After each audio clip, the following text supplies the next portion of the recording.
The events are taking place in the Donghai University building, where quite a number of students have already gathered. Linmu thought hard about his test paper and complained that it was too difficult. At that moment, a group of girls entered the classroom and immediately attracted attention. The students immediately recognized one of them and started discussing how cute she was, causing everyone to think this student was the queen of the campus, even though she was a freshman. It was Du Xiaoyui, who didn't seem to be particularly happy about this kind of attention to herself. No one could understand why she was in this class, because there were only sophomores here. Turns out she was engaged to a guy from here, who her friends thought was pretty boring. In the end, the girl herself said she'd rather be all alone than marry that trash. They all stopped near the desk of the main character, who did not react in any way to the presence of his girlfriends. One of them stepped forward and started walking over to where the guy was sitting. The girl slammed down on her desk with all her might to finally get her attention. She wanted to take the seat with her friends, but Lin Mu replied that there were plenty of free desks in the back where they could sit down. She didn't care at all, because it was her principle to take a seat right here. The girl immediately noticed that our hero cannot solve even such a simple problem, so even dared to take the first desk, although it is not necessary for him. The guy couldn't answer anything to that because, unfortunately, she was telling the absolute truth. He looked at Du Xiaoyu, who was completely indifferent to what was happening in front of her eyes. At that moment, someone else intervened in their conversation and patted our hero on the shoulder. It was one of his classmates who felt it was necessary to fulfill the request of such a beautiful girl. Eventually, the protagonist realized that he wouldn't be able to withstand that kind of pressure, so he started packing his things to move. Afterward, all the students watched intently as the frustrated loser left his desk. He walked past Du Xiaoyu and slid a glance at her face, which still didn't show any emotion. Still, the girl raised her voice sharply and called the protagonist a coward in disgust. Her friend didn't believe that someone like our hero could get into Donghai University and suspected that he must have had some connections. In fact, Du Xiaoyu didn't care where the young man studied, as long as she could break her engagement with him. After Lin Mu finished his classes, he walked lonely in the evening streets of the city, heading towards his home. Despite his indifference to his future bride, it was hard for the young man to tolerate such an attitude. He couldn't get the way the girl had coldly called him a coward out of his mind. The guy himself was also not happy about the engagement because it was all organized by his parents. The main character decided not to fill his head with all these problems. She wanted to go home to see how his grandfather was doing. Getting into the cab that arrived, he hoped the old man was getting better by now. It wasn't long before he arrived at the Lin family's mansion, which looked quite grandiose. Lin Mu walked closer to the door and informed his grandfather that he was already home. The young man was about to go inside, but stopped abruptly because he heard some strange sounds. He immediately recognized the shouts and guessed that his family was arguing again. The protagonist grudgingly noted that all of his relatives were already at the gathering. The air immediately stiffened, everyone froze, and there was an oppressive silence full of unspoken grievances. The first person to greet the young man was Lin Ron's aunt, who explained that Grandpa had gone to the hospital for a checkup and would be back soon. Lin Mu was not surprised by such news, so he calmly replied that he would go to his room. He walked silently past the men who continued to sit silently on the couch. The first to raise his voice was Lin Yitai's elder uncle, who was dissatisfied that his nephew had already completely forgotten about manners and was not greeting them. The second uncle, named Lin Yaif, didn't even think that they should take care of this guy. He whispered quietly with a smirk on his face that the protagonist didn't have long to live anyway. At lunchtime the next day, Lin Mu met with his grandfather and informed him that he would be out of class for a few days, so he would be able to take care of the old man. Grandpa, of course, rejoiced at the news that the young man would be able to spend more time with him. The guy was very sad about the old man's situation because he had been in such bad shape since our hero's mom and dad were gone, so no one knew if he was going to get better. Auntie interrupted the conversation and said that Lin Mu and Grandpa already had to go to dinner. In just a couple of minutes, the entire Lin family was already gathered around the same table. The first to speak was Uncle Lin Yitai, who decided to discuss all the important matters at once. He said they are organizing an auction soon, so he has yet to be authorized to make a decision on the organization. But there have been some problems with the process recently. The man felt that now was a good time to put the auction department under his direction. The other brother felt that if Lin Yitai had a problem with the organization, he shouldn't be involved in such matters, and offered his help. At this point, the main character abruptly got up from his seat and stated that he was full, so he was going to go to his room. No one even noticed that the young man had left the table because a fierce argument over the auction house had broken out. Linmu walked into his room and sighed heavily because he was already tired of hearing all the shouting. Our hero went out on the balcony and thought about the fact that, after all, his mom and dad had passed away too soon. He wished his parents could see with their own eyes how the family was slowly disintegrating. All these events did not give rest to the main character, who was now very difficult. Meanwhile, one of the uncles decided to check on the guy after all, suspecting he was having a hard time right now. The man guessed that our hero missed his parents again. Linmu wasn't particularly happy about the stranger's presence, so he wondered if Uncle needed him for something. The uncle didn't want anything from the protagonist because he just thought the guy didn't eat enough at dinner, which made him a little worried. The man started talking about how only Linmu's father was able to inherit their father's skills. Unfortunately, their brother became completely immersed in the study of antiques, ignoring their grandfather's request to take over the family business. But even when he did take the helm, it didn't help the family. Eventually, my uncle decided not to continue this conversation and said that people shouldn't get what they can't handle. Otherwise, it would be a total mess. Linmu abruptly turned around, his brows furrowed because he couldn't understand what he was saying those words to. Uncle didn't bother to explain anything and shoved the protagonist sharply in the back. Apparently, the main character couldn't keep his balance, so he fell over the side of the balcony. The wind whistled in his ears, and the boy watched in horror as the hard ground came faster and faster toward him. His body met the ground with a deafening crunch, a scarlet puddle instantly spreading across the asphalt. Meanwhile, the uncle was coldly watching what had happened to his nephew. He called it a small gift and help for his son to be reunited with his parents. Just a moment later, the rest of the family saw that Linmu had just fallen off the balcony. Now the events shift to the doctor's office, who was completely unaware of what was about to happen. The next second, an excited nurse who was just looking for Dr. Zhou rushed in. The girl reported that they had a patient who had fallen from the balcony, causing the head doctor to look for Ms. Zhou. The doctor realized that the situation was serious, so she informed him that she would now approach the injured person. Meanwhile, the protagonist was already in the emergency room. A good number of doctors gathered around Linmu, desperately trying to save his life. It was obvious from the guy's body that he was very seriously injured, causing his life to literally hang in the balance.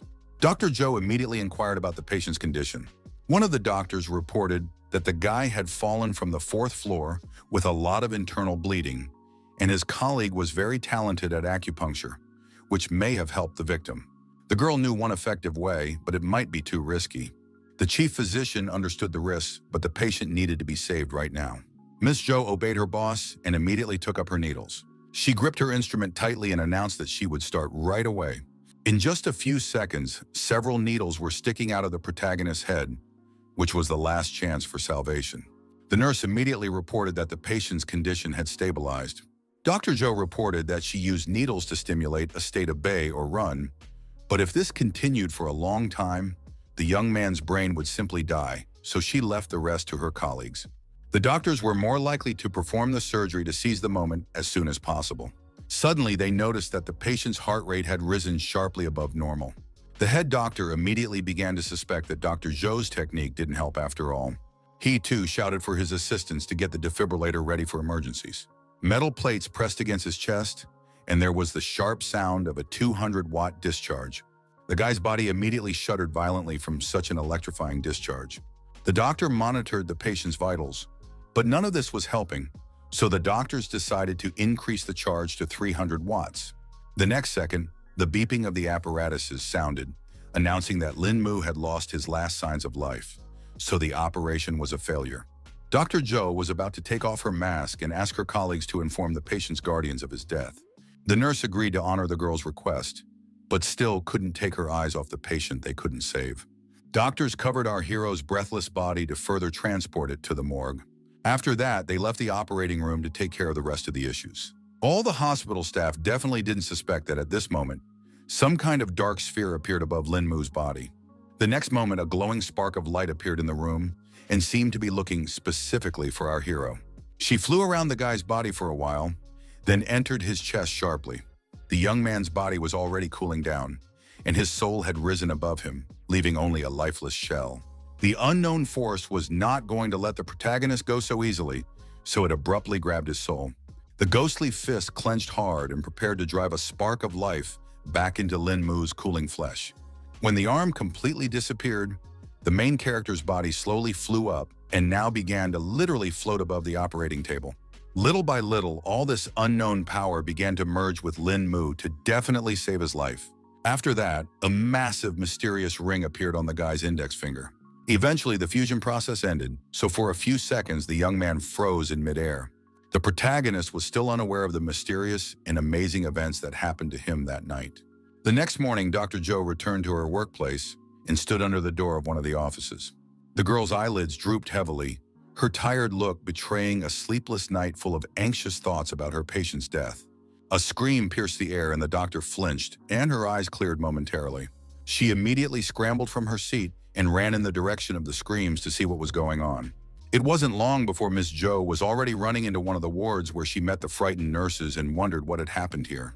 It was very difficult for the girls to explain anything, so they simply replied that they had seen something very creepy. The doctor immediately looked around to see what could have happened overnight.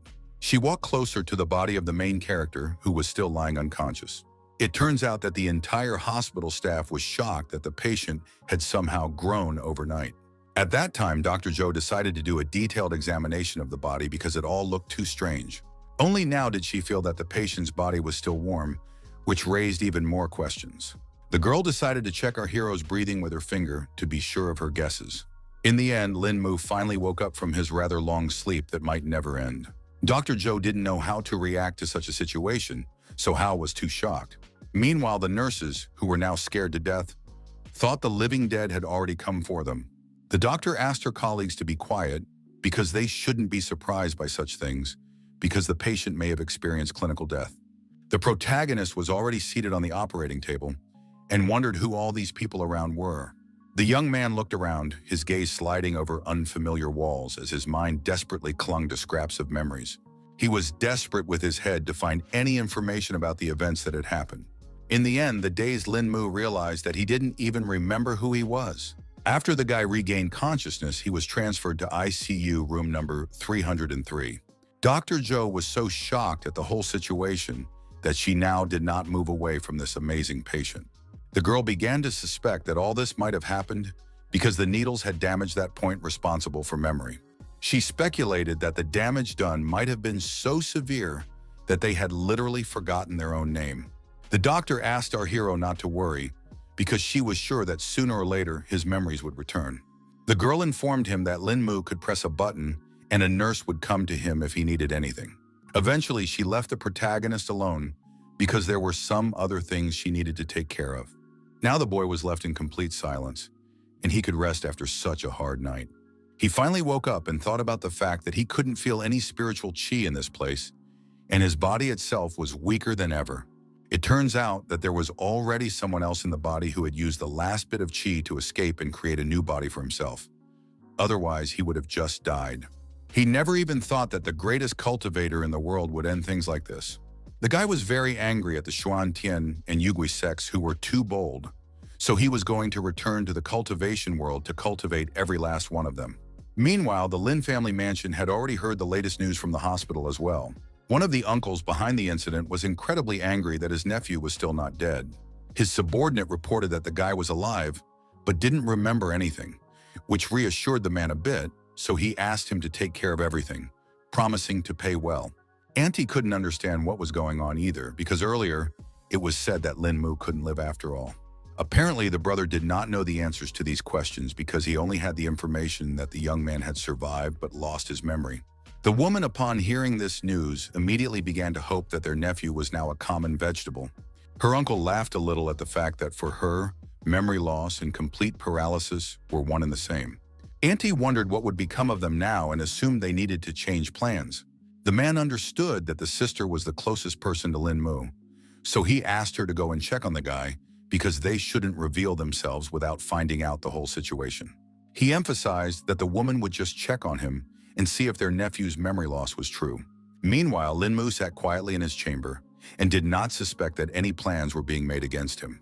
The silence was interrupted by a knock on the door, and the guy immediately allowed his guests inside. The protagonist couldn't understand what was going on, so he asked Dr. Joe what was the reason for her visit. The girl explained that someone had come to check on the guy and asked if he remembered the person. Lin Mu, pointing at the bandage on his head, emphasized again that in his condition, he couldn't remember anyone. The aunt pretended to be hurt by these words, but the young man simply apologized and informed her that he didn't remember her at all. She asked her nephew not to bother and advised him to get more rest to get better quickly, promising that she would stop by some other time. She also asked the doctor how come the guy looked different for some reason. The girl explained that our hero's face was damaged because of the fall, so they had to do a little surgery. The aunt thanked the doctors for their help and asked them to take care of her nephew. In fact, in her mind, she was already rejoicing that Lin Mu had indeed forgotten everything.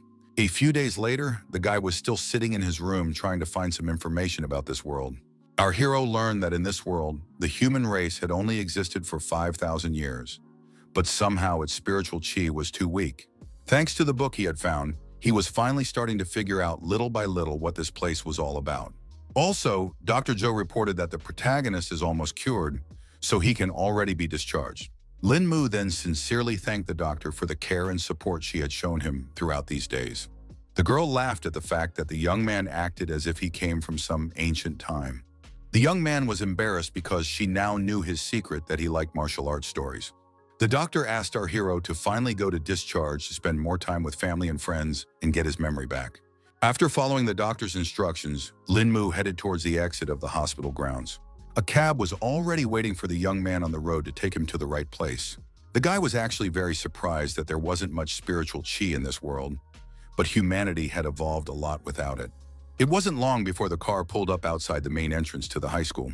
The protagonist felt the pockets of his pants and realized they were completely empty. The cab driver informed him that the guy needed to pay $50, but Lin Mu had no way to pay. Lin Mu explained that he had just gotten out of the hospital, causing him to have no money with him. The man was shocked by this statement because he definitely didn't expect such a thing from the students of Donghai University, where the best and richest students studied. Then he suggested that our hero call one of his friends to pay for him. The guy got really embarrassed because he didn't even know if he had any friends. The main character didn't understand what he should do because he didn't know anyone at this university at all. Suddenly, a girl appeared in the car window who seemed to recognize Lin Mu and noted that they hadn't seen each other for a long time. Lin Mu realized that this was the perfect opportunity to get out of it. So I will explain the whole situation and ask my friend to pay for the cab. The girl didn't mind helping and thought her friend was in the hospital because he was having plastic surgery. The protagonist asked her to pay first so he could get out of the car and explain the whole situation normally. They walked around the university campus together, after which Lin Mu explained how he had gotten to the hospital. The guy also mentioned that he fell from the balcony of his own house, which seemed particularly odd against the backdrop of everything else. Hearing that he didn't remember anything, the girl immediately realized that he had forgotten not only the events, but also herself. The protagonist was immediately embarrassed and apologized for the fact that he couldn't even remember his longtime girlfriend. She then inquired if the doctors had told her about some way to bring back Lin Mu's memories. The guy hadn't heard of anything like this, but he also hoped he could get his memory back. The girl noted with sadness in her voice that memory loss might not be a bad option, because sometimes even she wanted to forget everything. At this moment, they met up with Du Xiaoyue, who was accompanied by her girlfriends as usual. The girl averted her gaze from the protagonist, who caused her nothing but disgust. For a split second, her gaze still fell on the guy's face, causing her to immediately notice the change in Lin Mu. Du Xiaoyu immediately thought that our hero had managed to get some plastic surgery. The young man became very embarrassed at not being the first person to notice this, and once again tried to explain the situation. A friend intervened in their conversation and decided to confirm that Lin Mu had indeed had the surgery, and remarked that he looked quite cute. Du Xiaoyu only laughed off this guy's decision and emphasized that she still wouldn't marry some lowlife even after some surgery. The guy then concluded that it seems the previous owner of the body was engaged to this woman. The protagonist immediately suggested breaking off their engagement because he was not at all against such a thing. Du Xiaoyu and the girlfriend were incredibly shocked that the guy had so abruptly made such a decision. Lin Mu confidently stated that he would never want to marry someone like this girl. Of course, the main beauty of the university tried not to give the appearance when she heard such words in her direction, and only noted that it was quite brave on the part of the young man. The guy wanted to break off the engagement completely so the girl would never bother him again. In turn, the main character's girlfriend laughed and supported such a bold decision. Lin Mu was very dissatisfied with this kind of attitude, so he now hoped that he would never meet Du Xiaoyue again. The girl could not take her eyes off the guy, whom she had previously considered a loser, because she had not expected such a drastic change. Meanwhile, the girlfriend was very happy for our hero, who finally accomplished his little revenge. Now the guy learned that before his memory loss, he was a weak and depressed man who was easily bullied and humiliated by everyone. The girl emphasized that each time it was not just intimidation, but a real shame. The protagonist realized that Du Xiaoyue had wanted to break off the engagement all along on her own, and he just let her go for nothing. The friend thought that this girl was unworthy of more, so she wondered what Lin Mu would do next. She thought the guy was already regretting his decision, since his fiancée was the queen of the university, but in fact, he didn't care at all. The girl decided to end this conversation and asked our hero to stay away from Du Xiaoyue next time. She also promised to show the guy the way to his class, because it was pretty clear he didn't even remember that. Along the way, someone threw a sharp dart toward our heroes, which stopped right near the girl's eye. It turned out that her friend had a practiced reaction, so she had no trouble catching it with 2 fingers. It was Chen Hao, who had been told many times by the girl not to play darts in class so as not to hurt his classmates. The guy was really scared because he had pissed off Tang Bei, who was also the head man, and promised that it wouldn't happen again. In turn, the girl emphasized that her classmates' skills are not that good, so he can't show off in public. She decided to use the dart she was able to catch and demonstrate how to do it properly. In the end, Tang Bei hit right into the very target with astonishing accuracy, leaving no chance of a miss. The protagonist was also surprised by this accuracy and noted that it was similar to the level of the foundation dimension. After that, the head teacher reintroduced their classmate Lin Mu to all the guys. She recalled that the guy was injured, causing him to lose his memory, so she asked his classmates to help him get his memories back. All the students welcomed the main character with loud applause to support him at least a little bit. The protagonist noticed that this Tang Bei wasn't such a bad person, and she was also quite popular in her class.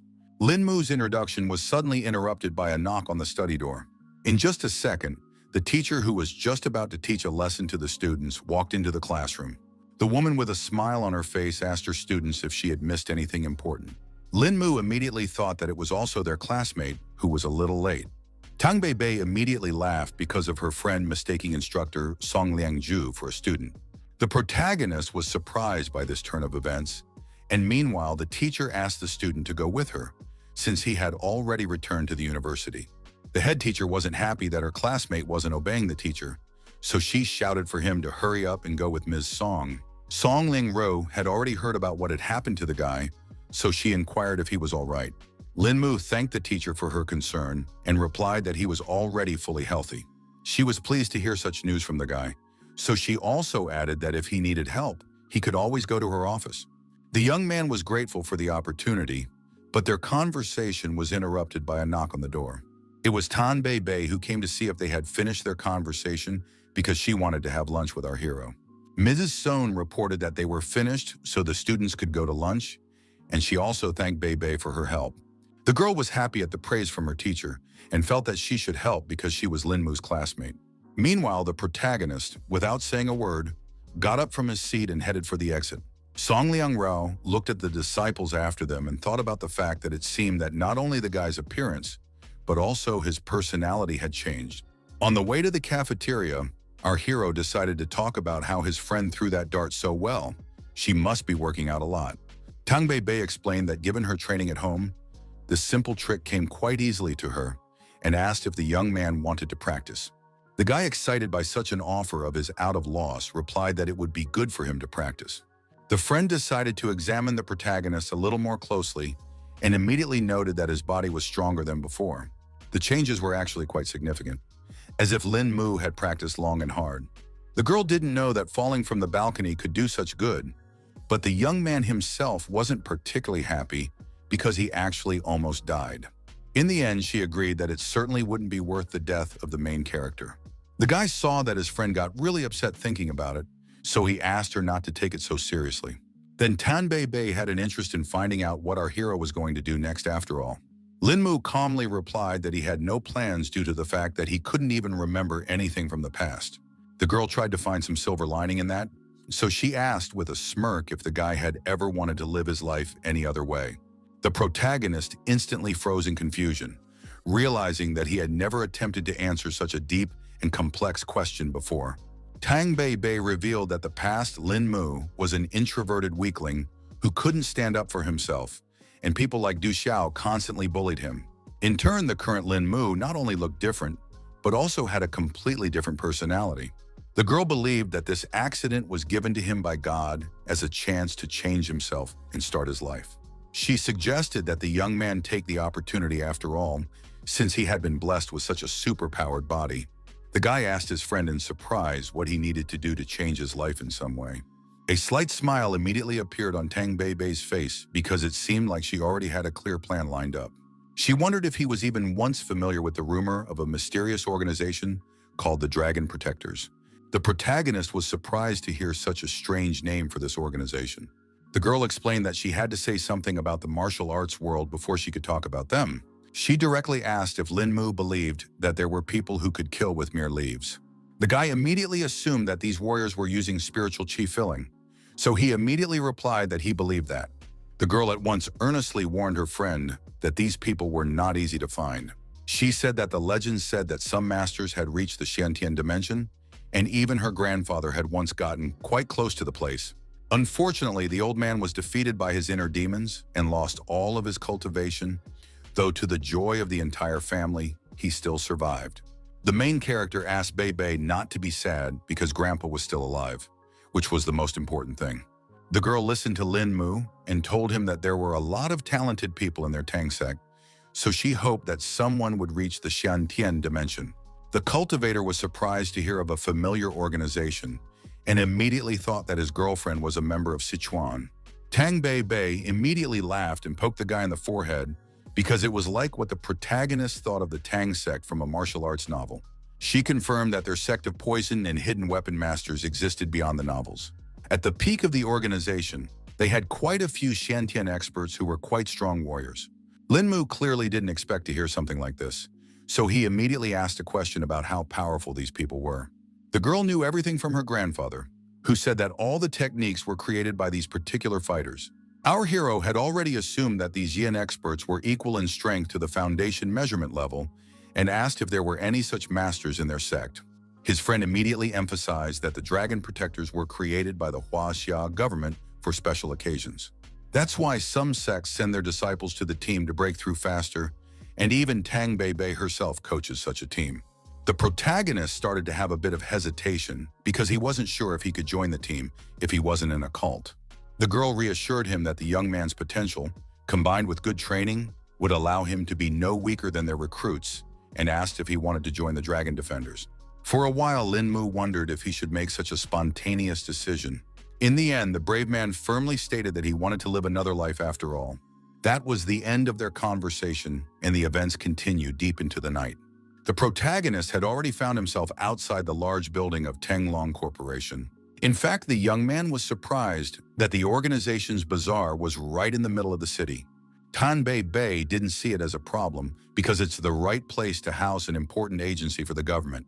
Plus, if there's any urgency, you need to respond as quickly as possible. The guy realized that he had said something somewhat stupid, so he confirmed that his friend was right after all. Quite soon, they were already inside the Tenglong Corporation building and headed towards the elevator to go to the upper floors.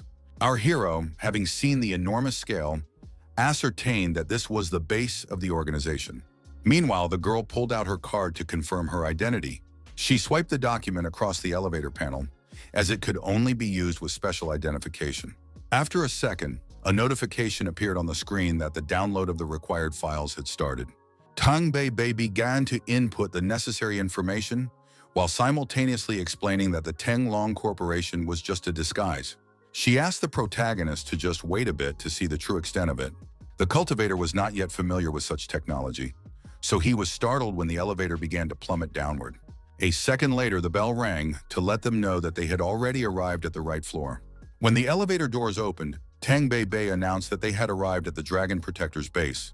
It turned out that under the ground there was a not insignificant room where a large number of employees of the organization worked. The girl wasted no time and immediately took her friend to the office of one of the leaders of the Dragon Defenders. The man sensed someone else's presence, so he immediately awakened from his sleep. He, surprised at the unexpected visit, immediately asked what Bei Bei was doing here at such a late hour. Meanwhile, our hero had managed to see the glow of spiritual chi from this old man, so it looked like he had broken through the foundation dimension straight into the energy gathering dimension. But at the same time, the guy realized that this warrior was still far away from Xiantian's dimension. Then Tang Bei Bei explained to Uncle Yang that she had brought him a rare martial arts genius, a person of extraordinary talent that one would not find among thousands of masters. The man was unhappy that the girl was making such a joke when introducing her boyfriend, and emphasized that it was too late for him to learn martial arts. She immediately explained that it wasn't her boyfriend, and suggested that the leader check out the main character's skills on her own. Uncle Yang couldn't refuse sweet Bei Bei, so he decided to believe her words after all. He stepped toward the young man, placed his hand confidently on his shoulder, and gazed intently into his face. In the end, the man was greatly surprised, because in him, the guy had a pretty strong body, even though he didn't have any martial arts skills. Tang Bei Bei rejoiced because her words were confirmed, and also added that Lin Mu used to be an ordinary guy before. But after the fall, his body had become many times stronger. Uncle Yan's eyes widened in amazement because it all sounded literally impossible.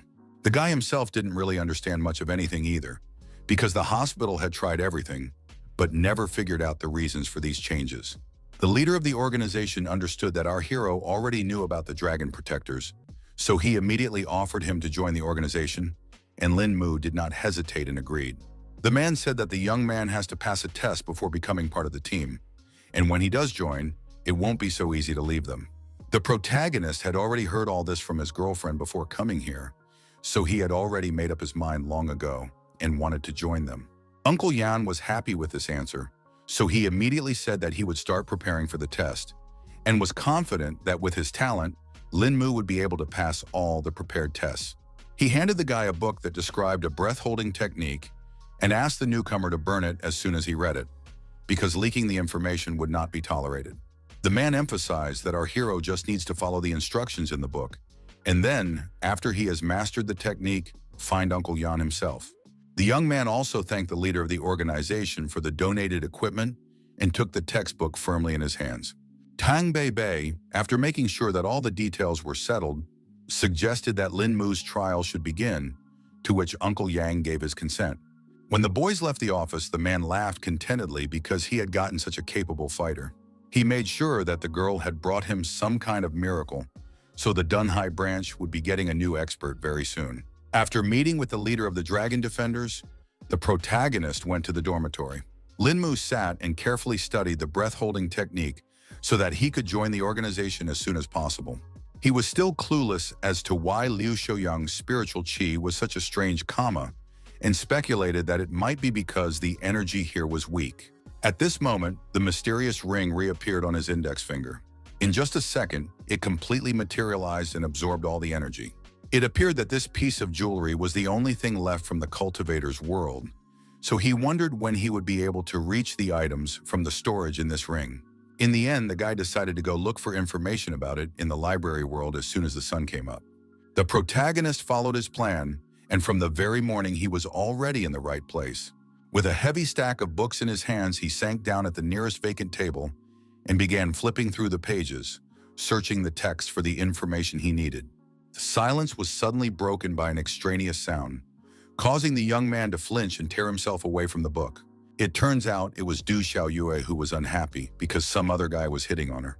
The girl coldly warned Van Don to leave her alone, adding contemptuously that his family money did not make him of any importance in her eyes. The young man still wouldn't back down because he realized that they were one colpagate and perfect for each other. Du Xiaoyue was displeased that he had such a high opinion of himself and emphasized that the Wang family would never pass on to him. After that, the girl, after making it clear that she wasn't interested at all, turned around and walked away from Wang Dong. The guy was so annoying that he kept pestering her and made fun of the fact that she was engaged to some loser from the Lin family as well. Everyone had already heard about Lin Mu being a complete lowlife, so Wang Dong felt that he couldn't be with such a beauty. It was actually quite difficult for the girl to contain her emotions being around such an unpleasant person. Meanwhile, the main character wasn't paying attention at all to what was going on between these two. Wang Dong saw that his competitor was here, so he decided to pester Lin Mu himself. The guy still continued to pretend he couldn't see or hear anything and wasn't about to take a break from his book. The bully was very pleased that our hero lacked any manners. He took a decisive step toward the young man and, looking intently into his eyes, asked him if he had a problem, since he so persistently avoided even a simple glance in his direction. Our hero didn't even know if he knew this person, so he just asked what Wang Dong wanted. Then the guy started threatening Lin Mu to hurry up and break the engagement with Du Xiaoyue. In turn, the young man himself said that they had already canceled everything, so the girl's affairs no longer interested him.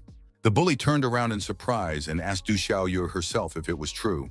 The beauty herself decided to take advantage of the situation and quietly, idly lied that it wasn't like that at all.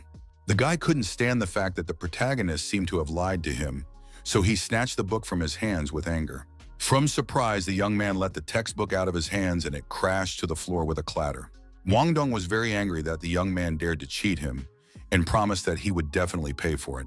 Lin Mu was not at all afraid of such a development, so he just indifferently hummed in response. The protagonist did not tolerate such an attitude to himself, so he sharply grabbed the guy who still could not get behind him. He asked with a serious look what Wang Dong was going to do in such a case. The brave man did not trifle and decided to teach the bully a lesson, who could not answer him. The bully, who was in fact a pathetic weakling, flopped clumsily to the floor. Wang Dong forcefully tried to stand up after the protagonist had taught him such a cruel lesson.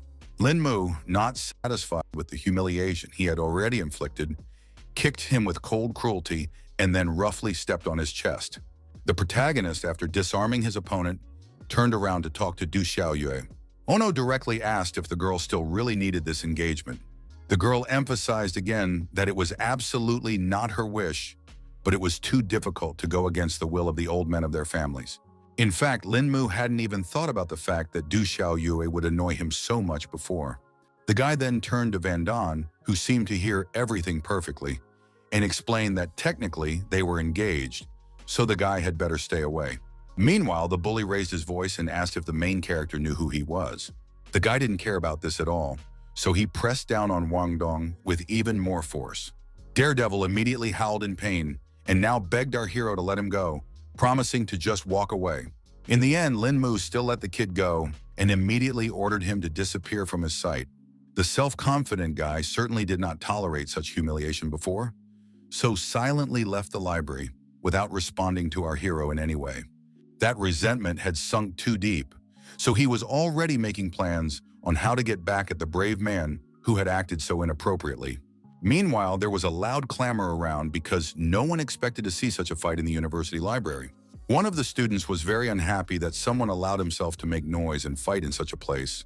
The main character immediately apologized and tried to lie that some student had just bumped into the table. He tried to remedy the situation and began to put the furniture back in its place. In turn, Du Xiaoyue noted that the young man had indeed changed because he would never have done such a thing before. Lin Mu himself thought that this might be for the best, because he would have a lot less problems now. The girl, despite her dislike for her fiancé, warned him that Wang Dong was the kind of person who was eternally vengeful. The protagonist only smiled slightly upon hearing this information and thanked her for the warning. He turned next and his gaze fell on the very book the bully had snatched from his hands. A line immediately caught my eye that spoke of someone having to finish what they started in case the enemies return.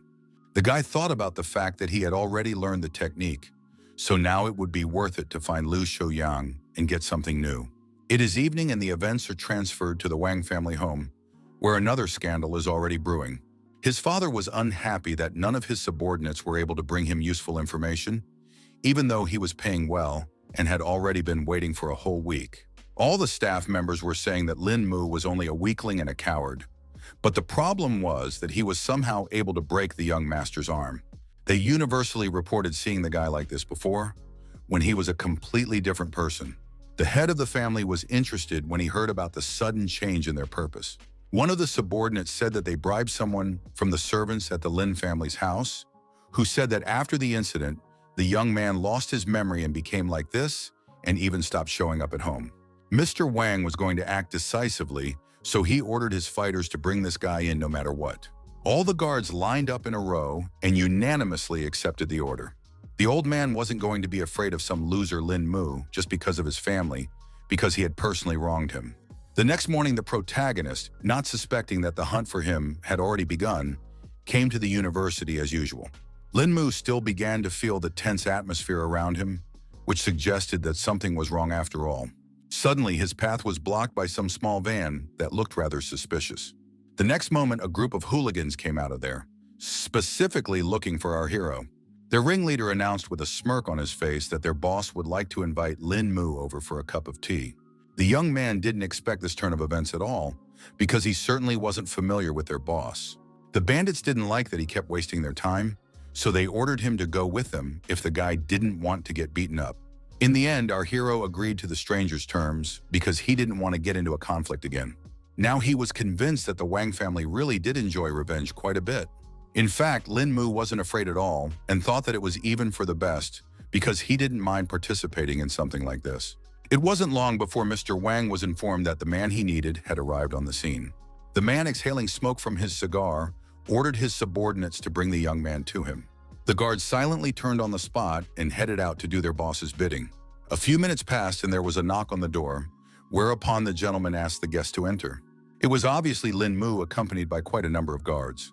The man immediately inquired if the guy knew what he had interfered in, but the man pretended he had absolutely no idea. The head of the family then decided to give a little clue and said that Wang Dong was his son. The guy boldly suggested that the battered toddler had complained to his old man, who was now seeking revenge. The man only laughed at the boldness of our hero, because before him, no one had ever dared to speak to a distinguished gentleman in such a way. He stated that he would be more respectful to Lin Mu because of his family, so he would let the young man go as soon as he tore his tendons.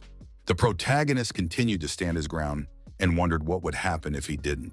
One of the guards put his hand on the guy's shoulder and advised him not to complicate an already difficult situation.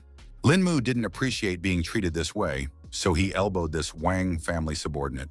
He grabbed the guard's arm, about to straighten him out, and emphasized that they were actually here talking, so no one should get in the way. The protagonist was so strong that he could easily throw over even the most experienced fighter. Eventually, the subordinate fell with such force that he broke the table beneath him. Mr. Wang immediately noted that the young man possessed some pretty good techniques. At the same time, he was sure that Lin Mu still wouldn't be able to cope when he was attacked by several fighters at once. The guy himself hadn't lost his fighting spirit, so the smile still held on his face. The man was incredibly angry over such insolence of the young man, so he ordered his men to tear him to pieces. Our hero asked all of his opponents to attack at once, because they didn't have much time for all this fighting. He got into a fighting stance because he wanted to deal with all the guards as quickly as possible and move on to their boss. Everyone started attacking Lin Mu, but he masterfully dealt with each opponent with a single precise strike. In 10 seconds, the protagonist had dealt with each guard and was now carefully adjusting his suit. Mr. Wang was shocked by this turn of events because he was confident in the strength of his subordinates. The young man offered to talk to him in person because he and his son had taken up too much of his time, which needed to be reimbursed somehow. The man was scared out of his wits, so he now said it was only their fault and offered $20 million in compensation.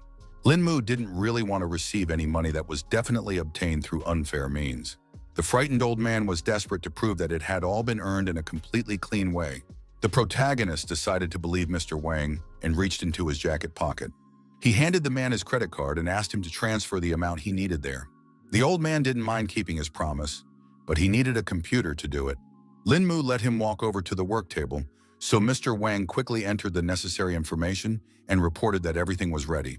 The man demonstrated that the money had already gone to our hero's card and offered him to check it personally. The boy thanked him for his cooperation, and meanwhile the old man himself was surreptitiously reaching into one of the nightstands of his desk. Mr. Wang did not take his eyes off Lin Mu and asked him to take his time like this. He already had the gun in his hands and offered the young man some more time to chat. Seeing the muzzle of the gun, the protagonist immediately became silent, and the old man wondered why he had stopped so abruptly. The man noted that the guy used to be so cool about himself, but at one point all his courage was gone somewhere. Lin Mu was still just as unafraid of his main opponent, so a smug smirk reappeared on his face. He abruptly knocked over the table where Mr. Wang was sitting to throw him off balance. The head of the family was not prepared for such a development, so he was unable to keep the gun in his hands. Our hero asked if it was worth it and reported that the man had just dug his own grave. Now the old man tried to justify himself and said that it was just a slight misunderstanding, and he himself really wanted to talk to Lin Mu. The young man was certain that trust was out of the question between them, so he wasn't even going to engage in a conversation with Mr. Wang. If he wanted to kill Mr. Wang, he would do it right now, so the guy advised him not to make him nervous. The man asked not to complicate the situation between their families and promised to fulfill any order of the young master using all his abilities. The protagonist was quite interested when he heard such words and rejoiced at such an opportunity for revenge. In a fit of rage, he swiftly intercepted Mr. Wang's neck, intending to teach him a harsh lesson. The young man shoved some white pill into the old man's mouth, who didn't even resist. Mr. Wang swallowed this mysterious object without the slightest hesitation. He immediately grabbed his throat and started yelling at our hero who gave him the unknown pill. It turns out that the young man gave him a poison from martial arts novels called Han Xiaobang Budian and promised to give him an antidote every 3 months if the man behaved well. Lin Mu warned that the man might die a painful death and advised him to think carefully about his decisions. At this moment, the protagonist's phone rang, who was about to leave Mr. Wang's office. It turned out to be Tan Bei Bei, who had already managed to lose her buddy.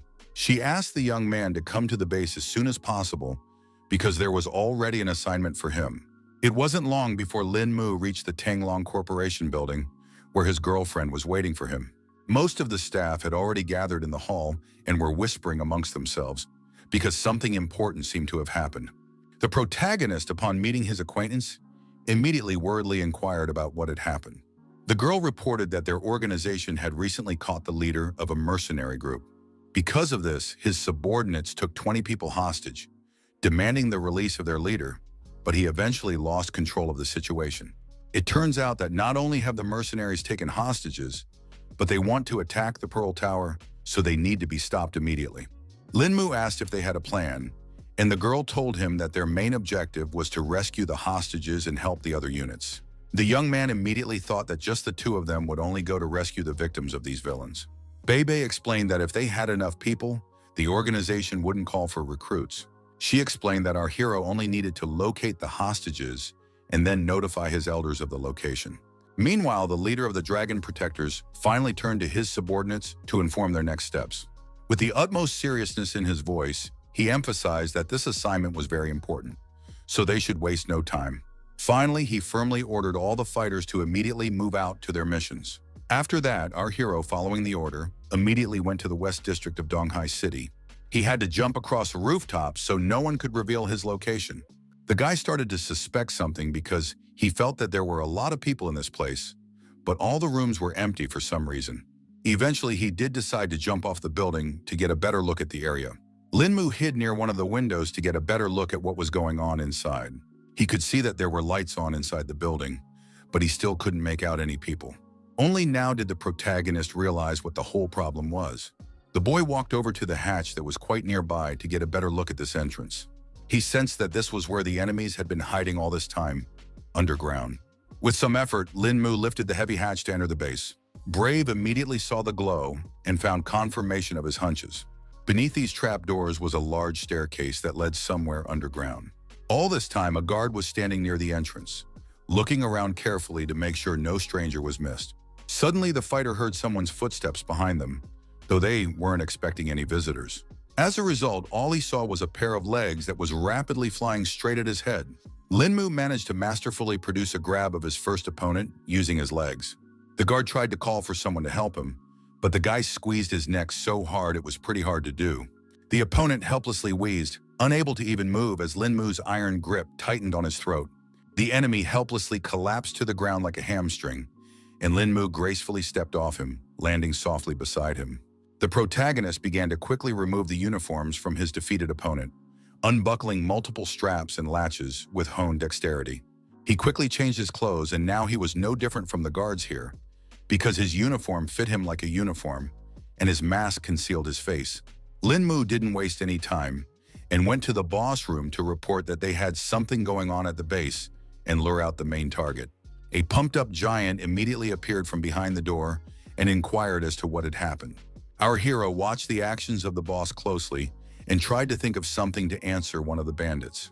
Meanwhile, the leader was already reaching for his gun because he was beginning to suspect that there was something wrong with this guard. Lin Mu reacted to his movements and immediately grabbed his hand to snatch his weapon. The boss was not an easy man to deal with, so he quickly regrouped and tried to hit him with his knee. In turn, the young man himself also managed to see his opponent's attack and countered in time. The bandit's leg fractured with a crack because Lin Mu's body was much stronger than one would have guessed at first glance. The fighter let out a heartbreaking scream, after which his body twisted in unbearable pain. He fell to the ground with a thud and clutched at his broken leg, still holding the gun tightly in his other hand. The gang leader immediately pointed a gun at the protagonist and fearfully asked who he was. This guy immediately pointed a weapon at Lin Mu and demanded to give his name, but he was not intimidated and continued to remain silent. The young man realized that he couldn't deal with this thug that easily, so he hit him once more with his knee. Apparently, there was no way the bandit could block this attack due to his serious wounds and severe pain. His consciousness went out like a burned-out light bulb, and his body collapsed to the ground, finally out of the fight. The protagonist looked around and realized that all the hostages were just in this room. In the corner of the room, his gaze caught on two shabby bags without any identifying marks. The boy quickly approached the suspicious items and didn't hesitate to unzip the zipper to see what lurked inside. Turns out there was a mountain of money hiding inside them all along. Lin Mu was shocked that these people had stolen so much money, which was also all in cash. A new idea immediately popped into the guy's head because he realized that the hostages didn't know who he was yet. He zipped up the zippers, gripped the handles of his bags tightly, and raced away, realizing that now he could easily get rich. One of the girls didn't seem particularly pleased that the protagonist had done such a thing. She suspected that Lin Mu had killed the other guy just to take all the money for himself. Beauty was also quite bright, so she noticed one interesting thing right away. The girl noticed that our hero left a gun on the floor, which could have been her shansum. She skillfully performed a few somersaults and quickly grabbed the weapon in her hands. Undaunted, the brave hostage pointed her weapon at Lin Mu and ordered him not to move. Our hero only sighed heavily because now he realized that he would not be able to leave this place so easily. He immediately explained that he was not here to bully the hostages and allowed them to walk from here. The girl understood his motives, but as a police officer, she can't let the villain escape. So she ordered the guy to drop the bags and put his hands behind his head. Then Lin Mu was not confused and offered to split the loot in half, pretending that they had not seen each other in this place. The hostage still wasn't going to give up that easily, so once again she repeated her order to put the bags down or she would shoot. The protagonist realized that the jokes with this officer were short, so he threw all the money on the floor. Meanwhile, the girl turned to one of the hostages and asked him to take off his belt to tie the hands of the villain.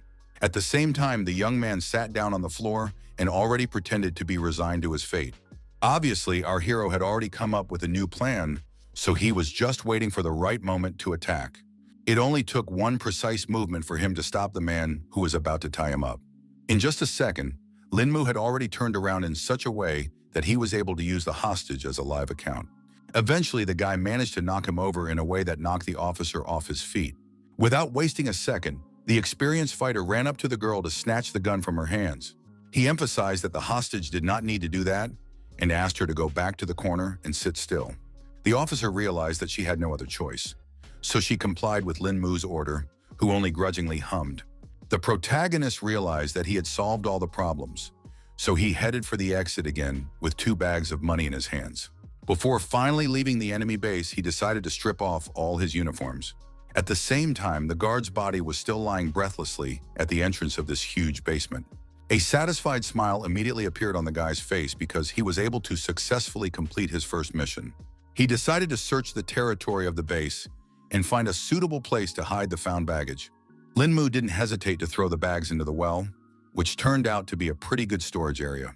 The protagonist was going to raise money after this whole operation was over. Afterward, he called Bei Bei to report that he had found something suspicious here. It wasn't long before the dragon protectors arrived on the scene and gradually removed the hostages from the bandit base. Among the victims was the policewoman who wanted to arrest Lin Mu for theft and didn't realize that he was standing quite nearby. The guy himself informed his partner that he would go report to headquarters to say that the hostages had been found and they could proceed with the next part of the plan. The girl herself was glad that all the people were safe now. They then put all the hostages on the bus, so the whole operation to rescue them went smoothly. For a while, Tangbebe stared after the transport with the rescued people and pondered the recent events. But she said the mission wasn't over because the hostages said there was something suspicious inside. The protagonist began to suspect something, so he asked what the people were talking about. Turns out they had already managed to tell the two mercenaries had gotten into a fight. But by the time the dragon protectors got here, two were already out. The main problem was that they couldn't find the very same bandit money anywhere. It was obvious that whoever knocked out those mercenaries was an expert, because it looked as if his opponents didn't stand a chance. The girl was about to report to her superiors that there was a master of such a level among the bandits. Lin Mu, who knew the whole truth, only smiled and agreed that a real expert had been here. After all the searches, our heroes went to the base of their organization to report the results of the mission. The guy reported that he had some business to take care of and said goodbye to Tanbei. He quickly left the Dragon Defender's base and hailed himself a cab. The protagonist quickly jumped into the backseat of the car and asked the driver to take him to Pingjiang District. After arriving at the location, he handed the driver some money and asked him to wait here, while he quickly picked up some clothes. The man listened to Lin Mu, so the man was able to go about his business in peace. The driver decided to smoke a cigarette to pass the time while waiting for his customer. After a couple minutes, the guy came back and asked him to open the trunk so he could throw his stuff in. The cab driver still didn't suspect anything, so he quickly pressed the button and complied with his passenger's request. The protagonist wasted no time and quickly put 2 heavy bags of money inside. The driver with a cigarette in his teeth noted that the guy was very pleased after picking up his so-called clothes. Lin Mu just laughed in response, but he thought to himself that there could be no other reaction to 10 million euros. Meanwhile, Mr. Wang has already received the report of his body checkup after being poisoned by an unknown pill. The subordinate handed him an envelope and informed him that it said the man had not been poisoned. The doctor said he was perfectly healthy and there should be no problems with his body, but there was still one small flaw. Mr. Wang wasn't going to listen to his subordinate any further and asked to be left alone. He couldn't contain his anger because he was beginning to suspect that Lin Mu had simply tricked him. At that moment, his train of thought was interrupted by a sudden ringing on his phone. The man's gaze immediately darted to the screen of his smartphone, where an incoming call from an unknown subscriber was displayed. Mr. Wang abruptly brought the phone to his ear and coldly demanded an explanation as to who dared to interrupt him at such an inopportune moment. The voice in the receiver belonged to the very man he had been pondering only a moment ago. It turns out that the protagonist had already made a reservation at Wang Zhang's restaurant and hoped that he could have a little chat with his new acquaintance here. The man was immediately interested in such an offer, so he was going to get there in a couple minutes. Wang Dong actually tensed up because he couldn't even figure out what this guy wanted right now. Our hero immediately noted that the old man arrived here rather quickly, and the latter explained that he didn't want to keep Lin Mu waiting. The man was quite excited because he couldn't guess what Brother Lin wanted and promised to fulfill his every wish. The guy laughed quietly and looked away and replied that nothing of the sort had happened. He began his story by saying that Wang Dong should already be aware of the situation with the Lin family. The protagonist poured a glass of wine and hinted that there was something only a man himself could do for him. The old man, suddenly revitalized, asked the young man to elaborate on his situation. Lin Mu explained that he had some cash, but he couldn't really use the money. The young man understood that Mr. Wang was a businessman and thus could be a useful ally in his plans if he presented his proposal correctly. The old man instantly realized what the protagonist was getting at and noted that he didn't have many useful skills, but business was his forte. He immediately asked exactly how much money Lin Mu kept with him. The protagonist confidently said that he had 20 million euros and he expected it, but somehow Van Don had to turn that amount into an even larger sum. It was no problem for the man, so he asked the guy to rest a little and trust him. Lin Mu raised his glass and noted that in that case, he would have to visit his comrade beforehand. Wang Dong also grabbed his glass and happily replied that there would be no problem with that. After meeting the old man, our hero immediately went to the hostel, which became his permanent place of lodging. He sat down at his laptop while his roommates were getting ready to go to the university. The young man realized that there were too many extra eyes here, making it difficult for him to cultivate, so it was better to look out for some place with rent. Browsing through apartment websites, Lin Mu saw a good option for himself. Eventually, the guy firmly decided it was time to check one important detail. It wasn't long before he arrived at the right place, and immediately saw that everything around him looked pretty good.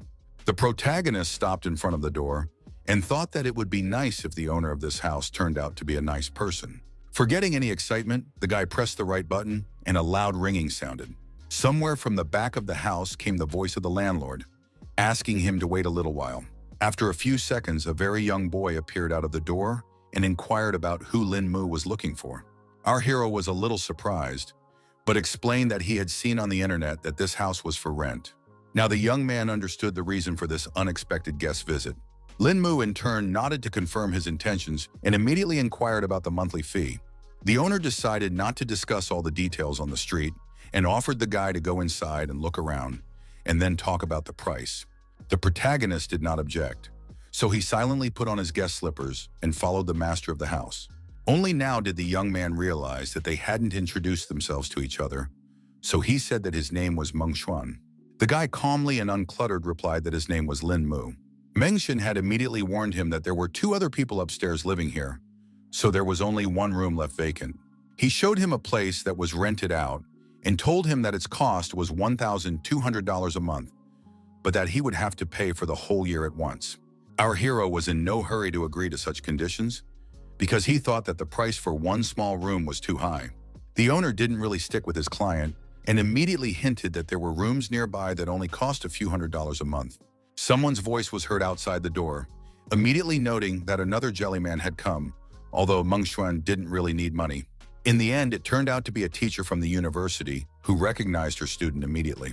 It seems the main character didn't expect to see a familiar face here either. Mengshuan was also surprised because he began to guess that the 2 knew each other.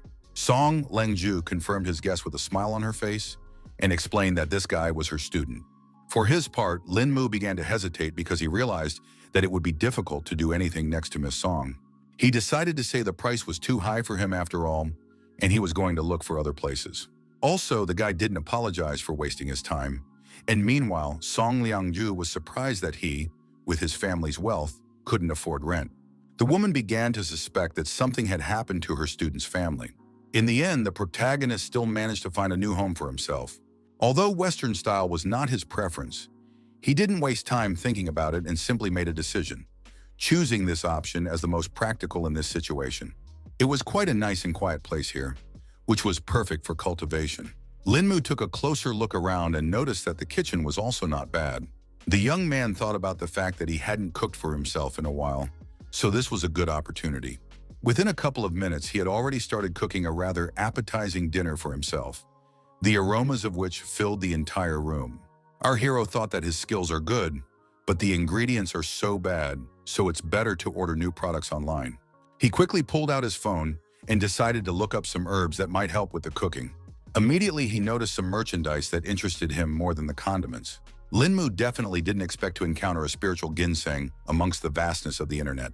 The guy was sure that this root was perfect for him, so he didn't hesitate long to buy it. He noticed that the seller was located in Nangu, but distance didn't matter when it came to such a rare and high-quality item that was worth any effort. In the end, the protagonist had to use an airline to get to the seller. The boy thought about his first time on an airplane and wondered what the experience was like on board. On the way, he suddenly remembered the ticket and, pausing for a moment, reached into his pocket to see exactly where his seat was. The protagonist already had an electronic version of the ticket, so he was able to see all the information on his phone. He was glad to have the whole company behind him because the bank had the airplane and everything else ready for him. Luo Yun, who belonged to Hao Yue Corp, was already seated on board. Eventually, the other passengers began to take their seats as well, creating a measured buzz around them. The girl was surprised to notice that another passenger had entered the airplane that she certainly hadn't expected to see. She was sure the entire airplane was entirely at their company's disposal, but that turned out not to be the case. One employee said that before boarding, the airline told him they needed 1 more seat for a VIP. Luo Yun still didn't understand what was going on, but she didn't object to this decision of the airline. In fact, she had no idea how important the main character was. For his part, Lin Mu decided to act as friendly as possible, so he greeted the other passengers with a smile on his face. He then sat down in the reserved seat and began to look at the functions of the built-in touchscreen. The girl was silent, but all the while she was scrutinizing the look and behavior of her unexpected guest. Her co-worker offered to talk to the airline if this one didn't suit the supervisor, but she was totally cool with it, so she replied that it was fine. Luo Bi-yun mockingly pointed out that compared to the rest of the VIPs, there was still something interesting about our hero. Quite quickly, the plane flew to its destination and landed successfully at the airport. The first to come down from the board was Lin Mu, who wanted to take care of his business as soon as possible. The girl was surprised and a little offended that he left and didn't even speak to her.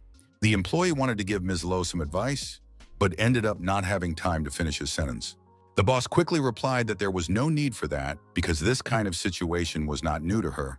Meanwhile, the auction, which featured that most unusual plant, was already in full swing. The presenter talked about the fact that it was identified by a botanist and evaluated by professionals, so a lot of beneficial qualities were officially confirmed. That is why the starting price of this item was $15,000. The main character felt funny when he heard this amount, so now he thought that all these people didn't realize the full value of ginseng. The bidders immediately began to actively outbid each other and reached the mark of $22,000. Lin Mu didn't change his mind and immediately called out a bet of $44,000 to quickly win this battle. The presenter got excited when he heard such an amount and asked if there would be any other suggestions. He then began counting down to 3, and when finished, he struck his gavel, announcing the sale of this lot. He was happy to report that the plant had been sold to the young gentleman who was the protagonist. Lin Mu was satisfied with his success, so he quickly picked up his goods and left the hall. Also, the young man hoped that the bronze cauldron should be in place by the time he returned from the auction. Meanwhile, Lo Bi-yun went to a dinner party where quite a few elites had gathered. Next to her was Ms. Lee's assistant, whom she asked to come over. The girl handed her subordinate a glass of wine and asked her to hold it for a while. The employee was surprised because the banquet wasn't over yet, and Lo Bi-yun was already going somewhere. Then she explained that all she wanted to do was to go outside and get some fresh air and leave the rest to Ms. Lee. Eventually, the girl settled into her car and rejoiced that she was finally free. At the same time, he realized that this freedom was only an illusion and could not be 100%. The bodyguards were still following Luo Bi-yun, but she realized that it was all just for her own safety, although having 5 special forces was overkill. Suddenly, some plan had formed in the girl's mind, so a sly grin immediately appeared on her face. She decided to throw the guards off her tail while she had the chance, so she hit the gas pedal with all her might. The bodyguards immediately realized what their ward was up to and rushed after her as quickly as possible. The cars immediately moved from their seats and with all speed and flew after the unruly Luo Bi-yun. In turn, the girl herself realized that her cunning plan hadn't worked after all. After driving a little further, she had to stop at a red traffic light. In the end, Lo Bi-yun decided not to follow the rules of the road and made a quick right turn. One of the guards wanted to continue the chase, but his fellow driver couldn't go through the red light. In the rearview mirror, the girl saw that her plan had worked after all, so she laughed wickedly. She wondered what to do now, and for starters, she wanted to tell the bodyguards about not worrying unnecessarily. The girl was so excited about this opportunity that she didn't notice that the silhouette of a crossdresser appeared right in front of her car. Luo Bi-yun had time to quickly react to the threat and hit the brake pedal. Also, a bright flash of light suddenly flew in front of her face, causing her to go blind for a moment and instinctively recoil. It turned out to be a bullet that rattled through her car window, leaving a tear in the glass and showering the interior with shrapnel. The girl was shocked when she heard a gunshot and thought it was the same guy who jumped out in front of her car. Blood ran down her face because the bullet still grazed her delicate skin a bit, though if she hadn't stopped, the consequences would have been worse. Luo Bi-yun was sure that these people here were clearly after her, so she should find a safe place and hide until the bodyguard found her. The girl turned sharply into a narrow alley and raced through the deserted streets, her footsteps echoing between the blank walls of the houses. She hoped this place would be safe until the bodyguards got here. At that moment, the defenseless beauty heard someone else's footsteps behind her back, which made her tense up. Lo Bi-yun heard that this person was walking quite calmly, so it must be just an ordinary passerby. In the end, it turned out to be Lin Mu, who was just passing by. The girl immediately recognized that it was the guy from the plane, because this mysterious gentleman could not be confused with anyone. She immediately grabbed the familiar man's hand and asked him to wait because it was her only hope. The protagonist was surprised to ask what the miss wanted, and she was confused and couldn't answer accurately. In turn, the guy decided to make a joke and hinted that he did not need the services of a woman of easy behavior. Luo Bi-yun was greatly angered when she heard such words from a young man who was interested in her. The girl felt a hot wave of shame wash over her as she realized what a ridiculous misunderstanding had just occurred. Linmu was about to leave, but she shouted after him, telling the guy not to be in such a hurry. The young man raised his eyebrows in genuine surprise, his gaze expressing a mute question and misunderstanding. Luo Bi-yun lowered her gaze in embarrassment and tried to explain that she was being hunted by assassins, so she needed help. Now the main character understood the whole situation and agreed to help the girl to reach the police station, where she can be protected. It wasn't long before they approached the police station, and the guy suggested they hurry up. Linmu suggested that the girl go inside because in a situation like this, it was better to sit back in a safe place. She answered nothing and continued to follow the protagonist in silence. The protagonist didn't like the fact that the girl continued to pursue him, so glared at her with his disgruntled deadline. He asked what the problem was this time and assumed that Luo Bi-yun wanted something else. In fact, the girl still couldn't believe that the mysterious stranger from the plane didn't recognize her. Linmu didn't see it as a problem at all because he couldn't think of one and was about to leave because he was a bit busy. The stunned beauty was indeed shocked because the young man didn't recognize her and began to suspect that he was just trying to get out of here as quickly as possible. She realized that today's attack was too suspicious, so she couldn't tell the police about it, but rather put someone from the family in charge of dealing with it. Besides, the girl understood why our hero wanted to get rid of her quickly, because obviously he just didn't recognize her. In any case, Luo Bi-yun wasn't going to fall behind so easily, so she pretended to be hungry and emphasized that she didn't have any money, hinting that the guy could help. The protagonist did not expect that the girl would not give up on him after all, so he finally decided to stop. He again asked the girl to go home or to the police station because she was definitely not allowed to walk around the city streets at night. In the end, Lin Mu headed towards his house that he had rented nearby. Luo Bi-yun thought there was a restaurant somewhere nearby, not realizing where she was going. Then our hero, with a smile on his face, explained that he would take the defenseless girl to his house and make her some kind of snack. She was now convinced that the young man was not a bad person, but still felt that everything that was going on was beyond normal socializing. In any case, Luo Bi-yun had nowhere to go, so she further followed the hospitable guy. Stepping inside and looking around the interior, she immediately noted that the main character had pretty good taste. Lin Mu immediately sat his guest down on the chair, but she continued to feel somehow awkward. Only now our hero noticed that the girl's feet were swollen, although she had not complained about it before. He realized that Luo Bi-yun couldn't be left in this state, so he asked her to wait here while he looked for a solution to this problem. The girl was rather surprised when she saw what this caring young man was about to do. Turns out he brought her a basin of warm water, which was supposed to help with her swollen feet. Luo Bi-yun was clearly feeling uncomfortable, so she didn't object and immediately lowered her feet into the water. It was only now that she realized she had forgotten to introduce herself, so with a smile on her face, she said her name. In turn, the protagonist briefly replied that his name was Lin Mu. For now, he asked the girl to get some rest while he himself went to the kitchen to prepare dinner for them. Luo Bi-yun herself realized that the young man perceived her as an ordinary girl and thought that knowing someone as ignorant and caring as him was pretty great. Lin Mu immediately noticed that she was looking at the plate very greedily, so he concluded that his guest must have been very hungry. The girl didn't even notice her stare, so she immediately tried to justify herself. The main character didn't judge her for it, so he just asked her to put on her slippers to finally go to the table to get something to eat. Luo Bi-yun couldn't be happy that the guy was so caring that he even prepared house shoes for her. After sitting down at the table, Lin Mu explained that he had cooked the first thing that came to his mind and hoped that the girl would appreciate his efforts. The guest was pleased when she saw the bounty of treats that looked quite appetizing, so she was already anticipating a delicious dinner. Our hero was pleased to hear compliments, so he asked the girl to eat as much as she liked, since she liked it so much. Luo Bi-yun realized that the atmosphere was already suitable to directly ask if the guy really didn't remember her.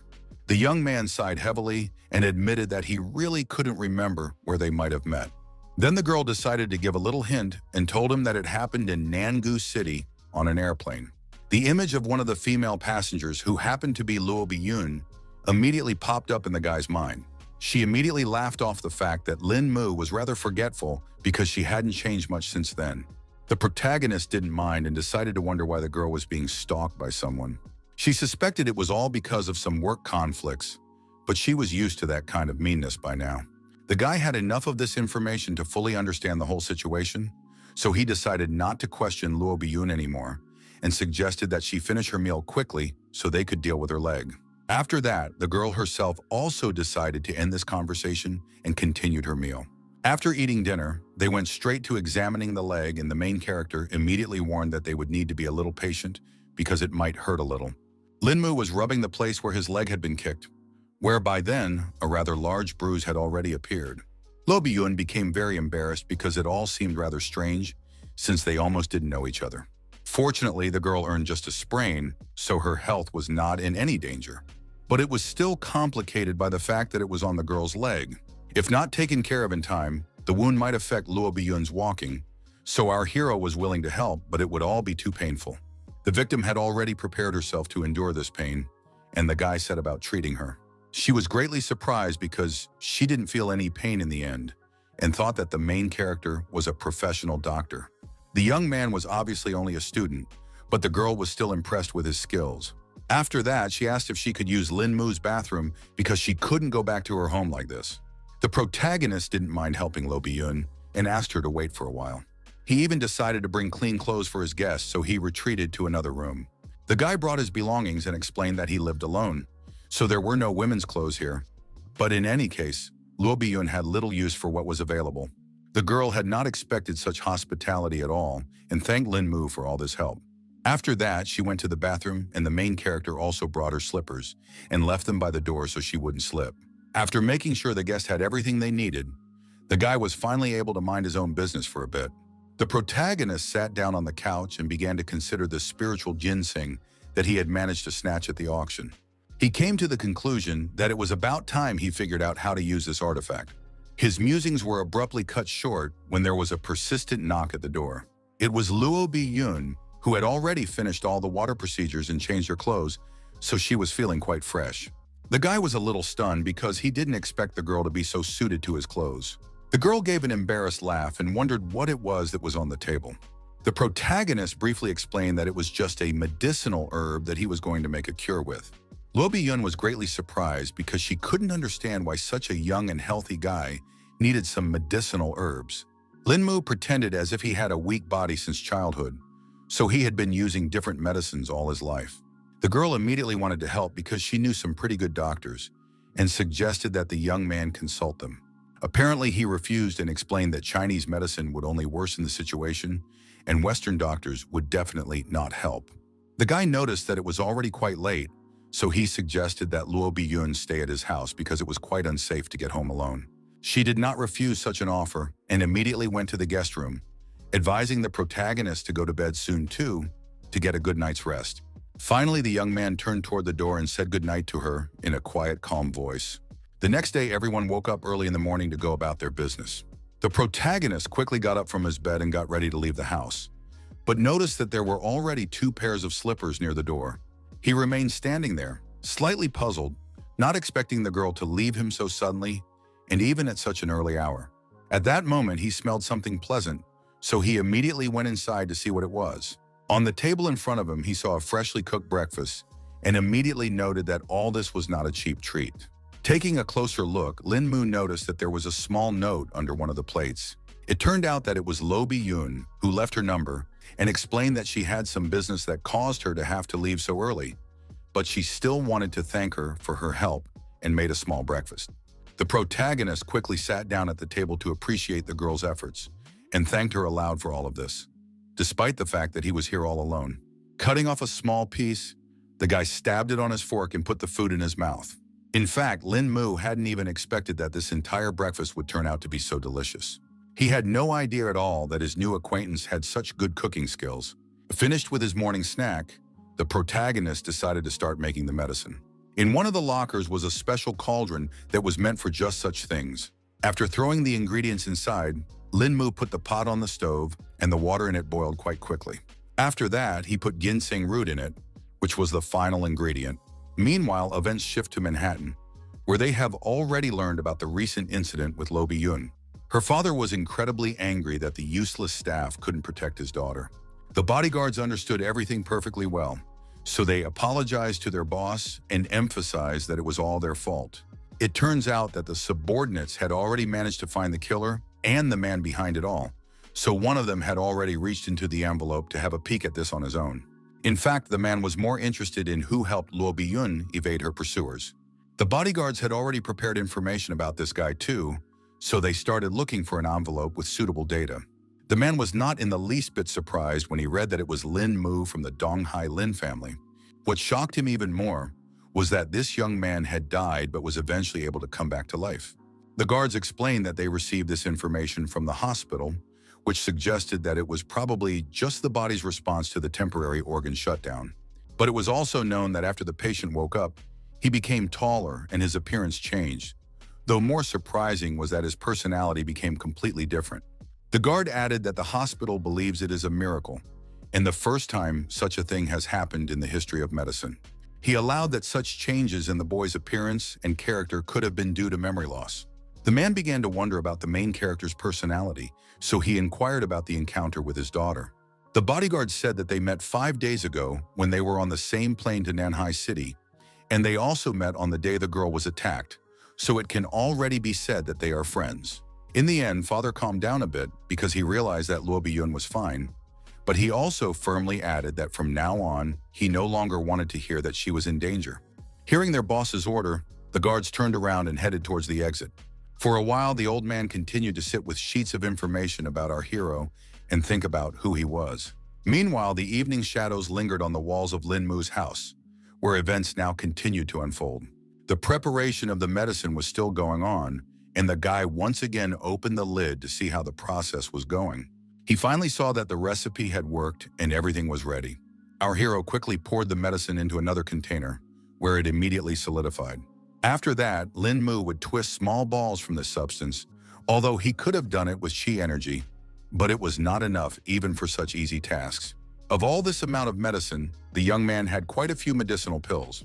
Eventually, the protagonist decided it was time to personally try his endeavors. Taking a sip of the medicine, the guy immediately felt some strange changes in his body. He realized that the effect was certainly a bit weak, but the number of pills just made up for it. Lin Mu realized that all was not well with Qi in this world, but with such great finances, there was nothing stopping him from rising to the top again. The next day, the guy, as if nothing had happened, went to study at the university. Tang Bei, who was sitting next to him, immediately noticed that the main character was sitting on his phone the whole time. So she immediately asked what it was that he was doing. Turns out the young man was just looking at his grades for his last exam. Seeing the result, the girl immediately noted that the grades have not badly increased after our hero was in the hospital, so now she herself was not opposed to also fall from the balcony. Obviously, it wasn't the best idea, so I didn't advise her to go to such lengths for some sort of evaluation. One of her classmates also remarked that after this incident, everyone is talking about how lucky Lin Mu is. Du Xiaoyu was very annoyed because all the attention was tied to her ex-fiancé, so she asked her girlfriends not to react to it in any way. The sly girlfriend immediately reminded her that on paper the guy was still her fiancé, hinting that they could deal with this Tang Bei he keeps hanging around with. The girl continued to pretend as if she didn't care about all these papers and said that she wasn't going to fume about some Lin Mu at all. At the same time, a rich beauty in a fancy sports car drove up to the university, who was just looking for our hero. Luo Biyun was quite determined, so she quickly got out of the car and headed towards the entrance. Classmates immediately informed the guy that some unknown girl was looking for him. The protagonist immediately realized everything when he saw the acquaintance in front of him and said hello to her, a little surprised. In turn, the girl smiled widely and laughed at the fact that he certainly hadn't expected to see her in such a place. It was true, so the young man confusedly asked how Luo Biyun knew about his university. The girl explained that she had just gotten a call from someone and didn't even have to find her savior herself. The guy got embarrassed and apologized for being too busy lately, but really he had just forgotten about Luo Biyun. She immediately suspected something, because the protagonist certainly didn't look that busy when he was having a word with his girlfriend. Lin Mu was not confused and explained that they had just finished a class they were just discussing. Luo Biyun didn't care about this at all because she came here to call our hero for a dinner that she would pay for on her own. The guy immediately refused and explained the subject that today was his grandfather's 80th birthday, which made him need to be home on time. At that time, the girl immediately guessed that there would be some kind of party and joined Lin Mu. The main character immediately explained that it wasn't a good idea because he had an oddball family, which made him afraid that Lo Bi-yoon herself wouldn't like them either. She didn't see it as a problem at all and was confident that she could handle it all on her own. Eventually, the young man realized that it was useless to resist, so he explained that he had one more class left, after which they could go home together. Only now Lo Bi-yoon was finally about to leave the audience and asked our hero to unsubscribe when he was free. After that, Lin-moo looked around and was already certain that fortunately, no one had paid attention to him. It turned out that everything was not like that, because all classmates were already actively discussing the fact that the guy had a girl and so beautiful. The protagonist realized that the situation was too dire, so he decided to quickly run out of the auditorium to avoid answering all those stupid questions. He decided to go to the vending machine and grab a small snack for himself, glad that he managed to escape in time, because otherwise he wouldn't know how to explain this whole situation. Suddenly, Tang Bei Bei appeared behind his back, who was displeased that her friend had left without saying a single word. In fact, the guy didn't even have anything to say because he had only seen this girl twice, so they were just acquaintances. He said that the first time he and Lo Bi-yoon met on an airplane and didn't even talk then, and the second time he met her in an alley near his house and saved her from some murders. The friend did not believe the words of the protagonist at all because it was too strange due to the fact that the girl after 2 meetings personally came for him. She joked that Lo Bi-yoon could thank the savior with marriage, but the hero was against it because the girl is from a famous family, and such a thing is simply impossible. Tang Bei Bei still saw no other reason for the girl to perfectly come to see the young man and act so friendly. The protagonist couldn't understand at all why his girlfriend cared so much about someone he knew. She immediately became very embarrassed and tried to explain that she was just worried about Lin-moo because she was afraid that the pretty girl just might have deceived him. The guy immediately emphasized that he wasn't some infant who could be so easily fooled. He suggested that we finally go back to the auditorium because classes were about to start. Tang Bei Bei was really annoyed that the main character was just trying to run away from her question, so she didn't get any normal answer. Meanwhile, the rest of the classmates continued to actively discuss the mysterious situation that had occurred during this break. Du Xiaoyu's friends still couldn't calm down because that girl directly approached Lin-moo and said that she was going to come to his grandfather's birthday party, which looked quite impertinent. The girl still continued to remain calm because she didn't want to show that she had any feelings for the head hero. Her friend couldn't believe that she wasn't even going to lift a finger despite some girl coming to Lin-moo's house. Du Xiaoyu wasn't going to do anything because now she had nothing to do with this guy, and besides, they were going to break the engagement anyway. The friends still thought it was like spitting in the girl's face because their breakup was still unconfirmed. In the end, Du Xiaoyu just asked her friends to calm down because it wasn't long before the teacher was going to come. After class, all the students quickly went out of the university to rest after a hard day's work. No sooner had the protagonist far away from the educational institution than someone beeped. It was Lo Bi-yoon, who was going to pick up the young man in her car from the beginning, so she waited for him at the exit. She also inquired if the guy had seen the car because she wanted him to be the one behind the wheel. The protagonist didn't mind taking advantage of such an opportunity, so he quickly agreed. Eventually, the girl asked him to drive because she didn't know the road to his house at all. Quickly switching places, Lin-moo quickly pressed the gas pedal and the car abruptly roared forward. Meanwhile, Lo Bi-yoon for some reason abruptly leaned over and started scrutinizing something. Turns out the girl was rubbing the very leg she twisted the night they met the main character. Lin-moo immediately noticed that something was wrong, so he asked her about the condition of this bruise. Lo Bi-yoon calmly replied that she was perfectly fine, and it was just a small sore from the heels. Then the main character offered her to wear normal shoes, but the girl immediately refused because everything looked much prettier on heels and her legs seemed longer. He didn't understand at all this attitude of girls who suffered so much for the sake of some beauty. Lo Bi-yoon explained, a little embarrassed, that normally she wouldn't wear such shoes, but today was a special day. The young man didn't understand the hint from her side at all, so he didn't react to those words at all. It wasn't long before they reached the Seven-Ling mansion, where all the relatives had already gathered to celebrate the birthday. The butler was overjoyed when he saw that young Master Mu had finally returned to their home. The protagonist said a brief hello to him, but was in no hurry to explain who he had come here with. The bewildered Uncle Chung had to inquire on his own who this girl was. The guy eventually explained that it was his friend named Lo Bi-yoon, who he also decided to take to his grandfather's birthday party. The old man didn't object, so he welcomed Miss Luo into their family's mansion with hospitality. The guy wasn't in much of a hurry to go in because he thought about what had happened here the last time he'd been home. He was looking at the balcony from which he had fallen off for unknown reasons, and afterward ended up in the hospital, where some rather mysterious changes in his body had taken place. Lo Bi-yun immediately noticed that the protagonist was behaving strangely, so she asked what was wrong with him. The guy smiled to show that everything was fine and offered to hurry inside. Inside, they were greeted by a huge crowd of people chatting carefree about life. The girl walked confidently forward and immediately noted that the protagonist had quite a large home. Meanwhile, the other family members had already noticed that Lin Mu hadn't come here alone, but they couldn't figure out who his companion resembled. Eventually, some of the guests began to realize that it was the Luo family's madam herself. The man tensed up when he realized that the Luo family that owned Hao Yu Corp was present here, and couldn't at all assume how his nephew would meet such a person. It turned out that Du Xiaoyue was also here, who was surprised when she realized that her fiancé was with Luo Bi-yun. The family members who wanted to get rid of the protagonist tensed up when they found out about his connection with the Lo family. They began to suspect that all their hard work would now go down the drain because of the interference of such powerful people. The first to decide to speak was the aunt, who pretended that she was glad to see her nephew. She wondered why on earth the guy had walked into their party so late. Lin Mu briefly explained that he had a class, after which he had come here as fast as he could. After the guy's explanation, the woman went straight to greeting the Luo family representative, because she never thought that the girl would come to their father's 80th birthday party. Lo Bi-yun was embarrassed by this politeness and explained that she didn't come here as a representative of Hao Yu Corp, but as a friend of Lin Mu. The aunt explained that regardless of any reason, their family was happy for the girl's visit. The protagonist interrupted their amiable conversations and wondered where Grandpa was because he still hadn't seen him.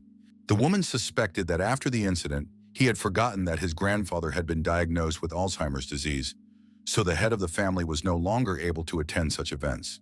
Anyway, the guy was going to talk to his grandfather, so he left all his relatives and guests, and Luo Bi-yun followed him. One of the brothers inquired if their sister had managed to find out anything from the daughter of the owner of Hao Yu Corp. Auntie thought that this girl was definitely not that simple, so it was impossible to find anything related to her for now. The man then inquired as to what this girl had in common with their nephew, but the sister was clueless, though she was definitely sure that they were not dating. Meanwhile, the protagonist had already entered his grandfather's room and announced that he had come home. The head of the family was already too weak, so he needed servants even just to eat. Grandpa's gaze was rather blank, so he just mechanically opened his mouth to be fed. Suddenly, he twitched and grabbed the servant's hand as if he didn't want to eat anymore. Only now did the subordinate see that young Master Mu had entered the room, causing her to be a bit confused. The boy calmly released the servant and explained that he just wanted to talk to his grandfather. The worker understood everything perfectly well, so she quickly headed towards the exit. Lin Mu squatted down in front of his grandfather and immediately wished him a happy birthday. Taking the old man's hands, our hero asked if he remembered his grandson, hoping to rekindle at least a spark of memory in his eyes. Through force, Grandpa still remembered that his favorite grandchild Mu was standing in front of him. At this point in the conversation, Luo Bi-yun intervened and smilingly wished Mr. Lin a long life, and remarked that he would definitely last longer than the South China Mountains. The main character revealed that it was a friend he had taken to help celebrate her birthday. Grandpa still seemed to be hovering in the clouds, so he didn't say many words and only occasionally nodded back, smiling. He grabbed his grandson's hand sharply again, but he also remained silent. Lin Mu understood perfectly well what the situation was, so he just continued to watch the old man. At this moment, a servant came into the room and informed the young master that the celebration was about to start, and Du Xiaoyue was waiting for him to come down. Our hero was rather surprised when he heard that name, so he hurriedly went to see what was going on and left his grandfather to the worker. She went quickly out into the hall, where his so-called bride was waiting for him, who did not seem pleased with his absence. Lin Mu finally found a moment to directly ask the girl what she was forgetting here. It turns out that Du Xiaoyu's grandfather asked her to attend the event and present a gift from them. She summoned her assistant, who held up a vase that looked very expensive, and briefly introduced the gift from the Du family. It was an authentic flower-painted vase from the period of Chinese Emperor Yongzheng. All the guests immediately noticed this rare treasure and began to marvel that old man Du was indeed an incredible person, because a gift like this was worth at least several tens of millions. Our hero thanked their family for such a generous gesture, but refused to accept the vest because it was too expensive for their family. Du Xiaoyu irritably reminded that she was still the young man's fiancée, so it was normal for her to give such gifts. Guy thought that Miss Du had also fallen off the balcony because she now started talking about the engagement in complete seriousness. The girl once again emphasized that the engagement was planned by the heads of their families, so it has not yet been officially dissolved.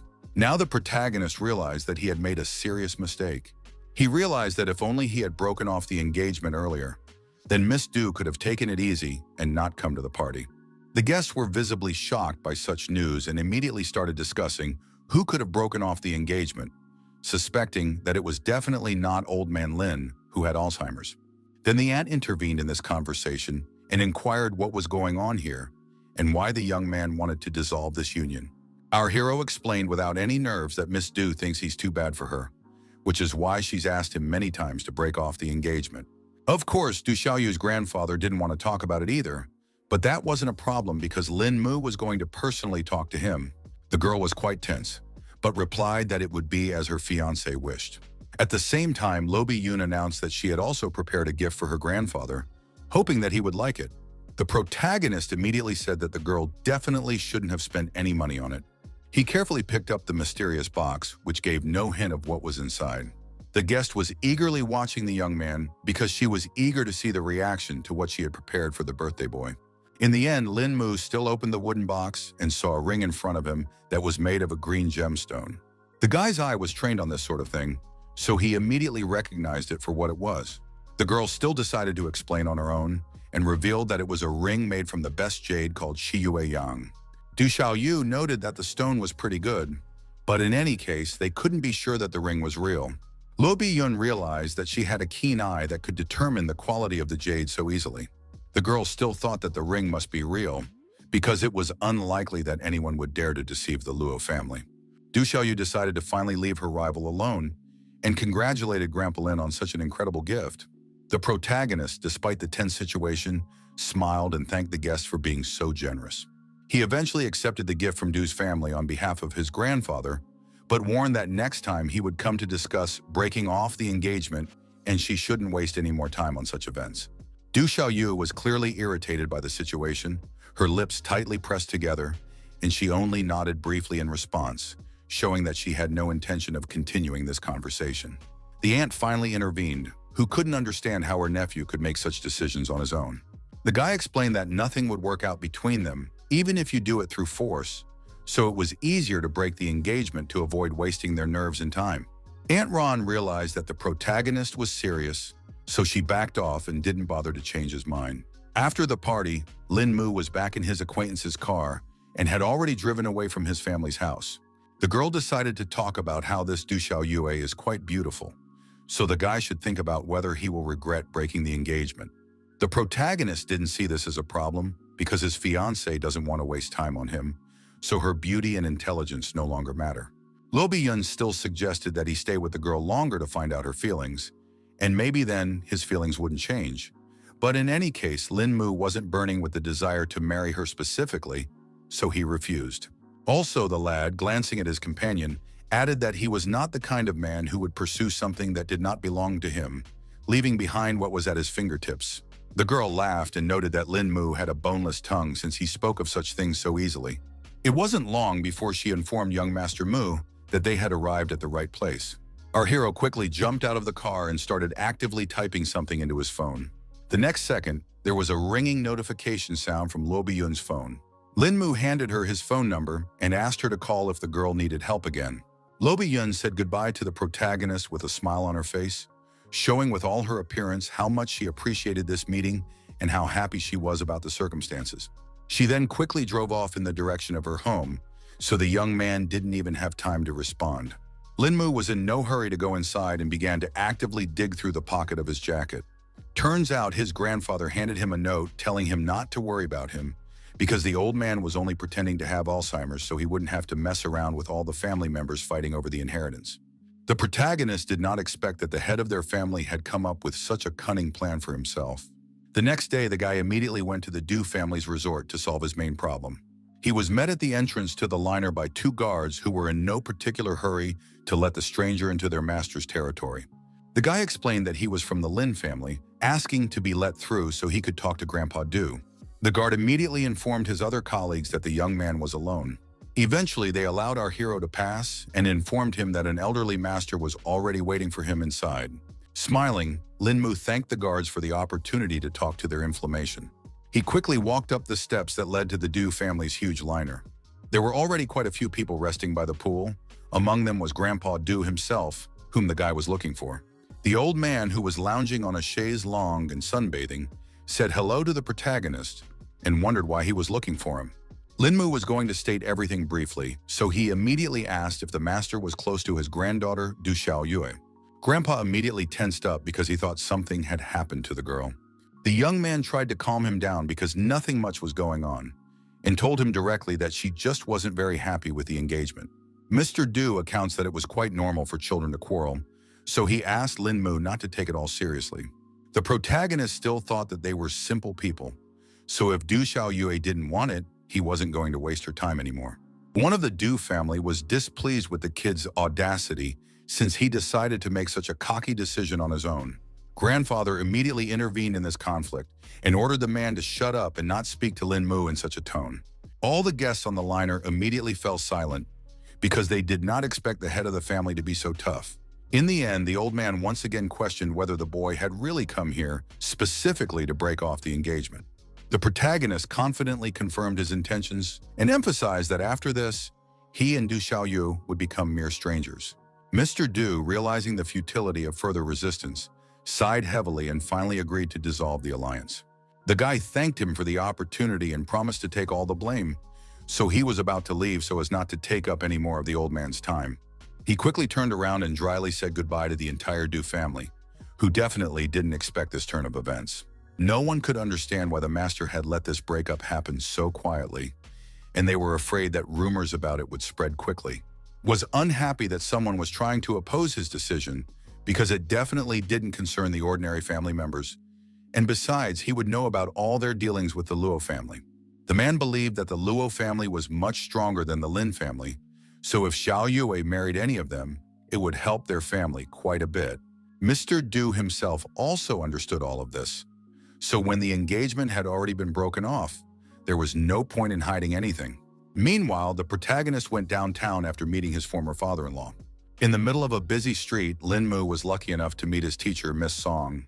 The young man was happy about this coincidence, so he decided to help the teacher carry her bags. The girl rejoiced at this sudden good fortune and was not averse to handing over the burden to her apprentice. Lin Mu immediately noticed that she was carrying some sort of gift, so he decided to inquire about who was having a birthday. It turned out that Song Liangju herself was having the celebration, so the protagonist thought she was going to celebrate alone. The teacher dismissed his speculation because she wanted to get together with her neighbors, so she invited our hero to this celebration as well. The young man didn't seem to have expected such a suggestion from Ms. Song at all, so he was confused and didn't know how to answer. Suddenly, Li Guanjue, who was accompanied by his bodyguards, intervened in their conversation. He couldn't understand how Song Liangju could be so bored on her birthday, so he suggested that she throw a real celebration. The girl calmly replied that there was no need for that, because she had already found herself some people to celebrate the day with. Li Guangyu suspected she was talking about her friend Zixi, so he offered to take her along and added that birthdays are very important in Korea. Song Lingju wasn't going to fall for his silly tricks because she was Chinese, and she wasn't interested in Korean traditions. At that moment, she turned around and saw that one of the guards had already blocked her way. The girl tensed up when she saw such maneuvers and asked Li Guanjia what it all meant. Her acquaintance only grinned enigmatically, leaving this agitated question unanswered.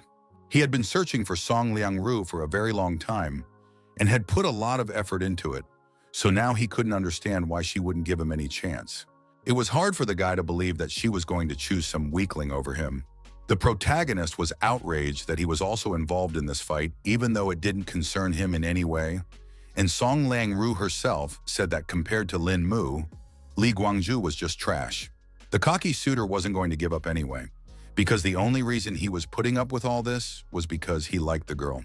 He asked our hero not to dream of any relationship because it's as if Song Liangju will just dump him as soon as she no longer needs him. The girl was unhappy that her acquaintance was behaving so inappropriately and asked him to stop slandering her. The guy didn't see any problem at all with her words because he was sure that she would definitely ditch Lin Mu sooner or later. Song Liang-ro asked her acquaintance to leave amicably because otherwise she wouldn't let him get away with such a prank.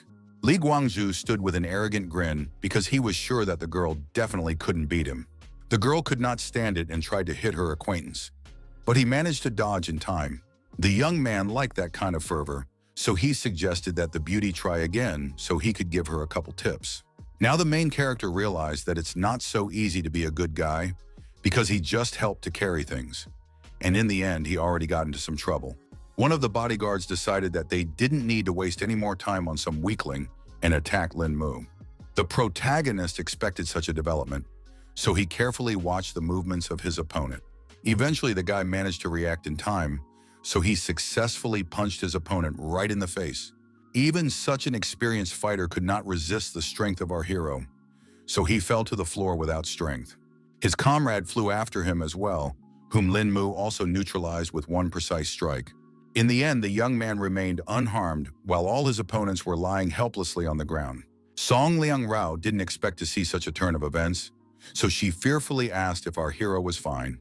The protagonist began to tell with a smile that he saw the two men surround him, but after blinking once, he had already witnessed these fighters lying on the ground. The guy lied that he must have been rescued by some master, but Miss Song had a hard time believing it because she didn't see anyone nearby.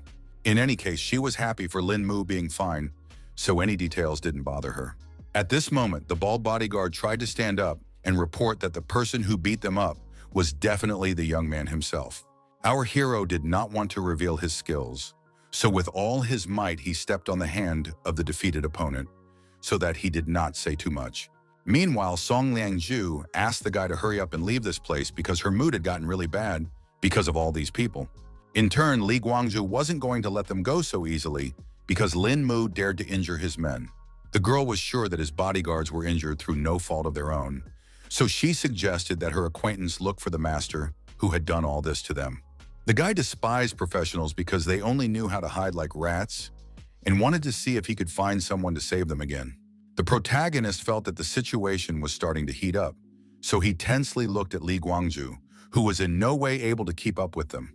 Song Liangju sensed this tension and immediately stopped her disciple because his potential opponent was too dangerous as he had already won many taekwondo competitions and was quite strong.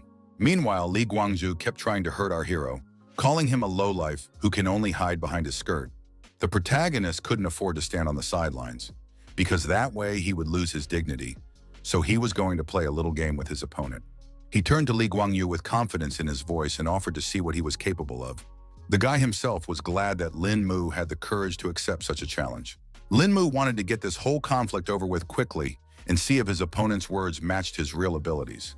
Li Guangzhu didn't wait any longer and accelerated sharply to suddenly attack our hero. He felt that now the protagonist should just beg for mercy, because Lin Mu simply wouldn't be able to resist his incredible strength. Song Liang-rao realized that there was no way she could help her student, so she remained standing back and simply asked him to be careful. The guy could already see that his opponent was not at all like some other weakling. In any case, the protagonist thought that Li Guangzhu was hoping in vain if he really thought that this fight would be so easy. But the guy was still absolutely confident in his strength, so he continued to attack Lin Mu, who had managed to dodge so far. Eventually, the protagonist managed to block even a strong leg kick and keep his balance. An interested smirk appeared on Li Guangzhu's face because he didn't expect the young man to even be able to block his turning kick. He paused for a while and wondered what the protagonist was going to do now, because he was definitely not in a particularly favorable situation. Song Ling-rao could clearly see how strong the blow was, so now she wasn't sure if her disciple was fine. Li Guangzhu himself was surprised by this outcome because he could have calmly broken the board with his punches, but the protagonist somehow managed to withstand. Meanwhile, Lin Mu replied that he was fine, but he didn't even expect his opponent to be this good. The teacher noticed that the young man was holding up quite well, so she asked him when he had managed to become so strong, and he told her that it was after he was discharged when he realized his weakness. Li Guangzhu decided to take advantage of the guy being distracted by the conversation and tried to attack him a second time. It seems that the protagonist had long been prepared for this turn of events, so he put his two hands forward. His opponent immediately noticed this maneuver on his part and thought the guy would try to grab his leg. He simply couldn't let Lin Mu do something like this. So a solution to the problem had to be found right here and now. The guy in flight changed his attacking foot. Trying to attack the protagonist from the side, he didn't have time to defend. Song Ling Rao was not too scared because she thought that Lin Mu had come to an end. The guy actually had a very good reaction, so even in such a desperate situation, he managed to dodge. Eventually, he managed to put his plan into action and successfully grabbed his overconfident opponent's leg. Lin Mu was very angry at this guy, so he decided to teach him a lesson for being so impertinent. He twisted Song Liang Ru's foot with all his might and then heard a rather unpleasant crunch. Feeling this unbearable pain, even such a strong fighter shrilly screamed. Lastly, the protagonist advised Li Guangzhu not to try to make moves he couldn't do because it would only make him look like a complete fool. Those were his last words, after which he walked over to Ms. Sleep, and together they walked away from the humiliated weakling. When they were back on the main street, the teacher admitted that she had not expected this turn of events. She marveled that Lin Mu had gotten so strong in just a few months, and our hero said it was all just for his health.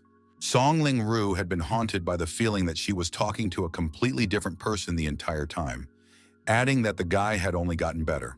She immediately remembered that her roommate was also very good at martial arts. The protagonist guessed that Ms. Song was talking about Zixi, who Li Guangzhu had mentioned earlier. Then the teacher decided to reveal that her friend has been practicing since she was a child, so she uses the sword as if it were an extension of her arm. The guy realized that she was quite good, so he inquired about what such professionals did, but Song Lingju didn't know any details. In the end, she herself suggested that Lin Mu have tea together because the neighbor was just at home. The protagonist declined because he still had some business to attend to and wished them a good time. The guy said goodbye and was about to leave, but Song Liangru lastly told him to make sure to stop by next time. Lin Mu was calmly walking through the streets of the city when he heard the sounds of a chase behind him. It turns out that some thief had dared to steal a bag in broad daylight and was now trying to escape prosecution. The villain wasn't going to give up so easily, so he yelled for everyone to disperse and give him his way. He tried to quickly run across the road, in the middle of which a police car had just stopped. A female law enforcement officer immediately jumped out of the car and attempted to apprehend the man who was so desperately trying to flee the scene of his crime. The thief tried to jump over the fence, but in the end, his foot slipped unsuccessfully. As a result, he fell to the ground and dropped with a clatter the very bag he was so eager to steal. The policewoman immediately jumped over the fence so as not to miss the opportunity to capture the villain. She emphasized in a cold, stern voice that any resistance was futile. The thief unhappily clucked his tongue because he realized he had no more avenue of retreat. Eventually, the man pulled a knife from his pocket and began threatening the girl who tried to restrain him. The police officer ordered him to stop resisting because assaulting an officer is a serious offense. The man thought he wasn't a thief until he was caught, so he could do whatever he wanted, but backup was on the way, so it would be hard for him to evade the police. The officer said that if he did surrender voluntarily, she would pretend that the offender had not assaulted her. The girl wasn't going to give up so easily anyway, so the girl could only dream of such a thing. She realized that the situation with this intruder was too complicated, so he was leaving her no other choice. The policewoman was about to apprehend the bandit, but he started waving his knife at her to stop her from approaching. The girl acted quite professionally, so she quickly grabbed the thief by the arm and immobilized him. As she pawed and laid the man on the ground, she emphasized that he had a choice before that. She asked why the whole situation was made more complicated because now the violator had earned himself another non-compliance with the law. Suddenly, someone else put his foot down on the policewoman and emphasized that it was better for the woman to stay out of these matters. The police officer then immediately realized that someone had come to the aid of the bandit. She had pretty good physical fitness, so she managed to dodge in time. Now the policewoman understood that it was this gangster organization that had it all together. One of the men said that there are some things you should just turn a blind eye to, so a girl better not seriously look for trouble on her day off. She, as a police officer, was outraged by this sort of thing because she couldn't just let criminals go. The bandit was annoyed that the girl was so stubborn, so he decided to deal with her. The policewoman was able to dodge the first blow, and then realized something was wrong. She stumbled helplessly against the fence and realized she had nowhere else to dodge. Meanwhile, the bandit had already pulled out a knife and rushed towards the girl to finish her off sooner. At this point, someone stopped the villain and pointed out that everyone makes mistakes, so you should forgive them if possible. It turned out to be the protagonist who felt that there was no need to resort to sacrifice during a routine robbery. In the end, the bandit agreed with him and decided to forgive the girl this time, emphasizing that she should stay out of other people's business next time. Lin Mu was glad that he had solved this problem so easily. Staring at the departing bandits, the guy didn't even notice that the police officer had already handcuffed him. The protagonist couldn't understand at all what it was all about, and the girl explained that he needed to fully realize what he had just done. The guy still didn't see the problem either, because all he wanted to do was help a cop who was in trouble. In turn, the girl absolutely refused to believe that Lin Mu was not familiar with these criminals. The protagonist was annoyed by this attitude towards him because he really saw these people for the first time, but still didn't trust because the bandits obeyed him so easily. Lin Mu still didn't understand anything because he was sure that the bandits had only left because they wouldn't be able to defeat him in a fight. The policewoman was not at all sure that the young man could defeat 3 robbers, so she was still going to take him to the station and write a report to clear up the whole situation. The guy began to realize that the situation was quite serious, so he got nervous because he still had a considerable amount of important plans left, which were literally destroyed in a second. At that moment, another police car pulled up beside them, from where another officer got out and immediately recognized Officer Wang. The young man realized that she was the one calling for backup and saw that his colleague had managed to handle the perpetrator herself. Then the girl explained that it wasn't the same robber, but there were suspicions that this particular guy might have been an acquaintance of the bandits. The officer agreed to help her and take the perpetrator to the station himself, and Ms. Wang herself was to return to the office.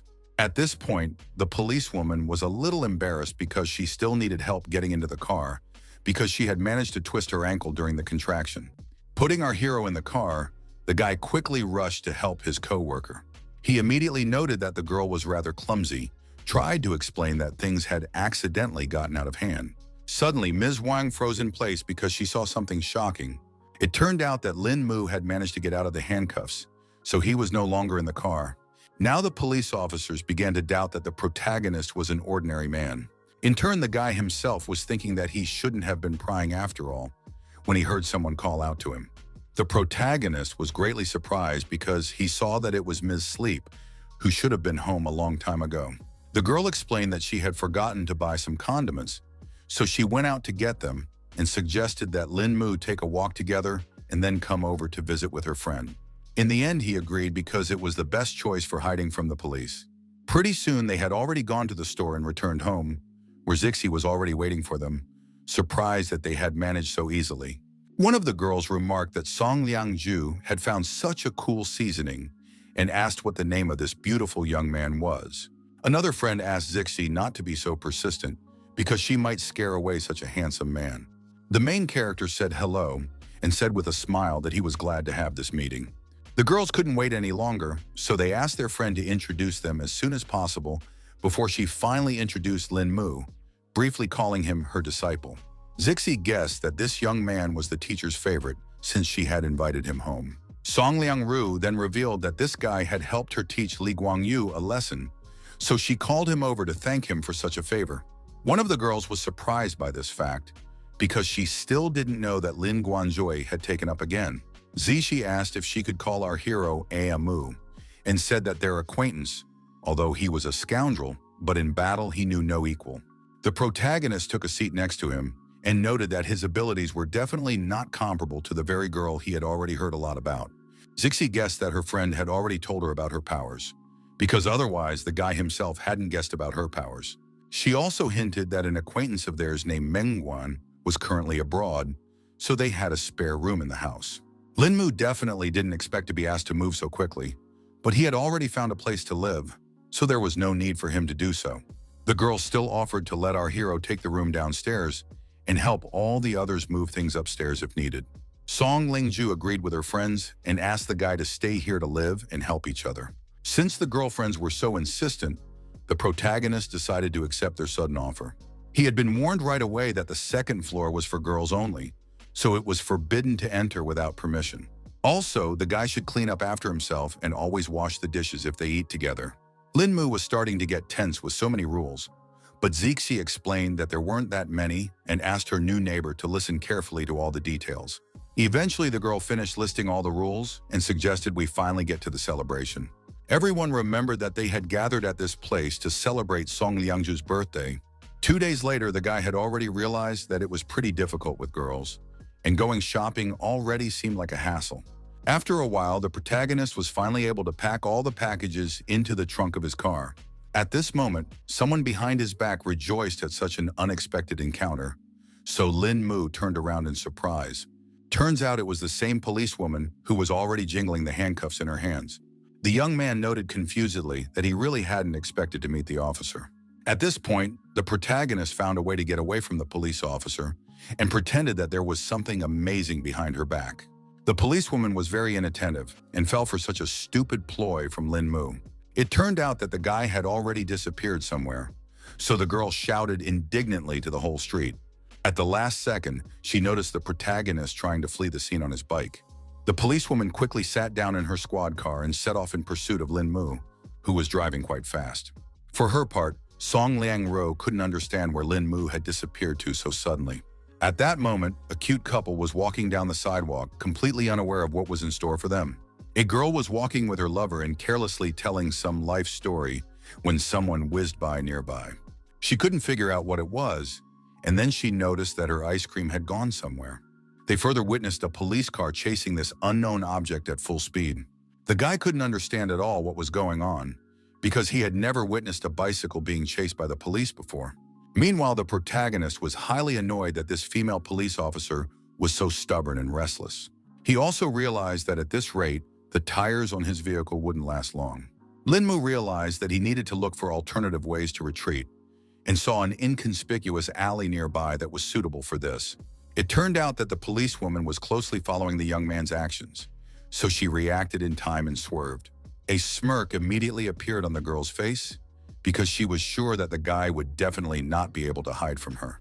The protagonist did not suspect at all that his plan had failed and calmly walked down the street, rejoicing that he had managed to escape from this madwoman. Within a second, he heard a distinctive click and felt the cold metal of the handcuffs around his wrists. The young man directly admitted that the officer really got to him because she had been chasing him for such a long time. The police officer herself did not see this as a problem because she merely wanted to bring the escaped felon to the station.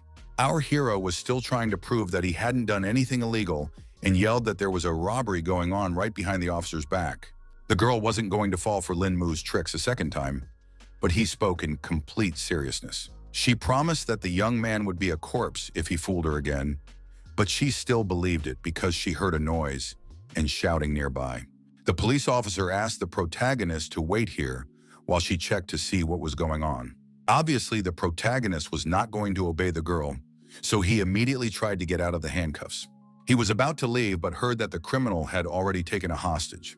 Eventually, the guy got interested in the whole situation because he hadn't yet seen a robber cover himself with hostages. A considerable number of people had already gathered in the shopping center, not knowing what to do in such a situation, and the robber threatened to shoot the defenseless man he managed to grab. As the protagonist got closer, he saw that the robber had captured a policeman, but people in the crowd told him that he used to have a little girl in his hands, with whom this brave girl had switched. Lin Mu was surprised because he didn't expect that the officer had such a good heart that she sacrificed herself for the child. The policewoman continued to keep her cool and ordered Lan Zedong to stop because he was already surrounded. The man was not going to give up and ordered everyone to fail and prepare a car for him because otherwise his hostage would die. The protagonist began to get annoyed with the whole situation because there was too much noise from this criminal. Suddenly, he just plopped down on the floor right in the middle of the crowd, causing the bandit to immediately look away from voicing his conditions. Lin Mu didn't bother to explain anything and carefully fixed his hair before continuing with his plan. The policewoman was shocked when she saw the guy and asked him to get out of here as soon as possible because it was too dangerous. It turns out that our hero decided to pretend that he had always been a fan of Brother Lan and wanted to give him some sort of gift. At this moment, a woman in the crowd indignantly shouted that Lin Mu had stolen her bag.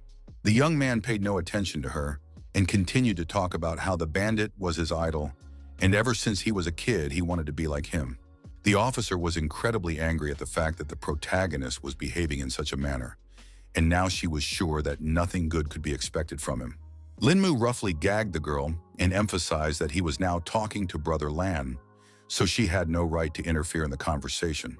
The man started to get stressed out by our hero's nonsense, so he asked to get him a car and offered to talk when they left the scene. The guy quickly started running errands from the thug and remembered that the policewoman's car was just parked somewhere nearby. Eventually, he took his time going outside and reported that there was a sniper nearby. The criminal was shocked by this information and once again questioned what the protagonist had just said. He finally looked around and saw that the young man had actually lied to him, and there were no snipers nearby. Meanwhile, the main character took the opportunity that he had distracted the bandit and threw me his bag. Lan Zidong managed to react to this sudden attack in time and put out his hand, knocking the bag away. He decided to immediately fire his gun, but there was a misfire, so Lin Mu remained unharmed. The guy's reactions were perfect, so he quickly went low and grabbed his opponent's arm. After that, he turned around and gave the bandit in the head from the elbow, so he could no longer stay on his feet. The world around Lan Zidong abruptly spun, and in just a second he was on the ground. Our hero then promptly clobbered the criminal, who now promised to finish him off at the first opportunity. In turn, the policewoman was already too angry, so she declared that she had had enough today and was going to deal with this annoying intruder right here and now. The protagonist turned to her and asked her to give the purse to the lady he had managed to rob because his hands were full for the time being. The girl didn't mind and quickly began to gather up all the things that were scattered around. Lan Zidong, who had already been received by the two police officers, was incredibly angry at being treated in this manner, so he was already thinking of a revenge plan. An hour later, Lin Mu had already returned home to his new roommates, who were completely unaware of what had happened to him. He was met at the doorstep by Song Liangju, who immediately asked where the guy had disappeared to so suddenly. The protagonist sighed heavily and replied that he just didn't want to talk about it because he hadn't had much luck lately. The girls still did not calm down because they were worried about the fate of their friend, while the one explained that nothing special had happened to him. As he walked further along, the young man noticed that his friend was watching some concert on TV, and they told him that they really wanted to go there, but tickets were very hard to get. At this moment, Zixi noticed that the protagonist had finally returned, wondering if he was going to apologize for his sudden disappearance. Linmu was well aware that he had no choice, so he promised to definitely redeem himself. He asked his acquaintances to wait a little while. He stepped away to make one important call. The girls were surprised that our hero had just returned, and he had some problems again, but the guy promised to tell everything later. Zixi was no longer sure that this young man was an ordinary student because he was acting too mysterious. Song Lingju agreed with her friend and noted that he seemed too masculine for his years, but the girl thought that wasn't his only oddity. As it turned out, the guy had already made arrangements for Yao Xianxian's concert and hoped his girlfriends had free time for him in 3 days. Zixi was overjoyed at this news and wondered how he had managed to get tickets. The protagonist didn't give details about old man Wang helping him and briefly explained that he had some connections. The next day, the whole company went to an establishment to grab a bite to eat together. Linmu immediately noticed that this place was suspiciously quiet today. In turn, the friends were surprised that their acquaintance also came to the cafeteria today. The girl immediately felt someone else's gaze on her, so she turned sharply towards the company of friends. Suddenly, the protagonist looked closer and felt that there was chi energy lurking in her chest, which literally shocked him. The guy definitely didn't expect to meet another cultivator in a place like this. Zixi thought that he had such an eye for the girl because of her beauty, and the man confirmed it, adding that aside from all that, the stranger was rather calm. The girl didn't seem to like this description of this mysterious beauty, so she stepped on Lin Mu's foot with all her might.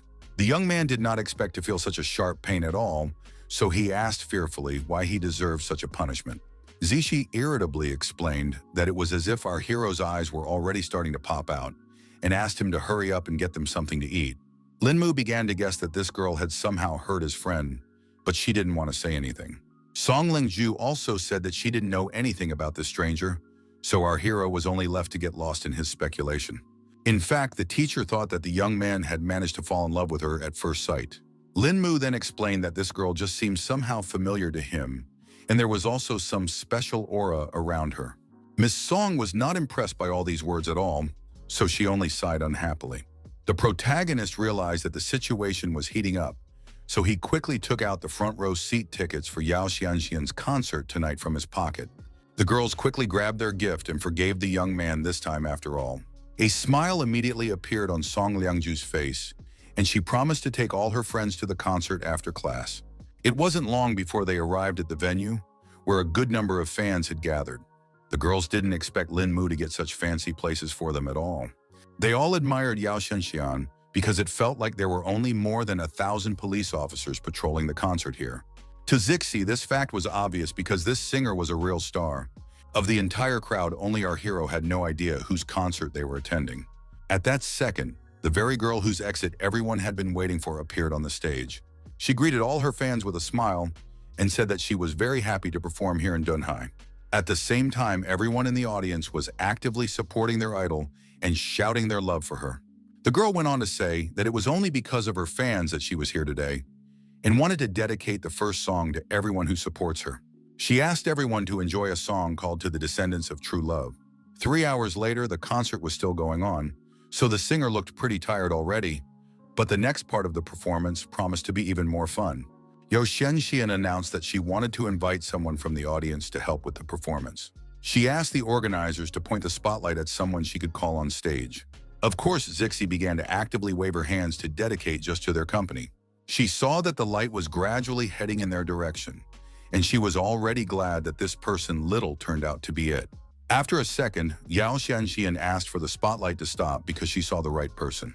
In the end, it turned out that this lucky guy was the main character, who definitely did not expect this turn of events. The singer happily greeted her audience and invited the happy fan to run to her stage as soon as possible. Zixi couldn't understand at all why her acquaintance was still sitting in his seat and didn't seem to be in a hurry to go on stage at all. Lin Mu himself didn't understand why he had to go anywhere. And then his friend explained that he had become a lucky man and could now sing with Yao Xianxian. The boy was surprised at this news and still didn't want to go anywhere because he couldn't sing at all. The girl then warned him that he would just set the artiste up if he didn't go. Lin Mu didn't care about this fact at all, but Zixi also didn't insist and said that the decision was up to the young man himself. Meanwhile, Yao Xianxian turned to the guy in white again and asked why he didn't want to sing with her. The main character explained that he was too shy to go on stage and also couldn't sing, so he wanted such a happy opportunity to go to someone else. Fans immediately started shouting that the guy had said everything beautifully and now wanted their own opportunity to sing with Xianxian. The girl decided to get behind Lin Mu and choose a new viewer for this interactive. A second later, the spotlight illuminated another spectator who was delighted that he had been chosen. This guy ran to the stage with all his legs and very soon sang his favorite song in a duet with Yao Xianxian. At the end, they hugged tightly, and the girl thanked her viewer for such a strong support. After that, the girl thanked all her fans again, and the hall erupted in wild applause and squeals. That was the end of the concert, so all our heroes left the hall and were happy that everything had gone so cool. At the same time, Zixi was very unhappy that the guy took away her chance to go on stage and make this night finally perfect. Meanwhile, some 2 guards appeared behind Lin Mu's back and directly addressed him. One of the bodyguards reported that their mistress would like to meet the protagonist. The young man was surprised to hear such a request and wondered who the lady was. The guard didn't hide anything and directly explained that Miss Yao Xianxian had asked for this. Then our hero was even more surprised and wondered the reason for this. But the bodyguards themselves also knew nothing and just followed their mistress's orders. In the end, Lin Mu decided to leave and asked his girlfriends to go home without him. Song Liangru smiled softly and gave her consent, but asked the guy to return home in one piece. Zixi added a request for the young man not to forget about his girlfriends after meeting Yao Xianxian herself. The protagonist, with firmness and confidence in his voice, asked the guards to take him to their mistress. 5 minutes later, the guy was already in the right place, and Yao Xianxian called out that the door to her room was open. The girl was just changing her clothes after the concert and was surprised that Lin Mu had come so quickly. The shocked young man froze on the spot because he did not expect to see the singer in such a form. Eventually, he quickly closed the doors behind him and apologized for walking in at such an inopportune moment. Yao Xianxian said that there was no problem with that and explained that she had mistaken our hero for a servant. She quickly got dressed and asked Lin Mu, who still hadn't said a single word, to go inside. The guy in slight bewilderment immediately asked what Mrs. Yao came here for. The girl wondered why he didn't go on stage, then assuming he was afraid she would bite him. The protagonist didn't immediately answer her question and asked the singer to sit a little more modestly because he couldn't have a normal conversation with her. Yoshenshin laughed from the fact that the guy looked like a true gentleman, but it turned out that he could become a wild beast at any moment. Linmu apologized and was about to leave since the girl didn't have anything else to say. The girl was not going to let our hero go, so she got up from her chair and ran after him. The echo of her heels echoed around the room as she moved closer and closer to the young man. It turned out that the singer decided to smack the main character on the cheek, which was quite a strange act. After that, the girl abruptly stepped back, and the stunned Lin Mu asked if she was all right. Yoshenshin laughed sweetly and explained that the guy just started killing so early, even though she just wanted to chat with him. The confused protagonist, who had a lipstick mark on his cheek, couldn't understand what a real celebrity could talk to an ordinary young man about.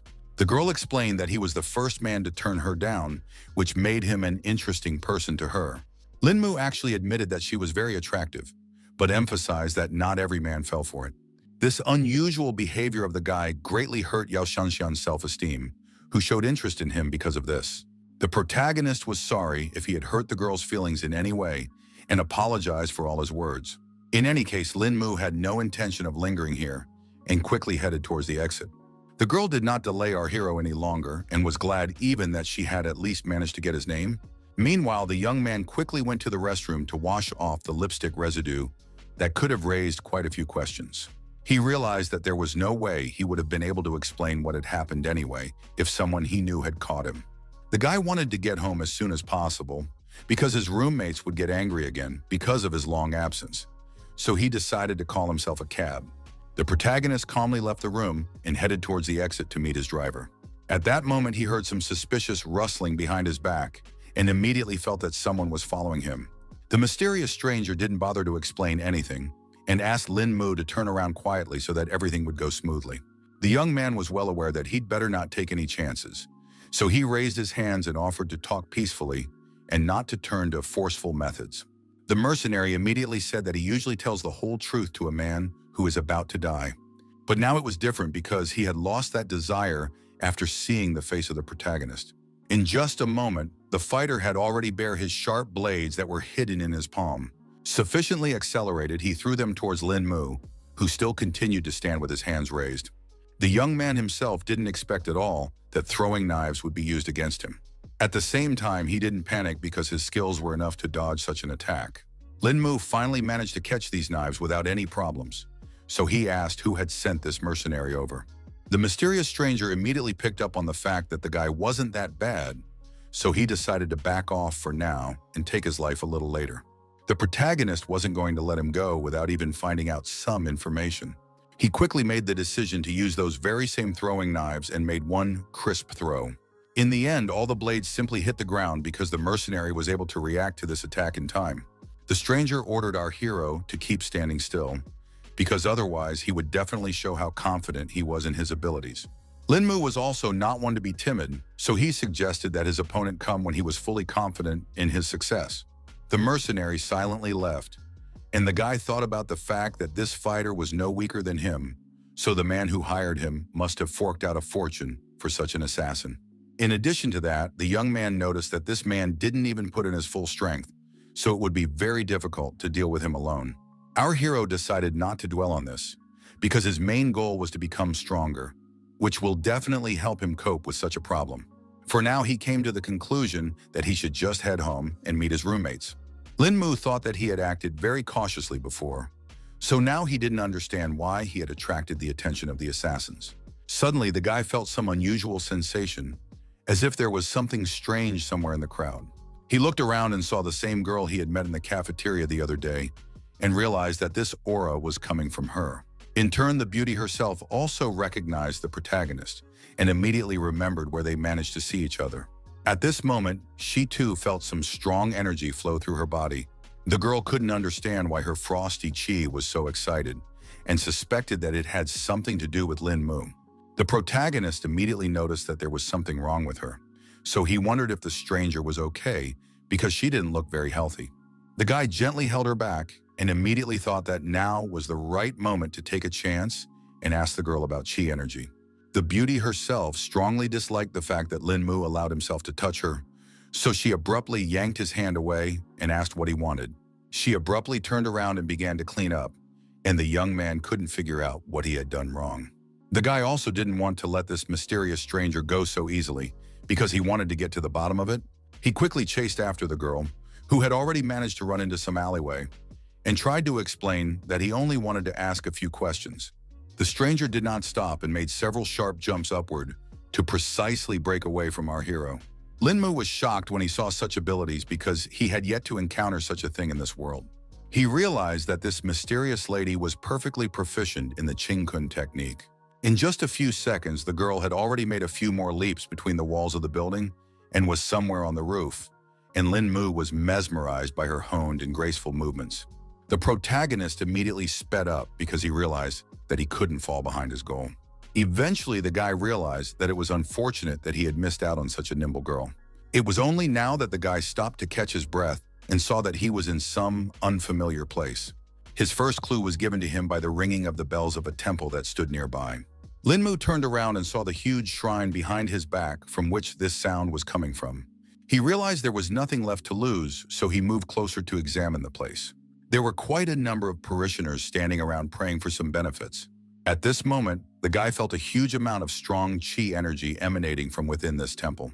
He saw that there was an old man sitting in the middle of the shrine meditating, and he marveled even more at the place.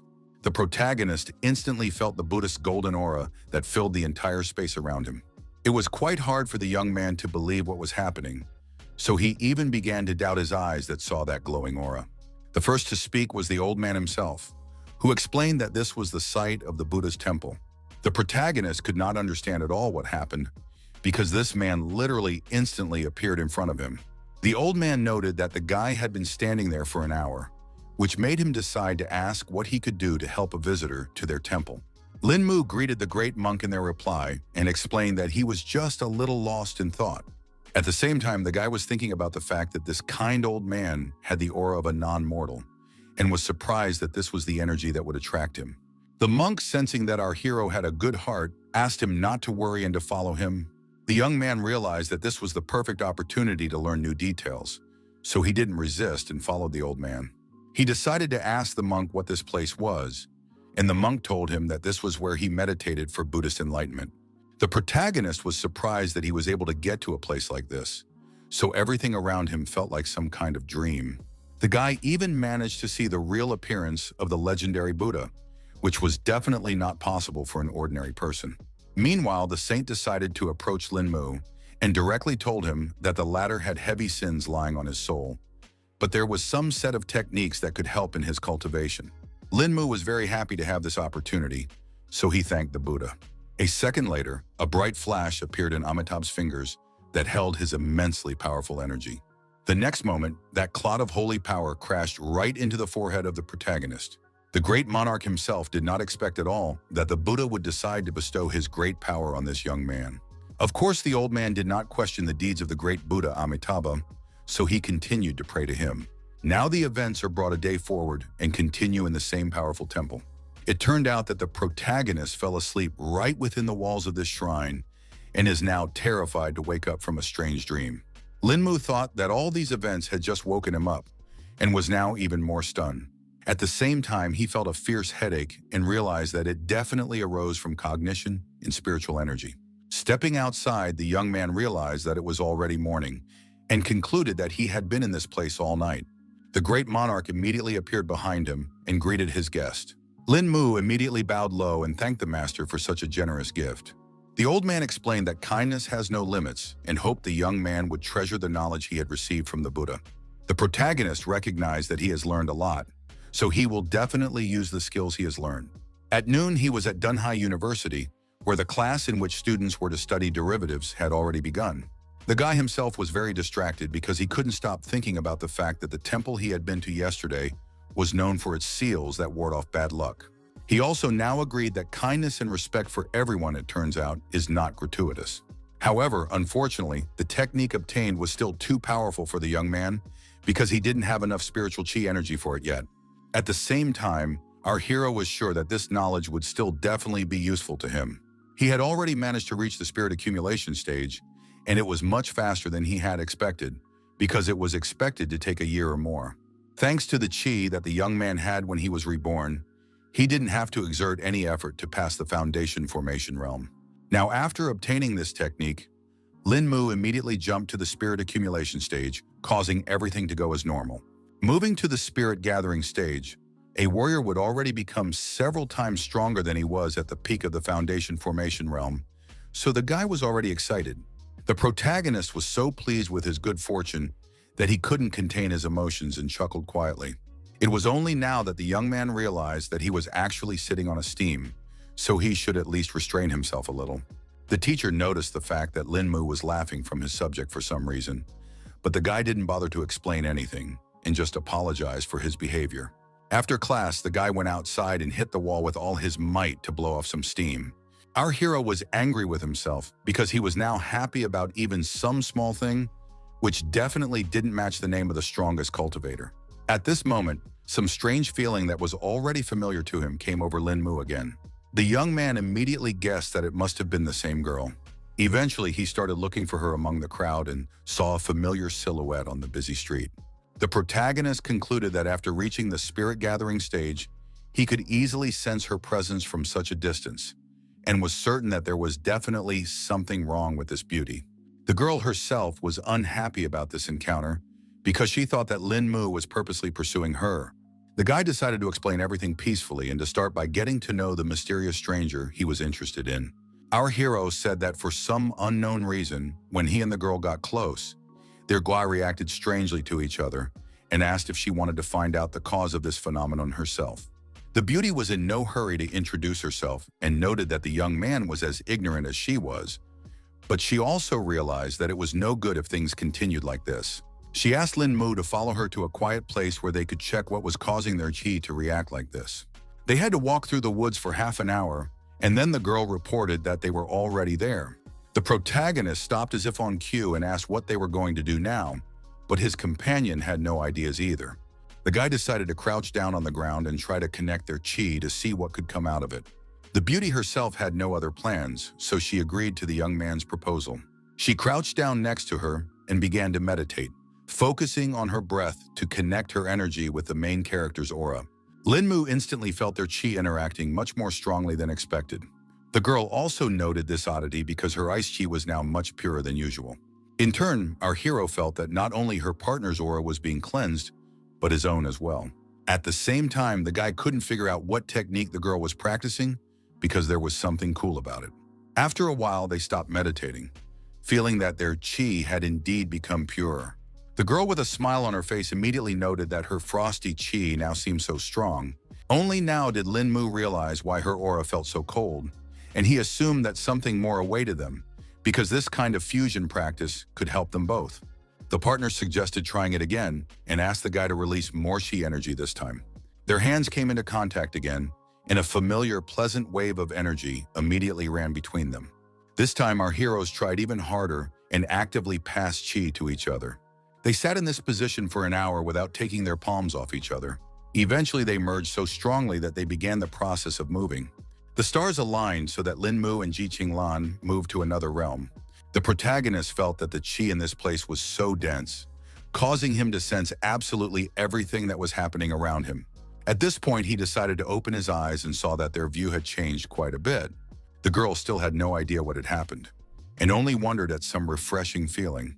Lin Mu was greatly embarrassed by the sight of his partner and quickly turned away, pretending that he hadn't seen anything.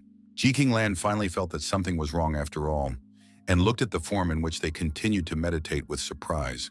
Her cheeks were getting redder by the second as she realized what had just happened. The next second, her emotions spilled out, and her terrified scream rang throughout the forest. When they finally got dressed, the main character was immediately slapped, even though it wasn't even his fault for the whole incident. Lin Mu only now realized that everything was really happening, even though it seemed like it was just a sweet dream. It turned out to be just an illusion, so the guy desperately tried to wake up Ji Qinglan and explain the whole situation. The girl finally opened her eyes and realized that it really wasn't real, even though everything seemed so real. The young man immediately guessed that because of the chi fusion, they were able to sense the divine consciousness beforehand, causing such an embarrassing incident for them. His partner had not heard of such cases, so she was surprised to hear such an explanation. The protagonist explained that chi fusion has 3 stages, and thus the divine territory comes after the initial chi gathering. Linmu revealed that it was because of the divine consciousness that they were suddenly naked. The guy was glad that he had enough of his own cultivation knowledge to calmly explain this incident. Suddenly, the girl, who still couldn't look at our hero, asked his name again. The young man confirmed that his name was Linmu, and then Ji Qinglan asked if he had a soulmate. He took his time answering such an unexpected question and asked himself why she wanted to know such details. The girl was annoyed that the protagonist was behaving this way, so she yelled at him and ordered him to answer faster. Linmu was frightened by such a harsh tone and tried to prove that he was single, but she didn't really believe it. Ji Qinglan advised the young man not to lie to her, because he wouldn't get out of here alive if he allowed himself to do something like that. The protagonist was still trying to find out why the girl suddenly decided to ask such a thing. Then she said that her grandfather used to say that the granddaughter was sure to marry someone who would have her all to himself. Linmu was in agreement with the old man because he believed that girls should stay with their first partner. The next moment, the guy realized that Ji Qinglan was going to marry him, even though there was still nothing between them. Now the girl sounded like a real demon and said in a commanding tone that now our hero must take responsibility for her, for he had seen her body and taken her innocence. The young man desperately tried to prove that it was just an illusion created by the divine consciousness, so it didn't count. The girl insisted on her own anyway, because she was sure that what he saw through that illusion was more real than what he was seeing with his own eyes. She emphasized that there was also a divine territory master in their family, so she had seen the notes left behind with her own eyes, and Linmu realized that he wouldn't be able to lie. Ji Qinglan wasn't going to listen to any compromise because she wanted the protagonist to marry her. The guy realized that marriage was a very serious thing and was afraid that they just might not be right for each other. The beauty again repeated her grandfather's words about marriage, which made our hero instantly petrified because he realized he was doomed. Linmu agreed that the grandfather had taught his granddaughter many things and wondered what else the girl had learned from him. At that time, Ji Qinglan said that the old man said that she shouldn't get married too early, so she should wait until graduation, and until then, she should be nice and find common ground with her boyfriend. Protagonist hello relieved because he thought she would insist on getting married right today. After that, the girl disappeared in the middle of the forest, so Linmu had to return home alone. The guy was starting to get annoyed with all these worldly problems, so he decided to think about how to reach the initial peace stage more quickly. At this moment, he suddenly felt someone rushing over with all his might, and he suspected that it might be the same assassin. Turns out it was just some running stranger asking to make way for him. There were only a few meters left to the protagonist, but the man was still rushing at full speed, not intending to stop. At the last moment, the boy managed to dodge and was glad that they weren't after him after all. Linmu thought that this stranger was performing short-distance running and was in a big hurry to go somewhere. Next, our hero noticed that this fugitive was being followed by a policewoman he already knew. He still didn't suspect anything untoward was going on here, so he assumed the girl was just running a sprint. The young man reflected on the fact that being an officer is really hard because you have to do a run every day. Linmu noted that that guy was running harder and only now realized that there was something very strange about him. He sensed that there was something rather intimidating in this stranger's gaze. Digging into his memories, our hero realized that such a look is often found in his homeworld in the strongest fighters. The protagonist realized that this stranger's strength wasn't as good as a cultivation master, but he also exuded a lust for killing. Putting all these puzzles together in his head, Linmu why him that the policewoman was actually chasing the criminal. At that instant, the guy heard the sounds of gunshots and realized that this was too bad. He realized that he had just missed the culprit and now blamed himself for his inattention. Linmu snapped out of his seat and ran as fast as possible in the direction where the gunshots were coming from. He ran into the alley and saw that the policewoman was already lying on the floor and the perpetrator was holding a gun in his hands. The man shouted that this crappy girl wouldn't even spare her life to catch him. The girl was bleeding but still conscious because she was still lucky. Linmu was scared for her fate, so he immediately ran over to help in any way he could. Our hero carefully lifted the policewoman up to look where the bullet had hit. After examining the girl's body, the guy realized that the wound had gone straight to the heart, which was quite dangerous. He realized that according to the condition and the bleeding, the bullet just had to have passed by a vital organ, so it was the best situation from the worst, but still not that optimistic. The young man reassured the girl and promised that she would be all right, causing a spark of hope to appear in her eyes. The policewoman asked the protagonist to leave the place and not to risk his life, but he was not going to leave her in trouble, and the guy asked to cover the wound firmly with his hand. She couldn't understand what Lin Mu, who was walking unarmed towards a dangerous criminal with a gun, was going to do. The girl thought that our hero was completely crazy if he went to such risky steps for the sake of some stranger. The villain laughed at the fact that Lin Mu was building himself up as a noble hero and wasn't afraid to die at all. He thought the young man had watched too many action movies, so he decided to show him the harsh reality. The man didn't hesitate any longer and shot straight at the protagonist. The perpetrator was surprised because after a second, he saw that for some unknown reason, he was unable to hit the target. It was still a moment before he realized with horror that the ammunition in the gun had run out. The villain now doubted that Lin Mu was a mere human because he managed to dodge the bullet so easily. The protagonist didn't bother to explain anything and punched his helpless opponent in the stomach with all his might. The man immediately coughed up blood and was unable to resist such a strong attack. In the end, he unconsciously fell to the ground. But Lin Mu was confident that the criminal would stay alive. While still dealing with the villain, the young man remembered about the policewoman, who was on the verge of life and death. He ran up to the girl again and saw that she had lost consciousness due to heavy blood loss. To monitor the condition of the victim, the protagonist immediately guessed to check her pulse. Lin Mu felt that the throbbing was very weak, so the girl should be taken to the hospital as soon as possible before it was too late. Everything was successful, so when the policewoman regained consciousness, our hero recounted all the events in colors.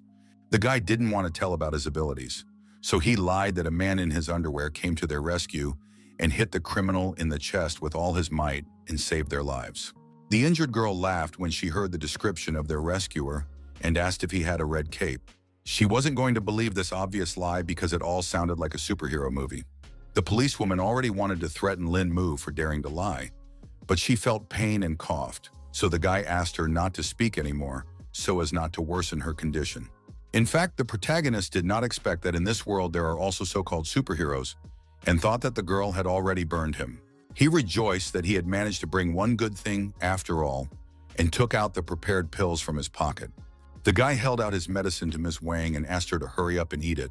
The girl was in no hurry to eat some unknown pill, so Lin Mu asked her not to worry and promised that he wasn't going to do any harm. In the end, the policewoman decided to trust our hero, but emphasized that he dare not even think of such a thing. At that moment, a doctor entered the room and announced that Wang's relatives had come to check on the patient. The protagonist immediately realized everything, so he was already about to leave this place to stay out of the way. The girl said goodbye and thanked him for the medicine, and Lin Mu said that he would visit the officer again in a few days. The parents were very worried and panicked, asking the doctor if everything was okay with their beloved daughter. The girl asked them not to worry and informed them that Wang was already safe so they could check on her. Meanwhile, our hero decided to say goodbye to Dr. Zhou as well. The doctor wasn't going to let the guy go so easily, but he couldn't understand what was wrong. It turns out that the girl had managed to see that he had given the patient some medicine, so now she wanted to know what it was. She thought it was outrageous because seriously ill patients shouldn't be allowed to eat anything. The protagonist asked Dr. Zhou not to worry about it and lied that it was just vitamin C. In fact, he gave Officer Wang a purifying medicine that has a miraculous effect on injuries. The young man didn't explain any further and warned the girl that he would return to the hospital in a few days. Once again, the girl made sure that the person in front of her was not the previous Lin Mu, and now wanted to know if it was also the same one. The events shift to the next morning, when the protagonist was having breakfast with his roommates. Song Liangju enjoyed the food prepared by the guy himself and admired his cooking talent. In turn, Zixi asked why he had returned so late yesterday, and the young man had to lie that he had just met a former classmate and chatted with him. The girl suspected that Lin Mu was hiding something from them, so she looked into his eyes and asked him if it was really like that. The protagonist immediately tensed up because he realized that the neighbors were beginning to doubt his words. The other friend just laughed and told him to ignore their acquaintance, because she often likes to ask stupid questions. Song Lingju decided to lighten things up a bit and suggested to her boyfriend to go out tonight, and he immediately remembered that her friends were going to a classmate's birthday party. The girls asked our hero not to worry about these details because they thought they would become friends after one meeting. Linmu was still not eager to go anywhere, so he tried to object at least a little. The girlfriends emphasized that there should be no objections, and had already decided for the young man that he would spend the evening with them. Within a couple hours, they were all seated in the car and headed to the place where all the celebration was taking place. The girls talked about how it had been ages since they had seen their acquaintance, and they didn't even think she still remembered them. There wasn't a topic they didn't talk about with their friend in high school, but because of the family business, they had to gradually distance themselves from each other. Song Liang Rao realized that there was nothing she could do about it because they were simply in completely different worlds. Toward evening, they had already arrived at the desired location, which was a luxurious mansion. Zixi was sure that they had arrived correctly because the invitation just mentioned a restaurant hotel called Princeton. After that, they went straight into the elevator and went to the 19th floor of the building.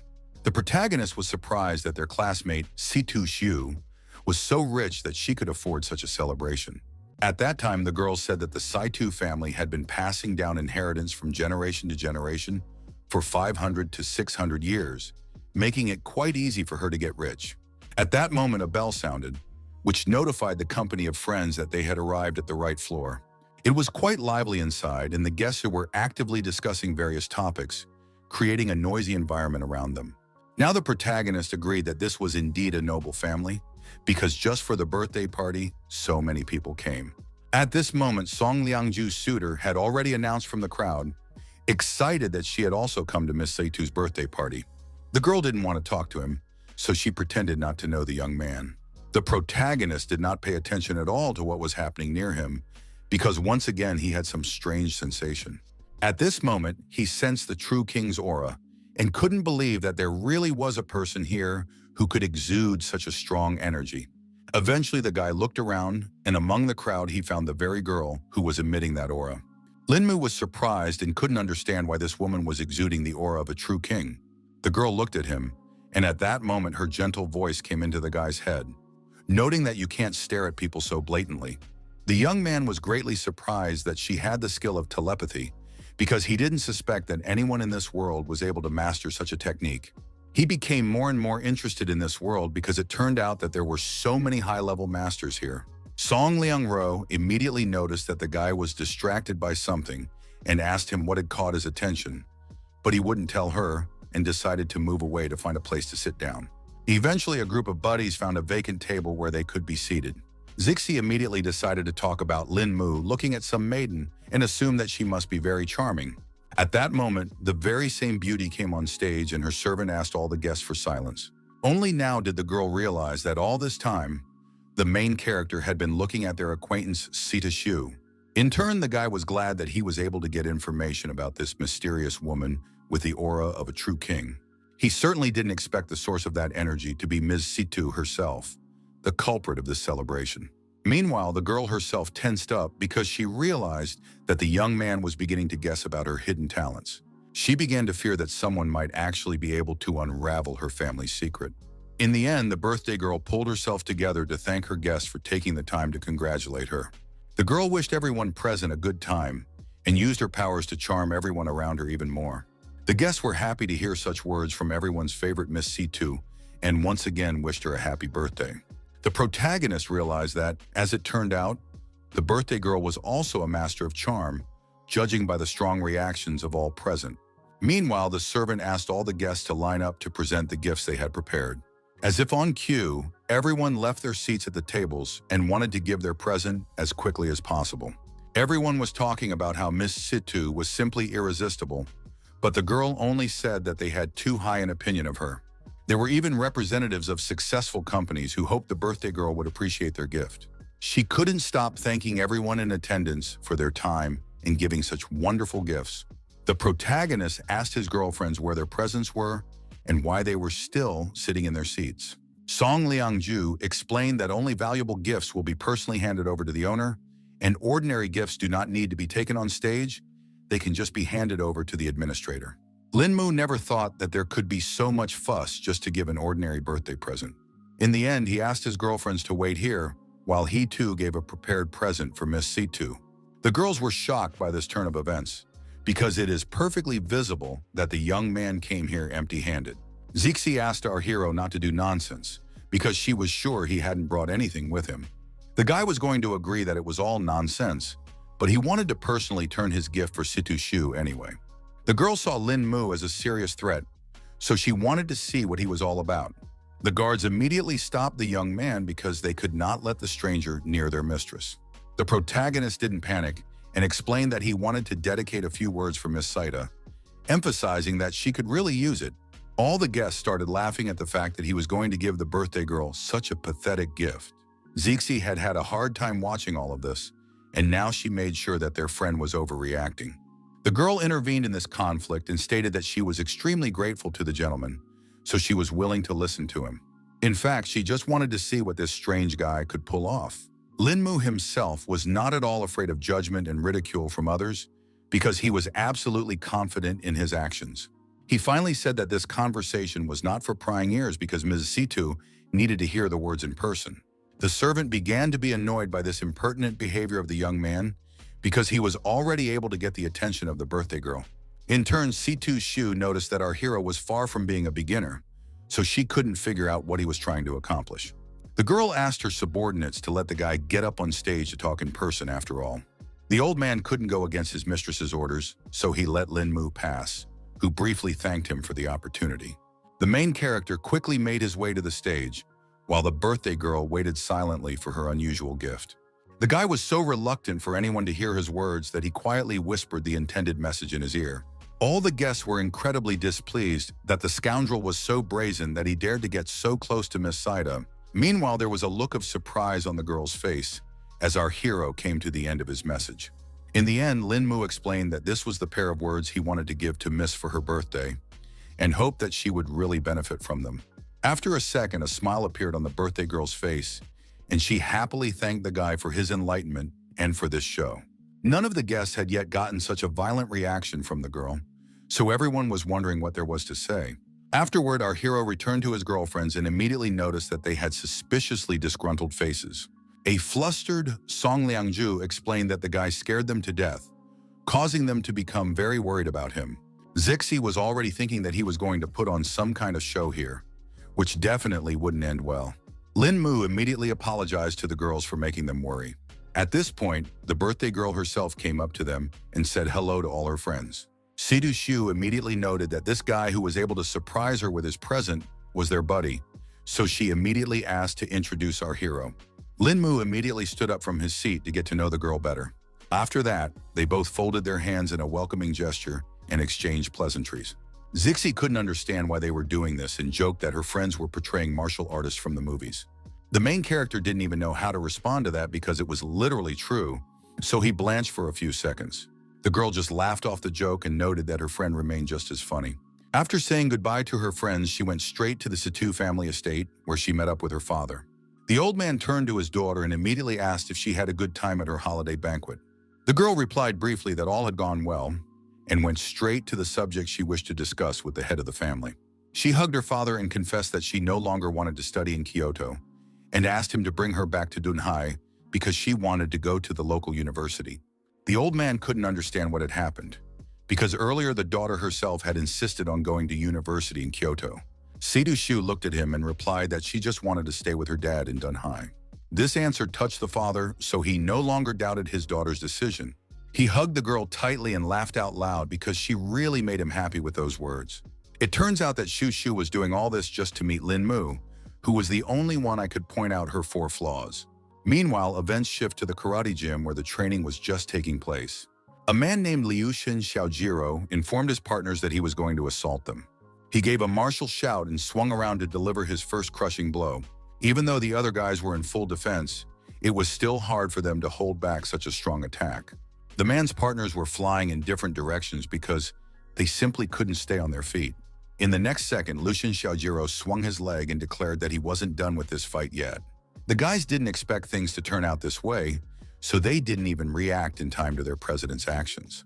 The blow hit 2 fighters at once, who managed to block it at the last moment.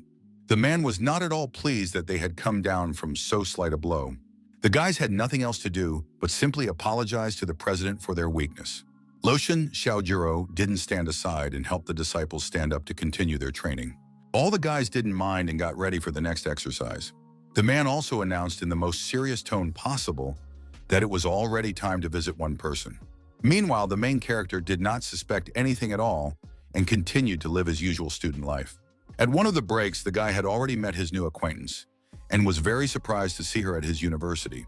The guys joked that it had turned cold around because that ice girl, Ji Ching Lan, had come here.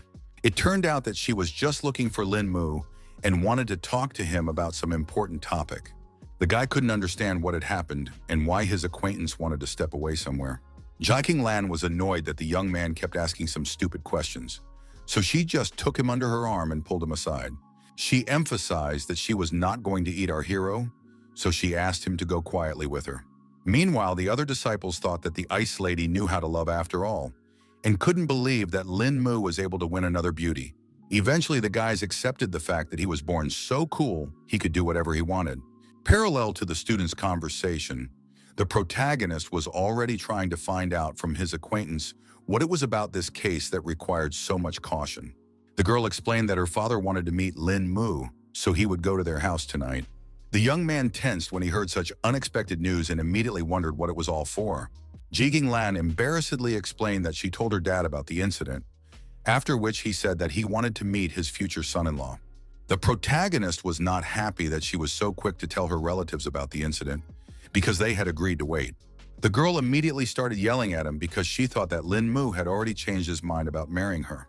The young man still wasn't in a hurry to agree because he felt that he couldn't just pass. They were distracted from their rather tense conversation by some stranger who was just looking for Mr. Lin Mu. After this sudden encounter, the protagonist was walking backwards so fast that the girl couldn't keep up with him. She said that this Luchin Xiaojiro had never lost at Tokyo University, so she was worried that the guy just couldn't handle such an opponent. But that only fueled his interest. After our hero had been to the temple, he didn't have a worthy opponent to try out his new powers, so he hoped that this Xiaojiro wouldn't disappoint him. Now the events go back half an hour when the young man met his new rival. Luchin Xiaojiro introduced himself as the president of the Tokyo University Karate Club and asked Mr. Lin Mu to fight him. The girl was angry that their conversation had been interrupted, and she emphasized that she didn't care at all whether he was Xiaojiro or Xiaojiro. The guy apologized to her, but he still insisted on a duel and was about to threaten Lin Mu if he didn't agree. Ji Ching Lan was very serious, so she asked what he was going to do to her fiancé. At this moment, Lin Mu himself intervened, blocking his acquaintance's path, and replied that he was accepting the challenge. The president of the karate club then thanked the young man for the opportunity and informed him that he would be waiting for him at the school stadium at 6 o'clock tonight. In fact, our hero also felt that his opponent was quite strong, but he asked Ji Ching Lan not to worry about it, promising that he would definitely win. The girl still wouldn't calm down and asked him not to announce such a thing so early. In the evening, there were quite a number of people gathered at the university sports stadium, watching Luchin Xiaojiro intently and waiting for the fight to begin.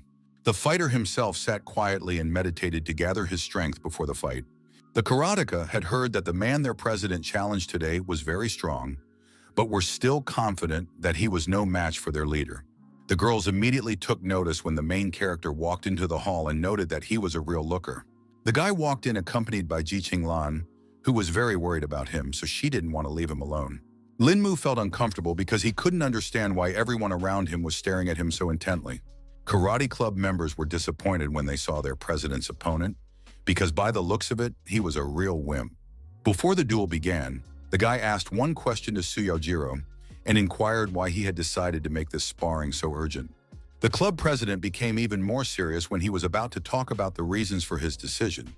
He explained that he was a friend of Mr. Li Guanzhui and had heard that our hero handled him easily, which showed the high level of his skills. Luchin Xiaojiro asked the guy to understand him correctly and emphasized that he was not going to avenge his acquaintance. The protagonist immediately remembered that it was about the same young man who was either harassing or grooming Teacher Song. The Karate Kid thought that Lin Mu was strong on the outside and strong in heart, so he would like to exchange his experience in this duel. Now the young man understood the reason for this challenge, so he decided not to fight at full strength, as it was just an exchange of experience. Luchin Xiaojiro didn't like it right away, because he wanted his opponent to be unmerciful. Whenever the karateka himself fights, he fights as hard as he can, because it was simple respect for his opponent. The protagonist hurt his opponent and agreed to exchange experiences in this fight. The club president immediately got into a fighting stance and asked the young man to attack first. In the end, he struck first, and this attack was very accurate and fast. Linmu was shocked that his opponent was so strong, so he didn't even immediately react to the blow. At the last moment, the young man was still able to dodge his opponent's lightning-fast fist. Now our hero had verified that this Xiaojiro was indeed much stronger than Li Wanzhui, whom he had dealt with quite easily. But at the same time, he was sure that this guy was far from his power level. Lucian Xiaojiro was a very experienced fighter, so he never stopped attacking Linmu for a second, who only had time to place blocks. Despite the speed of his attacks, the protagonist had no problem dodging each one. All the karateka were actively supporting their president and waiting for him to knock out his opponent. Jiating Lan suspected that any inexperienced person would probably think that Xiaojiro was suppressing Linmu, and the latter was now at a disadvantage. But in fact, you could see that the movements of the main character are not chaotic at all. It was as if he was playing with his opponent, testing his endurance. The guy was able to dodge even an incredibly strong leg kick that seemed destined to be fatal. He did agree that it was pretty close after all, because the karateka almost managed to hit him. At this moment, Lucian Xiaojiro finally stopped because his strength was running out and his breathing was starting to hit a snag. He couldn't understand why Master Linmu was only defending himself and assumed that the guy was looking down on him. Our hero got embarrassed and apologized, explaining that he was scrutinizing his opponent's techniques, causing him to forget that they were actually competing. The club president was surprised that the youngster has enough time to learn his techniques while concurrently being on defense. Meanwhile, Linmu got into a fighting stance and announced that he was going to attack his opponent. Lucian Xiaojiro, despite his fatigue, prepared to take this blow. He didn't even have time to finish the sentence when he felt a hard push right in his stomach. The Karate Kid couldn't understand why our hero stopped and didn't continue his attack. Linmu ended up attacking his opponent so hard that he literally flew the air. Lucian Xiaojiro couldn't do anything about it, so he fell to the floor with a rumble and shame. None of the audience could understand what had just happened, because they only had time to see our hero appear in front of the president of the karate club. Jiting Lan was also shocked by such an amazing speed of her future fiancé. The Karate Kid himself couldn't understand what had just happened either, and now tried to get to his feet. He realized he had been careless in this battle, and gathered his last strength to finally get up. Our hero was surprised that his opponent could no longer get up, even though he had only released a small amount of chi. Now the guy was disappointed, because actually in this fight he wanted to test his accumulated power, but now there was no such opportunity. For his part, Lucian Xiaojiro was not going to give up, even though he had already realized the gap between himself and Master Linmu. The Karate Kid's fighting spirit was still at an all-time high, so he confidently shouted that he wouldn't give up so easily. The protagonist was surprised that his fighting spirit had suddenly risen, but was sure that it was all useless. Xiaojiro was already about to deliver another crushing blow and finally wanted to hit his opponent. He was sure that this time he was bound to achieve his goal. The fighter made one accurate lunge forward, but ended up feeling like he hit nothing. The Karate Kid was shocked by this turn of events and couldn't understand how this was even possible. It turned out that the main character had just grabbed him by the shoulder, so now Xiaojiro couldn't figure out what kind of person he was. Linmu replied briefly that he was the same person as his rival, but he was just studying at Dunhai University. The young man decided he was going to act tough, so he apologized to his opponent. Grabbing the Karate Kid firmly by the shoulder, our hero tossed him aside in a sharp motion. After that, Lucian Xiaojiro's head hit the floor with a thud, and now definitely could not continue this fight. The president of the karate club made sure that the protagonist definitely had inhuman strength. After that, the protagonist went to the Ji family mansion and was already there by evening. The girl's grandfather immediately inquired what plans our hero had with Qing Lan. Linmu didn't know how to answer this question because he didn't have any specific plans at the moment. This made the man very angry because he thought the young man was not going to marry his daughter and was just going to leave her. The guy then tried to explain that he didn't mean that at all, and explained that he wanted to graduate from university first. The old man already thought his daughter had no future with this young man and thought it was just a marriage game. Jiting Lan tried to explain that it wasn't like that at all and asked the old man not to worry, promising that in just 2 years, her fiancé would graduate from university. The head of the family explained that the problem was not that they were in a hurry, but the guy's own attitude towards the situation. He called his granddaughter stupid because after graduation, everyone would have their own way, and her fiancé just might run away. At the same time, the main character was unhappy that Ji Qinglan herself was pulling him into this whole thing, and he also ended up being the one to blame. Meanwhile, the old man couldn't understand why the girl chose this particular guy who had no ambition. The granddaughter was desperately trying to explain to her grandfather that her fiancé was not like that at all. Mr. Ji could no longer listen to the girl and finally declared that he would not consent to this marriage. At this point, the main character decided to intervene in the conversation after all, apologizing for it. He confirmed that he has no plans, and he's not going to make excuses because his own future is still actively being planned. The guy realized that by coming here today, he had caused everyone a lot of inconvenience, which was all his fault, and promised that it wouldn't happen again. After making this statement, Lin Mu quickly headed towards the exit and said goodbye to the Ji family. The girl did not appreciate this development at all, so she asked the groom to wait. The grandfather emphasized with the utmost seriousness in his voice that this guy was not going to be anything outstanding and asked his granddaughter to just trust him. Ji Qinglan didn't listen to the old man and still begged the protagonist not to leave. Eventually, she couldn't stand it and cried because Grandpa didn't understand her feelings at all. The girl ran out of the hall, but the old man still continued to be indifferently silent. His son finally raised his voice because he thought the last sentence was too harsh after all. The head of the family realized that although the Lin family was strong, it was no match for their bloodline, and explained that he only wanted to check whether the young man really loved his granddaughter or was looking for gain. If the groom had ulterior motives, he would have made concessions, but in the end, he couldn't handle even that little pressure. The man still felt that Lin Mu was understandable because no one would be thrilled to be spoken to like this. The old man still believed that this guy couldn't be changed anymore. So even if he married Qinglan, he still wouldn't join their family. Eventually, the man accepted that his father's stubborn nature could not be changed, so he decided to leave things as they were for the time being. He himself thought that Lin Mu was a good kid, so he hoped that the young man's arrogance would eventually subside. Meanwhile, our hero thought about the fact that there were so many different situations in Zhu Xian's world, but they never made him feel guilty, so he didn't expect that he would actually get angry today. Other than that, he started to feel his qi starting to weaken, but he eventually wrote it off to the fact that the original energy of this body was incredibly weak. The guy couldn't understand what it was about this Ji family that they dared to look down on him, and came to the conclusion that he didn't need to be so reserved next time. The main character suddenly stopped because he encountered something on the way to his house. Turns out some guy ran out at him, holding his head and begging to save him. Lin Mu immediately thought about the fact that this fatty seemed very familiar to him. After a few seconds, he remembered that this was the same Xing Weilong who had cheated men and molested women at the university. The guy immediately wondered what could have happened to a rugged bully in the middle of the night. The frightened bully tried to catch his breath and rejoiced that he was able to meet his acquaintance.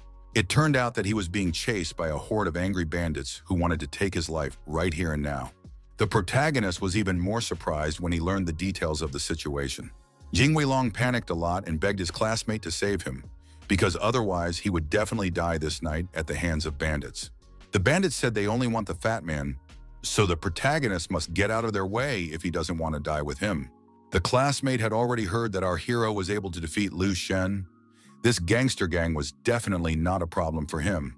The guy was excited about this opportunity because he was just in a bad mood today, so he could blow off steam on these bullies. The bandits didn't expect this kid to act this way. They thought he'd had enough of life. Lin Mu explained that it was his classmate, so he had to help sort out the problems and just couldn't stand by. Eventually, the gangsters decided that they needed to end this pointless chatter, and their leader ordered the two students to be caught for him. They advised the young man not to be so ignorant and arrogant and agreed to help the protagonist if he wanted to die so badly. Lin Mu felt that bullies of this level would not give him any trouble, so he was not worried at all about the outcome of this fight. Xing Weilong still asked the guy to be careful because these guys kill people without even blinking. Such information only fueled the interest of the protagonist, who was looking for a worthy opponent for himself. The young man stepped forward confidently and prepared to teach the bullies a cruel lesson that they would remember for a long time. He wanted to beat them half to death because he was sure that only then they would be able to understand something. The bandits didn't wait any longer and had already swarmed towards the protagonist, who was concentrating the qi in his body to definitely win this fight. Lin Mu put all the energy in his hand to teach his opponent a lesson, who was the very first to run in front of his partners. The guy threw his arm forward sharply, taking a steady stance, his palm open like a human shield, ready to turn into a weapon at any moment. The end result was that the bandit flew off to the side without ever reaching his target. Ying Weilong was still very worried that by doing so, the protagonist was taking a great risk and could make an irreversible mistake. The young man himself was not afraid at all, because his techniques were strong and accurate. So the bandits flew away from him in different directions. After that, Lin Mu breathed a sigh of relief because he had succeeded after all, and it gave him confidence. In turn, the fat man couldn't believe his eyes because everything looked like a scene from a martial arts movie. The next day after the showdown with the bandits, the protagonist was calmly walking through the streets of the city and heard someone calling him. The guy couldn't figure out what was going on, so he turned back around in surprise. Turns out it was the same fat guy who decided to thank his savior and promised that he could now solve any of his problems. It wasn't difficult for the protagonist, so he was embarrassed when he heard so much gratitude. But for Xing Weilong, it meant a lot because his life was on the line. Suddenly, the young man fell to his knees to show his respect for Lin Mu and promised to always follow Big Brother.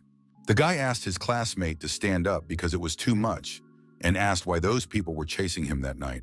Fatty said that the bandits were with Angie, where he had insulted the leader of that group named Pi Hongxing, causing him to bring the trouble on himself. At that moment, two hurrying guys were passing by them who were saying that there was some kind of spectacle going on near the school gate. Xing Weilong grabbed one of them and wondered what was it that the disciples were in such a hurry. Then the students said that their ice girl Ji Qinglan is going to fight someone, and they say that her opponent is some other beautiful girl.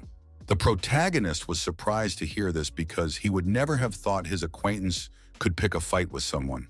Fatty also agreed that it would be a good sight, so he suggested that Lin Mu look at the site. The guy replied briefly that he was in no mood at all to engage in such entertainment, so he asked his classmate to go there alone. Xing Weilong realized that our hero didn't have any important things to do anyway, and this way he would at least have some fun, so he dragged him along with him. Lin Mu had no choice left, so he asked his friend to at least not drag him because he could walk on his own. None of the students could figure out what had happened because the two girls had been tensely standing opposite each other for a long time. Everyone around them already wanted to see a real fight, so they began to whip up their opponents. At this moment, the protagonist and his escort in the form of Xing Weilong began to make their way through the crowd. In the end, Lin Mu saw that Ji Qinglan's opponent was the familiar Sister Seitu. The girl herself also didn't seem to expect to meet the protagonist here, so she turned around sharply when she heard a familiar voice. The guy immediately inquired why his acquaintance had come to this university. Sita Shu completely forgot about her rival in a couple of seconds because she wanted to say hello to our hero. Everyone around was shocked when they realized that even this girl was familiar with the protagonist and couldn't understand why he was familiar with all the beauties around. Ji Qinglan immediately approached the guy and asked him to be careful because she didn't trust her rival at all. It turns out that Sita Shu was asking about Lin Mu's whereabouts, causing the girl to suspect that she had some kind of score to settle with him. Miss Situ herself noted that our hero is a great success among women since he is protected by such beauties. The guy tried to explain to Qinglan that they were acquainted with this girl who wasn't a bad person at all. Meanwhile, Xing Weilong began to disperse all the gawkers and shouted to them that there was nothing more to see here. Now they could talk normally, and the protagonist inquired why Sister Situ had come to Dunhai University. The girl told me that she had just transferred here from her past Kyoto University.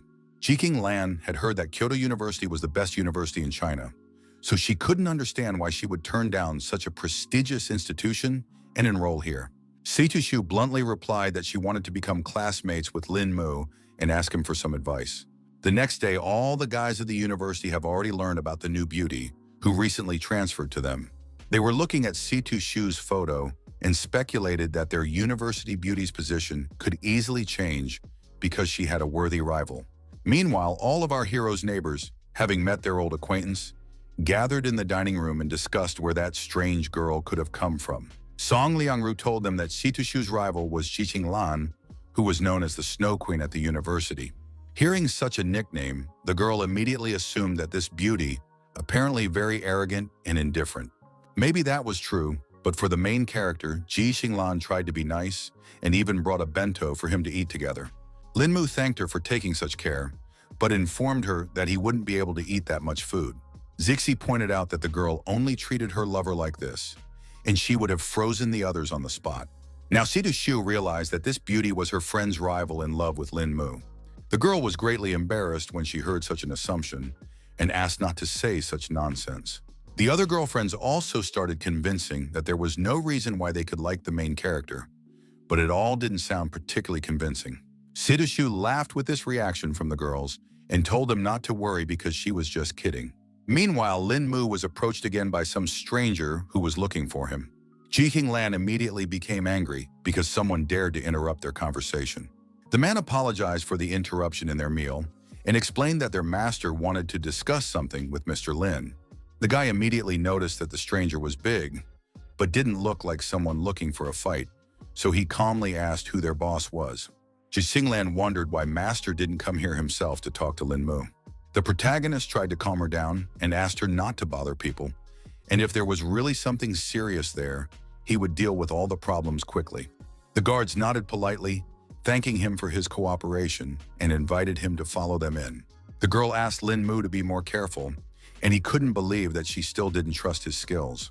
The bodyguards led our hero to the car and asked him to wait a minute until they reported his arrival. They told their master the whole situation, and he asked the young man to get into his car. The man immediately asked if Lin Mu remembered him after their last meeting. The protagonist immediately remembered that it was the father of a policewoman named Wang. The gentleman immediately noted that the young one had a pretty good memory because the young man was able to memorize him after one brief encounter. The man immediately decided to cut to the chase and emphasized that this time, all hope was only on Lin Mu. The guy immediately emphasized that Van was his friend, so he didn't mind helping with her problems and asked what her condition was. The father reported that his daughter's rehabilitation went well and asked our hero to stop by for a visit if he had time to do so. Lin Mu was only happy to have this opportunity and promised that he would definitely drop by their family in a few days. Eventually, the lad inquired as to what the old man had sought him out for this time. The man realized that there was no point in dragging the rubber any longer, so he decided to move on to explaining the whole situation. He finished his story when they had already arrived at the right place and emphasized that things were serious because otherwise he wouldn't have looked for Lin Mu. The protagonist started to worry because he agreed to help, but wasn't a doctor to look into the problem in detail. The old man didn't see it as a problem at all, so he asked the young man to put his best foot forward and ask if he needed anything, promising that they would get everything that existed in this world. Already sitting in the chamber were the agitated military men who couldn't raise why their acquaintances still hadn't shown up. They rejoiced when you saw that Mr. Wang had finally arrived on the scene. The man asked with concern in his voice how their leader was feeling right now. The soldiers reported that their head was still in a coma, and that probably didn't bode well. Everyone felt very strongly about the old man's condition because as an important leader, he is of great importance to China. Mr. Wang explained that if he is gone, the situation in the country will face serious problems. The protagonist asked him not to worry and promised that he would carefully do his best. He asked everyone to leave the room to wait outside, and the man emphasized that the chapter's life was now only in the hands of the guy himself. The soldiers were still not sure that this young man could be trusted with such an important assignment. The man was sure it was okay, because earlier this young man had saved his own daughter. At this time, the protagonist began to examine the patient and was going to find out the cause of his illness first. The guy concentrated, letting a thin stream of qi energy flow through his pulse, letting it slowly spread through his body, exploring every cell as if scanning the patient from the inside. After all, he did find some peculiarity in the leader's body. Lin Mu saw that the man had no obvious organ abnormalities, which was not like most people who had reached their limit. This situation puzzled the young man, so he began to suspect that he might have missed something. The protagonist didn't give up and decided to try again, but this time he channeled more of his energy into the patient's body. He concentrated all his attention on it to notice exactly what the main problem was. In the end, the guy finally managed to feel that the old man had a heart condition. Turns out there was too much dirt in the right atrial artery, and it had been there for a long time, leading to a long-term lack of oxygen in the body and a massive failure. Lin Mu now calmed down because it was just a matter of time before a relieved smile appeared on his face. He would be sure that if one directly used qi, one could quickly cure the heart. The soldiers who waited under the door weren't sure if the head could survive all this after all. It was at this point that the protagonist came out of the room and said that the leader was fine and would wake up very soon. Everyone, of course, rejoiced at the news. but they did not expect the problem to be solved so quickly. The man still didn't calm down and asked Lin Mu how much longer their head would last. Our hero explained that the root of the disease had been eliminated, but the body of the elderly was already depleted, so if his energy was dead, he would last about half a year. Now the events are moved forward 3 days after the guy managed to save the leader of the country. The old man had already taken his workplace and was outraged at what had happened during his absence. Commander-in-Chief Duan Fusheng was greatly displeased that his opponents had already started to act, even though he hadn't even died yet. Mr. Wang listened to all of this and asked the teacher not to get hot because he definitely shouldn't be nervous. Then the old man calmed down and thought that he needed to live at least a few years to deal with the situation, but at the same time realized that he didn't have that much time. The man tried to reassure the leader and assured him that he was past the hardships of his illness. The commander-in-chief asked not to calm him down because he felt the state of his body very well and was sure that he would not be able to pass this test to the end. Other than that, he admired the fact that the person who had saved him was a youth and wondered if Lin Mu would come to visit him today. Mr. Wang said that everything had already been done for this meeting, so the guy would arrive here soon. It was at that moment that the doorbell rang and the assistant announced that the guest had arrived. The man rose from his seat, greeting the protagonist, and noted with slight irony that they had just talked about him, and he had already appeared as if he sensed it. Afterward, he happily introduced the youngster who had saved the commander-in-chief's life. Lin Mu immediately bowed his head respectfully and introduced himself to the leader. Duan Fusheng asked the guy to hurry up and sit down so that they could talk about all the events that had happened in the past few days. The old man also added that our hero wasn't a soldier, so he could safely call him just Grandpa Duan.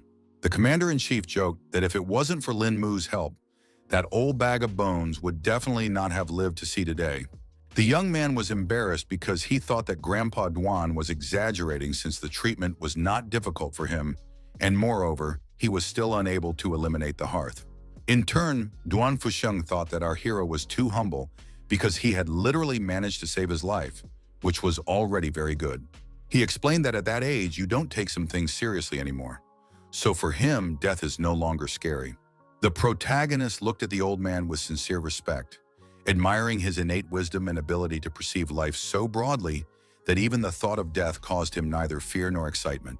At this moment, Mr. Wang reported that the food was already ready, so he suggested to continue the conversation already at the table. The leader immediately stated that they should have fun today and offered to have a couple sips to cheer themselves up. But Sleep One Wang that he had just recovered is already taking up alcohol. In the evening, Miss Situ also came to her house and continued her investigation about the protagonist. The aide reported that there were new advances today regarding Saitu Shu's order. The girl rejoiced at such news and gathered herself to listen attentively to her subordinate. The aide reported that Lin Mu arrived at the War Ministry in the afternoon, where he was brought by military vehicles and stayed there for 3 hours. Saitu Shu immediately wanted to know why he had stayed in the ministry for so long, but that was unknown to anyone. The girl was very angry with her subordinate and ordered her to quickly get to work and find out what was going on within those walls. The assistant didn't object and bowed and went to do her task. Saitu Shu herself began to freak out because the protagonist turned out to be such a mysterious person. The thought of why the protagonist visited the War Ministry was now constantly rolling around in the girl's head, giving her no rest. The next day, all the students gathered outside Dunhai University because they saw some suitor with a bouquet of flowers. No one could figure out who it was standing at the gate so early in the morning, but everyone suspected he was looking for their university's flower. Everyone was already waiting to see some kind of spectacle and expected it to be hot right now. But this guy's sweetheart still hadn't arrived. Next, the students saw the latest model Lamborghini stop near the entrance and couldn't even guess who it was. It turned out to be Saitu Shu, who had yet to realize what was happening at the university gates. Seeing the huge crowd, the girl couldn't understand why everyone was gathered at the entrance so early today. The guy, noticing the girl he wanted, instantly became animated, clutched the bouquet tighter and rushed towards her. Saitu Shu was greatly surprised when she realized that it was her acquaintance named Yan Lanshi. She couldn't understand how he ended up here. The guy explained that he couldn't leave the girl and hoped she would like these oriental blue roses. She was very pleased with the attention from her suitor and thanked him for such a sudden gift. The young man wondered why Saitu Shu suddenly switched to Dunhai University and didn't even warn him about this decision. The girl lied that she just wanted to come to Dunhai to spend more time with her parents. In fact, Yan Lanshi wasn't going to believe it from the beginning, and Shitu Shu couldn't understand what he was getting at. He could bet it was because of one guy, and he turned around because the man was just walking nearby. The girl opened her eyes wide, her lips parted for a moment in surprise, for her acquaintance had just pointed out the real reason for her transition. Just at that moment, the protagonist was walking down the street, and his new associate, Jing Weilong, was walking beside him. The guy pointed out that there was a very intimate conversation between Situ Shu and this guy at her birthday party, and asked what it was that he said to her. Ms. Situ's eyes flashed with rage at the fact that her acquaintance dared to pry into her private affairs. Yan Lanshi recalled that the girl was actually his fiancée, so it was normal for him to ask about such things. The girl felt that even if she were to be a wife, she should not inform him of such things. The groom frowned, his gaze becoming intense and suspicious because he began to suspect that Lin Mu liked Situshu.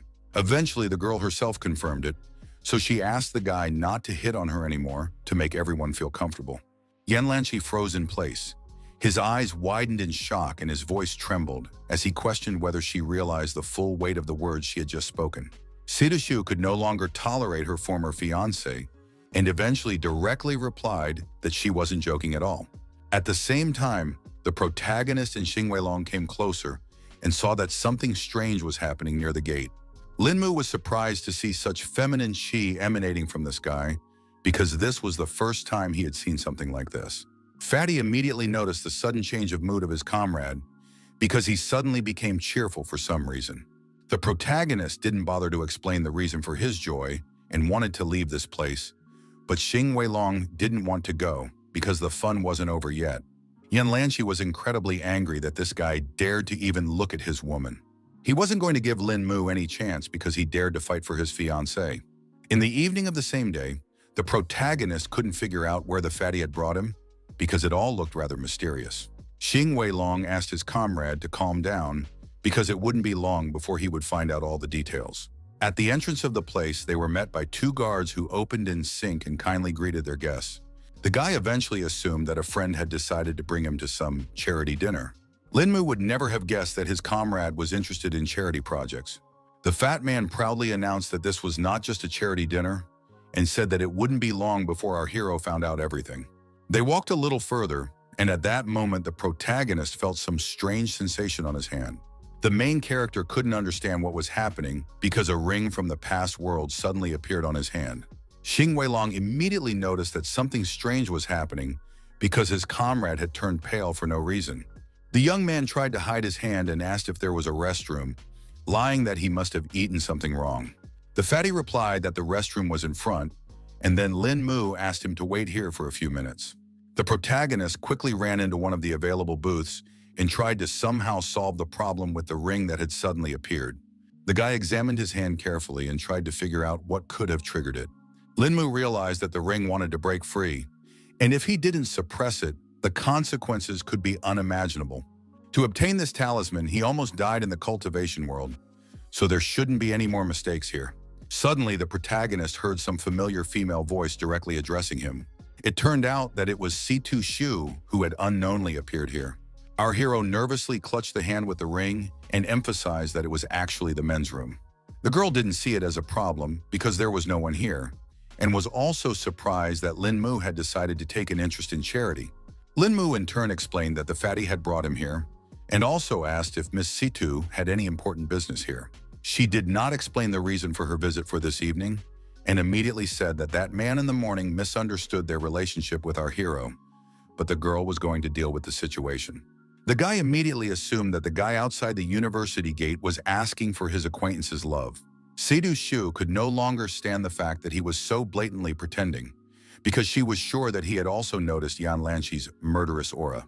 The protagonist agreed that he had captured this energy, but couldn't figure out what to do with the information. The girl was still very excited because she knew that her ex-fiancé was too good at tricks, so she had to be very careful in a fight with him. Previously, Lin Mu hadn't even suspected that Miss Situ might be worried about his safety, which flattered him greatly. Situ Shu sighed heavily and admitted that she wouldn't have done all this if it wasn't for the main character's instructions for her birthday. At the end of their brief conversation, the boy thanked his acquaintance for these warnings and promised to be careful. The girl declared that she had said all she wanted to say and once again asked our hero to take care of himself. They ended up walking out of the men's room together, which looked pretty weird. The protagonist felt the most embarrassed possible about the fact that other people saw it. One guy noticed that the couple was in a big hurry and immediately assumed what kind of brazen things they were doing in the restroom. Meanwhile, on stage, the charity auction had already started and the bid had already reached 10 million. The moderator began counting down to that price to become the final price for that lot. He then solemnly lowered the gavel and announced that the last named amount was final. It turned out that the owner of this item was Miss Lin, so the host thanked her for helping with the charity. Linmu had no idea that such a vase could be sold for 10 million, and the comrade explained that everyone here was a rich person willing to spend money on charity. The presenter then introduced the next lot, which turned out to be an ancient orange necklace, the value of which is that it is impossible to know the age of this artifact. Some experts have tried to use the C14 method for identification, but the composition of this necklace has never been recognized. They also say that nothing in the world can damage this jewelry. The main character froze, scrutinizing the item, his eyebrows shifting in deep thoughtfulness, while Xing Weilong didn't really believe this information. The guy noticed that his ring's reaction had gotten even stronger since the necklace had appeared. Linmu began to suspect that there might be some connection between the two pieces of jewelry. The first to bid was a gentleman who was willing to buy the necklace for 5 million. Jing Weilong was surprised that someone was willing to pay such a huge sum, and our hero was still sure that the prices would still rise. The host saw that Mr. Liu was the first to offer the first bid and asked if anyone else wanted to fight over the lot. The next to enter the fray was a girl who offered 6 million for the necklace. In just a couple of seconds, the price had already risen to 15 million and wasn't going to stop. The fight for the artifact was also still not leaving Mr. Liu, who eventually raised the bid to 20 million. The presenter immediately turned to the other participants and asked if anyone had more to offer. Xing Weilong couldn't believe that someone would be willing to give such money for a stupid necklace, but our hero realized that it was all going to charity. At this point, some old man in the audience offered 50 million for such a precious lot. Everyone was shocked that their opponent had raised the bet so dramatically to such a fabulous amount. The host immediately asked if anyone was willing to outbid Mr. Avenue. He immediately started counting down to 3 to close the bidding for the legendary necklace. The man banged his gavel again and thanked the victorious Ao Xiaolong for his contribution to their charitable cause. Xing Weilong reacted violently to the winner, so the protagonist guessed that his friend knew this person. The fatty whispered and explained that this person was the head of the Ao family and was an important figure both in the light and in the shadows.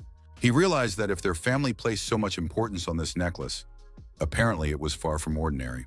The protagonist only now remembered that there are 6 other treasures in the cultivation world similar to his ring, and they are known as the ancient armor of immortality. He immediately guessed that this necklace might be part of that ancient armor, and he didn't expect it to appear in a place like this at all. At the same time, some of the participants of the Thanksgiving banquet were in the VIP room. One of them was Yan Lanshi, who still couldn't stop thinking about our hero daring to play with his jouer. At this moment, Lin Mu felt some strange chill down his back that was coming off his new rival. The assistant walked over to his master and asked if there were any new instructions for him. In fact, this guy named Qing Shi reeked of something coldly dangerous, due to his creepy appearance and skin as pale as snow. Yan Lanshi directly stated that he didn't want to see that boy in the white suit anymore. His subordinates immediately understood his master's instructions and promised that the young man would no longer see the sun tomorrow. The guy immediately emphasized that our hero had good skills and asked his assistant they underestimate the enemy and be careful. Xing Shi asked his master not to worry because he had never lost a battle yet. Meanwhile, the host announced that the charity dinner was over and thanked the guests for their support for the cause. Then the protagonist still decided to ask why the fat man guided him to this place, but the latter asked the guy to watch his words because some people wanted to come but didn't have that opportunity. Xing Weilong said that he originally wanted to buy something too and ask his friend to help him with the staff, but something went wrong in the end. The guy explained that he only brought in 5 million and thought he had enough, but in the end he didn't even get a chance to bet. He thought that the rich people from Dunghai were too capricious, which was the reason why the bidding was so tough. The young man was sure that spending 50 million on a necklace was too much, even if it was the best piece of jewelry in the world. The protagonist speculated that Ao Xiaolong might have bought this item as a gift for someone. In turn, the fat man began to suspect that the man might have helped someone by buying this expensive item. Suddenly, Lin Mu stated that he needed to urgently go somewhere and was about to leave his partner. Xing Weilong couldn't understand why there was such a rush, because he was actually going to invite our hero to dinner. The guy emphasized that this was a very important case, so he promised to accept the invitation next time. Lin Mu simply followed his feelings, which eventually led him to the underground parking lot. There, Mr. Ao, accompanied by his 2 bodyguards, was about to leave the place. Turns out the protagonist was already going to take the $50 million necklace from him. He still took his time and just watched the car drive out of the parking lot for now. Quite soon, when Mr. Ao's car stopped at a traffic light, Lin Mu managed to catch up with him. The young man was well aware that first he needed to find out where the necklace itself was hidden. It was for this reason that he decided not to get hot and pick up the jewelry a little later. The protagonist knew that there are a lot of stoplights in this mountain, so it would be pretty easy for him to keep up with the car. At that moment, he stopped abruptly because he felt a familiar, murderous stare on him. There were some suspicious-looking guys behind him, but the sensation was not at all like the presence of ordinary crooks. Lin Mu instantly turned around and asked the strangers who they were with, courage in his voice. These mercenaries didn't bother to explain anything and already attacked their target in a second. The guy thought such a direct attack was too naive because he was easily able to dodge it. In fact, he definitely didn't expect that there were 3 more knives in the shadows that were ready to attack him from the other side. By the reaction of the protagonist, the bandits realized that they had managed to pull off their prearranged plan. Lin Mu carefully adjusted his tie and noted with a smile on his face that just a little bit more and his opponents would have succeeded in injuring him. But that didn't happen. All the bandits shockingly froze in place because they couldn't understand how the guy managed to dodge all of their shadow blades. Suddenly, our hero noticed something flash behind him, so he immediately reacted to the potential threat. It turns out that the professional mercenaries didn't wait any longer and decided to attack their target in a different way. The young man managed to capture his rival in time and was displeased that his enemies were so dull and sneaky that they only ambushed him. Lin Mu only needed one precise strike to disarm this bandit who dared to attack him from behind. The mercenaries realized that they would not be able to resist such an opponent, so they decided to scatter. Meanwhile, the protagonist beat his opponent so badly that he literally flew into the air. In a second, he was already near the other mercenaries and noted that they were moving too slowly. The villains did not have time to react to the lightning-fast blows of the protagonist, so they just scattered in different directions. The remaining bandit saw that all of his partners had been knocked down in an instant and couldn't understand how the guy had managed to do it. In turn, the protagonist did not stand aside and had already decided to deal with the remaining mercenary. Suddenly, he felt he couldn't reach his opponent's body and hit an empty spot, even though he was sure he was hitting the exact target before he did so. The most mysterious bandit was already in a different place and was glad that he had such a good reaction. Our hero agreed that he was a jack of all trades, but this time he wasn't going to make any more mistakes. At the decisive moment, his blow again passed through the void, his fist slicing only the air, and the bandit, like a ghost, remained unharmed. After a second, the mercenary leader raised his comrades and informed them that this guy was quite difficult to deal with, but he had already found a way to defeat him. Suddenly, all 3 of them vanished into thin air like smoke, so it was now impossible to know where they would appear in the next moment. Lin Mu hadn't encountered such a technique yet, so he still couldn't understand what kind of technique his opponents were using. After a closer look, the guy realized what he was dealing with. His opponents used air currents around his body in order to disrupt his opponent's thoughts, resulting in hallucinations. While our hero was in contemplation, the bandits saw that he was already open to attack and decided to make the first strike. In the end, the mercenaries walked through Lin Mu and were shocked at this turn of events. A smug smile immediately appeared on the young mysteries because he guessed that this technique was made worse by anger, and these 3 had studied the technique too superficially to know that. The protagonist decided to use the knowledge he had gained and wondered why his opponents were hitting an empty space to enter them on emotion. The bandits were shocked that he had been able to guess the Shadow's technique and thought that the true blood of the elite flowed in him. The guy hadn't expected them to take him for their own so easily, so he decided to ask if they were being sent mercenaries to kill him too. Now the guys were afraid that they attacked some important person, so they asked our hero to return with them to solve this misunderstanding, but he refused because he still has a lot of important things to do. The leader of the group emphasized that they might be in trouble if Lin Mu didn't go along with them and reported that a total of 9 assassins were sent on this mission. The young man asked not to worry about him because he believed that all these opponents were on level to him and was confident that he could defend himself on his own. Over all of this conversation from the roof of a neighboring building was Ching She, who seemed to have set up this whole operation. The man had not expected at all that the protagonist would learn the shadow technique so quickly and be able to deal with the first group of assassins so easily. Then he licked his blade and began to prepare for the fact that he himself would need to show some real skills that the kid definitely couldn't handle. The protagonist immediately took off his seat and ran with all his might to catch up with Mr. Ao's car. The guy was already desperate because he realized that he had completely lost Xiaolun's car and tried to think of another plan. Suddenly, an unknown force split the air in front of him, causing Lin Mu to have to stop. Of course, he didn't have time to react to such a lightning-fast attack, so he was badly injured. It turned out to be Ching She, who didn't even think that the guy wouldn't notice his first strike. The protagonist immediately felt that in front of him was a real expert, but he did not even guess that such a person would attack from ambush. The man coldly emphasized that he was a murderer, so he would do anything possible to achieve his goal. Meanwhile, Lin Mu had already fallen to the ground without strength and asked if Ching She had been following him since the fight with those mercenaries. The assassin confirmed his speculation and explained that because of the young man's strength, he had to strike from ambush, adding that he was only the second target to be killed in this manner. With his last strength, the protagonist asked him to tell his name because he wanted to know by whose hand he would die.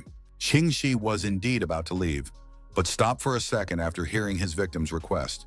The protagonist couldn't believe that the killer was so cold-blooded that he wasn't even going to fulfill the dying man's last request.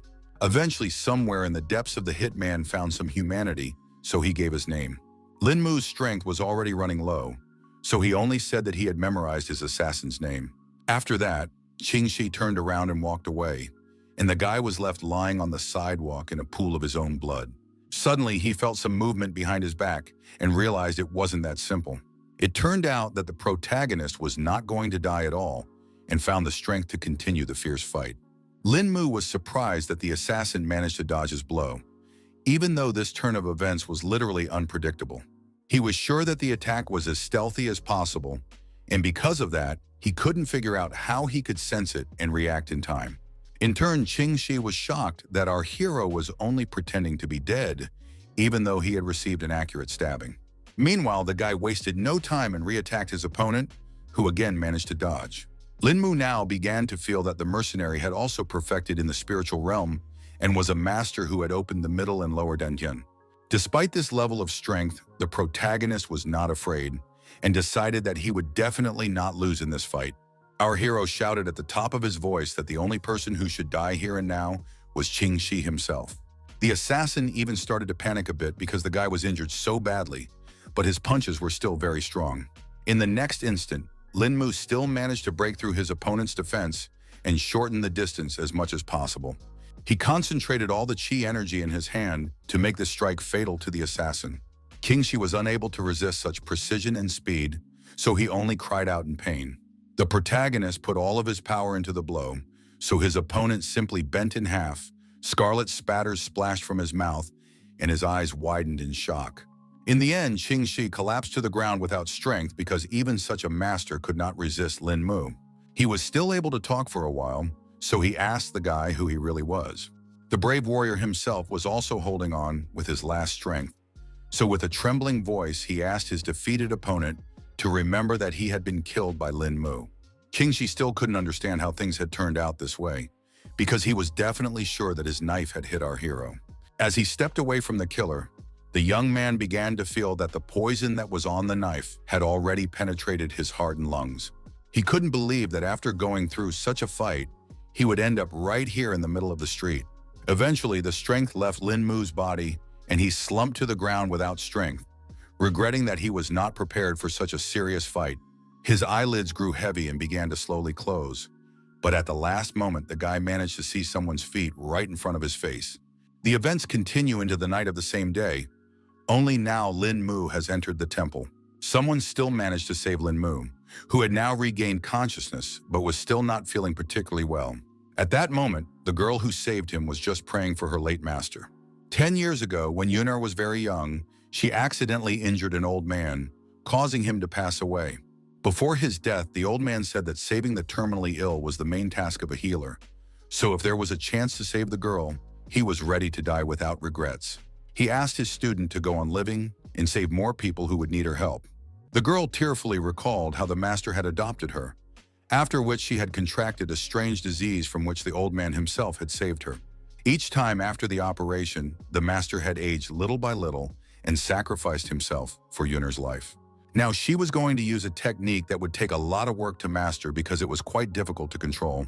The girl opened the box, which contained a set of needles and a note thanking her for living up to her title as a divine medic.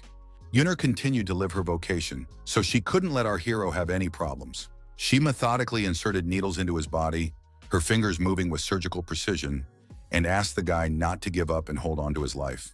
Lin Mu's consciousness swam. The world around him blurred into murky patches, and a hoarse, painful groan escaped from his chest.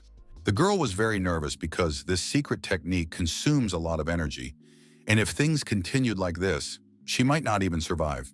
Dr. Joe tried to cheer herself up to save the protagonist after all, but it was all too difficult for her. At that moment, she remembered that the master had treated her like a daughter since their first meeting and had saved her at the cost of his life. It was for this reason that the girl decided that once she had made a firm decision, it was too late to chicken out. She finally went to her master and asked for some strength to finish this technique. Joshun remembered how the old man had taught her precision in acupuncture and calmly continued to stick needles into her patient's body. She also kept the thought in her mind that each shot required skillful speed. Other than that, there was no way you could ever dwell on an acupuncture point for more than half a second, because otherwise the healer would simply lose all his labors. The girl was still trying to reassure herself with the belief that she was bound to succeed. She kept sticking them in after the learned pattern, but our hero was still lurching with discomfort as well. At this moment, Dr. Joe noticed that the black color on Lin Mu's face was disappearing, showing the success of her technique. The girl was a little distracted by the guy's improving condition, and because of that, she rushed, so the next needle just flew out of her hand. She immediately thought of the master's phrase that if the acupuncture process was interrupted, the patient would simply die. There was no way she was going to let the protagonist die, so she decided to use her powers to support his condition. Joshun gently injected her energy inside Lin Mu's body and tried to capture his yang. All of this was giving the girl quite a hard time, so her breathing was getting heavier and heavier. In the end, she plopped down on the bed without strength because she still managed to save the protagonist, who was now completely safe. At this time, Sidashu was resting peacefully in her house, but her sleep was interrupted by a sudden phone call. The girl immediately woke up at the sound and couldn't figure out who had decided to wake her up so early. She was quite sleepy, but she immediately realized that it was Lian Zhu, who seemed to have some important information to impart. Miss Situ immediately woke up when she heard the news that Lin Mu had disappeared for 3 days now. She realized the gravity of the situation and asked her assistant to keep looking for news about the protagonist. It turns out that the girl had planned that her cultivation improvement in the future would only depend on this young man, so she simply couldn't let anything happen to him. That was why she tried to calm down a bit and think about what could have happened to Lin Mu. In the end, Shu Xiu came to the conclusion that her suitor Yan Lanshi could be behind the missing guy, so she decided to call him right away. With fury in her voice, she asked without any clarification if her ex-fiancé had anything to do with Lin Mu's disappearance. It turns out that all these days the protagonist spent with Dr. Zhou, who at the cost of her strength saved his life. All this time, the healer lay unconscious, recovering her life energy. Suddenly, Zhou Xiun, who was certain of her death, opened her eyes and immediately thought that she had entered heaven. She rose abruptly from the bed, her eyes darting around the familiar outline of the room, and it wasn't until consciousness finally cleared and a warm relief spilled over her body that she was able to move on. The girl immediately went to look for Lin Mu and thought that he had already left her house. It turned out that the protagonist was still here and had only gone outside to do some meditation to restore qi. The boy was greatly relieved when he heard the voice of his savior, who also had to fight for life. In fact, Joshun didn't think that he would recover so quickly, but was happy that he was already feeling much better. The girl herself still didn't seem to be feeling well, because after only a few words, she started coughing violently. The protagonist immediately ran over and picked up Dr. Zhou, who kept pretending that she was fine. He asked the girl not to worry unnecessarily and informed her that his body was already fine. Linmu sat down next to him at the table and thanked Dr. Joe for saving him from the bottom of his heart, promising that he would definitely repay her for her help in the future. The girl emphasized that as a real doctor, she had to save and treat the wounded, so she did not ask for any payment in return. The protagonist decided to wonder how she managed to get rid of the poison in his body, because he was literally certain of his doom. Then she told me that the guy had been saved by an acupuncture method described in a secret book by her master, who had been able to save countless people with the help of needles. In turn, the girl had only superficially learned the teacher's technique, making it too difficult for her to use the method. At this moment, Linmu noticed that her skin color didn't look great, so he asked Dr. Joe to behave a little more calmly and not rush anywhere. The girl explained that she just had a weak body, which made our hero get even more worried and wondered if there was any way to help her somehow. Then Jo Xion told the story of how the master had saved her from a serious illness by spending all his life force on her.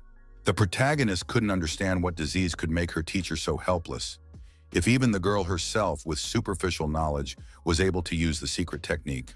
Eventually, the doctor couldn't take the strain, causing her head to spin and her skin to break out in a cold sweat. In a second, she had already fallen unconscious on the table, and the protagonist, frightened for his savior, immediately jumped up to her. He quickly picked the girl up in his arms and was about to carry her inside the house, suspecting that she had indeed expended too much energy to save him and even spit on her own life.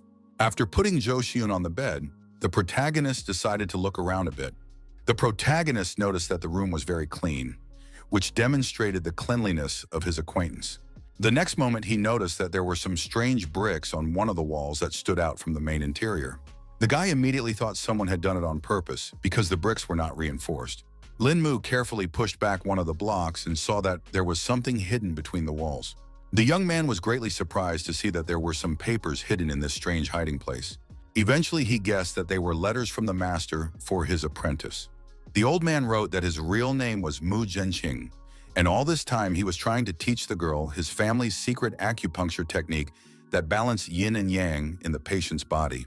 As a young man, he traveled the world helping the sick and needy, but once offended a mysterious organization that tried to steal the family's secret equipment, and he had to hide it on Dunhai. When Jo Xion got sick, the old man had already been injured by the enemies, so he temporarily blocked her meridians to extend her life for 10 years. But if no one cured her in that time, she would die. Master hoped that he would find someone who could use this powerful yang extracting technique to save his disciple. But he also warned that without having a sufficient level of cultivation, this treatment method could not be used. Linmu was well aware that he should give Dr. Joe these letters as soon as possible. For now, he was immersed in his thoughts that such a powerful technique could only be used with a high level of cultivation. The protagonist spent his time at the home of Jo Xion, who lay unconscious until the evening. Eventually, the girl finally woke up and again couldn't understand what had happened to her. Linmu was sitting next to her bed, so he immediately inquired about Jo Xion's condition, who seemed to be starting to feel better. The guy immediately showed her those very letters, and the doctor began to guess what they were. He suggested to his acquaintance that she study the letters more closely and see for herself what she thought. Tears immediately appeared in the girl's eyes because it was too hard for her to remember her teacher and read his real story. Jo Xion didn't expect that the teacher was so gracious to her that even after death, he wanted to take care of his student, and she didn't even know how to repay it. Through her tears, she asked Linmu where he had managed to find such precious letters for her.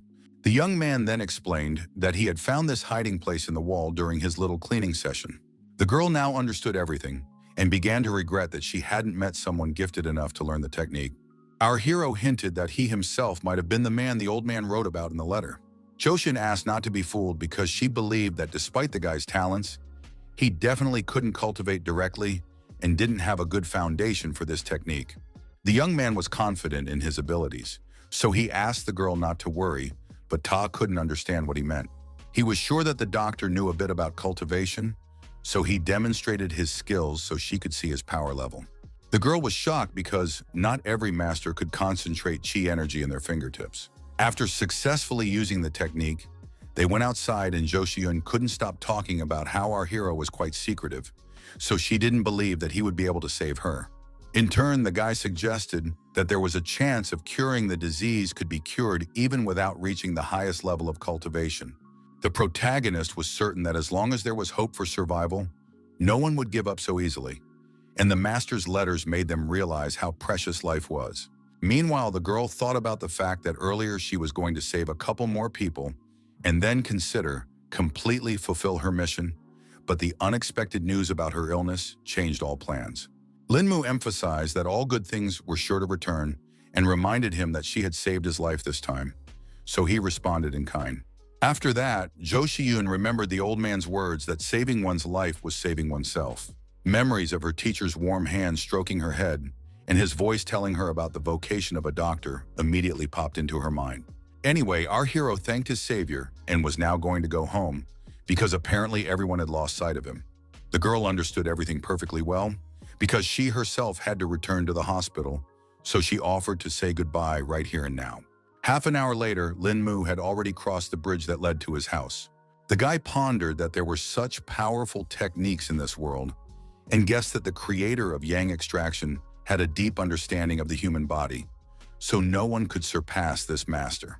At that moment, he saw that a large number of people had gathered on the embankment and were looking excitedly at the water for some reason. Turns out some car had gone off into the water, so everyone was actively talking about how the driver was definitely not going to do well in this situation. Everyone was sure that the sports car was very dear to the owner, but no one would have thought that she would ironically die in such a place.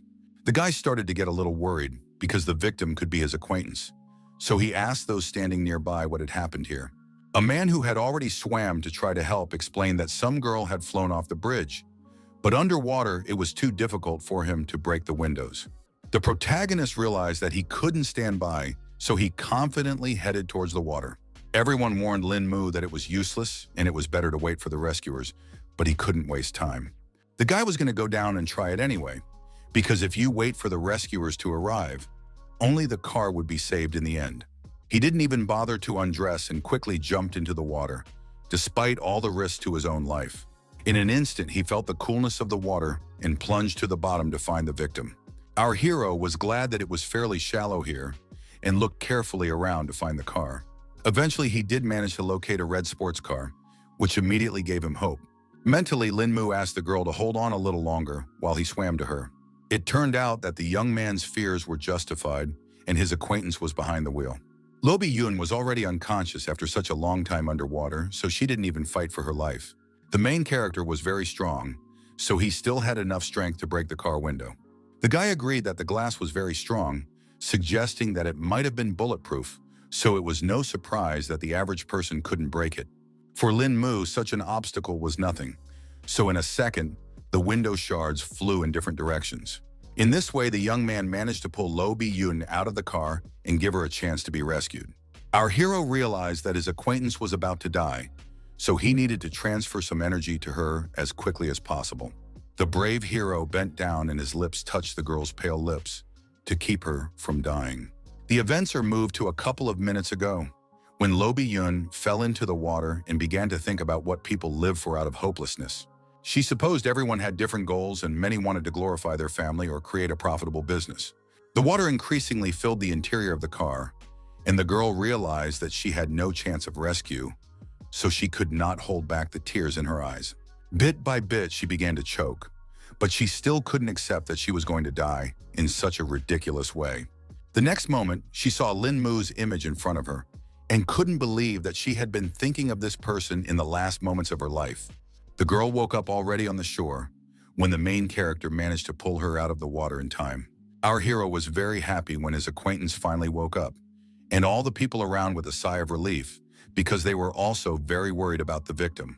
The girl couldn't understand what was going on around her, so she thought that she had already died, and Lin Mu was caught in the heavens with her. The young man calmly asked his acquaintance not to say such nonsense and explained that he had managed to save her. Suddenly, Lo Bi-yun threw herself into the main character's arms because she had missed him for so long. Lin Mu was well aware that the girl needed support after such stress, so he tried to calm her down and explain that everything was already fine.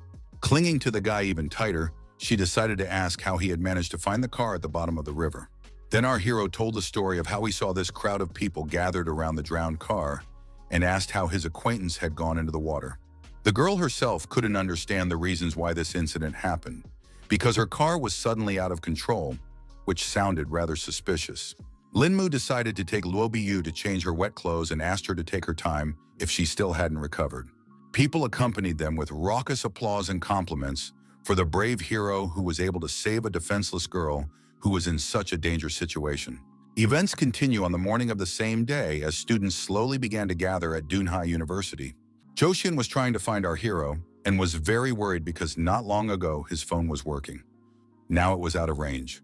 At this moment, Linmu's neighbors appeared on the horizon, who had already heard about the other girl who was looking for him. Dr. Zhou confirmed it and guessed that her savior's friends were in front of her. Song Langju asked what this stranger was looking for the guy for, and immediately told her that he hadn't returned home for several days, so even his friends didn't know where he was. The girl confessed that these few days I was at her house and left only this morning. Obviously, all the girlfriends were shocked when they found out that their neighbor had been at some hottie's house all these days. Joshun immediately said that a few days ago, the guy was seriously injured, so the girl saved him and left him with her for a few days to rest and recover his strength. Zixi was even more frightened when she heard that Linmu had managed to get into some kind of trouble. The girl revealed that she had already heard that the main character had been attacked by an assassin named Qing She. Now for the neighbors, everything fell into place because the young man never disappeared without saying goodbye. Joshun still wasn't calm about the fact that the young man still hadn't shown up and was afraid that something had happened to him on the way to the university. Meanwhile, at Mr. Yang's house, they had already received new information from the spy. The aide informed He that Qing Shi, sent to kill Lin Mu, had failed his task, and that young man had already returned home.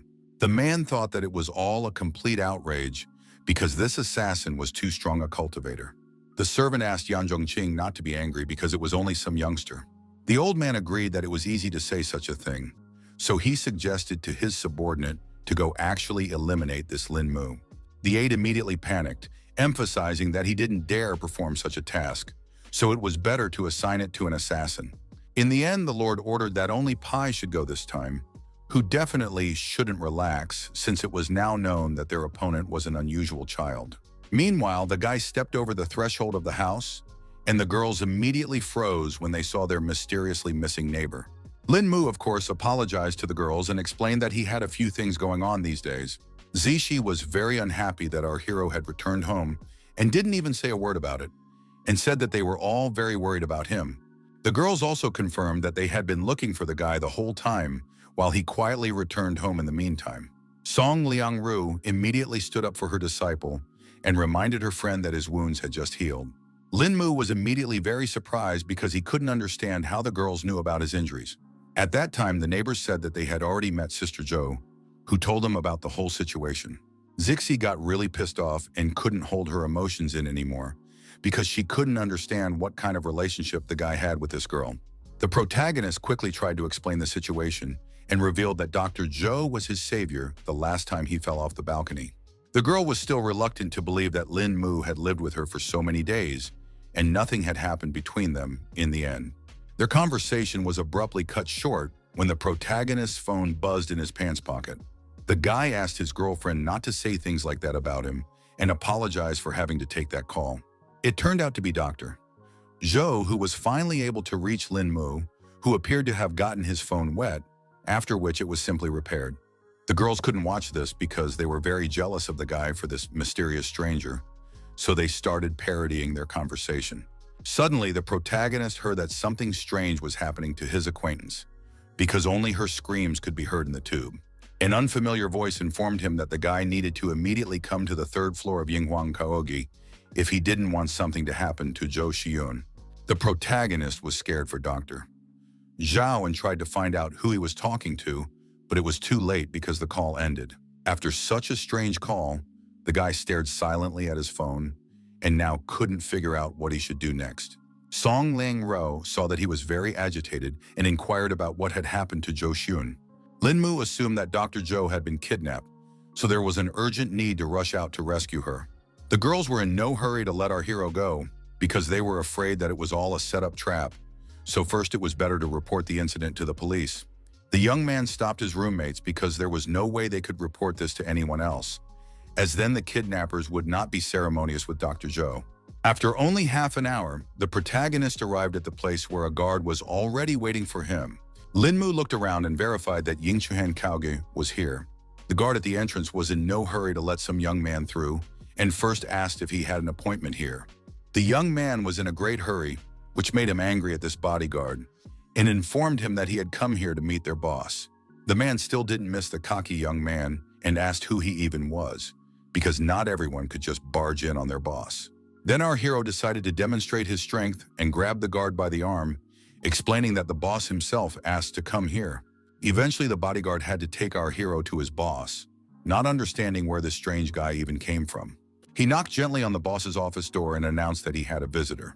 Inside, our hero was waiting for the massive figure of a bald bandit, which immediately caught his eye against the background of a fragile bound doctoress. The girl's eyes were full of fear, for she feared not only for her life, but for the safety of the young man himself. Lin Mu was now certain that his acquaintance had indeed been kidnapped, so the situation was very serious. The guy didn't care at all what the kidnappers' goals were, so he asked the bandits to let Zhou Xiun go first, after which they could talk. The leader of the group rejoiced when he finally saw this famous, insufferable person, which turned out to be an ordinary good-looking kid, so now he will be able to get easy money. Meanwhile, bodyguards began to quickly surround the protagonist to take him hostage as well. The young man said with confidence in his voice that he didn't want to simply waste his time, so he asked all the opponents to attack him at the same time. The fighters were angered that Lin Mu appeared so brazen, so they were going to show them their strength. Before the head of the guard could finish, he heard muffled blows, which caused him to freeze on the spot because he had not expected such a rapid development of the event. It turned out that everyone who dared to attack the protagonist was already lying helplessly around him and screaming in pain. The remaining guards were incredibly startled by this turn and didn't even have time to consider what Lin Mu had just done. The leader of the bandits was also confused, but quickly ordered his subordinates to pile on their main target. The protagonist despised his weak opponents, who didn't even know how to behave in battle, so he disparagingly called them a herd of sheep. At the same time, Pai advised Lin Mu not to get so cocky because it was obvious that he wouldn't be able to stand up against a whole bunch of experienced fighters. After a few seconds, the bandits came close to the protagonist and began to attack him from all sides, not giving him a chance to escape. The guy decided to use the shadow technique he managed to learn during his last fight, so he simply dissolved right in front of his opponent's fist. All the bodyguards immediately froze in place because they couldn't understand what had just happened. The protagonist was already behind them and wondered who they were so confusedly looking for. Choshun, who had been closely watching the progression of this battle, was certain that for such a high-level cultivator to dispose of these little bipeds was too easy. The girl's guesses turned out to be pure truth, because the guards only had time to get punched in the face by Lin Mu. Our hero was very disappointed that his opponents could not withstand even one blow and immediately fell unconscious. After dealing with all the bandits, he went up to the girl to free her from the ropes and apologized to her for being late. Pai realized that he had suffered a crushing defeat, and now he couldn't understand how some youngster had managed to wipe out all of his subordinates. Meanwhile, Lin Mu laughed off the fact that all the guards were too weak and suggested that their leader should definitely be stronger. The man pointed a gun at our hero in a panic and started yelling that good kung fu skills are not enough to become invincible. The protagonist agreed that he wasn't faster than a bullet, but he only needed to be faster than Pai to win a duel with him. The bandit was pissed off that Lin Mu was so stubborn, so he didn't want to wait any longer and pulled the trigger of his gun. The guy quickly backed up his words with actions and lightning-fast pressure on his opponent's arm, causing him to shoot downward and hit his own leg. Pai definitely didn't expect this development, so he confusedly cried out in sharp pain. The man resigned himself to the fact that he had lost this fight and asked what kind of person Lin Mu was. The protagonist recalled that the bandit himself had ordered him to come here, so it was strange that he didn't recognize who his target was. Pai was afraid that the young man might do some terrible things to him, so she asked him to let him go and promised to pay him back for sure. For his part, Lin Mu emphasized with a smirk on his face that he definitely didn't need anyone to pay him. The guy didn't want to wait, so he instantly made the man pay for everything he'd done. Our hero used chi energy to completely erase Pai's memory and make him a fool. The girl who had been watching from the side the entire time wondered what Lin Mu had just done to the bandit. The young man explained that he was merely using a bit of yin to seal the man's yang. At this moment, some other people had already entered the hall, noting that everything here was quite lively. It appeared that it was already some other leader, accompanied by his subordinates, who agreed that Lin Mu was really strong since he was able to overpower so many people. The protagonist tensed up when he saw some more strangers, so he immediately wondered who the man was. The man did not hide his identity and introduced himself as Shen Zhuguang, a friend of the owner of the place, complaining that Lin Mu was interfering with his work. The young man immediately recognized the name because he had heard that this person was Wang Xiking's boss and also the head of the Municipal Public Security Bureau. One of Shen Zhuguang's subordinates said that he would now take our hero to the bureau for questioning on the subject of inflicting willful injury. Our hero said that he had defeated all these people alone, so he asked to let his acquaintance go because his own detention would be enough. Joshin wanted to object something, but the guy asked her not to worry and promised that he would be fine. The man then firmly stated that he was the one in charge of the case, so the guy couldn't order him around and ordered his subordinates to grab everyone in the room. The protagonist didn't like the fact that no one wanted to let the girl go, but Dr. Zhou herself tried to calm him down. In the end, they both had to obey Shen Zhuguang's instructions and walk along with his men. Lin Mu started to feel guilty for involving Go Xiyun in all this, but the latter asked him not to worry because she herself had yet to thank him for saving her life. In the corridor of the hotel, they met up with Xing Weilong, who couldn't understand what kind of movement was going on here. The fatty immediately recognized Brother Lin's familiar face and wondered what he was doing here. The guy couldn't figure out who all these people around his friend were, so he asked where they were taking Lin Mu because it all looked too suspicious. Someone from the group explained that the police were working and the protagonist fell under suspicion, and the fat man himself was advised to mind his own business. Lin Mu was glad that his buddy had shown up so timely and handed him some small note. The protagonist asked Xing Weilong to call the number on that piece of paper a little later and tell that person his arrest. Very soon, Lin Mu and Zhou Xiyun had already arrived at the Public Security Bureau of Dunhai City. The policeman who conducted the interrogation informed the girl that her buddy had already confessed to everything, so she could be free. The girl explained that it was true that this was the other side of the whole situation and tried to justify Lin Mu's actions. The man asked her to stop and promised that they would definitely look into the matter.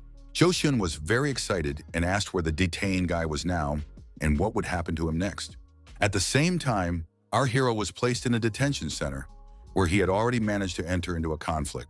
Turns out the guy had already decided to teach his cellmate, who also couldn't resist his power, a lesson.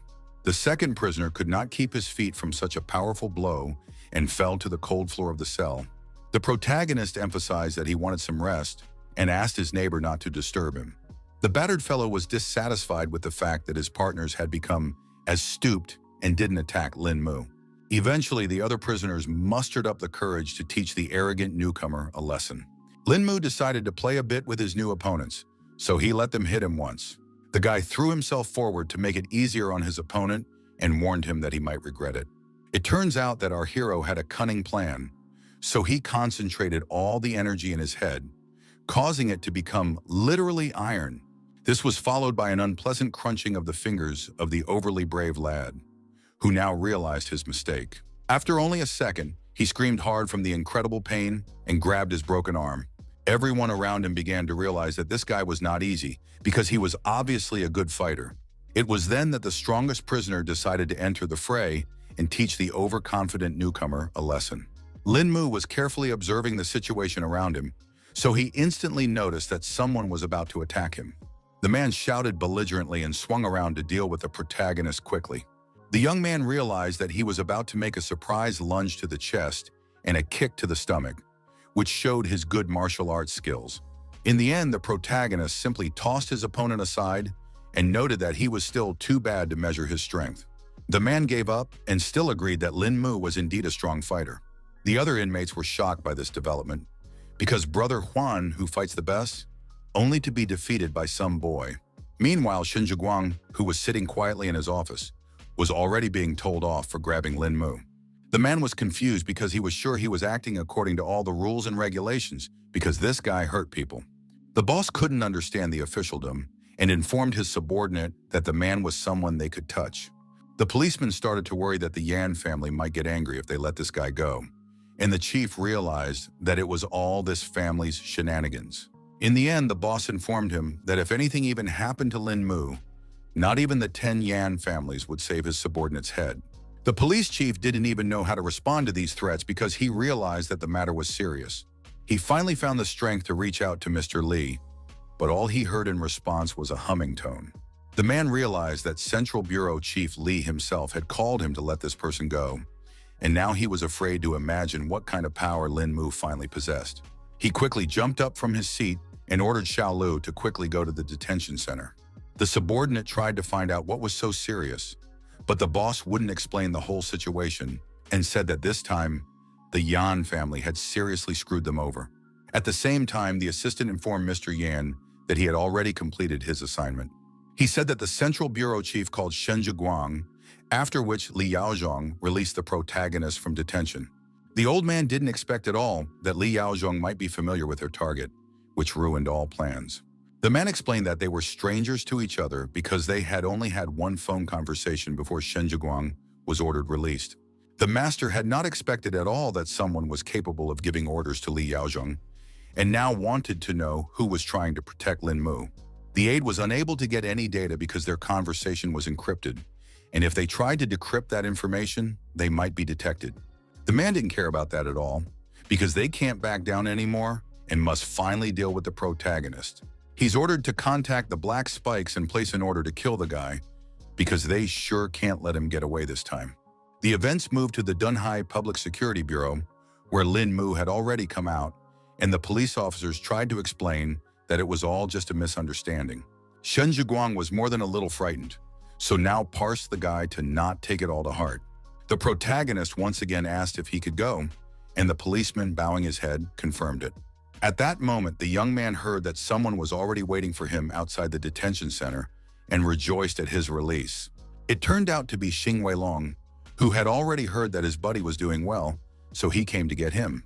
The guy offered to celebrate our hero's release and wanted to do it at the Hilton, which made Lin Mu begin to suspect that the fat man was up to something since he was so generous.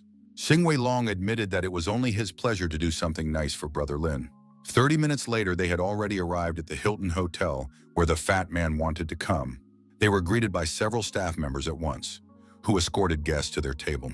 As they sat down in their seats, Xing Weilong asked the protagonist to look at the menu and choose a seta that he liked.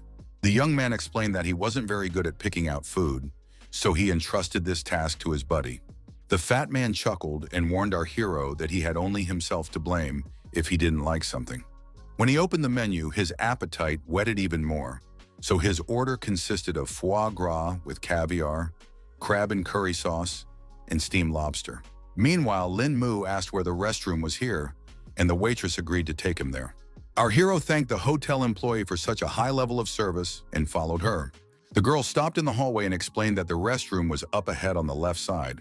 At the same time, there was a meeting with Yao Shenxian in another room at the hotel to discuss the lead role for a new movie with her. The girl had already read the script and liked it quite a bit, and she had no questions about the contract, so she wanted to know who would be the lead actor in this movie. The director said they haven't yet chosen the person who will be her partner, so he asked if she had any recommendations. Based on the contents of the script, Yao Shenxian thought that it would be better if they put a newcomer in the lead role, and she just had such a person in mind, but she wasn't sure if he would be interested. Another team member expressed interest in this solution and asked who it was. The girl said that she met the guy at her concert and tried to invite him on stage to sing together, but he declined, which was pretty awkward. Now, a moment later, our heroes left the hall after enjoying the fine food, and Xing Weilong suggested to go here again in the future.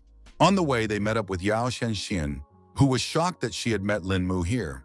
The guy also stopped abruptly because he didn't expect to meet here the singer, whom he refused at her own concert. Xing Weilong immediately recognized this famous superstar and was surprised that she knew his brother, and so closely. The girl immediately went to the principal and informed him that this was the guy she was just talking about, and asked his view on the idea. The man agreed that she had pretty good taste because this young man looked good and was poised perfectly for the main character in the movie. The director also got into this conversation and asked Lin Mu to talk it all over, promising that it wouldn't take long. Xing Weilong happily answered for his friend and said that they had a lot of free time today, so they could discuss all the details. The main character still hasn't said a word, and the fat man has talked about being big shots in the entertainment industry, so this conversation could be quite useful. In the end, Lin Mu agreed with his buddy, although he wasn't particularly burning to go to this meeting. After that, they asked the hotel for a bigger room and went to talk about the movie. Yao Xianxian introduced the famous investors Hua Xia and Mr. Wang, who will sponsor the filming in front of the guys. They exchanged pleasantries and shook hands as a sign of familiarity. The girl also introduced screenwriter Huang Shuyue, producer Wang Jiang, and director Feng Yufang. When everyone sat down at the table, she immediately offered to cut to the chase because they had one serious proposal for the main character. Yao Xianxian revealed that Mr. Wang is preparing to shoot a new movie on, and she recommended Lin Mu as an actor for the lead role in it.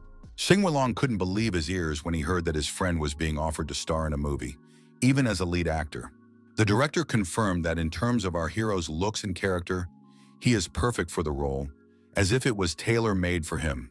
The guy was still in no hurry to agree to this offer, because he didn't know at all what he should do. The man explained that life is like a show, so it all depends on how the actor acts in life, because his acting was just a variation of life. Lin Mu felt that it was all too wrong because he might not be able to do his job, and the movie would end up being a waste of time and effort. Yao Xianxian asked the guy to believe her, because she believed that no one else could handle the role, and promised that everyone on the team would actively help him. Xin Weilong also wanted his friend to try out for the movie because that way he could reveal his hidden acting talent. The girl confirmed the guy's words because a lot of stars didn't even finish acting school and stumbled into the entertainment industry that made them world famous. In the end, the protagonist decided to trust his friends, but still warned that they shouldn't blame him if something goes wrong.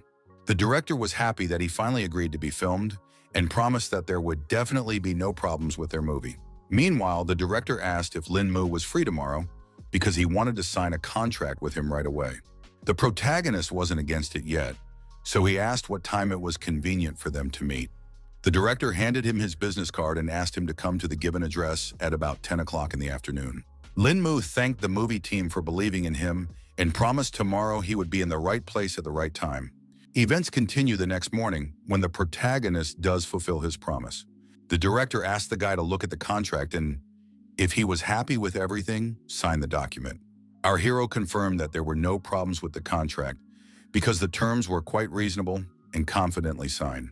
Afterward, the director and Lin Mu shook hands and expressed their hopes that they would work together. At this moment, Yao Xianxian, accompanied by the principal, walked into the office and asked if either her new colleague would mind if there was already an audition later. The young man still had no plans, so he had no problem agreeing to it, and with a smile asked them to prepare well for such an important event. The principal was happy about this mood of Lin Mu's, so he suggested to start right away. Meanwhile, the staff had already set up the lights and arranged all the cameras on the set, so the only thing missing was the actor himself. Feng Yufan handed our hero the script and asked him to try to play the role by figuring out the character's psychological state while reading. Though the young man had never acted in a drama, to play the emotional state of a character in the real world was a mere trifle to him. Yao Xianxian actively supported her partner and was confident that he would do well. Meanwhile, Lin Mu's roommates had just learned the news that he would be starring in a movie. Everyone knew that Wang Xiaokun was the most famous movie and TV investor in China, and all his movies sell out in no time. So there's a good chance that the guy will indeed manage to become famous. The girls thought this investor was definitely a unique person, but they didn't fully understand why he needed Lin Mu. Song Liangju was sure that the guy was not a movie and TV professional and doesn't even have any experience in the field, so she assumed it was some kind of conspiracy. The guy has already revealed that he was recommended by Yao Xianxian herself, but then the girlfriends have even more questions because she definitely had no need to cooperate with some mere students. Even Zixi started to doubt her idol because her choice of an ordinary guy.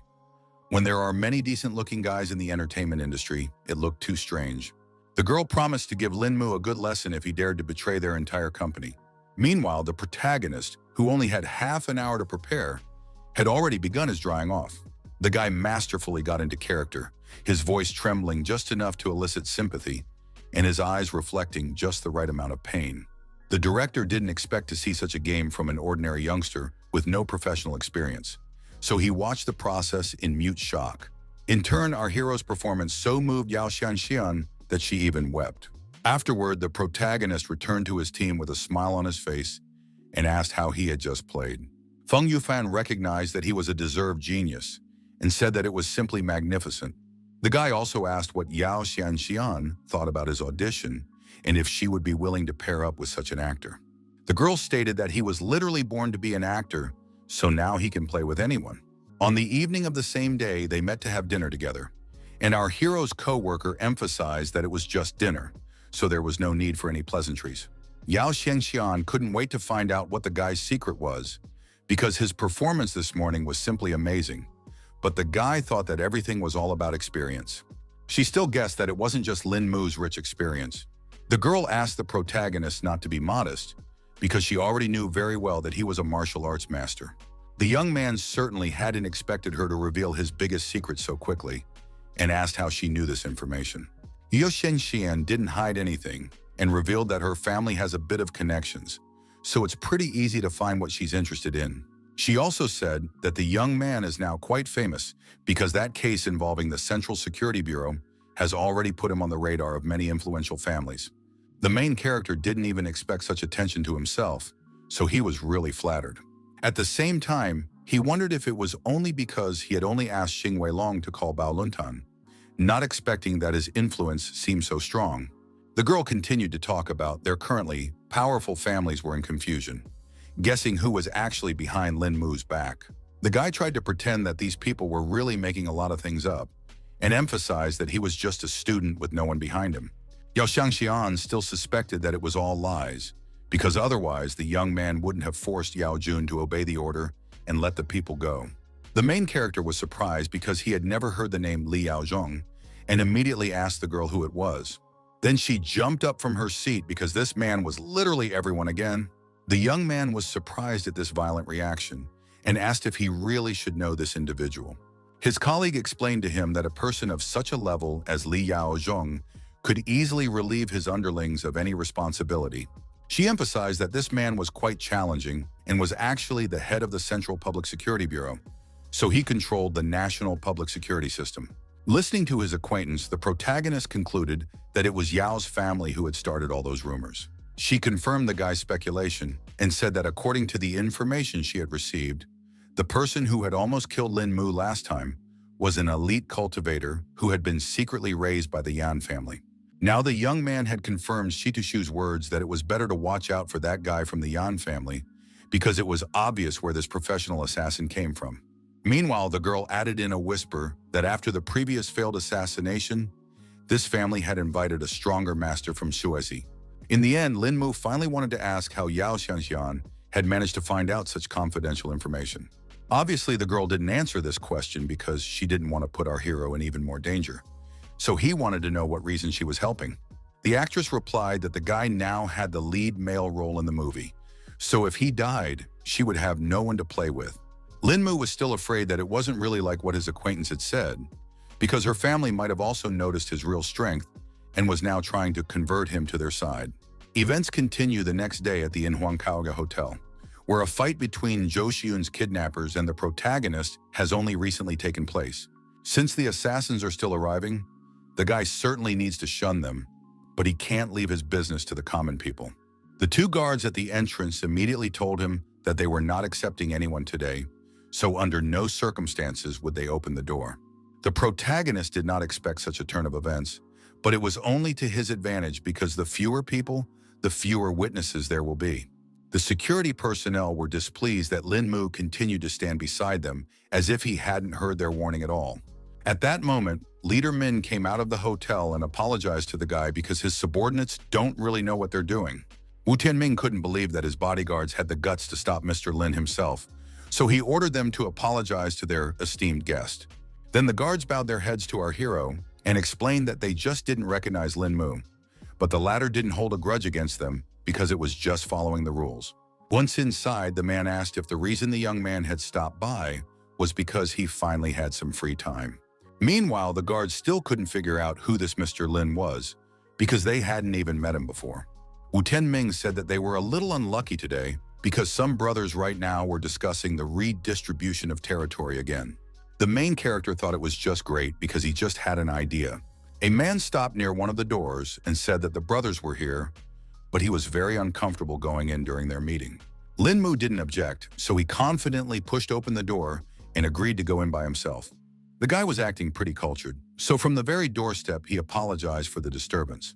No one had yet had a chance to say anything when he had already announced that he had some business to discuss with everyone today. The bandits were not happy with this defiant behavior of the boy, so they ordered their subordinates to simply shoot him. Some of them recognized our hero after all, which caused them a wave of concern. Everyone who knew Lin Mu personally understood that his visit did not carry anything good. The man who had already managed to threaten the young man, seeing his comrade's strange reaction, asked him who he was. In Brother Yeezy's mind, Shenju's words that he should never provoke this guy again, otherwise there wouldn't even be anything left to bury from the subordinate, immediately surfaced. In a whisper, he informed the old man that this guest's name was Lin Mu, and even Shenju himself deeply respected him. The brothers were shocked to hear that so respected a man among them was behind this young man. The old man immediately began flattering the protagonist to make amends and asked him to sit down in one of the chairs to talk things over in peace. Some of the bandits still didn't understand why their comrade's behavior had changed so drastically, but they didn't object. The guy noticed all those looks and asked them not to look at each other like that because he knew exactly what they were thinking right now. Then the man tried to lie that they had been playing mahjong late the previous night, causing their eyelids to twitch a little. Lin Mu asked them not to worry because he wasn't here to share territory, but to ask for one favor. Brother Easy still couldn't understand why our hero just didn't report a case, but decided to show up in person. The guy reached into the pocket of his jacket and explained in parallel that this case was not very convenient to discuss over the phone. He pulled out some kind of box and told me that a European man was about to show up in Eastport City as a professional assassin, so he would need help to find this particular person. The bandits immediately inquired if their target had any distinguishing features. Our hero wasn't entirely sure because all he had was information that this man was from Europe and would be entering the city within the next few days, so they needed to keep an eye out for any foreigners arriving. After listening to all the conditions, the brothers began to fear that it would be quite a complicated operation. There are many foreigners leaving the EC every day, so unless they know what their target looks like, it will be like looking for a needle in a haystack. Plus, tracking down a killer can be dangerous and cost the lives of their subordinates. Lin Mu understood their worries perfectly, so he hinted that the higher the danger, the greater the reward would be. He explained that as long as the bandits helped him with his search for the killer, they would be given a special pill. No one had any idea what this medicine was, so Brother EC asked the young master what it was. The guy wondered who here had the courage to let him demonstrate the power of this little pill. The bandits began to look amongst themselves again and were in no great hurry to agree to such a venture. In the end, one of them still found the courage to go for such a risky experiment. The man was not particularly afraid of taking such a risk, so he asked Lin Mu what he should do. The protagonist, thankful for the opportunity, calmly asked him to take off his clothes and turn his back to everyone. One of the leaders of the group quickly took off his shirt and asked if our hero would fit this look of his. From the scars on his body, Lin Mu concluded that the person in front of him was a former soldier, so he was confident that such a person would be able to withstand his attack. The guy warned that he was about to strike, so he asked the man to bear with him for a while. Bandit was ready for something like this, so he let the young master do whatever he wanted. In just a second, a deep cut appeared on his back that stretched across his entire back. The strong urchin only wheezed quietly in pain, but still absorbed the blow. Everyone else was frightened for their comrade's fate and couldn't understand what Lin Mu was about to do. The young man firmly ordered everyone to shut up and advised them to observe the process more closely. He demonstrated taking only a small portion of the pill to show its incredible effect. The protagonist sprayed his medicine on the bandit's wound and explained that just a little bit could heal such a serious wound. The skin around the cut began to sizzle strangely, but after only a few seconds, it was completely gone from his back. The bandits couldn't believe they were actually seeing this one, because the skin literally tightened before their eyes. Lin Mu emphasized that everyone was now convinced of the efficacy of this medicine and explained that this pill would save a person's life as long as they breathed. Then he clarified whether the bandit he was conducting his experiments on was named Wu Tianming. The man instantly turned around and confirmed the main character's words. The young man made sure he was a real man, so he gave him the first pill. The bandit immediately began to refuse such generosity from the young master because this gift was too expensive. A concerned old man decided to ask our hero if he would really give this wonderful pill to them if they still agreed to find the killer, and he confirmed his intentions. At the same time, the guy reflected on the fact that he still managed to demonstrate the importance of this pill to those who walk the blade every day. The protagonist was happy with the results of these negotiations because he saw from the greedy eyes of the bandits that they were capable of handling the task at hand. Following him, Wu Tianming also came out and wanted to personally talk to the young man. Lin Mu was in no hurry to go anywhere, so he gladly agreed to find out what the matter was. The man warned that there were too many eyes here, so he asked the guy to go to another place to talk. Stepping aside, he asked the protagonist why he, as a strong man, was asking others for help instead of taking all the territory for himself.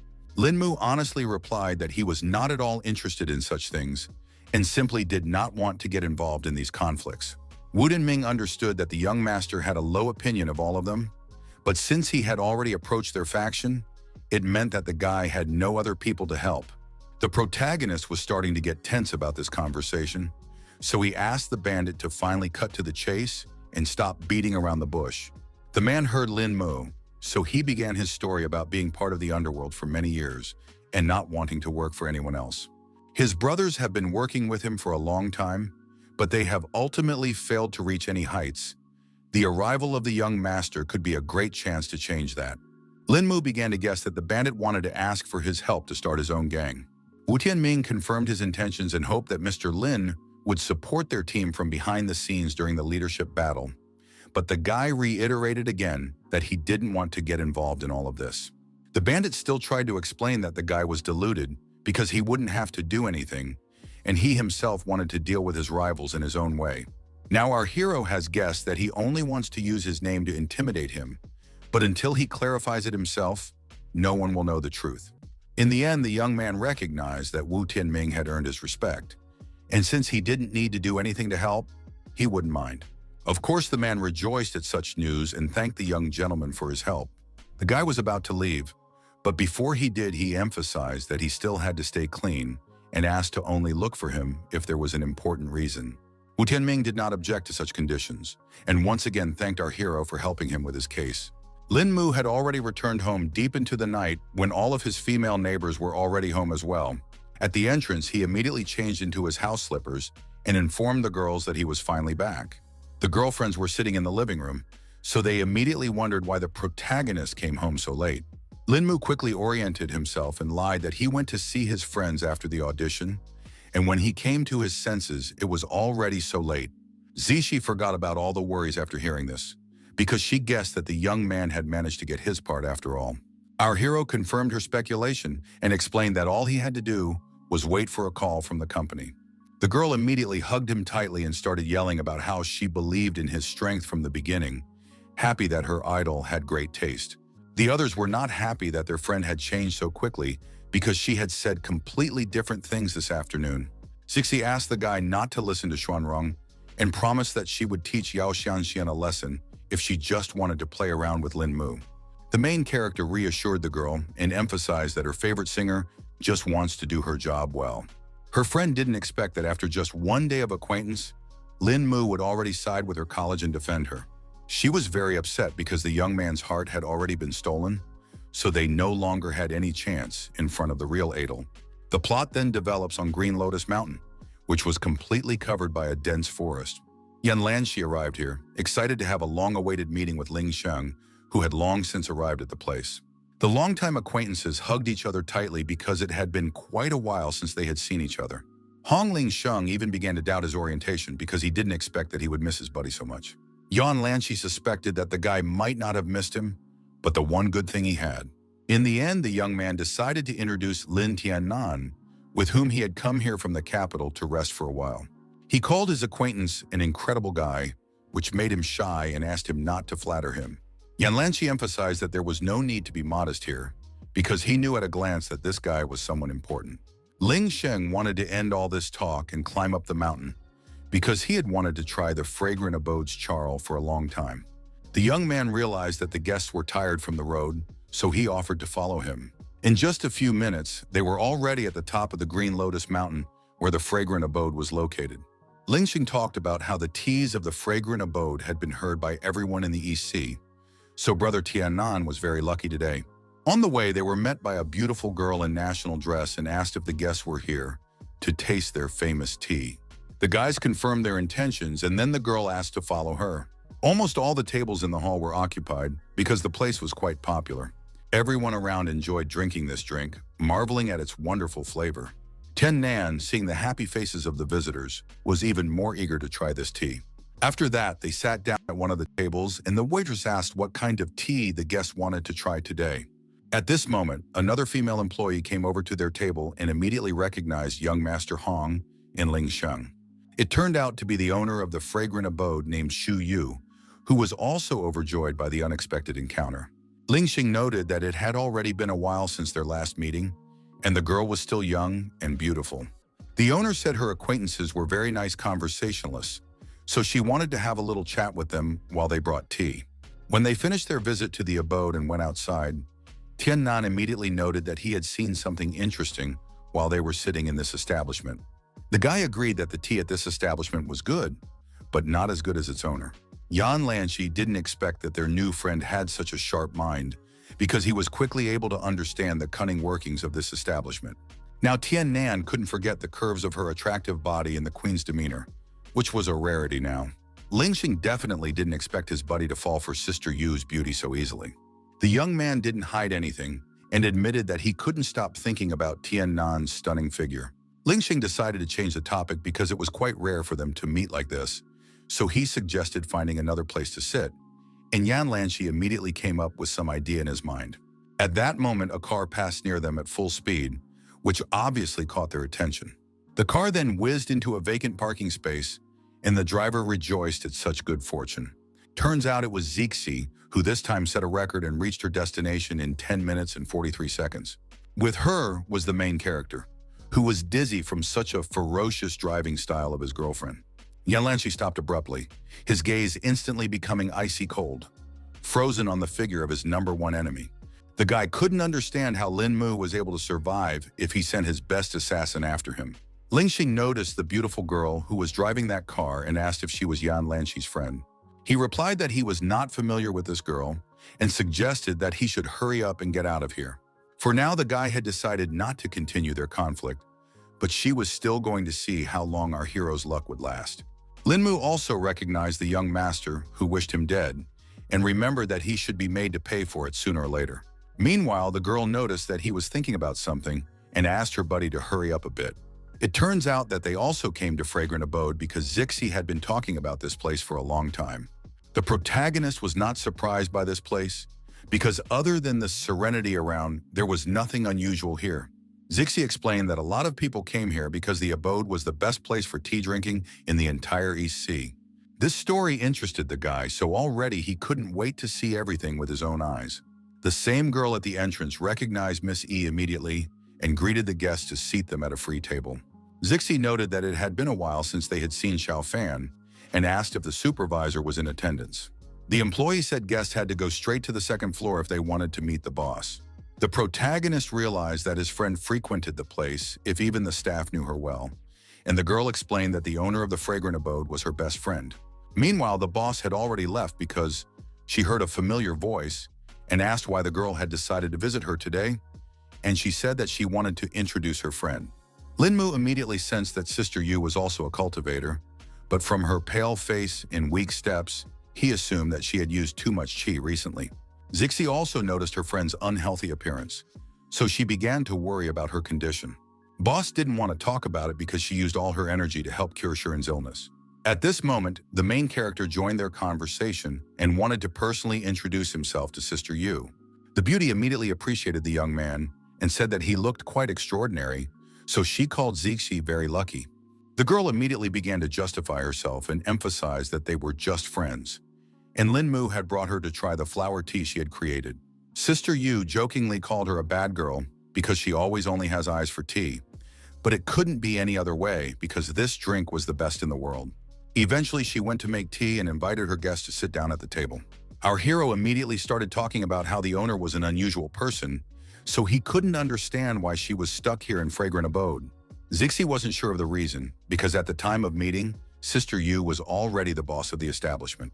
The guy could perfectly sense that the woman was using a lot of qi and guessed that her husband's condition wasn't good either. His companion confirmed that for the past few years, her friend had been using energy to suppress his strange illness, but even that wasn't helping. The protagonist could not understand what this trouble was and did not believe that there was no one in the world who could cure this patient. Zixi thought that only divine Dr. Mu Renkin could help in this situation, but the world was so huge that they simply wouldn't be able to find him. The young man immediately remembered the name because it was teacher Zhou Xiun, and now suggested that a little radiance could cure the illness. Lin Mu wanted to talk about how he knew some information about Mu Renking, but he abruptly stopped. He abruptly flinched because he felt that Sister Yu had just been attacked by someone. Indeed, some two men took advantage of the moment when the woman had spent a lot of energy on her husband's injury and attacked her from behind. She still wasn't afraid and emphasized that if it wasn't for her weakness, these two wouldn't even be her opponents. One of the bandits admitted that he wasn't that strong, but believed that the victory was also about stealth. This moment, an excited Lin Mu and Zixi rushed into the room, who couldn't leave their acquaintance in distress. The woman was worried for their safety, so she asked our heroes to leave now. Brave Zixi didn't listen to her friend because she couldn't stand by when someone dared to harm Sister Yu. The man thought those were pretty serious words, so he ordered no one to leave this place because he wanted to deal with everyone. He didn't waste any time and attacked first, but the girl still kept standing and was ready for this fight. Only now did Zixi realize that her patent was too fast, so she wouldn't have time to dodge his strike. Lin Mu suddenly appeared in the villain's path and stopped his attack with one slight movement. The man couldn't realize what was happening now, because he definitely didn't expect to run into such a strong opponent. Our hero was still unhappy that the stranger had allowed himself to be so rude to the lady, so he pushed him aside with all his might. The blow was so strong that the bandit even coughed up his blood and was now definitely not in a position to continue this fight. Sister Yu was also surprised because she didn't expect the guy to have such strong qi, and now realized that the guy in front of her was a high-level master. Meanwhile, the second man was not frightened, and was only angry that some youngster dared to harm his comrade. After just a second, he had already released several sharp needles so the main character didn't react to such a sudden attack and died instantly. The woman was greatly frightened and tried to warn Lin Mu that there was a dangerous poison on those needles. The guy wasn't surprised by such petty tricks, so he quickly used qi energy to create a barrier around himself. Our hero's skill level was enough to make a solid shield around him. Eventually, the needles simply stuck into the barrier and now carried no danger. Sister Yu was shocked that such a young cultivator had already learned how to control his qi to such an extent. It turns out that the protagonist had a cunning plan and was going to return the bandit his own poison needles. The man certainly didn't expect such a turn of events, so he only managed to cry out in pain and surprise. His knees buckled helplessly, his back hit the stone slabs, and his arms spread out at his sides. The poison was quickly starting to spread across the bandit's face, so he needed to hurry up and take the antidote. His hands were shaking so badly that he just couldn't open the bottle, which only made the panic grow. The man took too long to do so the protagonist quickly jumped up and snatched the bottle from his hands. At this moment, Sister Yu found the strength to stand up on her feet and approach her enemies to say that such people didn't deserve to live in this world, so they would now go to hell. The bandit tried to say something, but the poison was working more and more, so the strength was leaving his body. His last words were a promise that he would not let Shu Yu go even after his death. An excited Zixi immediately ran over to her friend to see if she was all right. The owner replied that she was fine and only had a minor internal injury, but it would go away after a few days of rest. Meanwhile, the protagonist decided to wonder where the two criminals came from. It was hard for the woman to talk about it, but it turned out to be her husband Lian Chen's older younger brothers. They harbored a grudge ever since their brother was the only one to receive true teachings from their teacher, so they attacked while he was cultivating, causing his qi to be in disarray, causing him to almost die. The girl was very pleased that people could be so mean, so now she thought they definitely deserved to die. Shu Yu continued with the story that her husband had decided to forgive his companions since they were from the same sect, but they had refused to let them go until now. The protagonist was sure that these villains had attacked the woman stealthily when they learned that she was now weakened. The woman complained that Lian Chen's qi was becoming more restless with each new day, so she was unable to suppress it. Zixi then decided to inquire if her friend had received any news about Dr. Mu Renking, but she still hadn't learned anything new. Linmu was finally able to say that they no longer needed to look for the old man because he had passed away over a decade ago. The girl asked our hero not to say such nonsense because she was sure that the doctor was just a hermit. In fact, Xu Yu had long guessed this for a long time because the master hadn't had any news for a long time. Zixi tried to support her friend because there was no way she should stay and find a way to cure her husband. Sister Yu thanked the girl for her kind words, but based on her personal knowledge, only Dr. Mu's slight radiance could cure Lian Chen. The protagonist firmly pronounced that the doctor's death did not erase his legacy, so his cures were still intact. He said that events had coincided in such a way that he was fortunate enough to learn the old man's secret techniques. The guy didn't mind offering his help and taking a look at the husband of the owner of the abode, because he might be able to save the patient after all. Zixi didn't fully trust her mate and emphasized that this was a matter of life and death, so jokes were unnecessary here. In the end, Xu Yu, not listening to her friend, still decided to trust our hero and asked him to save Lian Chen. The woman agreed that Lin Mu was very young, but at the same time he was a skilled master, so she believed his words. She then grabbed one of the vases on her desk and twisted it a few times. The next moment there was a loud cracking sound and steps appeared in the floor that led somewhere downward. Our heroes watched this mechanism in amazement, and Xu Yu asked them to follow her. In fact, Zixi didn't even realize that there was an underground passage here. Xu Yu explained that she had arranged for Lian Chen to stay in a hidden room down here for convenience. When they reached the bottom of the stairs, the woman came to the large doors behind which her husband was. The man lay in the middle of an empty room with only a stone slab that served as a bed for him. Nurse Yu said that he hadn't woken up since the last time she used qi to heal him. The protagonist wasted no time and immediately began to examine the patient, first checking his pulse. The guy used the radiance to go over Lian Chen's entire body to find the cause of his ailment. After a few seconds, he let go of the man's hand, so the girls asked with hope in their voices what the patient's condition was. Lin Mu sighed heavily and reported that the patient's condition was worse than he thought. Now he was unsure if he would be able to save the man, but Xu Yu asked him to at least try because it was her last hope. Eventually, the young man agreed and asked that a set of silver needles be prepared for him. The woman asked why the protagonist needed such a tool because she didn't fully understand his technique. Lin Mu explained that he would try to use the divine doctor's techniques to help her husband. Even though this was their first encounter with Lian Chen, the guy was going to do his best to save him. Also, our hero turned to Zixi did not suggest that she go upstairs for the time being. The girl couldn't understand why she would do that, because she wasn't interfering with the process in any way. Lin Mu informed her that he would have to undress the patient to find his acupuncture points, and once again asked if she really wanted to stay here. Now everything was falling into place, so an embarrassed Zixi quickly agreed to go upstairs. Meanwhile, Xu Yu had already prepared everything she needed and wondered if such a set of needles would suit our hero. Lin Mu quickly inspected his tool and rejoiced because it was exactly what he needed. He then asked Sister Yu to move to a safe distance and not to come any closer so that she would not be seen. The guy was actually a little worried because it was the first time he'd ever used low glow. Lin Mu found the maximum amount of energy within himself and released it outwards to begin executing the technique. After that, all the needles lit up and flew into the air, while the protagonist continued to breathe heavily, trying to maintain an even flow of qi. Xu Yu couldn't believe her eyes when she personally saw the performance of this rare technique. The glowing needles were literally hovering in the air, so now she made sure that the young man was using the minor radiance.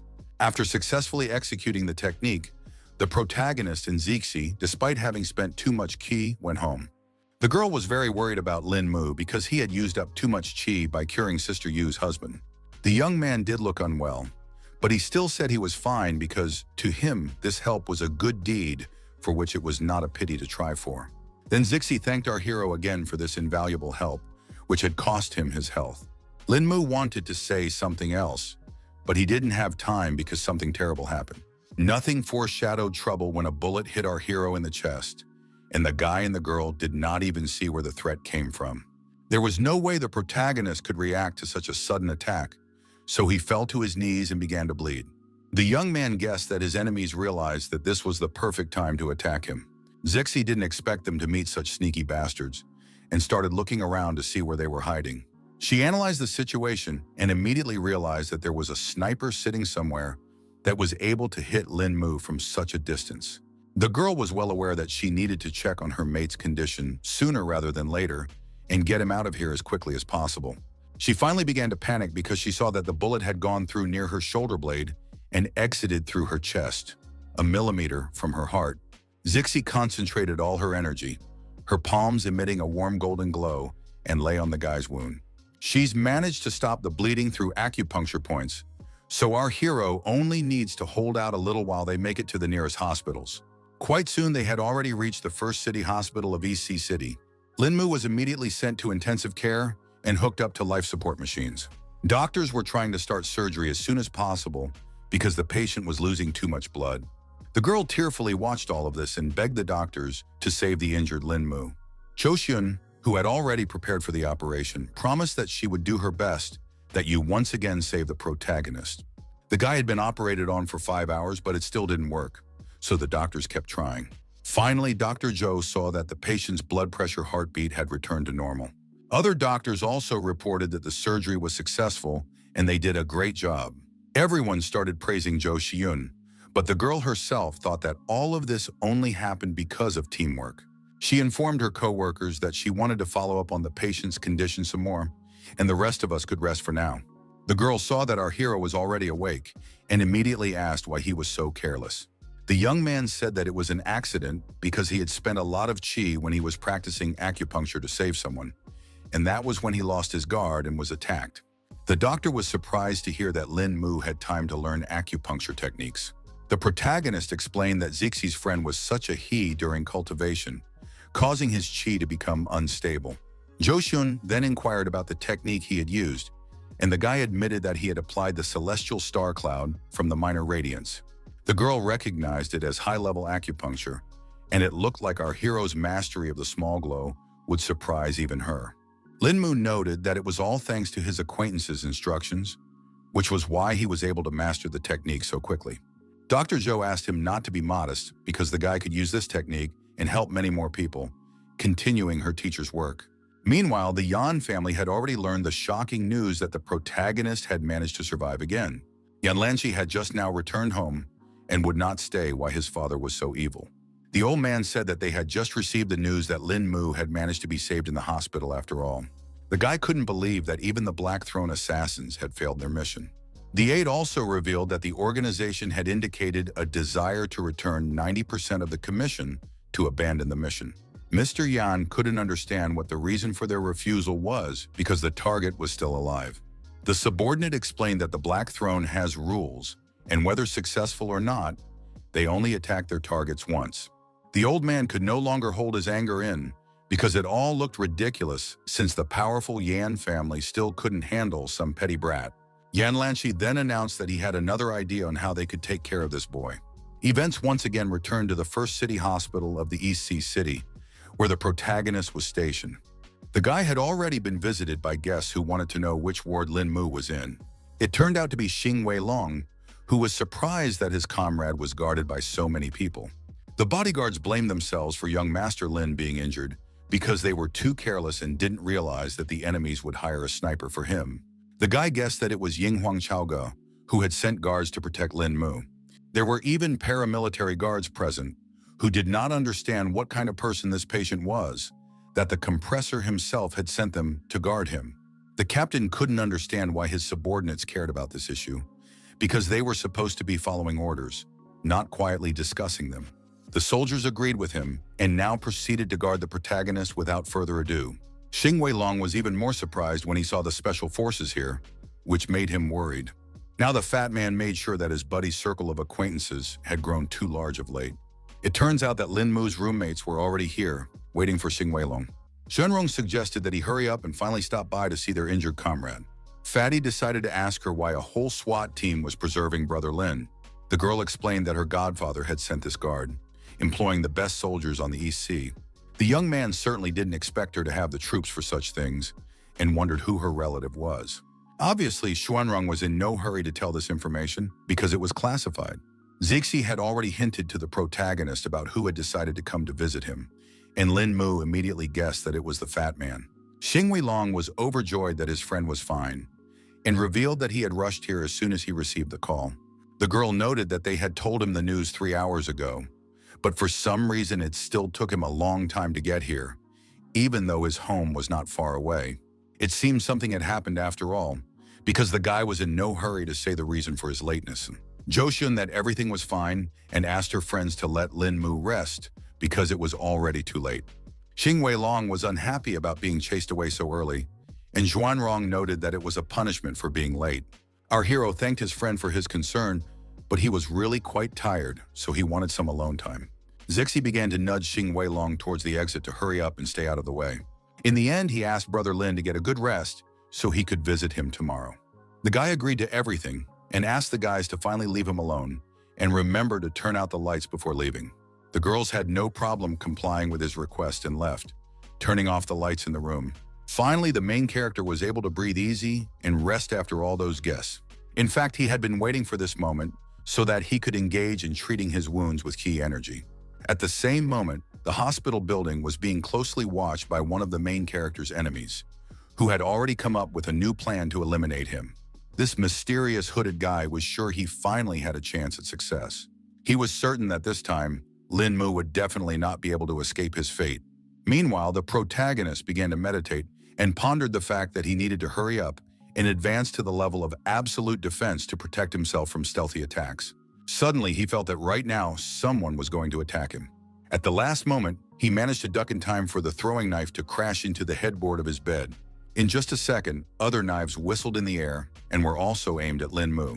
The guy reacted lightning fast to this attack, so he deftly caught all the sharp blades. Now our hero realized that the enemies were not going to give him a second for any rest and recuperation. He ordered his opponent to step out of the shadows with confidence in his voice, for he was well aware of another's presence in his chamber. The stranger at the window finally spoke and noted that Lin Mu, despite his serious wounds, still hadn't lost his agility. The guy already recognized the man, so he noticed that so little time had passed since their recent encounter, and his opponent's skills had grown considerably. It turned out to be the same strange young man they had met outside the school. Lin Mu emphasized that if it wasn't for his injuries, the guy wouldn't have even come close to him, but the assassin simply couldn't let the moment pass while his target was injured. The killer was very serious, so he promised that this night the protagonist would definitely die. In turn, the guy calmly and firmly replied that it was definitely not yet a fact. He was still just as quick and agile, so he quickly jumped off his bed. The protagonist realized that he needed to act, so he had already come up with another plan to defend himself against his rival. Lin Mu used the sheet from his bed to stop the assassin's next attack and take cover from the sharp knives. The guy got cocky and asked if his opponent had any other tricks, trying to get him emotional. At that moment, he saw the scarlet stain on his shirt and realized that because of all the sudden movements, his wound was starting to bleed. The assassin only rejoiced at this because his target was growing weaker and weaker and promised to ease that pain. Lin Mu realized that he wouldn't be able to continue this fight, so he would still have to call for help. He started yelling loudly so that the guards would definitely hear it, trying to report that an intruder had broken into the hospital. The three special forces immediately rushed into the room and pointed their sights at the assassin they had taken by surprise. The boy sighed heavily because he guessed from the beginning that this was going to be very difficult. Meanwhile, the soldiers did not wait and opened fire with their automatic rifles, but the intruder cleverly dodged all the bullets. The SWAT team had good reactions, so they reacted quickly and moved their sights to the side. The captain ordered his subordinates not to stop firing for a second to accurately neutralize their target. The assassin still managed to dodge the fast bullets, and little by little he was getting closer to the window to make a successful escape from here. In the end, he still had to hide behind the couch because the enemy's firepower was too strong and wouldn't let him retreat. Meanwhile, the captain approached our hero to ask about his condition, but he replied that he was fine, but that they needed to be careful of that nimble guy. At that moment, some strange shadow jumped out from behind the couch, which immediately made the SWAT team distracted from their main goal. The soldiers already thought they had hit their target, but in the end, it turned out to be only a cape. It fell to the floor, but the killer himself wasn't in it, so the guards only fell for the cheap trick. The fighters were confused because they didn't expect to be caught at such a cheap trick. At that moment, the guy himself jumped out from his hiding place and quickly threw knives at all the soldiers. The SWAT team did not expect such a turn of events, so they did not have time to react to the danger, which caused them to receive a knife in the hand. They seemed to be only small blades, but one such made them feel weak. All the soldiers fell unconscious and only now realized there was an anesthetic on the knives. The protagonist noticed that his opponent didn't kill all of the SWAT team, which showed that he didn't seem to be that evil. The killer replied that he was a man of principles, so he tracked down his target and did not harm innocent people. In the end, he suggested that Lin Mu stop resisting because it was simply useless. In fact, the strength was increasingly leaving our hero because of the open wound, so he began to breathe harder and harder. Then the guy realized that this was the right moment to attack his target and finally straighten out the annoying Lin Mu. The protagonist was well aware that he was in no position to dodge, so in that case, he needs to move on to another plan of action. In any case, he was going to fight to the end, so he used chi energy to heal his wound at least a little. Sharp knives flew at the guy again, and using his hands, he was able to stop two of them, but one still hit the target. One of the blades stabbed right into our hero's stomach, which completely changed the course of the battle. Lin Mu helplessly plopped down on the floor because this had become the end point for him to lose what little remaining strength he had. The assassin started talking again about how it was useless to resist and offered to let the guy get rid of this pain. Despite all this, the protagonist was not going to give up and hinted that his opponent was rejoicing in his victory too soon. The guy even tensed up a bit because he couldn't understand what Lin Mu could do in such a desperate situation. Suddenly, he felt some strange sensations and his whole body became stony and unruly. Didn't even see our hero's attack, but somehow he still managed to seal his acupuncture points. Meanwhile, Lin Mu found the strength to stand up because his trick had worked after all, and that was encouraging.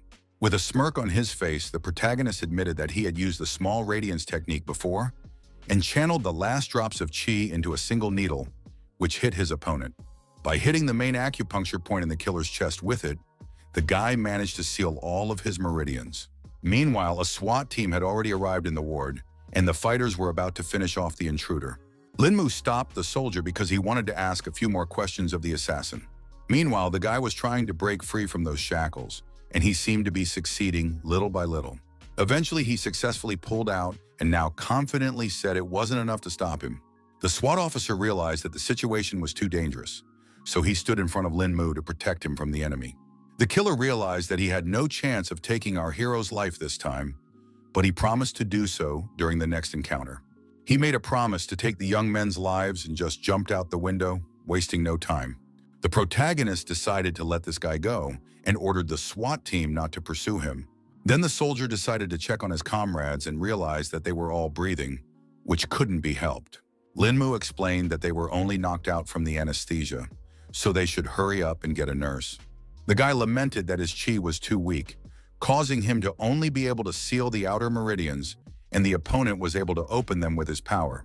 With the aftermath of the night's battle cleaned up in our hero's chamber, he was finally able to get at least some rest. A few hours later, a nurse came to see him because it was time to change the dressing on his wound. This was not a pleasant procedure because Lin Mu could still feel the pain. The girl was worried about it, so she apologized for the inconvenience. The soldiers, who were now on duty even in Lin Mu's room, thanked the nurse for her help. Our hero noted with a smile that the guys didn't have to stand around because he could call them if something serious happened. The guards still didn't want to leave this place because they had to protect the young master at all times, so they asked him to just pretend they weren't here. 3 days later, some new guests have already arrived at the hospital to the protagonist. The SWAT team immediately informed them that this was a secure area, so they couldn't let the strangers through. The man did not say anything and only held out his document to them to confirm his identity. Seeing who was standing in front of them, the guards even panicked a bit because they expected to see this person here. This important person said that they wanted to talk to Lin Mu alone, so the soldiers could be free for now. The Special Forces fighters did not object, so they saluted and carried out the order. It turned out to be Mr. Liu who wanted to check on Lin Mu, who was finally on the mend. The lad was glad when he saw the familiar old man and immediately inquired what had brought him here. Mr. Liu jokingly called him a rascal because Bei Bei had only just graduated, and the young man unsupervised had already caused a lot of trouble. Our hero promised that he was a law-abiding citizen of this city, and the murderer was the first to start this fight. After that, Lin Mu decided to inquire about who had come along with his mentor. The man said that it was old Zhang who had come here to specifically visit the guy because the people higher up had already found out about him. The protagonist was surprised to see Lu Shuyan serving this man like this, which meant that he was indeed some kind of authority. Mr. Zhang started talking about how their organization had big plans for Lin Mu, and he had come here to ask if he was willing to accept one special mission. In turn, Mr. Liu promised to solve all the young man's problems if he still wanted to help. The old man added that they would not only help with the Yang family, but even if all the families in Huaxia joined forces, they still wouldn't be able to harm Lin Mu. Our hero began to suspect that this man, Old Zhang, must have a lot of power in his hands to be handing out such promises. The guy decided not to think long and apologized for being rude and directly asked who this distinguished gentleman was. Lu Shuyan explained that they couldn't reveal Old Zhang's identity yet, but hinted that the decision to have them meet was made by the highest authority in Huaxia. In turn, the old man himself explained that they were simply a small group of people who stand at the top of the organization.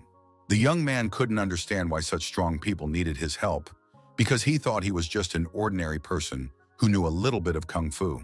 Lu Xiaoyan started to get angry that he was asking unnecessary questions because the guy should only answer questions from Old Zhang.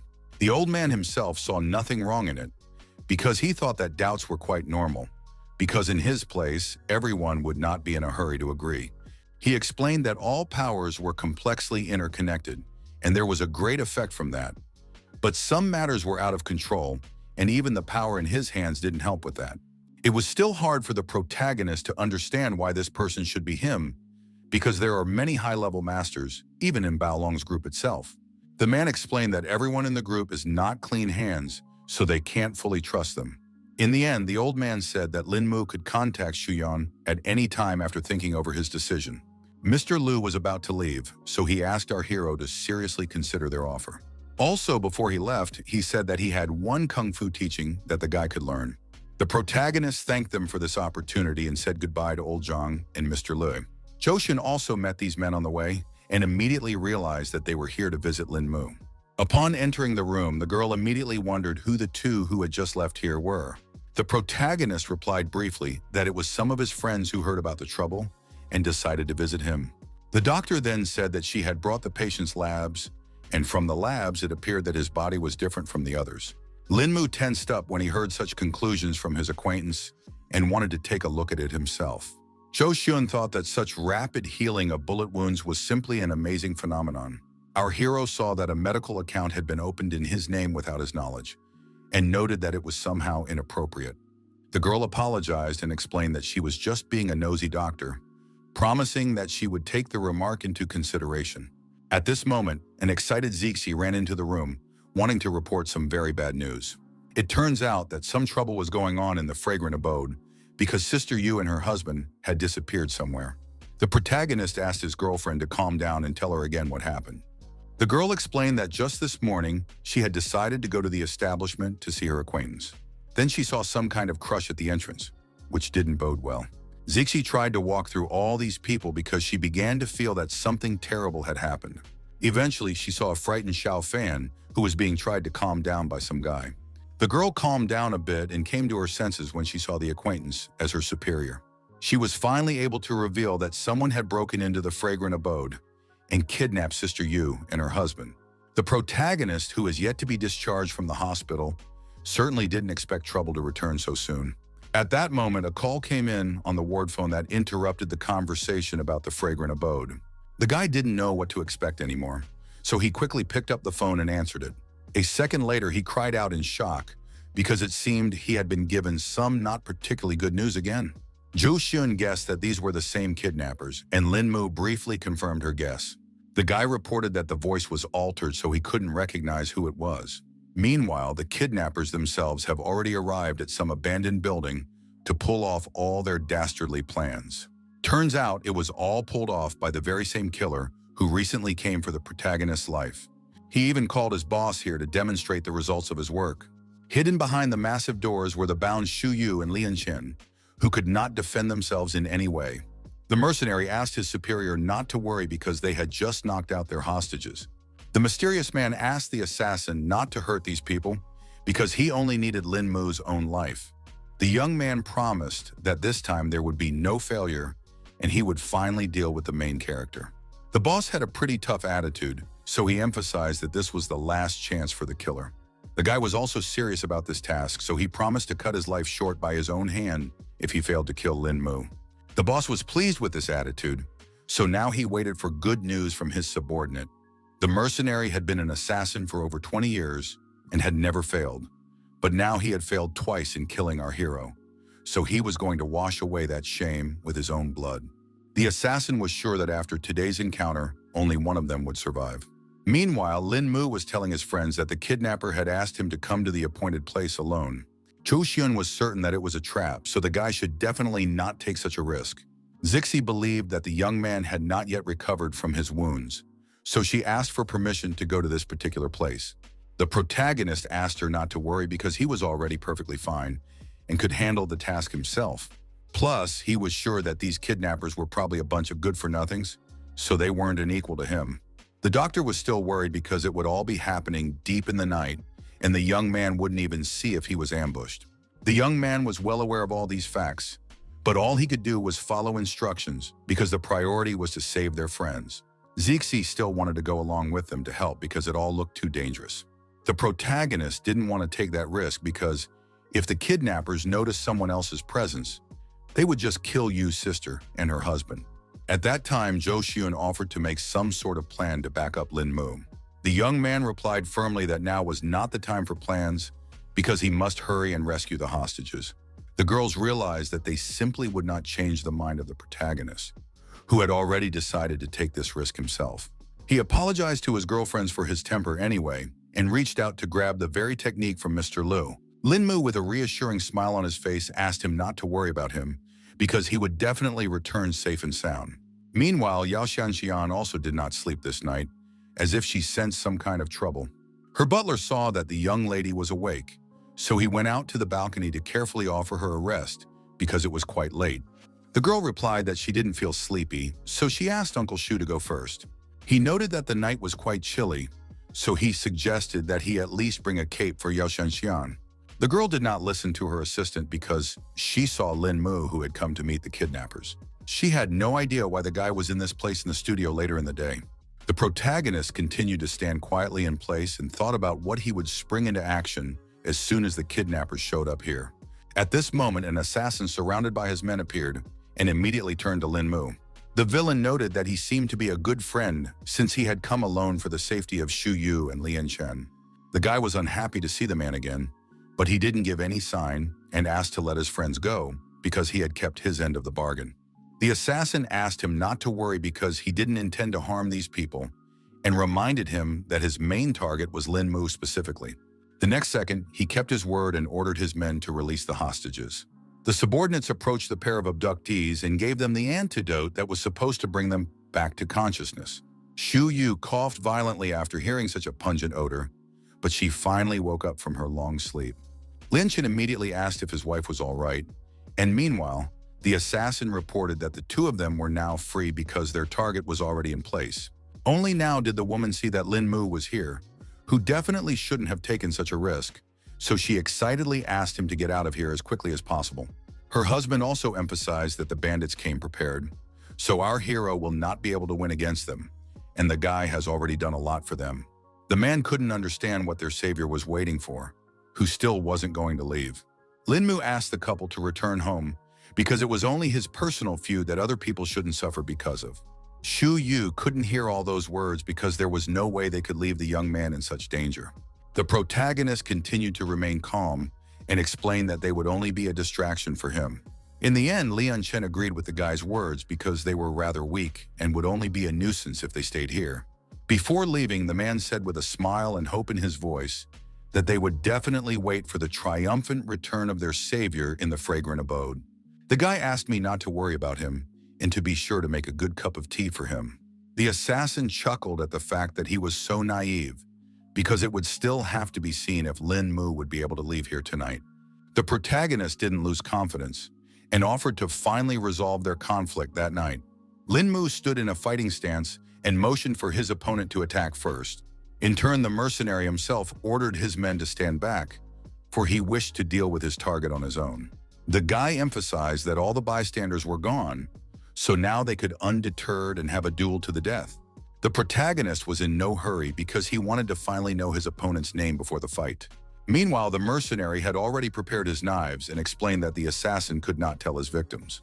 In the end, he didn't wait and threw out all of his sharp blades in one go before Lin Mu had time to react. The young man barely had time to register the flickering shadow, his brain only having time to process the thought of his opponent's unexpected speed. In the last battle, he couldn't use chi because of his wounds, but he's definitely not going to get punched in the face this time.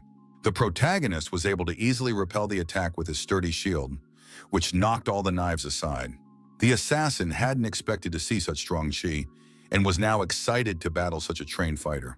He was confident that he would definitely kill Lin Mu this time, which would help him reach new heights.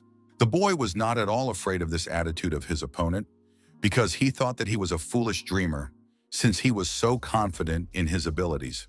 Our hero immediately thought of something. Something the teachings Mr. Liu had given him contained techniques that he just might be able to apply in this battle. He immediately concentrated the energy in his hands and used the dragon defeat technique. A true dragon formed from his chi and flew towards the mercenary at full speed. The assassin hadn't seen such a technique before, so he was surprised to see such a technique from Lin Mu. In the end, he couldn't resist such a powerful attack and now tried to dodge the dragon. Only now did the guy realize that it was a strike called 18 Dragon Palms. At the same time, the protagonist realized that he could not underestimate his opponent, so he chased him to the end. The assassin definitely didn't expect Lin Mu to know the 18 Dragon Palms, but fortunately for him, he had come here prepared. The guy saw the syringe in his opponent's hands and realized he was going to use steroids. The mercenary wasted no time and quickly injected himself with a booster injection to definitely defeat our hero. He confirmed Lin Mu's speculation and explained that he would be able to increase his strength for a short time, so the young man should already be preparing for his death. The assassin, tossing the syringe aside, suggested that the protagonist should now attack first. Now he slowly straightened up to his full height and declared that the time for games was over, and now everyone would see the true power he had been hiding until now. The protagonist couldn't believe that his opponent was willing to harm his body just to achieve his goal. The mercenary emphasized that he didn't want to do it, but after all the defeats, he simply had no choice. Today, his future depended on him killing Lin Mu, so he had to take such drastic steps. The assassin's eyes lit up with rage, and he quickly shortened the distance to accurately hit the protagonist. Lin Mu realized that the opponent had started to actively attack. Therefore, one must come up with some plan of action to stop. Meanwhile, the mercenary was already using the flower rain technique, and the guy could see that he was getting faster and faster. Our hero advised the caller to stop wasting his energy on flying daggers, because it wouldn't help him anyway. Lin Mu also stopped restraining herself and used her dragon shield to accurately defend against this powerful attack. Thus, the sharp blades simply shattered against this energy barrier and no longer carried any danger. The assassin realized that this technique didn't work because eventually the protagonist managed to block all of his attacks. Only now did he realize that he could no longer rely on his daggers in this fight. Suddenly, a dragon's head with its mouth open appeared near his face, appearing literally out of nowhere. In the end, Lin Mu decided to use the spiritual dragon to knock the confused opponent off his feet. The blow hit the mercenary with monstrous force, and his body was thrown a few meters away like a rag doll. Now the protagonist was sure that his opponent had finally lost this fierce battle. The killer, even though his mouth was filled with blood, tried to say that he still wasn't giving up.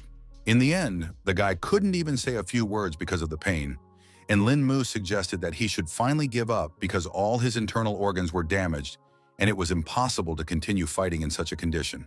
The opponent accepted his defeat after all, so he asked our hero to finish him off to end this torment. The young man promised to save his life if the killer would tell him who was behind it all.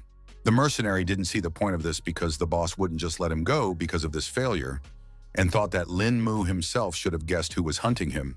The protagonist was beginning to guess who they were talking about, but he still couldn't understand why these people would go so far to kill him. The killer suggested that the young man must have been upset because he was a constant victim and could not live peacefully. Lin Mu thanked his opponent for telling the whole truth and asked if he had any last words. The guy reached into his jacket pocket and asked that upon his death, the flying dagger teachings be passed on to his younger sister. He explained that the girl on the phone was his sister who attends a university in the Eastern Seaboard. The protagonist tensed up a lot when he heard the name of his university and began to suspect how things might have turned out. It was hard for him to say a word when he was handed a picture of his sister. Turns out it was Tanbei Bei, our hero's classmate, who brought him to the Dragon Protectors. The assassin also didn't expect Lin Mu to be familiar with his younger sister. The protagonist now realized that he was from the Tang sect, so he inquired as to why he had decided to become a mercenary. The boy was afraid he had no time at all to tell his story. Lin Mu asked him not to worry about it and promised to pass this teaching on to Bei Bei. The killer thanked our hero for his help and asked him to be careful in the future because many people will continue to hunt. Finally, the strength left his body and he spoke his last words. After that, the protagonist decided to call the right people to straighten things out. He asked for help getting rid of the corpse and was going to send me the coordinates to do it. An hour later, only a red stain remained at the assassin's spot, and Lin Mu thought about the fact that from now on, every day would be more and more dangerous for him. Afterward, the guy was finally able to return to his home to rest from the tumultuous events of the past few days. He stepped over the threshold and loudly announced his return to all his friends. All of his roommates and Sister Yu and her husband had gathered in the living room and were incredibly worried about Lin Mu's fate. Our hero was immediately approached by Zixi, who asked if he had managed to settle everything.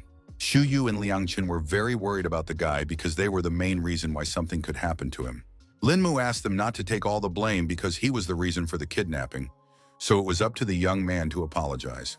Meanwhile, the man decided to wonder if this was the same way their savior had managed to defeat that killer. The protagonist briefly explained that they had a duo, one-on-one, and he had no problem winning that fight. Liang Qin's eyes glistened with genuine admiration for the guy who had already definitely earned his respect. Xu Yu realized that it was already over and noted that they now owed a dinner at the fragrant abode to thank everyone for their help.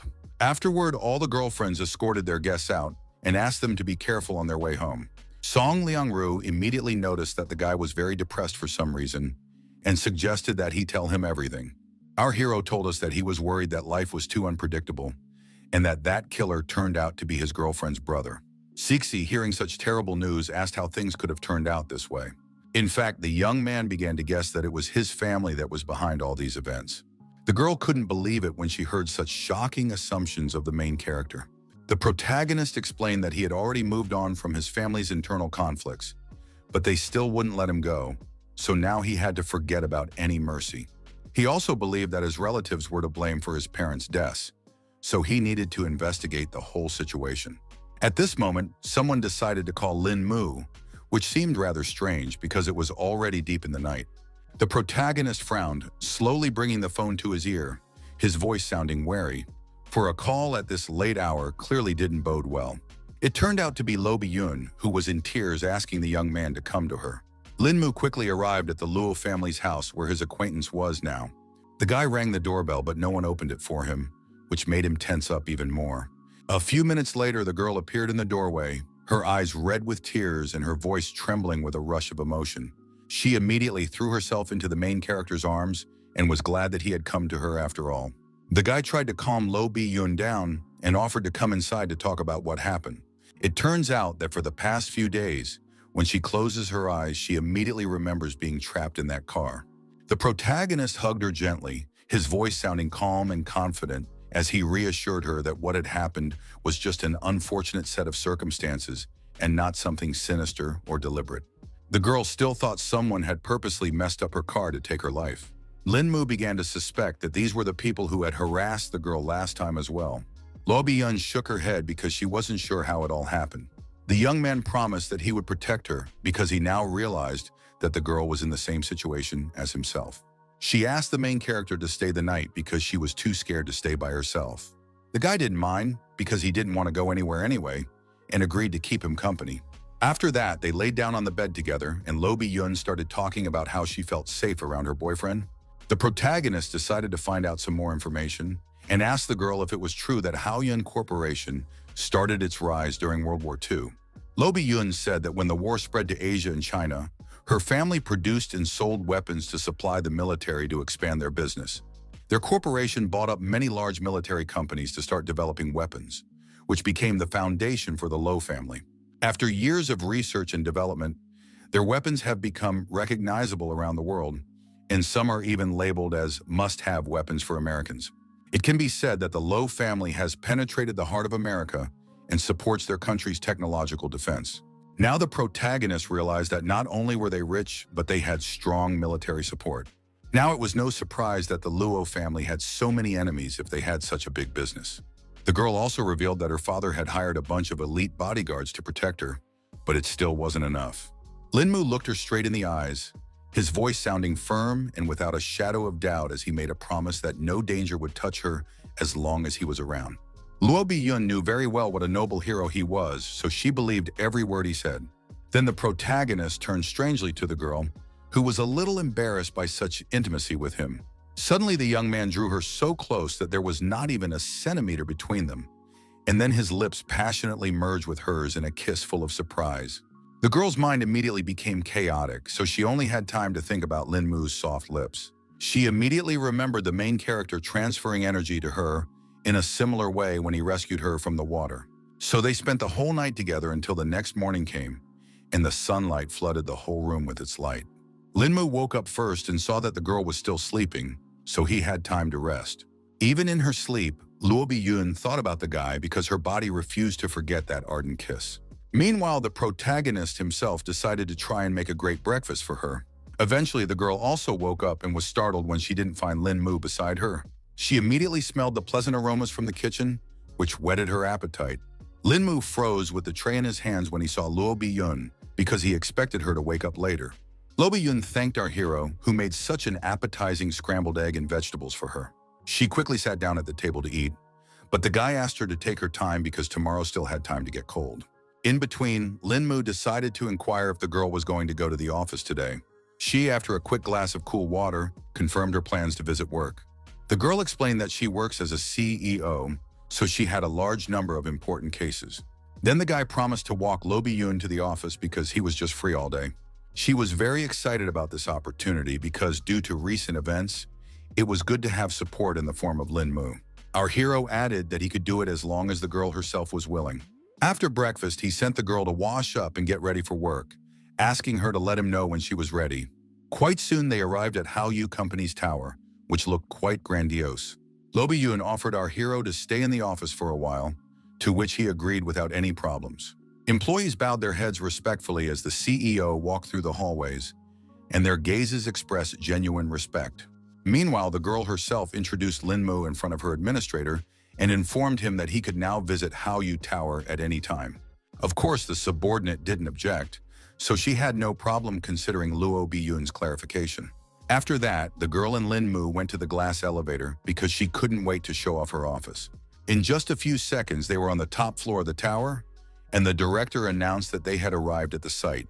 The system immediately informed me that I needed to scan my retina to gain access to the office.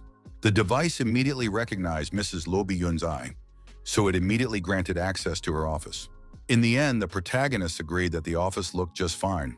The girl also added that the view of the city from here was just perfect, so she occasionally looks out the window to take a break from work. It turned out that all this time there was a sniper sitting somewhere nearby who instantly aimed at the target, which was the CEO. Now all the mercenary has to do is wait for the order to be confirmed in order to complete the mission. The very next moment, he was ordered to eliminate the target immediately, so he reached out his finger little by little to pull the trigger. A gunshot sounded, and a bullet flew out from the muzzle of the rifle, which was to take the life of Luo Biyun, who was unaware of another attempt to kill her. The protagonist still managed to sense the danger, so he instantly rushed to save the girl. He shouting tried to warn her about the sniper. Luo Biyun still continued to stand still as well, not realizing what was going on. Linmu had to pile his whole body on top of the girl to pull her to the ground and prevent the sniper from hitting the target. The guy then grabbed her arm and quickly led her away from the window, preventing the mercenary from taking aim a second time. Hiding behind the desk, the girl had already realized that an assassin was working against them, and our hero explained that the enemy was sitting on the building opposite the tower. Linmu saw that the mercenary was using 50th caliber bullets that could pierce through even bulletproof glass. He emphasized that it was too dangerous in the office right now, so he asked the girl to hurry up and call security to take care of it. The young man also asked that people be sent to a neighboring building to check for suspicious individuals there. After listening to all of the main characters' instructions, Luo Biyun quickly took out her phone to relay those orders. The guy guessed that the assassin most likely left immediately after the failed mission, so he could only hope that Biyun's guards were able to catch him. Eventually, he decided to deal with it on his own, so he asked the girl to hide here and not go anywhere. The young man was sure that nothing would happen to him because he wasn't the mercenary's primary target. He decided to go down to the bottom floor by himself because the elevator was too slow.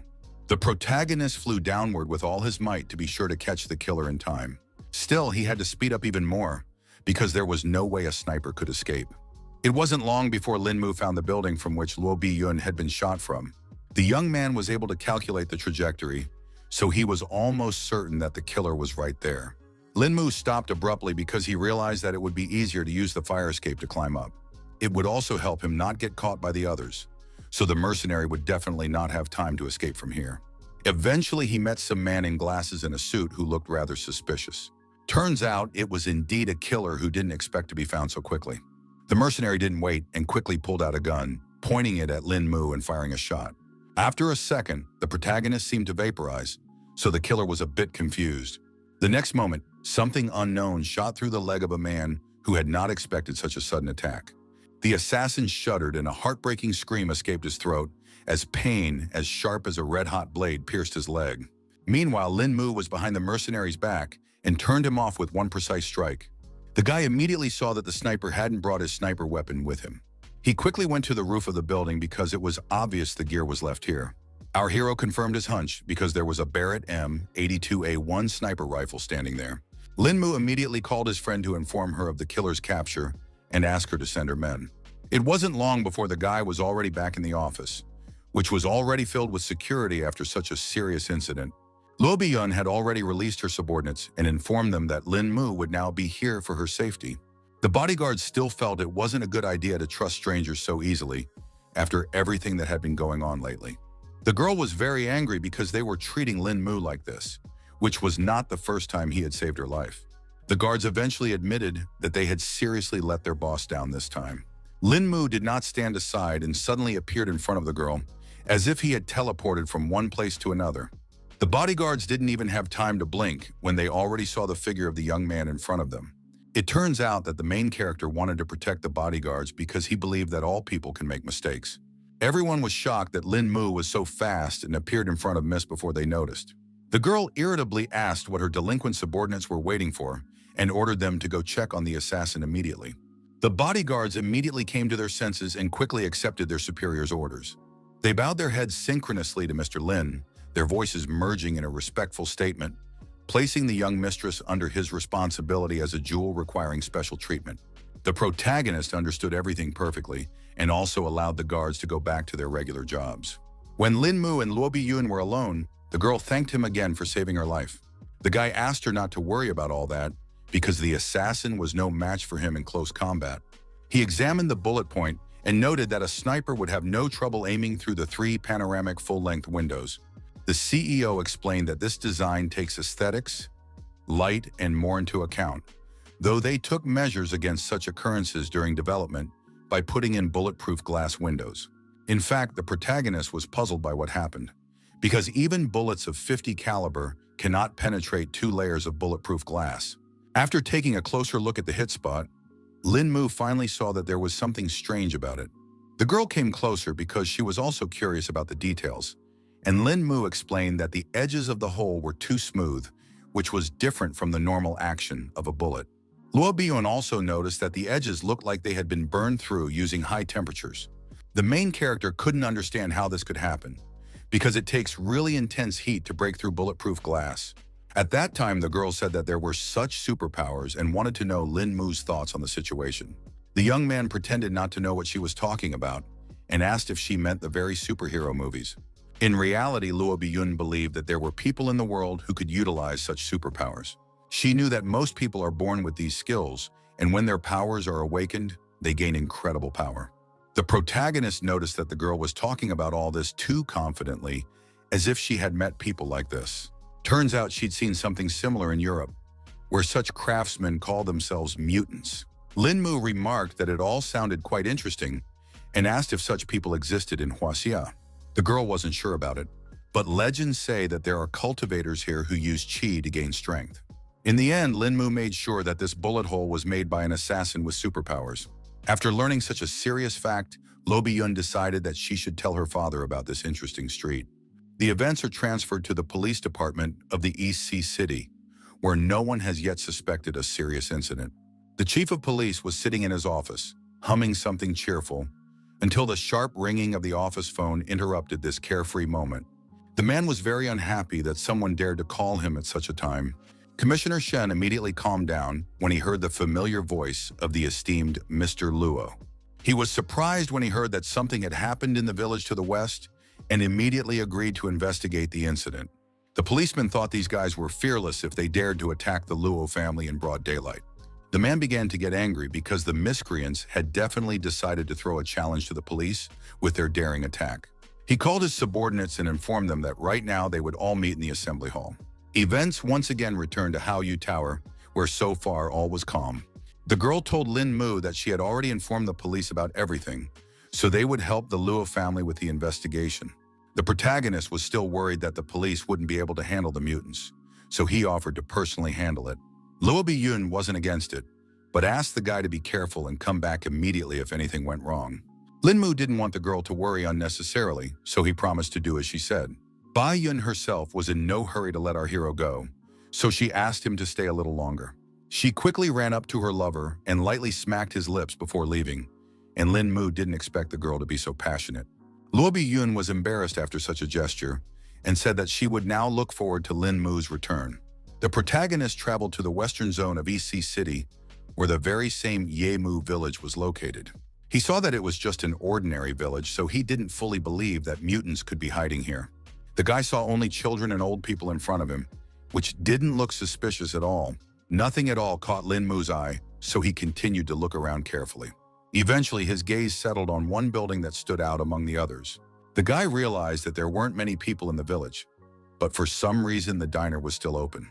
The protagonist felt that there was something strange about this noodle shop, so he decided to look inside. He asked the owners if there was any food left, and they kindly invited him to sit down at a vacant table. Lin Mu didn't hesitate long and immediately ordered a bowl of yangchong fried egg. After just a couple of minutes, he had already been brought some cooked noodles that looked very appetizing. Taking a closer look, the young man immediately noticed that the noodles were actually poorly cooked. Looks like his hunch was right, and this noodle shop is not open for legitimate business. So we need to find out more about this place. After finishing his portion, the protagonist informed the owner that he had left the money for it on the table. Then the man asked our hero to wait a bit because he hadn't given him his change yet. The change was a sharp blade that almost flew into Lin Mu a second later. The knife ended up crashing into the table behind the guy's back, who was able to dodge this attack. The man was greatly surprised to see that the youngster had managed to escape after all. The protagonist realized that his hunch was confirmed, so he asked the two who they even were. The woman also didn't stand still and tried to attack Lin Mu from the other side. She tried to slash the young man, but his reaction was perfect, so the knife flew a centimeter away from his body. The owner froze and was confused when she saw that she had missed after all. Lin Mu moved lightning fast behind her back, and his hands sharply pushed her forward. The woman's body was thrown back with such force that she flew several meters before collapsing heavily to the floor. The blow was so hard that she was bleeding profusely, and before she lost consciousness, she only had time to tell her comrade to run away from here. The man began to realize that the main character was too strong, so they simply couldn't stand up to such an opponent. Lin Mu was in no hurry to attack and emphasized that he had just come here for a portion of noodles. But for some reason, the owners decided to attack him. It turns out that the man and woman weren't the only ones hiding in the place, so the owner asked all of his other associates to flee the place. That's when loud footsteps were heard on the second floor of the diner by people who heard that something untoward was going on. The protagonist didn't even realize that there were some other people hiding upstairs. The guy was only distracted for a second, but the owner had already seized the opportunity and tried to escape. All the man could think about was that he needed to hurry up and meet his boss to report the incident at their diner. Of course, Lin Mu was much faster, so he deftly blocked all avenues of retreat. The owner was shocked at this speed and couldn't even guess how the young man had caught up with him so quickly. Meanwhile, the protagonist wasted no time and rushed forward, his fist whistling through the air and smashing into his opponent's jaw with such force that he didn't even have time to raise his hands to defend himself. The man was unable to stay on his feet and simply fell to the floor, so now also posed no danger. Lin Mu realized that by doing so, he had managed to uncover the mutant disguise in this village. Taking a closer look at the body of the defeated owner, our hero noticed that he was wearing an elastic mask. Meanwhile, all the runaways couldn't figure out what to do now because the noodle shop was left unprotected. The boss thought that the SWAT team had already found their trail, so they should get out of this village as soon as possible, so they definitely wouldn't be found. A subordinate reported that he had hidden some cars in a warehouse so they could use them to escape. They all quickly ran to the hangar from where some overly suspicious sounds were already coming from. A deafening explosion broke the silence, the shock wave picking up the mutant and hurling him away from the door. None of them could figure out what was going on and feared the SWAT team was already in place. The boss wasn't completely sure yet, so he asked his subordinates to calm down and wait a bit. Turns out it was just the main character, who didn't look like a SWAT officer at all. The leader of the mutants thought they were just some brat and ordered his companions to kill him, not realizing what they were getting into. The subordinates instantly began to follow their boss's order and instantly swarmed towards Lin Mu, who was not at all afraid of such competition. A slight smirk appeared on Lin Mu's face because he was amused at the fact that some lowlifes were trying to kill him. He was easily able to dodge the first attack, so the first opponent just flew down. The other warrior immediately reacted to the mishap and rushed to his comrade's aid. The protagonist still remained calm and continued to stand still, waiting for his opponent's next attacks. The guy ended up bouncing high at the last moment, and his opponent was unable to do any damage. Mutant definitely didn't expect this turn of events, so he didn't even know what to do in such a situation. In fact, Lin Mu couldn't understand why these people didn't use their abilities against him. Meanwhile, the fighter realized that he needed to attack the protagonist somehow differently to find any option to strike. He hit the guy on the other side, but apparently the guy was too fast to be hit by such an obvious attack. Lin Mu then decided to address the other mutants who were still standing by. The guy decided to show off his skills and tried to get the others emotional to show their real strengths. The two fighters who had challenged our hero a second ago were now writhing in pain. In just a second, they were already lying helplessly on the floor, begging their boss to save them. Even the leader was beginning to fear Lin Mu because the latter was able to knock out his men today with a move. He began to suspect that the guy might have turned out to be a high-level cultivator, and meanwhile, our hero decided to wonder if the others wanted to attack altogether. The young man began to suspect that everyone around him was scared, so he decided to take the initiative and attack first. Little by little, Lin Mu began to concentrate the chi in his hands to further utilize his strongest techniques. The leader trembled with fear because he saw the strong energy of their rival and realized that they couldn't stay here any longer, or else the entire gang would be destroyed. Realizing the risks involved, the man ordered his subordinates to get out of here quickly while he tried to apprehend the enemy. The rest of the gang realized that the situation was too serious, so they did not oppose the decision from their leader. The protagonist only had to laugh off the fact that his opponents had run away from him so quickly. The leader himself also started running away to pull Lin Mu in the other direction, away from his comrades. The next moment, a spirit dragon came out of nowhere and pierced through the man. Our hero noted with a smile that he had already managed to catch his opponent, though he hadn't even taken a step out of his seat. After that, the gang boss slowly fell to the ground without strength and let out his last exhale. Meanwhile, the other mutants wouldn't stop running, and one of them knew a loophole through which to escape their enemy. All the bandits didn't realize yet that the protagonist's dragon had already caught up with them and didn't give them any chance to escape. Sensing something amiss, they finally looked up and saw a serious threat above them. Now the mutants realized that their opponent had already caught them, and there was no more chance of escape. The fierce dragons of the protagonist also appeared in front of them, which were not going to spare any opponent. Before the bandits could say anything, Lin Mu's aides attacked them and took away all of their life force. The guy was finally able to exhale in peace because he was finally able to deal with all of his opponents. Suddenly, the protagonist saw that one of the mutants had managed to survive the attack after all and was still standing on his feet, which was pretty amazing. The remaining gang member, holding on to his heart, asked Lin Mu who he even was. Lin Mu didn't bother to answer the question and thought about the fact that he had seen similar abilities before, so he guessed who this kid was. Meanwhile, the bandit stated that he no longer cared that the organization had restricted the use of abilities and prepared to continue the fight. The protagonist was still unafraid and suggested his opponent attack first because he wanted to see the mutant's superpowers. His opponent would not miss such an opportunity, so he exhaled and gripped his blade tighter. Lin Mu continued to analyze his strength and noticed that it might be weak, but at the same time, it was very different from using chi. At this moment, the bandit dared after all, and was the first to rush to attack, flashing his knife in the air. In fact, Lin Mu hadn't even expected his opponent to be so fast.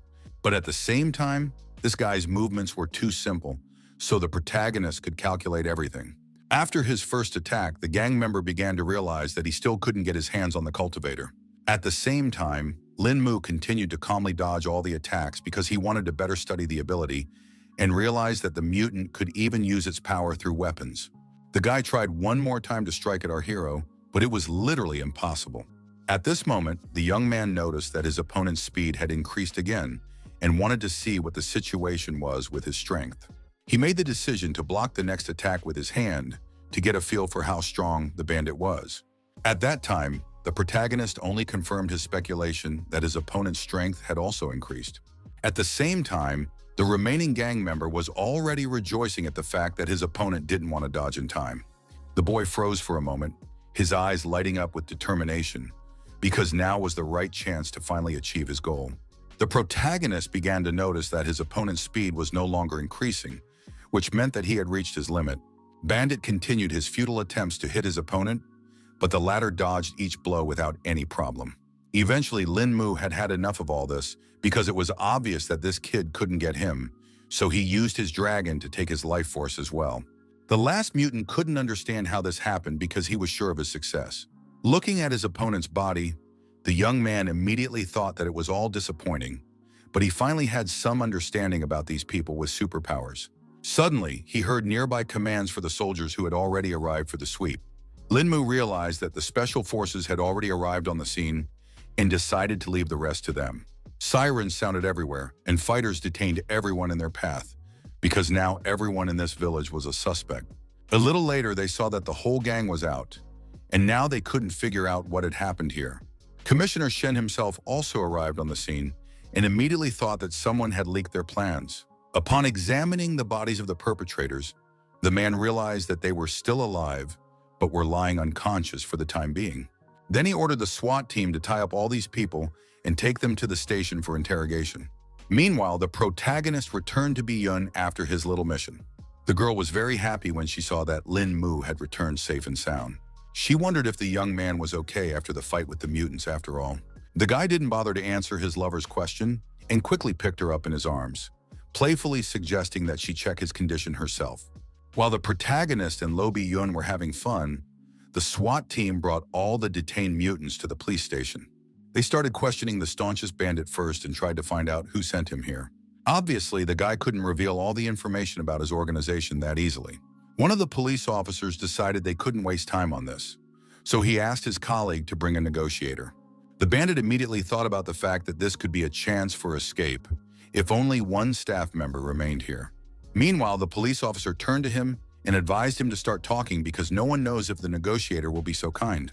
The mutant already had plans of his own, so he abruptly broke free of the handcuffs and lunged at the police officer.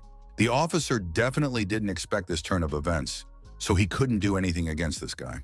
The bandit had enough strength to squeeze the policeman's neck with a dead grip and stop his desperate attempts to call for help.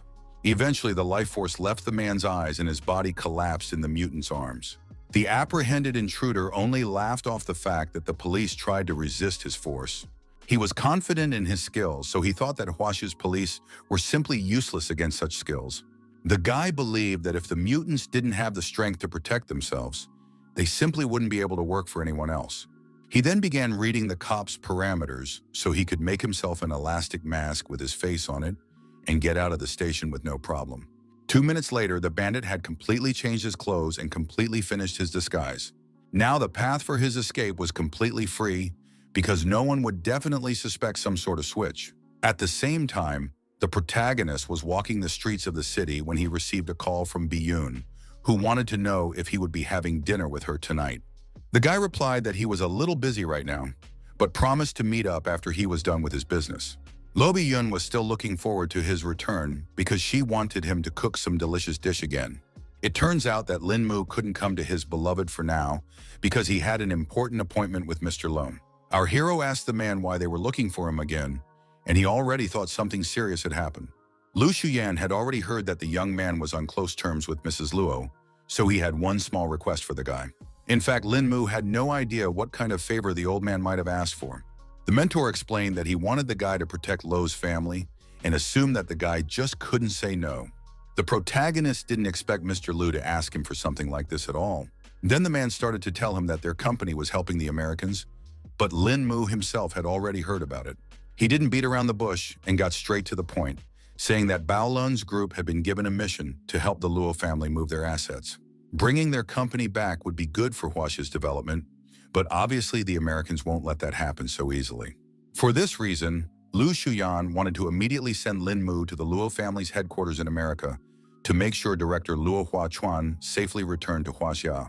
Our hero at once began to guess that the matter was so serious that he had to leave at a minute's notice. The mentor confirmed his hunch and informed him that all the documents were already prepared, and the car that would take the young man to the airport would arrive in 5 minutes. The young man hadn't expected things to be so urgent that he wouldn't even have time to warn his friends of his departure. Mr. Lu asked him not to worry about all these details, promising to warn Mrs. Lo and his 3 girlfriends about it. A few hours later, the protagonist has already arrived at New York International Airport. The guy still couldn't believe he'd dragged himself to the United States of America. He was also worried about all his girlfriends yelling at him because he left without any warning. Among the crowd at the airport was the man Mr. Lo had sent to meet our hero. This relieved the tension at least a little, so Lin Mu happily extended his assistant's hand as a sign of familiarity. It turned out that it was Mr. Luo's personal assistant named Wang Qing. He asked the young man to hurry up and get into the car where they could talk quietly.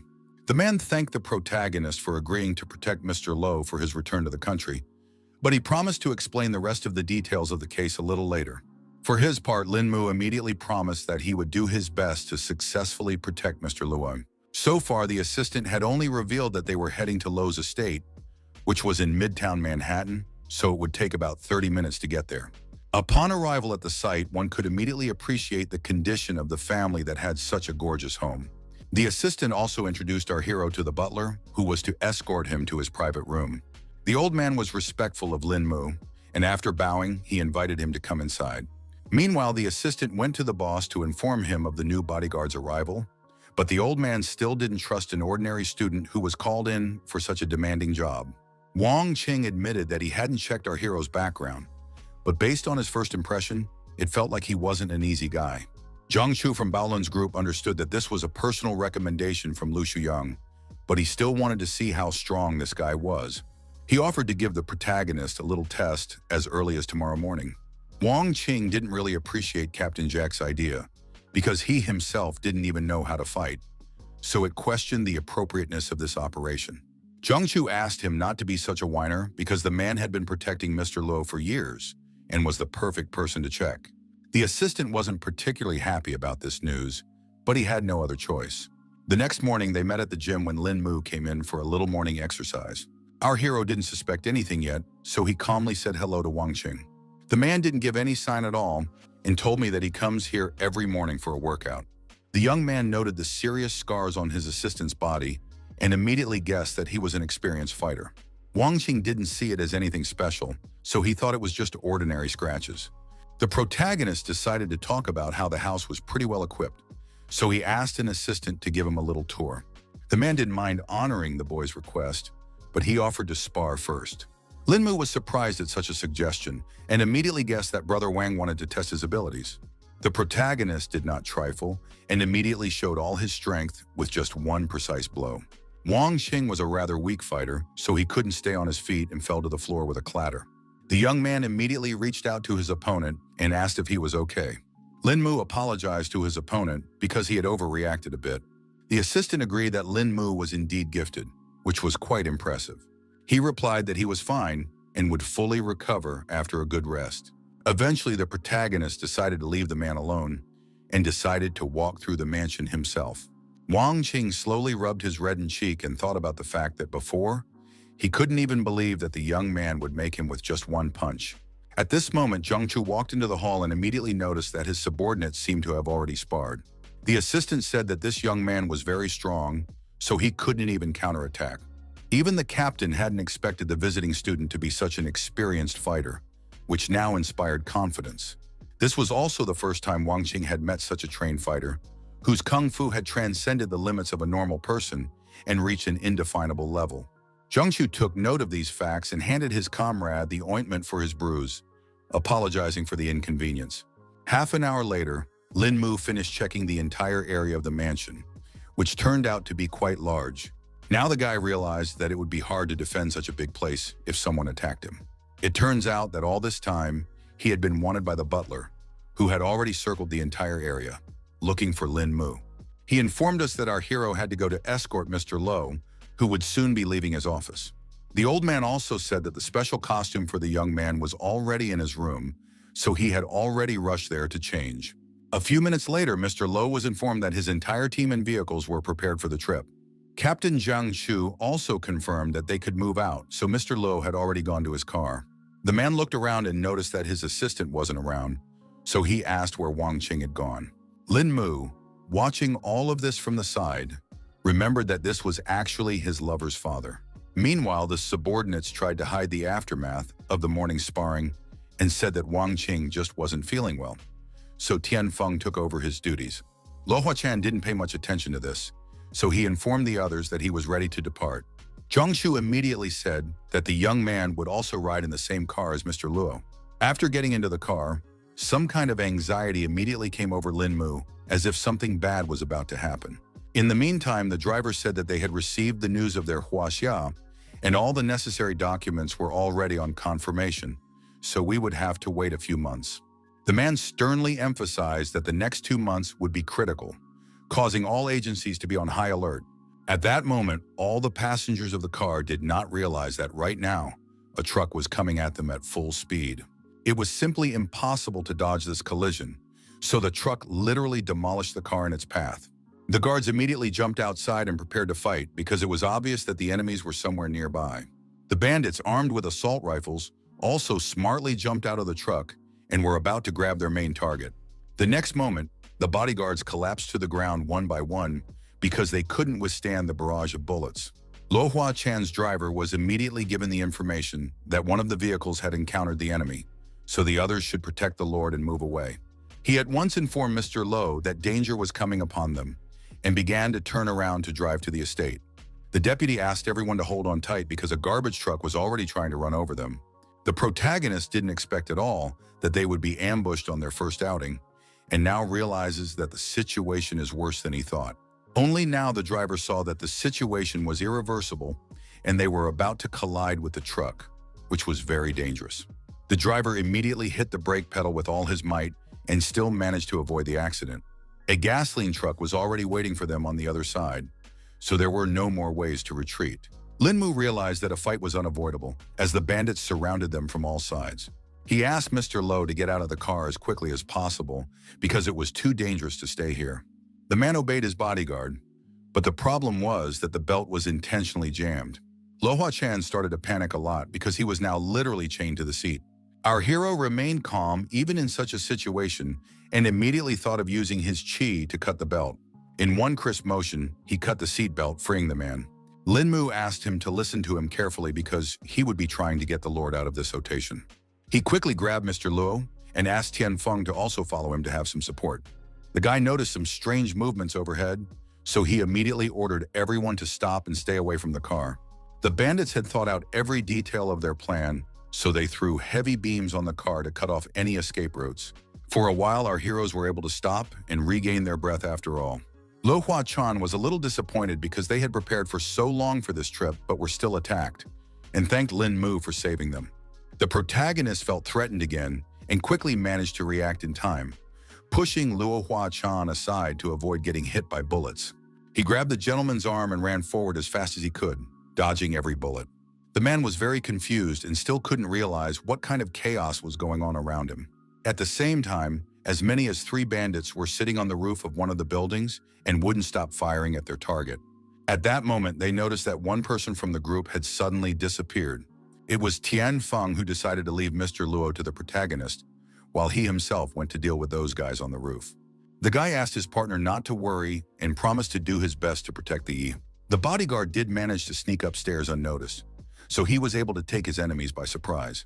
Meanwhile, the bandits decided to proceed with Plan B because their target had managed to escape after all.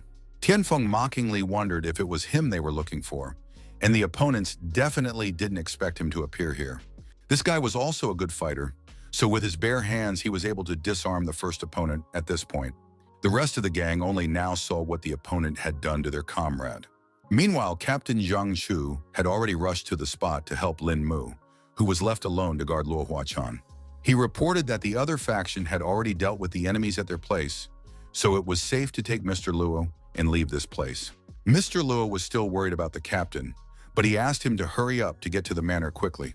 No sooner had they emerged from their little hiding place than the young man saw that the bandits had already discovered them. The opponents brought a whole machine gun to shoot the silver sedan, behind which our heroes were hiding all this time. Even the calm Lin Mu calmed down when he saw the heavy artillery that could cause them a lot of problems. After analyzing the situation, Zhang Chu ordered our hero and Mr. Luo to quickly leave this place while he diverted the enemies to himself. Meanwhile, the bandits had already given the command to open fire on their target. After that, machine gun bursts were heard that did not stop for a second, echoing between the walls of the houses. Zhang Chu understood that the firepower could be deadly, but at the same time, the speed of the bullets wasn't that fast. He realized that he needed to run even faster to win for himself the opportunity to knock out all the enemies. Meanwhile, the protagonist began to carry out his part of the plan and tried again to get Mr. Luo to safety. Lin Mu had managed to notice that the captain had some incredible speed, so he now understood that this person was also not to be underestimated. Zhang Chu was indeed easily able to dodge all the bullets in his direction, even though there were simply an incurable amount of them flying. Finally, he ran behind one of the cars where the bandits were now aiming. They quickly pointed their machine guns in the right direction and started piercing the car with bullets. The criminals also managed to get into the fuel tank, which was quite dangerous. Eventually, there was a massive explosion that scattered the rest of the cars as well. The bandits began to rejoice because they were confident that they were able to eliminate Zhang Chu, who was hiding behind those cars. Their leader noted that it was too early to rejoice because their main target needed to be captured. Turns out it wasn't that simple, because the captain was still alive and was even able to run to the enemy's truck to disarm them. No one had time to react to Zhang Chu's sudden appearance, so the first bandit quickly flew away from his precise strike. The enemy slumped to the floor without strength, and his comrades still couldn't understand how this could have happened. They thought it was simply impossible because they were certain that they had just recently slaughtered their opponent. Zhang Chu only laughed at the fact that some simple guys had tried to kill him with such a simple method. The captain didn't mince words and decided to demonstrate everything he was capable of. He moved so fast that his enemies didn't even have time to react. So now, one by one, they were flying away from his blows. The gang leader watched the scuffle from the sidelines and was not at all pleased with this development. It had only been a couple minutes and his men had already lost this battle to Luo's subordinates. The man then decided to go to Plan B, which required him to call one person. He realized that the Luo family's guards were too strong, so only a group of mutants could help them in such a situation. The next day, Lin Mu was resting quietly after this whole special operation, while someone was watching him from far away. This strange guy was gathering his strength to approach the protagonist with some kind of proposal. The guy himself was nonchalantly lying on the lawn and enjoying a sunny New York afternoon. The stranger finally approached Lin Mu and introduced himself as Liu Yuan, explaining that he was just looking for him. The protagonist paid no attention to him and only wondered what had happened. The young man had already heard that the gentleman was a kung fu master, so he wanted to ask if he could teach him a couple of defense techniques. Lin Mu couldn't understand how the boy could know about it, and he admitted that he was told about it by his uncle, who was able to return home unharmed thanks to his guard. Liu Yuan bowed low to the protagonist and asked to be taken as his disciple. The guy was confused, his face expressing obvious bewilderment, as he had not expected to hear such a proposal in his address. The young man kept begging our hero to help him, but suddenly someone else interrupted their conversation. Zhang Chu and the already rested assistant came over and reminded them that only a couple days ago, the little rascal had asked Wang Qing to be his teacher. The kid asked not to be mad at him because he just wanted someone else to teach him kung fu. The man himself was not offended that Liu Yuan was looking for a new mentor because he himself had already taken lessons from the protagonist. After that, Zhang Chu decided to talk about yesterday's attack, during which Lin Mu had shown a high level of responsiveness, and thanked the guy for his work. Our hero also showed his gratitude for the compliments in his direction, but also mentioned that it was only because of brother Tian and Wang that they were able to leave that place with Mr. Luo. The captain asked him not to be modest because although he hadn't seen Lin Mu in action, he knew for sure that he was an extraordinary guy. Some other man joined their conversation, who was surprised that Zhang Chu was giving out compliments to the little brat. The assistant and captain had not at all expected that the department would send Brother Dean as reinforcements, but they were glad to have such a meeting. The guard from Baolun's group realized that the Luo family was in serious danger, so they made the decision to send him here. Wang Qing was now certain that Mr. Luo should definitely return to the country safely, because Zhang Chu and Ding Han were the strongest two people in the organization. In turn, the captain was calm, because with his old buddy now, no more worries. Ding Han noted that his buddy was rejoicing too soon, because new information had been relayed from above that the Americans had decided to use a group of mutants. After this information, everyone gathered for an emergency meeting in the main building of Luo Manor. Everyone was well aware that yesterday's attack was a warning from the Americans. So for the time being, it was better to abandon plans to return to the country. The woman was of the same opinion because the corporation had only achieved such success because 3 generations had worked hard, so they could hurry up and move the business to Huaxia.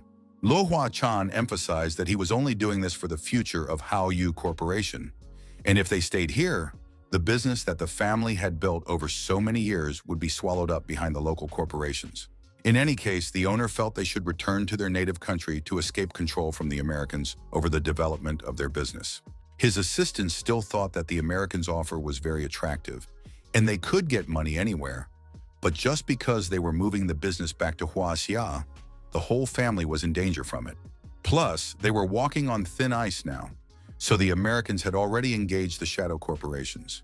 The rest of us thought they were doing everything right because they were coming back for business reasons since the government doesn't want to get involved. In the end, Luo Huachan ordered everyone to calm down because the plans to return had already been made and no one would change them. The man also said that all those who return to Huaxi are guaranteed to retain their status in the Luo family, while those who stay behind will either sell their shareholding at double the market price or separate their business from the corporation. A lot of people weren't happy with this decision because now he was making the decision for the entire Luo family, which seemed pretty unfair. At this moment, Luo Huachan, Luo's son, walked in, who had just brought some needed information for his father. The man thanked Qi Feng for his work and now came to the main topic of conversation. Turns out he's collected all the information about the grifts his employees have committed over the years, so they can just take the money and walk away to stay out of jail. Everyone got a folder with information on all their crimes, so it made them confused and finally calmed down. None of the co-owners could understand how this was even possible, and now realized that they were definitely in no position to object.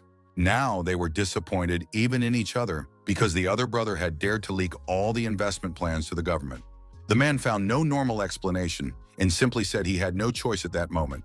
It also turned out that they lost the bid for the high-speed rail project last year precisely because of the second brother. Everyone present froze in mute shock, unable to believe that he could so despicably betray their company, which had always trusted him. The other brother jumped up from his seat and started yelling about how they had no right to accuse him, because they each had some shady dealings behind their backs.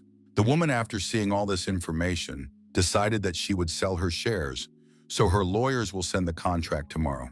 Her co-workers didn't understand why she would do this, because you could continue to expand the business in New York. The sister explained that as a woman she couldn't handle that much responsibility, so she would just use the money and move to Australia. Another brother stated that he did not want to return to Huaxia because he believed that his homes were here. Only one Luo Huachan's assistant agreed to return with him because he always stood by the boss's side. Lord Luo had had enough of this, so he thanked the fourth brother for his loyalty. When everyone had dispersed, the father turned to his son and explained that right now, the Luo family split was happening right before their eyes. The man didn't know if he was doing the right thing or not, but either way, he couldn't stand by and watch the hard work of generations of family being flushed down the toilet. Qi Feng asked his father not to be upset about it because returning to Huaxia was the best choice possible.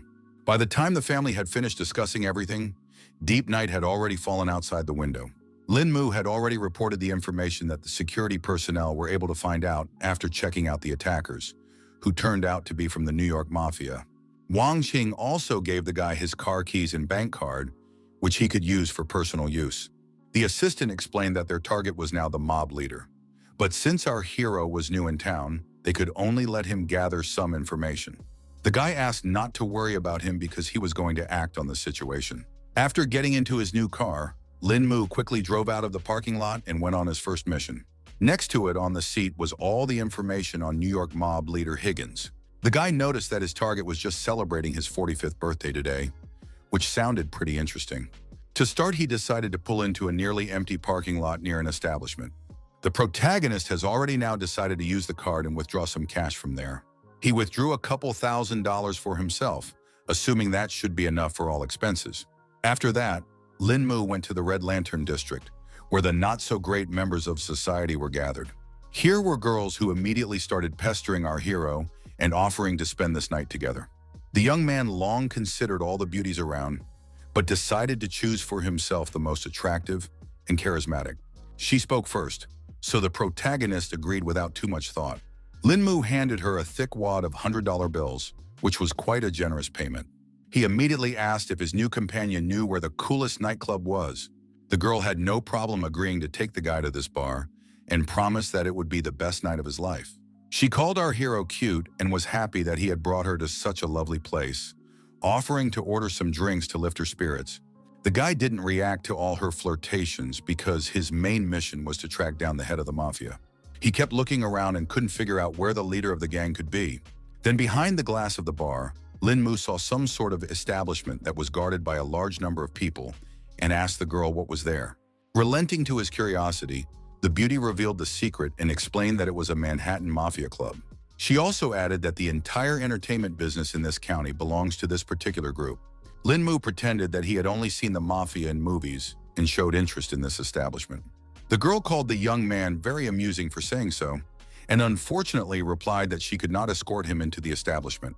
The protagonist immediately handed her another wad of money and emphasized that she could have it all if she showed him how to get there. Meanwhile, inside the establishment, they were celebrating the mafia leader's birthday and were unaware of the surveillance. The guy immediately noticed that the place was very cool, and his companion told him that the place was only open to the mafia, so most people couldn't get in here. The girl did not stop only on this hall, so she offered our hero to see an even more amazing place. She took him outside to show off the posh mansion that belonged to mob leader Higgins. Beauty had heard that this luxurious house was made to keep all the bandits' mistresses there, so it was a desirable place for many girls. The young man continued to pretend that he was merely interested in the life of the mobster and asked what the mob leader could be doing now, to which his friend for the evening replied that he must be spending time with his mistresses. A smile immediately appeared on the face of the protagonist because he began to realize that his efforts were definitely not wasted, and he was able to extract a considerable amount of information. In the end, the beauty suggested that Lin Mu find a place to rest, so they quickly went to a hotel called the Royal Crown of Manhattan. Impatient, he literally flew into the hotel room with the girl in his arms. In the end, Lin Mu didn't want to take advantage of the girl after all, so he gently knocked her out. He carefully tucked the lady into bed, and before leaving, he thanked her for such a rewarding night for him. Events returned to the luxurious mansion of Higgins, who did not realize that our hero got pretty close to him. The man was indeed sitting with one of his mistresses, who was upset that he hadn't visited her in a long time. The bandit then lost his temper and began to complain that he had wasted so much time planning the ambush, but Luo Hua-chan was still able to get away.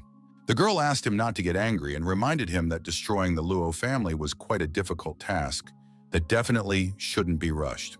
Higgins said that he had already begun to think out the next plan, which made his mistress nervous because this family was not to be trifled with, and a run-in with them was a very risky move. The mobster believed that luck comes with adversity, and the government agreed to give him the Lowe family's Manhattan real estate once the mission was successful. The beauty next door didn't think it was as easy as it looked, because the Americans made too favorable an offer. The mob leader wasn't worried anyway, because the government had summoned a group of mutants so they should just team up and get their act together. The girl didn't see the point in taking such a risk anyway, because they were already doing well with the territories after all. The man then explained that being a mafia was not a very forward-thinking decision, and if they got these companies, they could launder money and move into legitimate businesses. His lover thought it was all done just for her, so Higgins kissed her and promised that this time he would make it right. Somehow the main character was already in the mansion and clapped when he saw this performance. Linmu was glad that he had arrived just in time to see the touching mafia love story, and fortunately, the trip was not in vain. In fact, the protagonist thought that the mafia leader's posh mansion would be better guarded, but he didn't even have any trouble getting in. Higgins immediately asked who the intruder was, but the guy didn't answer because it wasn't that important. More important was that the mob's plan was definitely not destined to come true. The man didn't wait for Linmu to act and immediately reached for his gun to finish him off. The gang leader was very unhappy that some brat was daring to threaten him. In the next instant, the room was filled with a deafening rumble of gunfire, the bullet whistling out towards Linmu. In the end, Higgins could only hit the vase, and the young man was no longer around. The protagonist only laughed off the fact that the mob leader was so ruthless. The bandit couldn't understand how this could have happened because he was sure that he was aiming straight at Linmu.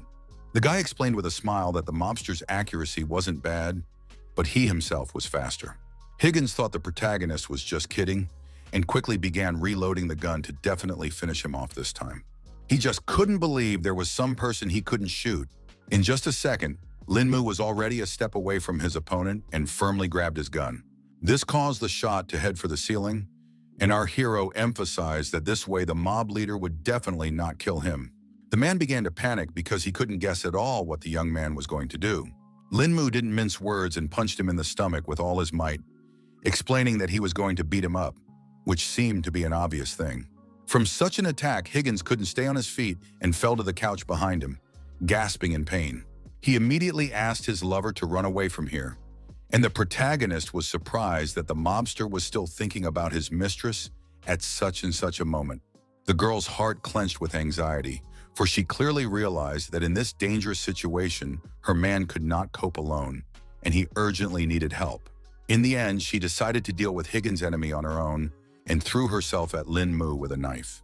The protagonist was disappointed by this turn of events, because up to this point he had no intention of killing his mistress. Suddenly, the girl felt a strange pain in her chest and couldn't understand what had happened to her. The next instant, she fell to the floor without strength, causing Higgins to scream heartbreakingly. Gritting his teeth in pain, the mafia boss struggled to raise his head, and with a hoarse voice, he once again demanded an answer from Linmu, unable to understand how an ordinary person could pull off such an incredible deed. The lad immediately remembered the bandit himself saying that luck comes with adversity and laughed that he certainly wouldn't see his luck. The protagonist informed Higgins that it was time for him to pay for the choices he had made. The man was sure that the gunshots must have been heard by his guards, so his men would soon be here and finish Linmu off if he dared to kill the leader.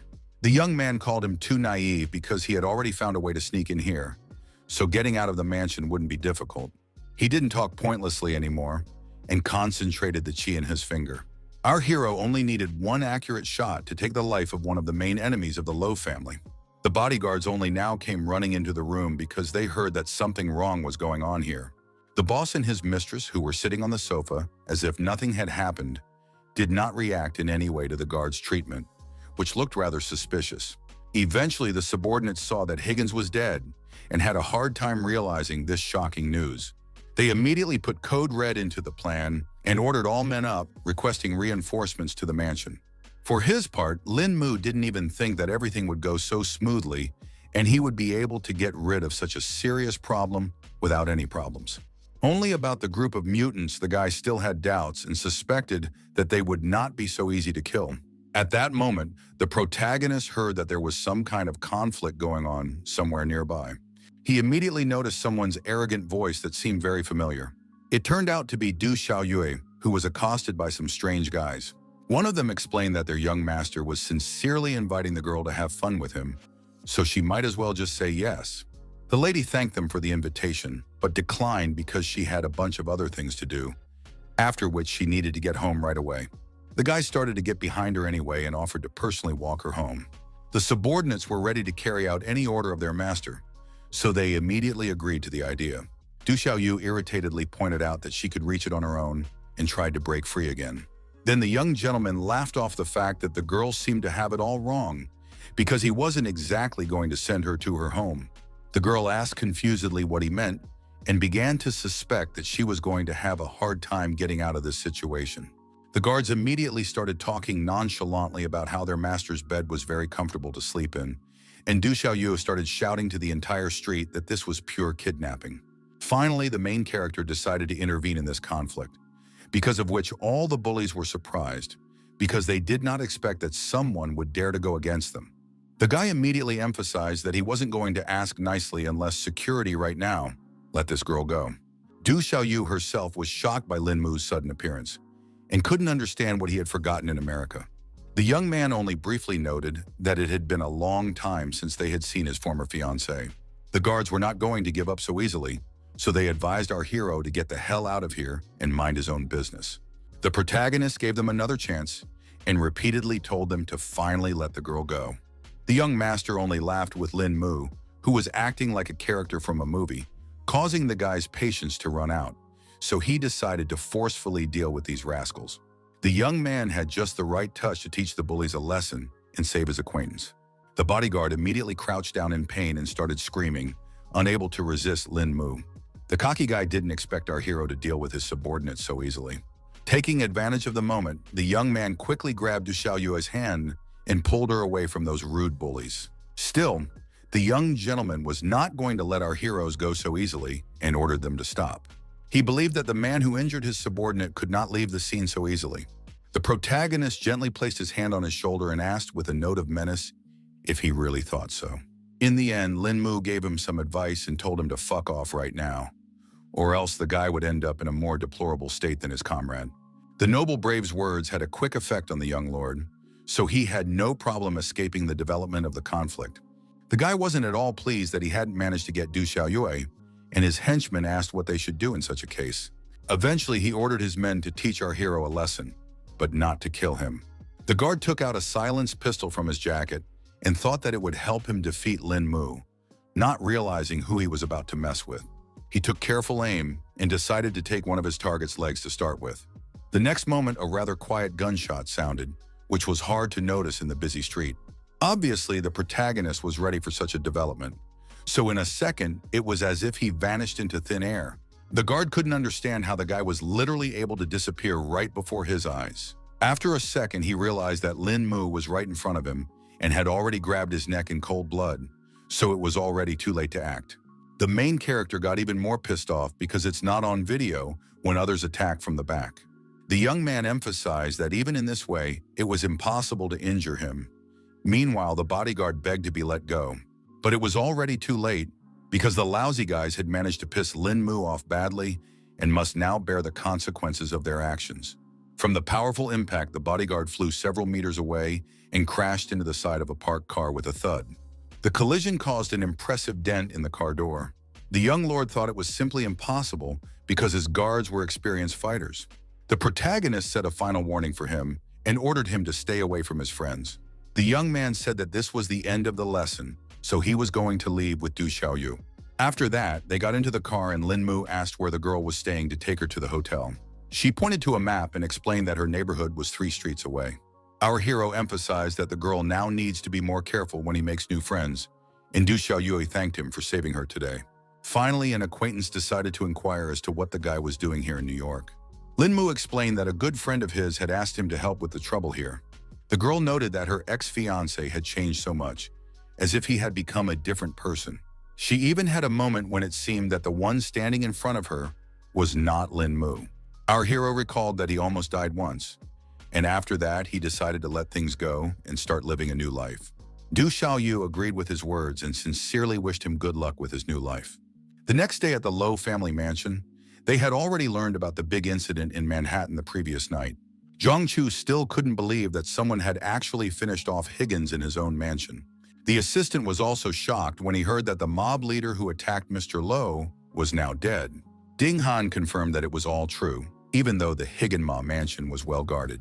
Everyone wanted to know who the killer was, but the captain thought none of that mattered because he had definitely helped them take care of a big problem. The bodyguard then asked Wang Qing where Lin Mu had been last night, and the latter replied that he had sent the guy to test the strength of the mafia in Manhattan. Now Zhang Chu began to suspect that the main character might have been the one behind the incident. The assistant couldn't understand how this was possible because even the strongest fighter couldn't kill a mob boss in his own mansion. Ding Han felt that I should argue about it as well, so it was better to ask the guy directly. Meanwhile, the protagonist was once again relaxing on the lawn outside the mansion and had no idea that his comrades had already uncovered him. The captain had guessed from the beginning that the young man would be found right here, and Lin Mu had already guessed that the news would spread rather quickly. Zhongchu said that they would like to ask him something, and Lin Mu didn't mind answering all the questions. He asked him directly if our hero had anything to do with Higgins' murder last night. Lin Mu didn't want to reveal the whole truth, so he replied that he had walked around for a bit yesterday, but came back as if he hadn't found anything interesting. Ding Han still asked him not to act on his own, or else it would jeopardize their entire plan. The captain asked his comrade not to be so serious because it wasn't even Lin Mu. The bodyguard emphasized that he was not as good a guy as Zhang Chu and reminded him that anyone in Bao Lun's group was obligated to follow instructions. In turn, the protagonist had his own set of rules, so he asked Ding Han not to talk to him that way because it wouldn't work anyway. Wang Qing also tensed up when the young man started talking to his boss like this and asked for some respect. Ding Han hadn't even expected the guy to be so arrogant and began to suspect that he was the one who had killed Higgins. Eventually, the protagonist realized that there was no point in hiding his deeds anymore because his colleagues suspected everything from the beginning and confessed that it was he who killed the leader of the mafia. Wang Qing still couldn't believe that the guy was able to pull off such a serious matter. Now, Ding Han wanted to see if the young man had the ability to act on his own, since he refused to follow instructions. Lin Mu immediately accepted this challenge because he too wanted to see the true strength of Bao Lun's group. Zhang Chu intervened in the conflict because everyone could get hurt in this fight, and there would be no people left to protect Mr. Lu. Our hero emphasized that this will be just a little sparring, so nothing serious will happen. The bodyguard also asked his comrade not to worry because he only wanted to teach a little lesson to an overly cocky and overconfident guy. Wang Qing immediately warned the young man that Brother Dean was not easy to defeat, so it was best not to mess with him. Lin Mu asked his assistant not to worry because he was well aware of his limits. The man was even more surprised because now he realized that the protagonist was not fighting him at full strength. The opponents separated in different directions, and Ding Han suggested that the guy should attack first and not disappoint him. Wang Qing didn't know what they should do now because the young man didn't want to listen to all their advice in the slightest. The captain wasn't particularly worried about it because he was sure that Lin Mu wasn't an easy person, and this was a great chance to see his abilities. Eventually, the assistant apprehensively reported that their comrades had already started the fight. Changshu asked Wang Qing to watch very carefully because the bout promises to be interesting. The protagonist tensed up because he saw that his opponent had already started to approach him. Everyone was sure it would be an exciting duel. But meanwhile, the bodyguard and our hero clashed their fists for the first time. Ding Han quickly moved away from his opponent and regrouped to attack further. The man tried to hit Lin Mu again, but he managed to deftly move aside, even though the guard was quite fast. The bodyguard himself didn't expect the young man to be as lightning fast and didn't keep up with his movements. Zhang Shu watched the fight with admiration because from the beginning, he was confident of the protagonist's impressive skills. Meanwhile, Wang Qing couldn't understand how the friend had sensed the main character's strength level. The captain explained that one should watch Lin Mu's strikes carefully because he relied on the power of qi instead of brute force. From the outside, it may look like a low blow, but it wasn't like that at all. At this moment, the protagonist was finally able to break through Ding Han's defense, who only now realized his mistake. At the last moment, the man managed to put up a block to protect himself from the heavy blow of his opponent. The captain believed that if Lin Mu's opponent wasn't a pro like Ding Han, this punch would have broken all of his opponent's bones. In the end, the man admitted that he had underestimated the strength of the protagonist.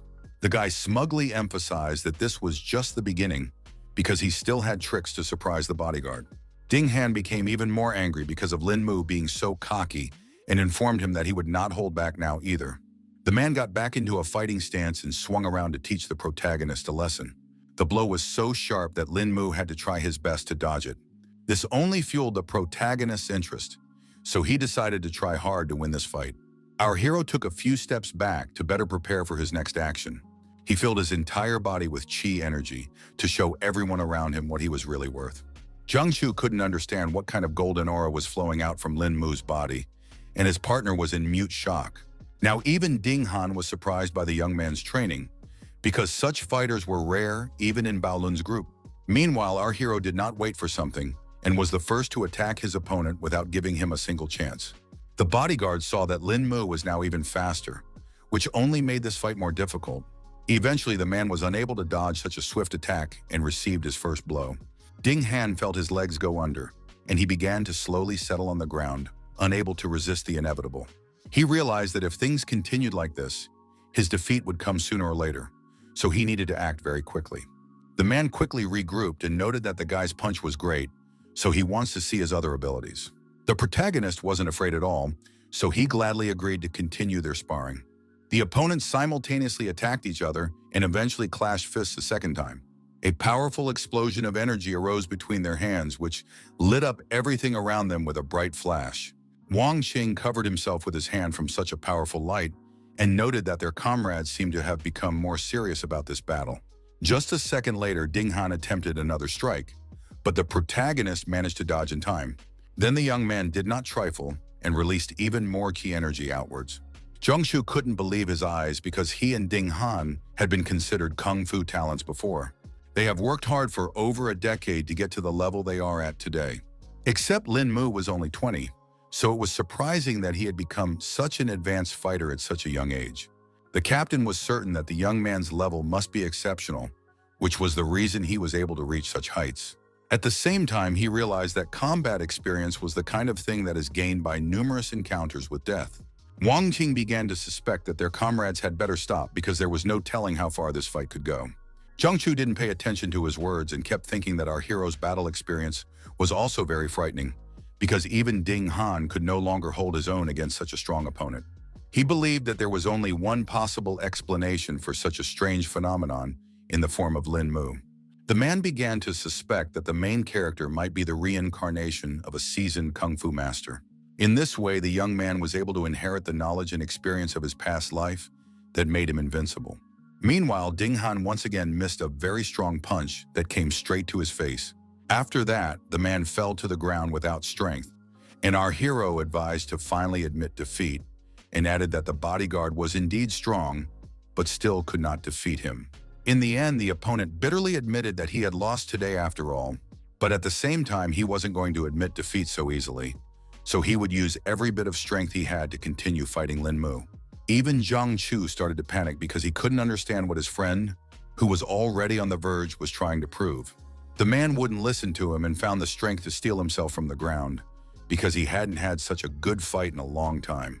He activated the body's latent reserve, causing his face to contort with tension and the veins to bulge under his skin like a web of living cords. The protagonist immediately sensed that his opponent's chi flow speed had doubled, and it looked like he was about to use his decisive strike. Wang Xing couldn't understand why their comrade had just changed so much, and the captain told him that it was Ding Han's secret technique. Zhongshu still couldn't understand why the bodyguard would go this far, because he wouldn't be able to defeat Lin Mu even with his secret skills. The man didn't care at all, because he was already flying at full speed straight at his opponent. The guy didn't expect Ding Han to attack so swiftly, but he managed to jump back at the last moment. After blocking the blow, our hero immediately felt that the opponent's strength had greatly increased compared to last time. These blows caused Lin Mu to fly back a few meters, but he was still standing on his feet. The young man remarked that this was simply astonishing, because he hadn't thought that Ding Han had any trump cards. Eventually, the protagonist decided that he too would not be deterred, and quickly adopted a fighting stance. The captain was still surprised at how strong the chi emanating from Lin Mu was, and couldn't understand how he was doing all this. In any case, the bodyguard was no longer afraid of his opponent and began shouting for him to attack rather than stand aside. Then the guy decided to demonstrate all his capabilities by concentrating energy in his hand. The man was even more surprised now because he had not expected materialized chi to be used against him at all. The next moment, a bright golden light emerged from the main character, blinding everyone around him. Wang Qing and Zhang Chu also immediately realized that they had just witnessed the use of such a rare technique. In the end, Ding Han was still able to stop this attack with his fist, but his condition was getting worse. The young man saw that this movement had left wounds on his opponent's body, so the bodyguard would definitely not be able to last even longer. The man still wanted to continue the fight, so he brought out our hero to keep showing all his skills. Lin Mu put his hand forward and declared that he only needed this movement to defeat his opponent. Ding Han didn't hesitate for long and hit the protagonist again with all his might, but it had no effect on him whatsoever. Now everyone around him was beginning to realize how intimidating this young man really was. Wang Qing saw that Brother Ding could not fight any further, so his defeat was only a matter of time. At the same time, they noticed that Lin Mu was also having a hard time, but he seemed determined to defeat his opponent. This was the first time Jiang Chu had seen Ding Han in such a difficult position, even after using his secret technique. In fact, the bodyguard felt that being defeated by a skillful master like Lin Mu was the best honor for him. The captain began to feel that his comrade wanted to release all his chi to make a killing blow. The protagonist then decided to remind her that they had agreed that this was just going to be a friendly sparring session. The guy pushed Ding Han away from him in one slight movement so that he couldn't accomplish what he had planned. He approached the whole thing with a cold mind and suggested his opponent finally stop. For his part, Jiang Chu didn't expect the young man to deflect Ding Han's deadly strike so easily. It was all too complicated because rage had already clouded the bodyguard's mind, who couldn't lose so easily now. Lin Mu continued to stand his ground and extended his hand to his opponent to end this fight. He emphasized that if they continued fighting, Ding Han would only strain his body more, which would hinder their main mission of protecting Mr. Luo. The man understood perfectly well that our hero was saying the right things, but he still doubted his decision.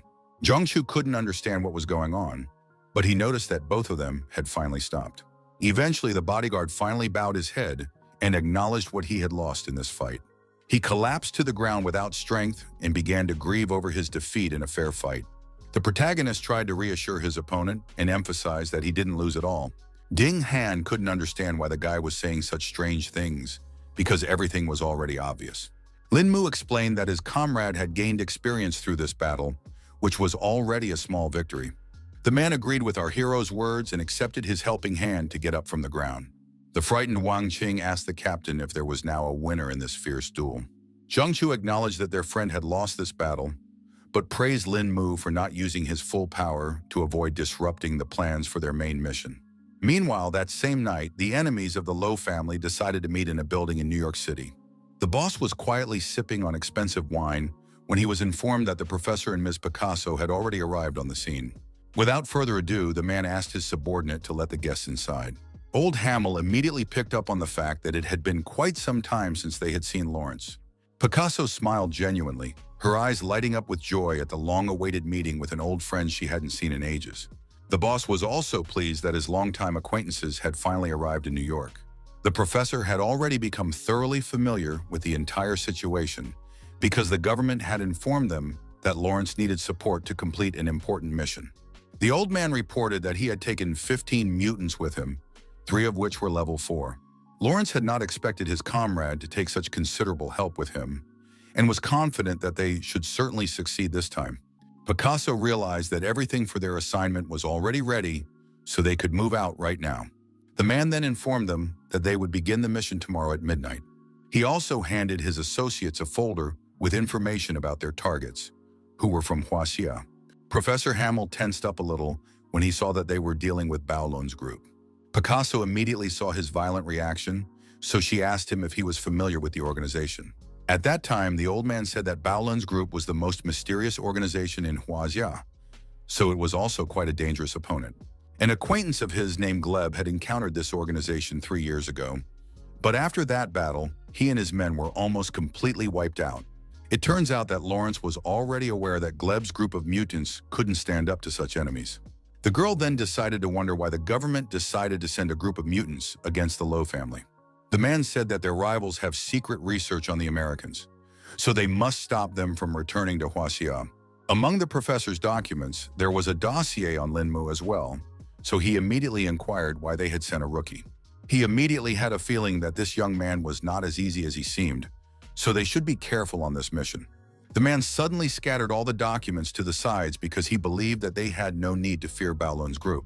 He was sure that God had given them the abilities as a gift, and as long as they had those skills, they were invulnerable. Before the battle began, the old man reflected on the fact that he used to think that ordinary people would never be able to fight against superpowers, but it seems he was wrong. Now he was sure that humans were capable of miracles, and the power that sat within a person was unlimited. The professor did not expect at all that Huaxia would be able to unleash the highest potential of a human. Now he wanted to know how they had managed to do it and couldn't wait to meet the main character. At that moment, the large clock on the wall announced that it was past midnight, the time when their operation was to begin. Meanwhile, in the Luo family's manor, the guards were just about to change, and Lin Mu was coming in for his shift. At this moment, the guy was just meditating, so he wasn't in a hurry to replace his colleague just yet. Suddenly, he sensed that a large number of intruders had just entered the manor with weapons. Indeed, government agents in full combat gear, moving like shadows, stealthily entered the area, remaining undetected by the security systems. Lawrence informed Clove that he was now in charge of diverting the main firepower away from the main door, and he and the others would go through the back door. The giant had no problem agreeing to this plan of action and was glad that he was the one given the task. The fighter was just feeling rusty, so he finally got a chance to fight a bit. The guards immediately informed him that it was private property and asked him to leave the area. They kept warning the intruder of the consequences, but of course he wasn't going to listen to anyone. Eventually, the security personnel pointed a gun at the giant and promised to shoot him if he came any closer. The mutant confidently suggested he try shooting after all to see if the bullets could hurt him. The next moment, a loud gunshot sounded within the estate. Meanwhile, Mr. Lowe himself was quietly going through various documents and was unaware of what was going on outside. He finally began to suspect something when he heard the sounds of gunshots coming from outside. The man immediately guessed that the government had sent another group to attack and stood to look out the window. Suddenly, he heard the voice of the protagonist in his head, asking the gentleman to calm down and rely completely on the guards. Luo Huachan immediately realized that it was Lin Mu's voice and was greatly surprised that he knew how to use voice transmission. He wasn't even scared of it all because the existence of the Luo family will be decided on this very night, so they just need to put in their full effort and succeed. Meanwhile, an attempt to stop the intruder failed because he was suddenly covered in a ball of metal. The mutant only chuckled at the startled expression on the bodyguard's face and emphasized that he had already warned him that he could not be taken with normal weapons. The staff realized they were dealing with a real Sharpie, so they needed to call for help. Meanwhile, the soldiers had already started moving out and were ordered to kill everyone in their path and leave no one alive. Ding Han was just waiting for the group of mutants to arrive and suggested that the captain go and personally greet them and leave the defense to Lin Mu. At this moment, one of his subordinates reported the bad news to Zhang Chu because the main entrance and the emergency exit were attacked at the same time. He hadn't expected the enemies to try to attack from two sides, but that only fueled his interest. Meanwhile, the battle group synchronously opened a barrage of fire, turning the quiet residence into a hellish firefight. The guards fired back and tried to hold their positions in the garden, which was quite difficult. In other sectors, the guards simply flew off in different directions, unable to resist Iron Man. Clove laughed from all the lowlifes in his path that trembled before his immense power. Meanwhile, the security personnel were starting to run out of bullets due to the intensity of their battle. All the soldiers tried to remain calm because they realized that the opponent also did not have infinite ammunition. Therefore, we just have to see who would last longer. Iron Man was already bored because there was no worthy opponent for him here. Then Ding Han appeared beside him, who didn't mind competing and challenged Kloju. The bodyguard was serious because he wanted to see what was the difference between mutants and humans. Clove asked his opponent to remember his name because he would be his last opponent. The bodyguard was beginning to guess that there was a metal-type mutant in front of him, so this fight was definitely not going to be easy. Meanwhile, the giant wasted no time and had already swung to finish the man off with his iron fist. With a powerful push off the ground, he demonstrated a truly intimidating level of strength and skill. Ding Hanyu had to work hard to successfully block such a powerful punch. Now the man made sure that his opponent had exactly the kind of power he had envisioned. He agreed that apparently strength in mutants was something that unequivocally had to be reckoned with. Still, the bodyguard wasn't discouraged and was excited for a great fight tonight. Concentrating his chi, the man swung and punched his opponent in the chest with all his might. Despite its huge size, the Iron Man flew back a few meters, and Ding Han emphasized that this was the strength of cultivators from Huaxia. Clove is interested in his opponent because he's definitely different from all the trash he's faced in the fight before. The bodyguard noted that the giant was pretty good too, because this was the first time he'd seen a mutant who could completely turn his body into metal. Meanwhile, the guards noticed that the enemies had sent a woman here and immediately thought it was not worth it to fear such an opponent. Picasso didn't appreciate at all that a bunch of some idiots were saying such things about her. Then she suggested that all the guys attack her at one point because she didn't want others to say later that she had bullied her opponents. The guards tried to pretend they weren't afraid at all and promised that they would go see Ms. Picasso right away. The girl only laughed haughtily at how big these people were. Her piercing shriek suddenly broke the silence, the chilling scream literally cutting into the minds of the guys around her. All the fighters immediately grabbed for their head because it felt like it was about to explode. Eventually, they hit the ground in a second, and the girl only had to stare at all these useless idiots. Suddenly, someone behind Picasso's back complimented her on such a powerful sonic attack, causing her to turn around sharply. It turned out that it was Zhang Chu who had managed to survive this attack, and now the captain was surprised by this. His opponent's ability was Soundwave. The girl didn't think long and quickly used her ability to deal with the remaining enemy. The man exhaled quietly and noted that, thankfully, he had come here prepared. The mutant certainly didn't expect that there was someone who could nullify her sonic attack. The captain then explained that he used his chi to enclose the area around him, so the sonic attacks wouldn't be able to harm him. Then Lawrence appeared on the horizon and asked his associate to retreat because she would not be able to face such an opponent, and asked him to let him be the one to take care of Zhang Chu. With a cold smile, the man introduced himself to the captain as Carnage King Lawrence. Zhang Chu did not appreciate such an arrogant nickname at all, and immediately went after his opponent with his fists. Suddenly, the leader of this mission vanished into thin air, something the man definitely didn't expect. The captain was pretty sure he had just hit his opponent, but something had gone wrong. A moment later, Lawrence had already appeared in a completely different place and had swept his opponent completely miss. Now, Zhang Chu guessed that this mutant had an ability that helps it move quickly. From the beginning, Lawrence expected that any warrior in Baolun's group would be able to quickly figure out his trick, told that Dark Force was his superpower. The captain tensed because she had never heard of such a skill before. At the very least, he now realized that this superpower worked with shadows. It was now clear that this was the reason why this mutant could move without any noise or hesitation. Zhang Chu immediately began to guess that he needed to strike before the black smoke began to appear in order to achieve his goal. He immediately tried to do so and still managed to collide with his opponent's fist. Now the captain laughed from the fact that this time Lawrence had nowhere to hide because he had caught his image badly. The mutant even felt pain and noted that Zhang Chu was quite good. Gradually, it began to dawn on the man that he seemed to have finally figured out his opponent's attack pattern, and now the fight was taking on a completely different, more predictable character. He now realized that he now needed to hit Lawrence's vital points. Eventually, the captain managed to face the mutant for the second time, so the mutant began to disappear quickly again. Lawrence was surprised to realize that Zhang Chu was the first opponent in years who had managed to find a vulnerability in his seemingly flawless fighting technique.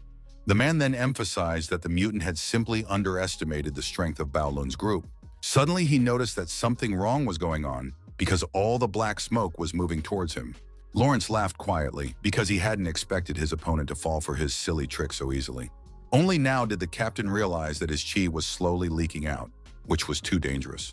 Meanwhile, the brother had completely dissolved into smoke, and his voice spoke intimidatingly about how the man had already lost this battle because his power would soon be absorbed by the power of the darkness.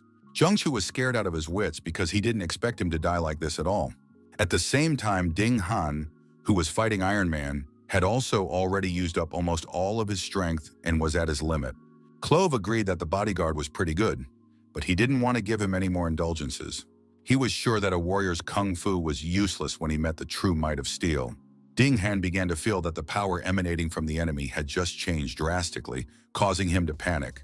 A second later, the giant grew even more in size and screamed loudly like a true beast. Now the giant loomed over the bodyguards like an insurmountable mountain. And at such a moment, even the bravest of the brave would have collapsed at the realization of their own powerlessness. Iron Man ran at full speed at Ding Han, who was greatly confused in such a tense situation. It was still hard for the man to realize that his opponent had just shifted into another form. Eventually, Clove used a steel kick to finally finish off another enemy. Incredibly, Ding Han, gathering all his will into a fist, not only managed to set up a block against the crushing blow, but also stayed on his feet, showing unprecedented resilience. The man nonchalantly continued to hold up his steel fist, something that was definitely not possible for every person. Clove was only amused by the fact that an ordinary man was able to withstand his attack. Ding Han, despite the effort he made to block the punch, joked that it was just an ordinary fist, which didn't scare him at all. Then the giant chuckled and hinted that this was far from all he had prepared for this fight. Eventually, Iron Man used an even more powerful punch, unwinding his arm. As a result, the man could not withstand such a powerful attack, causing bloody splatters to fly in different directions. At this point, the captain heard that his comrade seemed to be beginning to lose his battle, and looked away from his opponent for a moment. Lawrence immediately emphasized that it would be better for the man to take care of himself because he was not in a good position himself. After that, he abruptly vanished into thin air, causing Zhang Chu to be confused once again. Once again, the captain could not see his opponent and was desperately trying to figure out where he was. Then the enemy started talking about how he had so expected that the group's elite representative Bao Lun was still able to stand after being caught in an illusion for such a long time. At the same time, he was sure that Zhang Chu would not be able to block the sitting punch that attacked him from the back. The next blow came right on the man's head, leaving him disoriented. From the last strength of the captain tried to stay on his feet, but his body treacherously hamstrung, and he collapsed to the ground, finally exhausted. Meanwhile, chaos reigned around. One by one, the guards fell under crushing attacks, unable to resist the superior strength of their opponents. The mutants were excellent with their sharp blades, so they could easily deal with ordinary humans. One of them used double knives and a hurricane dance technique that no one could go against. Picasso wasn't left behind either, and continued to use sound waves to knock out every opponent in her path. Eventually, the entire mansion grounds were dotted with bodyguards who could no longer continue the pain. All the fighters realized that they couldn't defeat all these enemies, so they decided to retreat to save at least some soldiers. The protagonist watched the situation from the sidelines and saw that the mutants were much stronger than he expected, so his mobs would hold out more.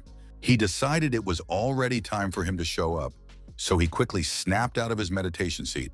As quickly as possible, the lad found his captain to come to his aid.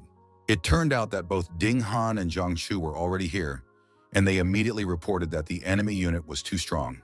The strongest mutants had already gathered around, who only laughed at the fact that yet another naive human had come to meet his death. Clove thought our hero had come here to see the superiority of the mutants. The young man was not afraid, and emphasized that as long as he was here, no one would harm the Luo family. The Iron Giant only laughed from the fact that Lin Mu was so arrogant and thought that he could stop the entire team by himself. The protagonist turned to his comrades and asked them to go to Mr. Lo's defense, giving him the opportunity to deal with all of his enemies. The guy promised with confidence in his voice that he would be sure to get all that pesky trash out of their way. Lin Mu instantly concentrated, releasing a powerful stream of chi energy that enveloped his body with a shimmering radiance, ready for an instant attack. Even Clove didn't know what kind of strange power the protagonist used, so he was a bit scared because their opponent was unpredictable. Lawrence began to suspect that it might be a trap, so he asked his companion to be careful and retreat. Lin Mu uttered the words with icy clarity. His voice sounded like a sentence, leaving no doubt that this night, no one would leave the battlefield alive. Lightning seizing the moment, the guy quickly applied Dragon Defeat to be the first to attack his opponents. The mutants hadn't seen anything like this yet, so they couldn't figure out what this technique was. In a second, the dragons began to sweep away all the enemies in their path, not giving them a chance to survive. Picasso tried to help her allies with a sound wave and destroy Lin Mu's dragons. It turned out that the main character's chi even passes through the opponent's technique, so all her efforts were pointless. Eventually, one of the spirit dragons came through Picasso and took her life. Her chest heaved weakly for the last time, then her body collapsed, finally losing her strength, and she collapsed to the cold ground without a word. Clove was already preparing to take on another dragon and couldn't understand how their team had fallen so quickly. Still, he was confident that his steel strike could handle such a small threat. The giant concentrated energy lightning fast, his powerful palms clashing together with a rumble, releasing the destructive rift technique. A second later, the powerful shock wave from the explosion hit Clough in the chest, throwing his body aside. Lawrence had not expected events to unfold in this manner, and in a panic asked if his comrade was all right. Iron Man didn't even feel any pain because to him it was like an ant bite, so he could keep fighting. The captain and Zhang Chu, who were standing to the side, were shocked that our hero had only used one move and had taken out so many enemies. Meanwhile, Lin Mu laughed from the fact that the mutants were only capable of such weak opposition. Lawrence shouted that he would try to hold our hero back while Chloe was inside eliminating their target. The protagonist advised them to give up quickly because no one could stop him anyway. The boss of the organization was already too angry because the guy had managed to defeat his subordinates, so he couldn't let Lin Mu disrupt their operation. Zheng Shu desperately tried to warn the young man to dodge this black strike because the captain had already felt the effects of it. Now our hero has realized that this guy's power is too problematic, so he needs to come up with something to negate that ability. Meanwhile, on the other side of the mansion, the guards were still as defensive as ever and weren't about to let anyone try to go up against Mr. Luo. In turn, Iron Man was going to kill anyone who got in the way of his goal. This turned out to be absolutely true, so all the fighters started flying in different directions from Clove's unstoppable attacks. The giant even decided to engage his head and use the steel head strike technique. With one such blow, he literally smeared one of the bodyguards. At the same time, Ding Han decided to use a secret technique to allow Zhang Chu and Mr. Luo to escape from the battlefield. The captain was definitely not going to do something like that, so he asked his comrade not to be so reckless. Either way, the man wanted to die with the assurance that he had at least stopped the enemy and helped his team. He started yelling with all his might for his comrades to get out of here as fast as possible. The protagonist was still in the shadow illusion of Lawrence, who was sure that the guy could not defeat him now, not realizing that he was deliberately waiting for the first step from his opponent. Lin Mu tried to bring his enemy out of the shadows, but he obviously had no intention of doing so. Eventually, the young man directly revealed that in fact his opponent had just fallen for his ruse. Lawrence could not believe our hero's words because, from the beginning, he was confident in his abilities. On the opposite end of the battlefield, the situation was critical as Ding Han, exhausted and bloodied, was barely staying on his feet under Iron Man's ruthless onslaught. Like thunder, Lawrence's figure materialized from a cloud of black smoke. The leader flopped to the ground in some strange way and couldn't seem to realize what had happened himself. Clove even stopped for a second because he couldn't understand why his comrade was here.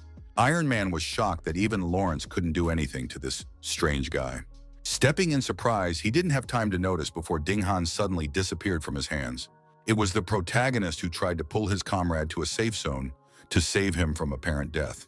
Because of this, the giant was incredibly angry and now wanted to tear Lin Mu into small pieces.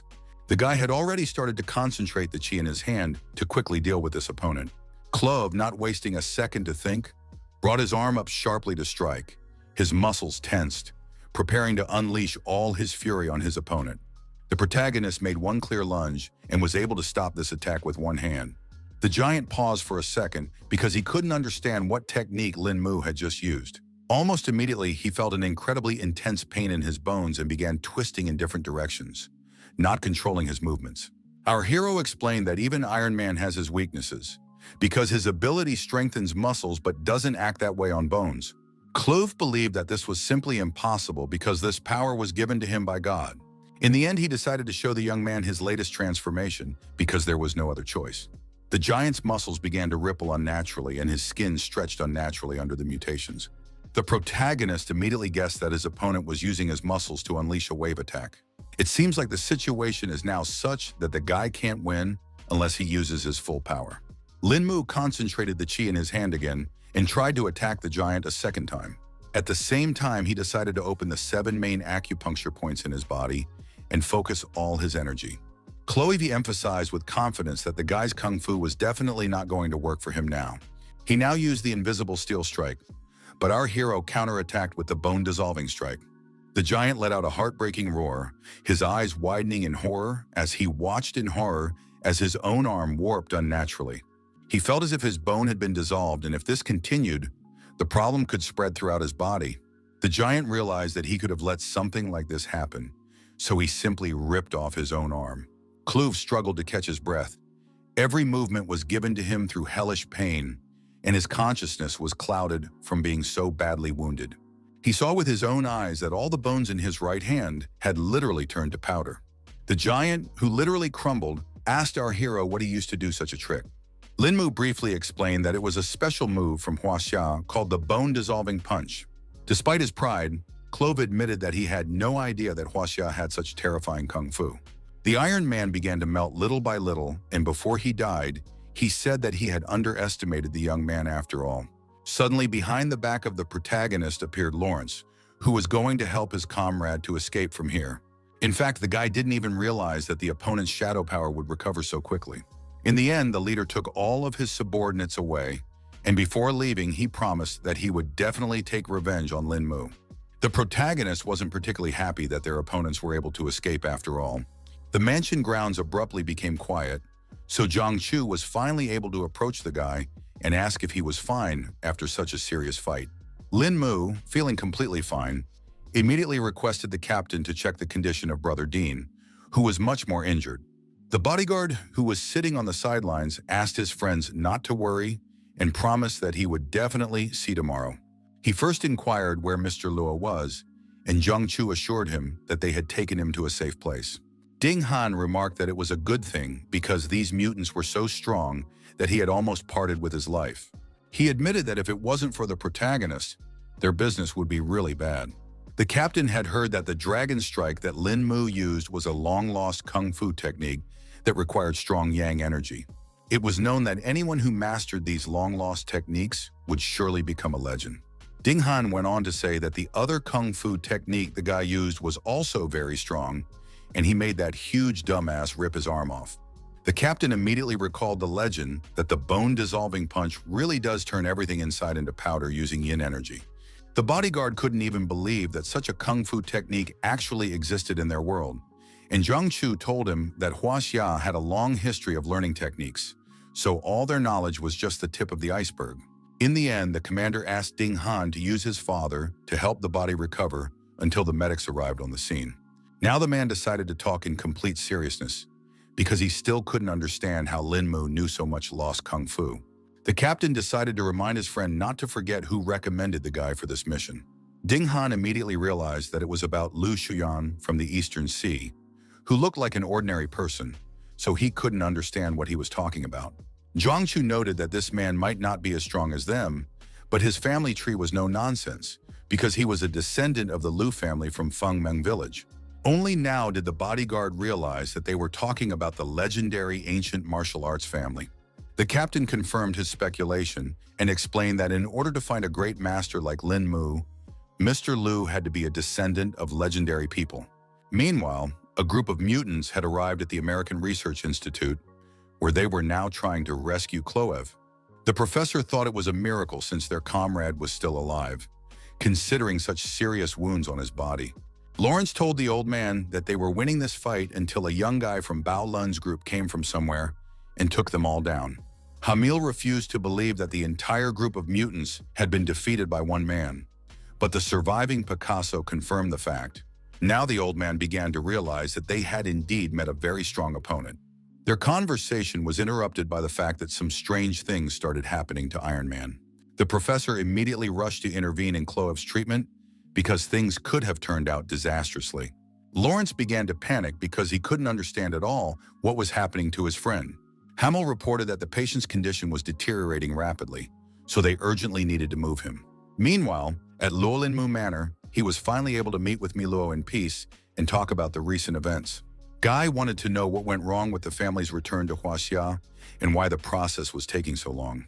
The man explained that the main problem was the approval of the documents, so there was nothing he could do about it. Generally speaking, the preparation and approval of all the documents should have been completed long ago, but Luo Huachan assumed that someone inside the government was preventing the move. Then he decided to inquire if our hero had been able to learn anything after this battle, and the latter told him that after this night, it was obvious that their defenses had been greatly weakened, so it was necessary to speed up the move to Huaxia. Lin Mu decided to inquire about the person who was responsible for approving the documents and was going to personally visit him for a chat. The man immediately rejected such an idea because he thought it was too dangerous. The young man asked not to worry about him because he had his own special methods for such situations. In the end, Mr. Lo decided to trust him and laid on the table information about the key 3 people who were responsible for the documents. The protagonist was excited about the opportunity and promised that he would meet them as soon as possible. 30 minutes later, the guy had already gotten the right materials that he might need during this mission. In fact, he was surprised that you could buy anything in New York's black market. Lin Mu bought some sort of mask to slightly change his strategy this time. Now the guy has decided to use the methods of his enemies to take them out himself. At this moment, Wang Cheng walked in, informing him that they had already found the information he needed. The guy quickly opened the door for his guest. Only he looked too strange and didn't look like himself at all. The assistant was shocked to see a completely different person in front of him. He instantly pointed a gun at our hero and demanded to know where Lin Mu himself had gone.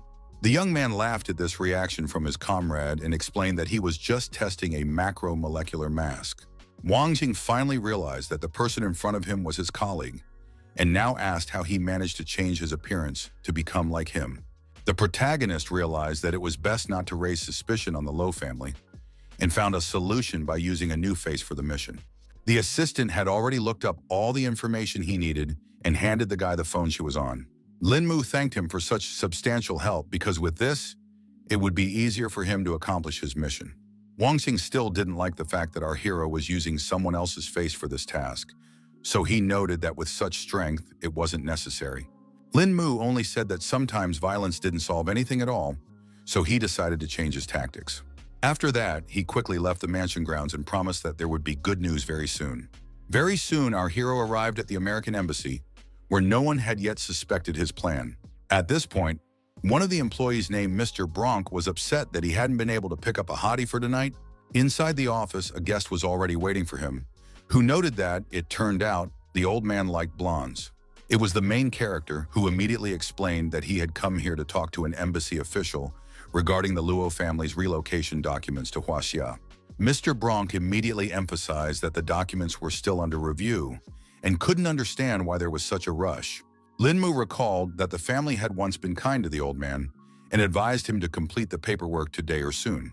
The man was shocked that he was given such a short deadline because all documents have to go through many instances, and his word will not solve anything in this process. Now our hero was beginning to guess that he was involved in all of this after all, because the employee was too easy to figure out.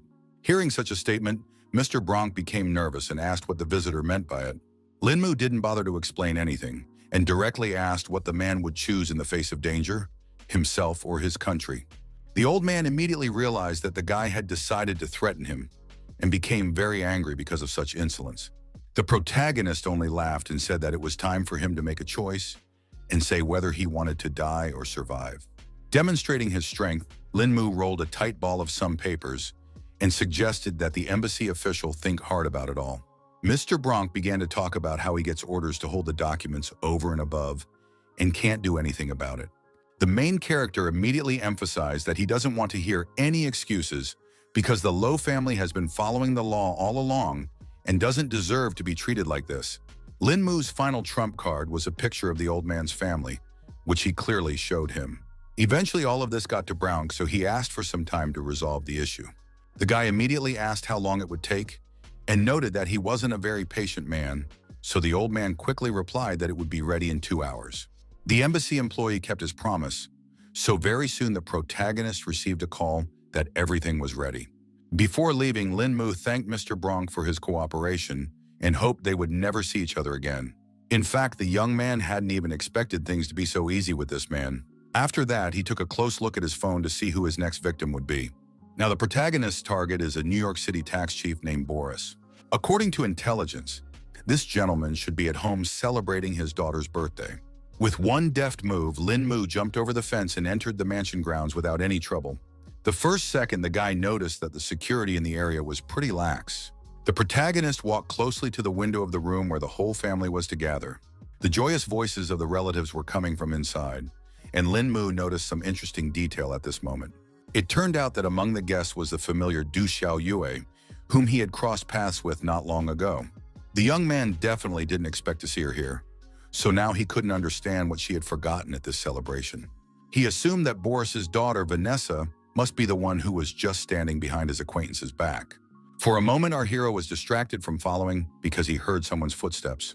Turns out, someone was patrolling the area with a huge dog that immediately took notice of the stranger.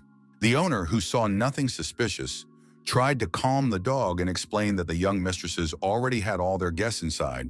Lin Mu managed to escape in time, so he was already inside the mansion, and thought about the fact that no one would catch him unless he wanted to. He was eventually spotted after all, because there were 2 additional bodyguards guarding the entrance to the room. The young man decided not to talk to the 2 guys and just jumped up to disarm the potential opponents. He quickly grabbed them by the neck and thus cleared his path further. Boris was unhappy that someone dared to disturb him and asked to find the house manager if there was any problem. At that moment, two defeated guards flew into the room, unable to resist the protagonist. The man was shocked that someone had dared to barge into his home so brutally and now stared wordlessly at the intruder. A sly smile shone on the protagonist's face as he said hello to his target. Mr. Boris had not guessed at all who stood before him, but after what he saw, he knew for certain that he had ill intentions. Linmu noticed at a glance the straightforwardness of the man, who was not at all afraid to talk about such things. Then he took a seat on the couch in the office and explained that he had come here to rush the IRS chief into a decision regarding the Lowe family's relocation papers. The man, like his predecessor, immediately started talking about how he had been following protocols all along, and the family would be notified when everything was ready. The guy immediately emphasized that he hadn't come here to ask, and was going to say his terms if Boris refused to cooperate. The chief immediately jumped up from his seat because he was very unhappy that some stranger dared to speak to him in such a tone. Linmu then came in from afar and hinted the fact that his daughter just had a birthday today. The man immediately realized what the guy would be getting at and began to beg that he leave her out of this whole situation. While Boris was talking to our hero, he suddenly noticed that he had disappeared somewhere. The old man immediately thought of the fact that Vanessa was already in danger, and he wasn't scared out of his wits. The protagonist was already in the hall where the birthday party was being celebrated and asked the birthday girl to come out for a few words. The father ran inside in a panic and immediately saw that his daughter was missing somewhere. So he started asking everyone present where she was. One of the guards said that Vanessa had just talked to a stranger and then disappeared. Du Xiaoyu immediately thought it was all strange because that person's voice sounded too familiar. The IRS chief was immediately about to call the police and rescue his daughter, but suddenly he heard her voice in his office. The girl looked rather confused because she couldn't understand why some stranger Escher brought her into her father's office. For his part, Linmu emphasized that there was no point in calling the police because it would only cause Vanessa unnecessary trouble. Now Boris literally begged not to harm his daughter and promised to do whatever this strange stranger wanted. Our hero was glad for such a quick agreement on the part of the chief and knocked out his daughter for the time being, so that there would be no unnecessary witnesses. The man was even more scared for Vanessa, but there was nothing he could do about it. Linmu asked him not to worry about it and emphasized that his beautiful daughter would just get some sleep. The gentleman still continued to beg our hero not to harm the girl in any way and promised to sign all the documents right away. After it was successful, he picked his daughter up in his arms and she finally woke up. Vanessa was puzzled because she couldn't understand why she was sleeping in her father's study. The frightened man only continued to say that everything was already fine and asked the girl to hurry up and come down to talk to the guests. Meanwhile, the turn had already reached the quality control inspector, Mr. Apperton, whose mansion Linmu had arrived at. The protagonist found it strange that apart from the attendants, there were no guards here at all. The young man thought that such an attitude toward security was not at all like a high-ranking official. Literally, there were no guards in the entire manor, so Linmu was already beginning to suspect that something had happened to Mr. Apperton. He began to think that his target could either be a high-ranking master or simply didn't live in this place. The main character even got a little lost in such a huge room and realized that he needed to see if the inspector was in the house. After a while, the guy noticed that the interior was the same everywhere here, so it was too hard to navigate. Linmu finally noticed a detail that could help him find his target after all. It turned out that Mr. Upperton would indeed be an experienced fighter, so he didn't need a personal guard. He spent his free time training. That's why our hero didn't manage to find him in the manor so quickly. The man was in the training room and was just beating a punching bag, practicing his punches. The protagonist didn't even expect that the man at the head of the Quality Control Bureau would turn out to be an undercover mutant. Mr. Apperton was surprised to hear the voice of some stranger who, moreover, had so quickly discovered his secret. Linmu didn't hesitate and immediately explained that he had come here on behalf of the Luo family to negotiate with the Quality Control Inspector. It turns out that Bronk had already managed to warn his colleague about the strange man, so the man was already going to straighten out our hero so that he would not provide any more problems. But also, the inspector promised to sign and approve all the documents for the move if Linmu could defeat him. The guy realized he was dealing with a pretty outspoken person, so he didn't mind exchanging a few blows with him. The inspector had already heard that his opponent had defeated the entire mutant team with his own hands, so he was excited to be fighting someone like that. He decided to attack the protagonist first because he couldn't wait for such a good fight anymore. Linmu immediately noticed that his opponent had a strong punch, but he had no trouble returning the first attack. Mr. Upperton continued his furious attack, his fists raining down on his opponent in a hail, each blow more precise and powerful than the last, leaving no chance for respite. Our hero noticed that this mutant was just as strong as the ones he had already met in Low Manor. But it wasn't that simple because Lin Mu had a pretty good block and didn't miss a single hit. Eventually, the guy decided to stop putting up with all these attacks and teach his opponent a lesson in return.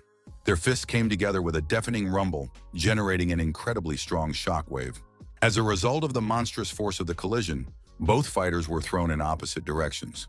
Now, even the protagonist couldn't understand what was going on because he felt that the opponent's strength had increased a lot from the past blows. Mr. Apperton was very happy about this opportunity because he hadn't had such a good battle in a long time. And next he was going to try out all new techniques on Lin Mu. The young man didn't startle because he himself couldn't wait for his opponent to show his full strength. The inspector decided to help him and was going to send our hero straight to hell with just one good punch. Apparently the guy's reactions were so good that he had no problem dodging a direct hit. All of this only amused Mr. Apperton, so a smirk appeared on his face. Suddenly his arm curved unnaturally as if it were made of plasticine. The protagonist did not expect this turn of events at all, so he only watched as the fist was getting closer to his face with every second. At the decisive moment, Lin Mu lacked a fraction of a second, so a hard punch slammed into his jaw. Now the lad realized that his opponent's strength lay in controlling the position of his joints and muscles. He gently rubbed the abrasion on his cheek and said that he had no idea the man would turn out to be so arrogant. Mr. Apperton paid no attention to our hero's words, for he was already impatient to continue the fight. He didn't wait any longer and immediately delivered another crushing blow to the main character's head. After that, the mutants launched another series of attacks, causing Lin Mu to only have to stay in a block. In the end, the guy fell to the ground because he couldn't use chi and unleash his true abilities. He still found the strength to stand up after all, and emphasized that it seemed that normal combat techniques were useless against strong mutants. Upperton couldn't understand what our hero was talking about, and noticed that he looked somehow too whole after so many blows. Lin Mu still admitted that he used chi to protect his body, but he also recognized that his opponent had done a remarkable job of turning his strength into fighting skills. It turns out that the inspector hadn't heard of chi energy before, so now he was even more confused. The guy said that it was a type of strength that was gained through cultivation, and stated that it was now his turn to teach a lesson. The man himself was only too happy to see which was stronger, the main character's chi or his mutant powers. Lin Mu didn't trifle and gave his opponent a good punch to the face, so the latter didn't even have time to react. The crushing counterpunch threw Upperton across the room, after which his body dented into the wall with a deafening rumble. Now the inspector, who certainly did not expect such a turn of events, could not understand how the guy managed to achieve such speed. Our hero explained that this was what the chi effect was all about, and emphasized that he had only used a third of his power in the last strike. The man found this power too intimidating and recognized that the power of mutants was not that exceptional in this world. He finally conceded defeat and asked if Lin Mu had any other requests besides confirming the family's relocation documents. The young man replied briefly that this was his only request and now hoped that the inspector would do his best to expedite the process. Pretty soon, Luo Manor had already learned some good news about their documents. The aide informed Mr. Lo that the last document had already been signed, so they could finally move all the assets. The head of the family rejoiced at this marvelous fact and couldn't believe that Lin Mu had managed to do such a great job. He asked his subordinate to send orders to everyone in the manor that they should gather for the long-awaited return to Huaxia. It wasn't long before all the staff successfully landed at the EC International Airport. The protagonist was very happy that he was safely back home. Luo Huachan immediately saw his daughter, who had come to meet her family and her lover. Bai Yun immediately ran up to her father, whom she hadn't seen for so long. The girl threw herself into Mr. Luo's arms because she was so worried about them getting back to Huaxia without any problems. With a slight smile, the man hugged his daughter, calling her silly, for he vowed never to leave her alone again from now on. Bai Yun, who was now crying with happiness, remembered to thank the young man who had protected her father. The main character emphasized that it wasn't just his merit because the Lo family came back, thanks to everyone's hard work. Guy understood that Mr. Lo and his daughter had some plans to be together, so he decided that everyone else would go from here first. The old man again thanked all the allies from Bao Lun's group for returning to Huaxia in one piece and promised to help Lin Mu if needed. In farewell, the commander looked around at each warrior, demanding caution. After that, the other members of the group suggested that our hero first return to the Bao Lun base to report on the completed mission. 30 minutes later, they had already met with Mr. Liu and reported the completion of their special assignment. The man was overjoyed after hearing such wonderful news, and now he had no regrets in choosing Lin Mu to do so. He couldn't stop thanking the young man for being able to defeat so many mutants, including Lawrence, and bringing glory to the East Sea Division. The protagonist still thought that he was just lucky, as the opponent was indeed very strong. Lu Shuyan asked the guy not to be modest because he had already been told the entire course of the fight, and admitted that he hadn't expected Lin Mu to be so strong. Ding Han and Zhang Shu also confirmed that it was because of the protagonist that they survived and completed this mission. Anyway, the top of the group was very satisfied with the results of the mission, so a paid vacation in the East Sea was prepared for Zhang Shu and Ding Han. The bodyguard rejoiced at the opportunity and thanked the Lord for such care. Colleagues immediately thought of Fragrant Abode, a famous tea house in the East Sea, and decided to take the opportunity to come to the place. Meanwhile, Mr. Liu asked the protagonist to follow him because they had a separate conversation. The man took our hero as far as the outskirts of the East Sea City so that surely no one would hear them. Lin Mu's experience was beginning to tell him that someone important he needed to protect might have already appeared. Lu Shuyan laughed off the main character's assumptions and emphasized that there weren't many important people around. He continued to walk forward towards the mansion, and along the way a large number of servants greeted their master. The man asked his subordinate to call everyone and gather them in the main room. Meanwhile, Lin Mu noticed that everyone he had just met were all high-level cultivators, and there was also something else conspicuous about this place. When they had already gone inside, Mr. Liu turned to old Zhang and informed him that he had already brought Lin Mu. The old man was happy when he saw our hero, because they hadn't seen each other for a long time due to his long absence. He had already heard about the great job the young man had done this time, and the man was thankful for more compliments in his direction. At the same time, all the servants in the house had already gathered into a huge group and were heading toward the main hall for the meeting. The subordinate reported to Mr. Liu that all the men had arrived at the site. They all quickly lined up in a straight line and indicated that they were awaiting any orders from their leaders. Old Zhang was pleased with this discipline and now suggested that he move on to the main business. Lu Shouyang said that the top leadership decided to set up a small group for special missions, as many conflicts, both internal and external, have erupted in the country in recent years. The codename of the band was Eye of the Tiger, signifying the transition from dark times to a bright future. Now everyone here would become the first group of members of the Eye of the Dragon. Also, Lu Shuyan revealed that the main character will become the captain of Dragon Eye, though he didn't even agree to such a fate. From now on, all participants are required to listen to Captain Lin's orders without any question, and anyone who disobeys will be charged with treason. Lin Mu didn't expect to be given such a responsibility and wished that he had at least been given a hint before announcing something like this. The man explained that even the most experienced fighter could not be prepared for everything that might happen, and added that Lin Mu was now completely free to act. Meanwhile, the subordinates still had some questions, because they didn't fully understand how Lin Mu was chosen to be the captain of this team. Mr. Lo calmly explained that this guy had abilities beyond their comprehension and began to suspect that not everyone seemed to be okay with that choice. The warriors explained their disbelief by saying that none of them had sparred with Lin Mu to prove his strength and ability to be captain. Of course, Lu Shuyan was confident in the main character's strength, so he asked him to demonstrate his skills in front of his subordinates. The young man was well aware that everyone here were high-level cultivators and were skeptical of his abilities, so he didn't mind proving his level. Then he released his golden shi and asked everyone around him to carefully observe his actions. The fact that the energy surrounded the main character's body as if it were a shield was enough to surprise all the fighters. After that, the protagonist released a huge dragon, forming it from his chi. The powerful energy vortex emanating from Lin Mu swept all the subordinates off their feet. No one could understand what had just happened, and only thought about how frightening that aura was. The main character mockingly explained that the movement earlier was a welcome gift to them from the new captain. The fighters had now fully experienced Lin Mu's power, and now wanted to know what kind of technique it was. In turn, those who had heard some of the legends began to guess that it was the dragon defeat technique. The guy immediately noted that this fighter had a pretty good eye for recognizing this technique. Old Man Zhang had applauded the way our hero had knocked everyone down using just one move, and was now certain that he was indeed worthy of being the captain of the special team. Mr. Liu once again asked if there was anyone who disagreed with Lin Mu's appointment as captain, and suggested that those people step forward and challenge him to spar. After what they had seen, everyone was afraid to object in any way to such a powerful master, so now they just kept silent. The protagonist asked everyone to just trust him and promised to lead his subordinates to the successful completion of missions, bringing glory for their country. Everyone now showed respect for their new leader and obeyed him with one voice.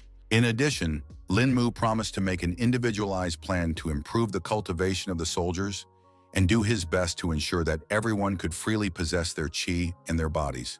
Such conditions, of course, interested all the fighters, so they thanked the captain for such an opportunity. The protagonist immediately decided to schedule a special training session that would take place early in the morning at the same location. The subordinates were willing to do anything to defend their country and bring it glory, and the captain ordered everyone to disperse after the meeting. Without further ado, the fighters left to get a good night's rest before beginning serious training. Old Man Zhang decided to still talk to our hero because he couldn't stop admiring his strength and character, which met all expectations. He felt confident knowing that this particular guy was the captain of the Dragon Eye. Lin Mu thanked Mr. Zhang for all these compliments and promised to do his best to complete every mission assigned to him. After the meeting, the boy and Mr. Liu went to a tea party where they decided to discuss some more details. The protagonist stated that he needed a cold weapon, so he asked the man if he knew any suitable craftsmen. The man was surprised to hear such a request and inquired as to what type of weapon he wanted for himself. Lin Mu had a rather specific question because he wanted to find a copper sword for himself. Eventually, Mr. Liu remembered that he knew where to get such weapons and decided to offer one place for our hero. The old man decided to send the young man to U's pawn shop, where presumably the weapons he needed could be found. The protagonist managed to find the very place Mr. Liu recommended to him pretty quickly. He was immediately met at the entrance by the man who owned the office.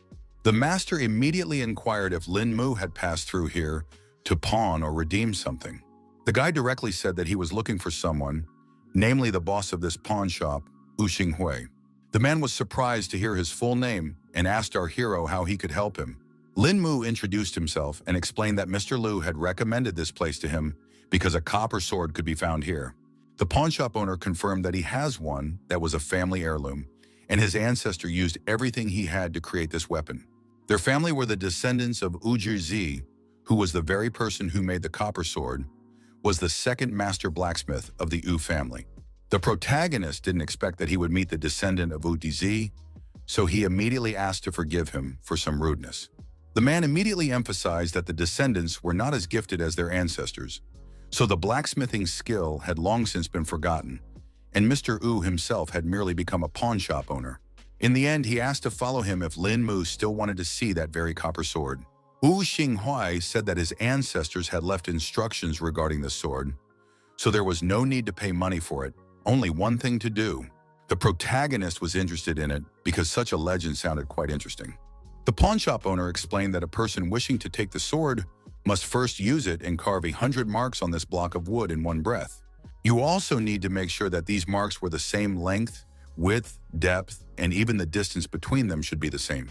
The young man was well aware that to do it in one breath, you had to have incredible speed and control. U Xinghui suggested that our hero surrender if he was unsure of his strength, and emphasized that his ancestors had left these instructions in the hope that the sword would find a worthy master, but that had not happened in the last 100 years. Still, Lin Mu asked to bring the copper sword for him because he wanted to try and pass this test. The man saw that the guy was confident in his abilities, so he didn't mind honoring his request. He immediately remembered that everyone who wanted the sword had said the same thing, even though they knew it was literally impossible. The protagonist immediately thanked Mr. Wu for the opportunity. A couple minutes later, the pawn shop owner appeared with a briefcase in hand and informed him that the copper sword was already here. After opening it, Mr. Wu asked the protagonist to take a close look at this legendary weapon. Only now did Lin Mu realize that this sword was made from a mystic steel heart. He decided to tell U Xinghui himself about it as well, because it was simply unbelievable. Mr. Ao was greatly surprised that the protagonist knew what material was used to create this weapon. The guy remembered that such a material could only be found in the cultivation world and couldn't raise how it could exist in the mortal world. Then he decided to inquire of the sword's owner himself and asked how his ancestors came across this material for forging it. Wu Xinghuai said that according to family records, this material fell from the sky and does not belong to this world. It became a little clearer to our hero why the aura from this sword was so unusual. The man also added that the name of this weapon was Chu Hong and asked Lin Mu to try his luck sooner rather than later. Taking the blade in his hands, the lad made sure that it was incredible, for it was as thin as the wings of a cricket, and its flexibility was superior to any other sword he had ever seen. The protagonist tried to infuse the sword with his chi, and it worked because the blade became hard and sharp. He continued to marvel at the fact that his chi was flowing into this weapon without any difficulty, which felt simply incredible. The man pointed at the very same wooden block and suggested that Lin Mu finally proceed with the trial. The young man gripped the weapon in his hands tightly and concentrated to complete such a difficult task. He sliced the air in front of him several times, trying to make 100 cuts in a few seconds. Lin Mu reported that he had finished his assignment and asked Mr. Wu to check the results. The pawnshop owner lumbered over to the wooden block and began to scrutinize the cuts the guy had left behind. In the end, he saw that the protagonist had failed to fulfill all the conditions. Wu Xinghuai excitedly informed Mr. Lin that he had not succeeded at all. In fact, the protagonist couldn't believe this fact, so he asked the man to wrap up on the other side of the block. The sword wielder didn't object, and without further ado went around the block on the other side. As a result, he saw the same 100 cuts on the trees, which were exactly the same, as if they had been made to fit a ruler. Wu Xinghuai was shocked that someone had still managed to leave all these marks in just one move. The guy laughed contentedly and asked if it was a confirmed fact that he was able to pass this test after all. At that time, the man happily announced that the protagonist had succeeded in passing the test, so now no one was worthy of this sword except Lin Mu. He solemnly handed over the case to the celebrant and confirmed that from now on, the Chu Hong blade belonged to its new master. Other than that, the protagonist said he had another small request and asked if the pawnshop owner could help with that. The guy wanted to make a belt to hide Chu Hong, so he asked Mr. Wu if he could make such a thing. The old man admitted that his skills weren't as good as they used to be, but he wouldn't mind trying to take on the job. Our hero was happy that everything was working out this way and gave Wu Xinghuai his card, asking him to call when everything was ready. The man also said that he would make the belt as a gift because he was very happy that Chu Hong had finally found his worthy owner. The protagonist then took his new weapon and said goodbye to Mr. Ao until their next meeting. After that, Lin Mu chose an abandoned wasteland on the outskirts of the city where he could try out his new sword without interference. The guy once again concentrated enough chi to merge with the blade into one. In his thoughts, he turned to Chu Hong's sword and asked for a demonstration of his full strength. All with a few blows, the protagonist managed to chop a huge block of rocks into small pieces. The guy didn't even expect to find such an awesome sword in the mortal world and thought it was only for the best because it could help in battle. The next day, Lin Mu decided to meet up with an acquaintance whom he hadn't been able to say goodbye to properly due to his departure to New York. Yoshan Xian had already heard that it was because of our hero that the Liu family was able to return to the country safely. News about how the guy defeated a whole group of mutants quickly spread through the city, so the girl already knew all the details. Lin Mu couldn't stop marveling at the Yao family who had access to all the classified information. The girl said that Yao was an ancient martial clan, so they also have people working in Bao Lun's group. Now the young man was not at all surprised that she was so well informed about all the happenings in America. It turns out that our hero had some request for Yao Shenxian, so he held out a sheet with a list of herbs to her, asking for help in gathering them. The girl knew very well that these herbs were hard to find, so she immediately inquired why Lin Mu wanted to gather them. The fellow did not explain his plans in detail and replied briefly that he wanted to do some pillorying. Yao Shengxian still kept up with him and asked what kind of pills he wanted to make. The protagonist continued to keep the secret and promised to tell everything when he had already made the cure. Eventually, an acquaintance agreed to help and was going to contact the family's alchemists to prepare all these ingredients. Lin Mu immediately thanked Yao Xinxian for helping him. Now the guy decided to inquire about the filming of the movie there. The girls said that they were flying to the capital to shoot some outdoor scenes and would be staying there for a couple of days, and asked if our hero would be free to keep her company. The boy's eyes lit up with delight because he was all for it, as he had wanted to visit the capital for a long time.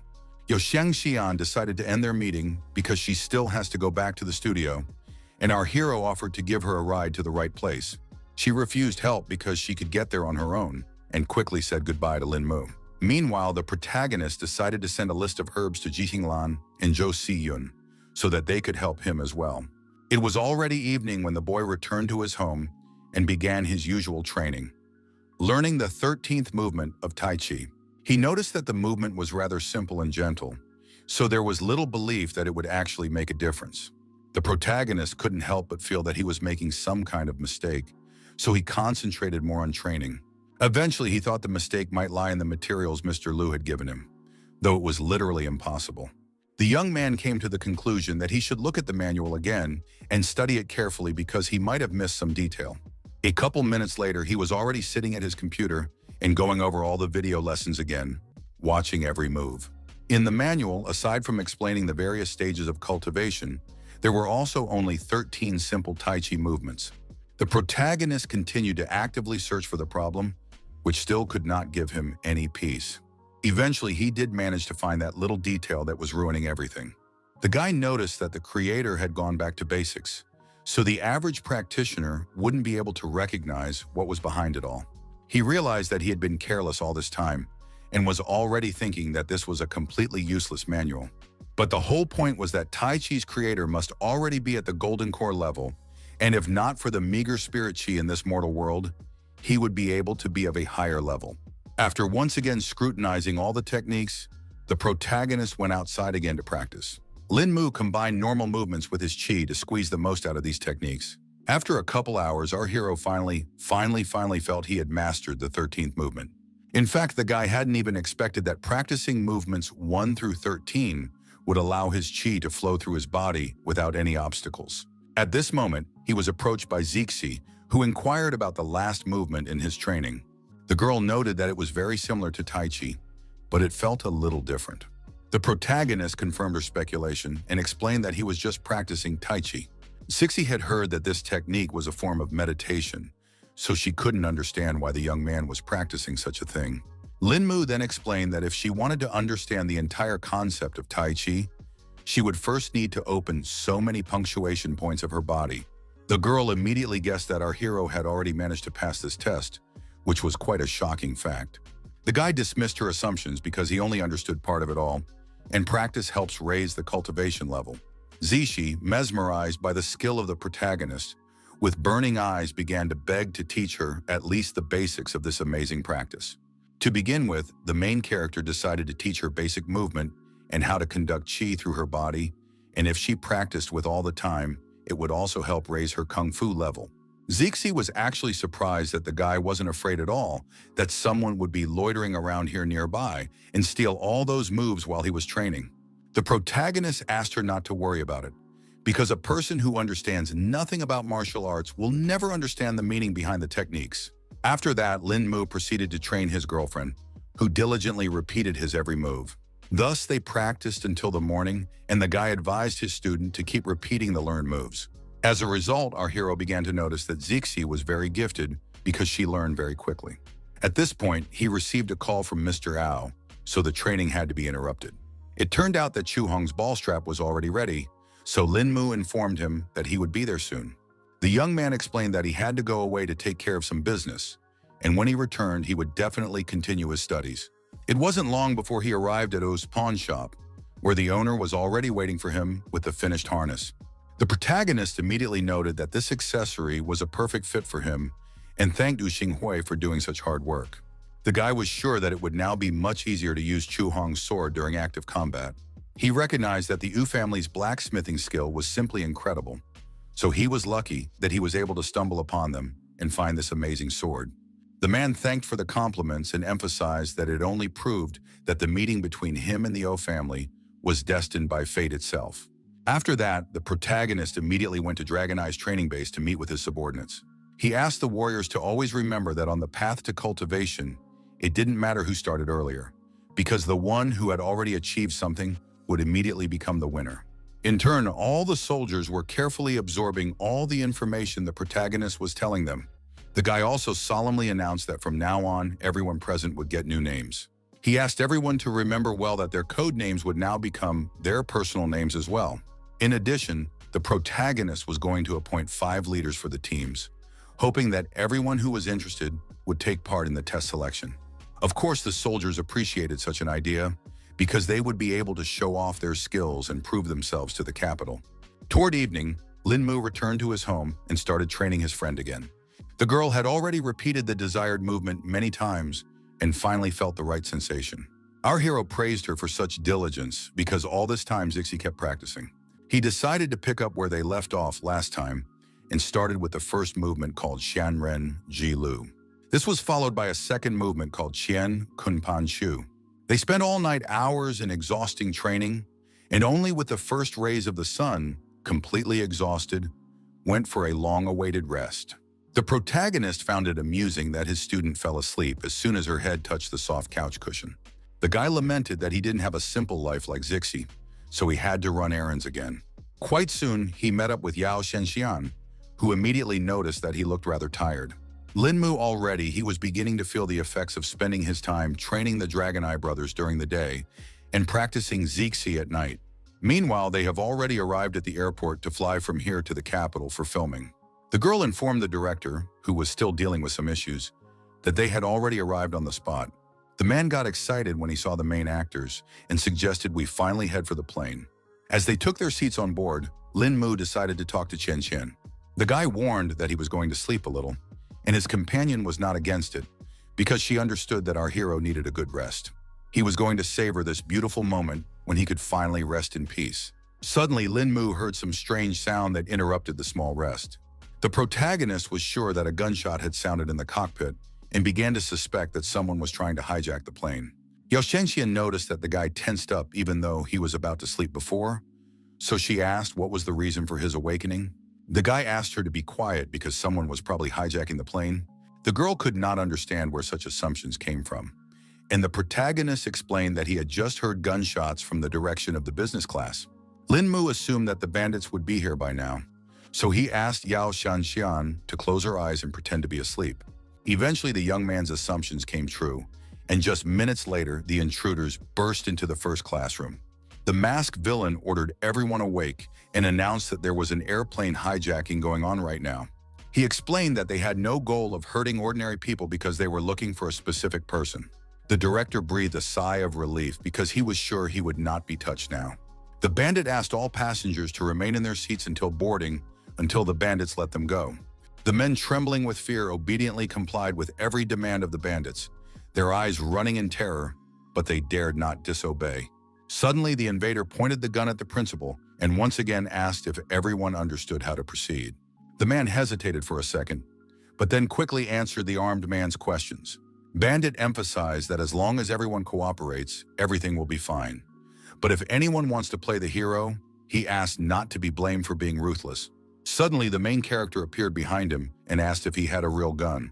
The intruder turned around sharply and asked how the guy managed to get here so quickly. The entire crew was shocked to see how Lin Mu decided to risk his life so much. The bandit began to shout irritably that it was of course a real gun and suggested that Lin Mu try it out for himself. Our hero pretended that he was just curious to see the real weapons because they usually use props on set. Yao Shenxian maintained an icy calmness. Her lips touched with a slight sneer because she knew for sure that the criminal had made a fatal mistake by contacting this person. Lin Mu went on to say that he was only a fan of guns and noted that the bandit was holding a limited edition Arthur revolver. This turned out to be true, and the criminal was glad that some regular guy knew about such things, explaining that it had cost him a lot of trouble to hold that gun. The guy kept playing his part and marveling that it was indeed a limited edition. Eventually, the bandit ordered our hero to return to his seat and stop talking about meaningless things. After this conversation, the main character only laughed off the fact that this bunch of idiots are trying to kidnap an airplane. Of course, the guy didn't bother to sit back in his seat and rushed over to attack one of the bandits from the back. The villain didn't expect to find such a bold person, so he didn't even react to Lin Mu's sly strike. One lightning-fast blow, and the man collapsed to the floor, his consciousness shutting down before his body even touched the ground. The director turned pale, his eyes widening in horror as he couldn't believe that someone dared to break the rules, endangering the lives of all the hostages. The main character didn't expect his boss to believe this guy's words and be so scared up.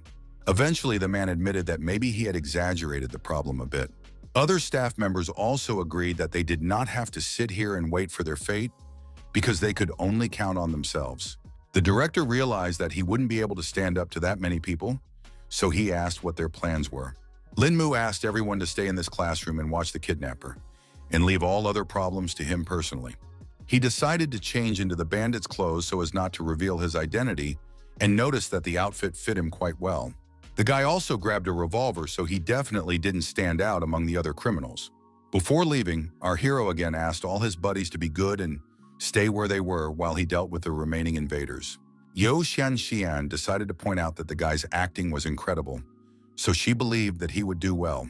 Before leaving, the young man once again firmly emphasized that everyone should stay smart and sit here while he checked the situation at the front. The principal decided to talk to Xian to find out who Lin Mu even was, that he could remain calm even in such critical situations.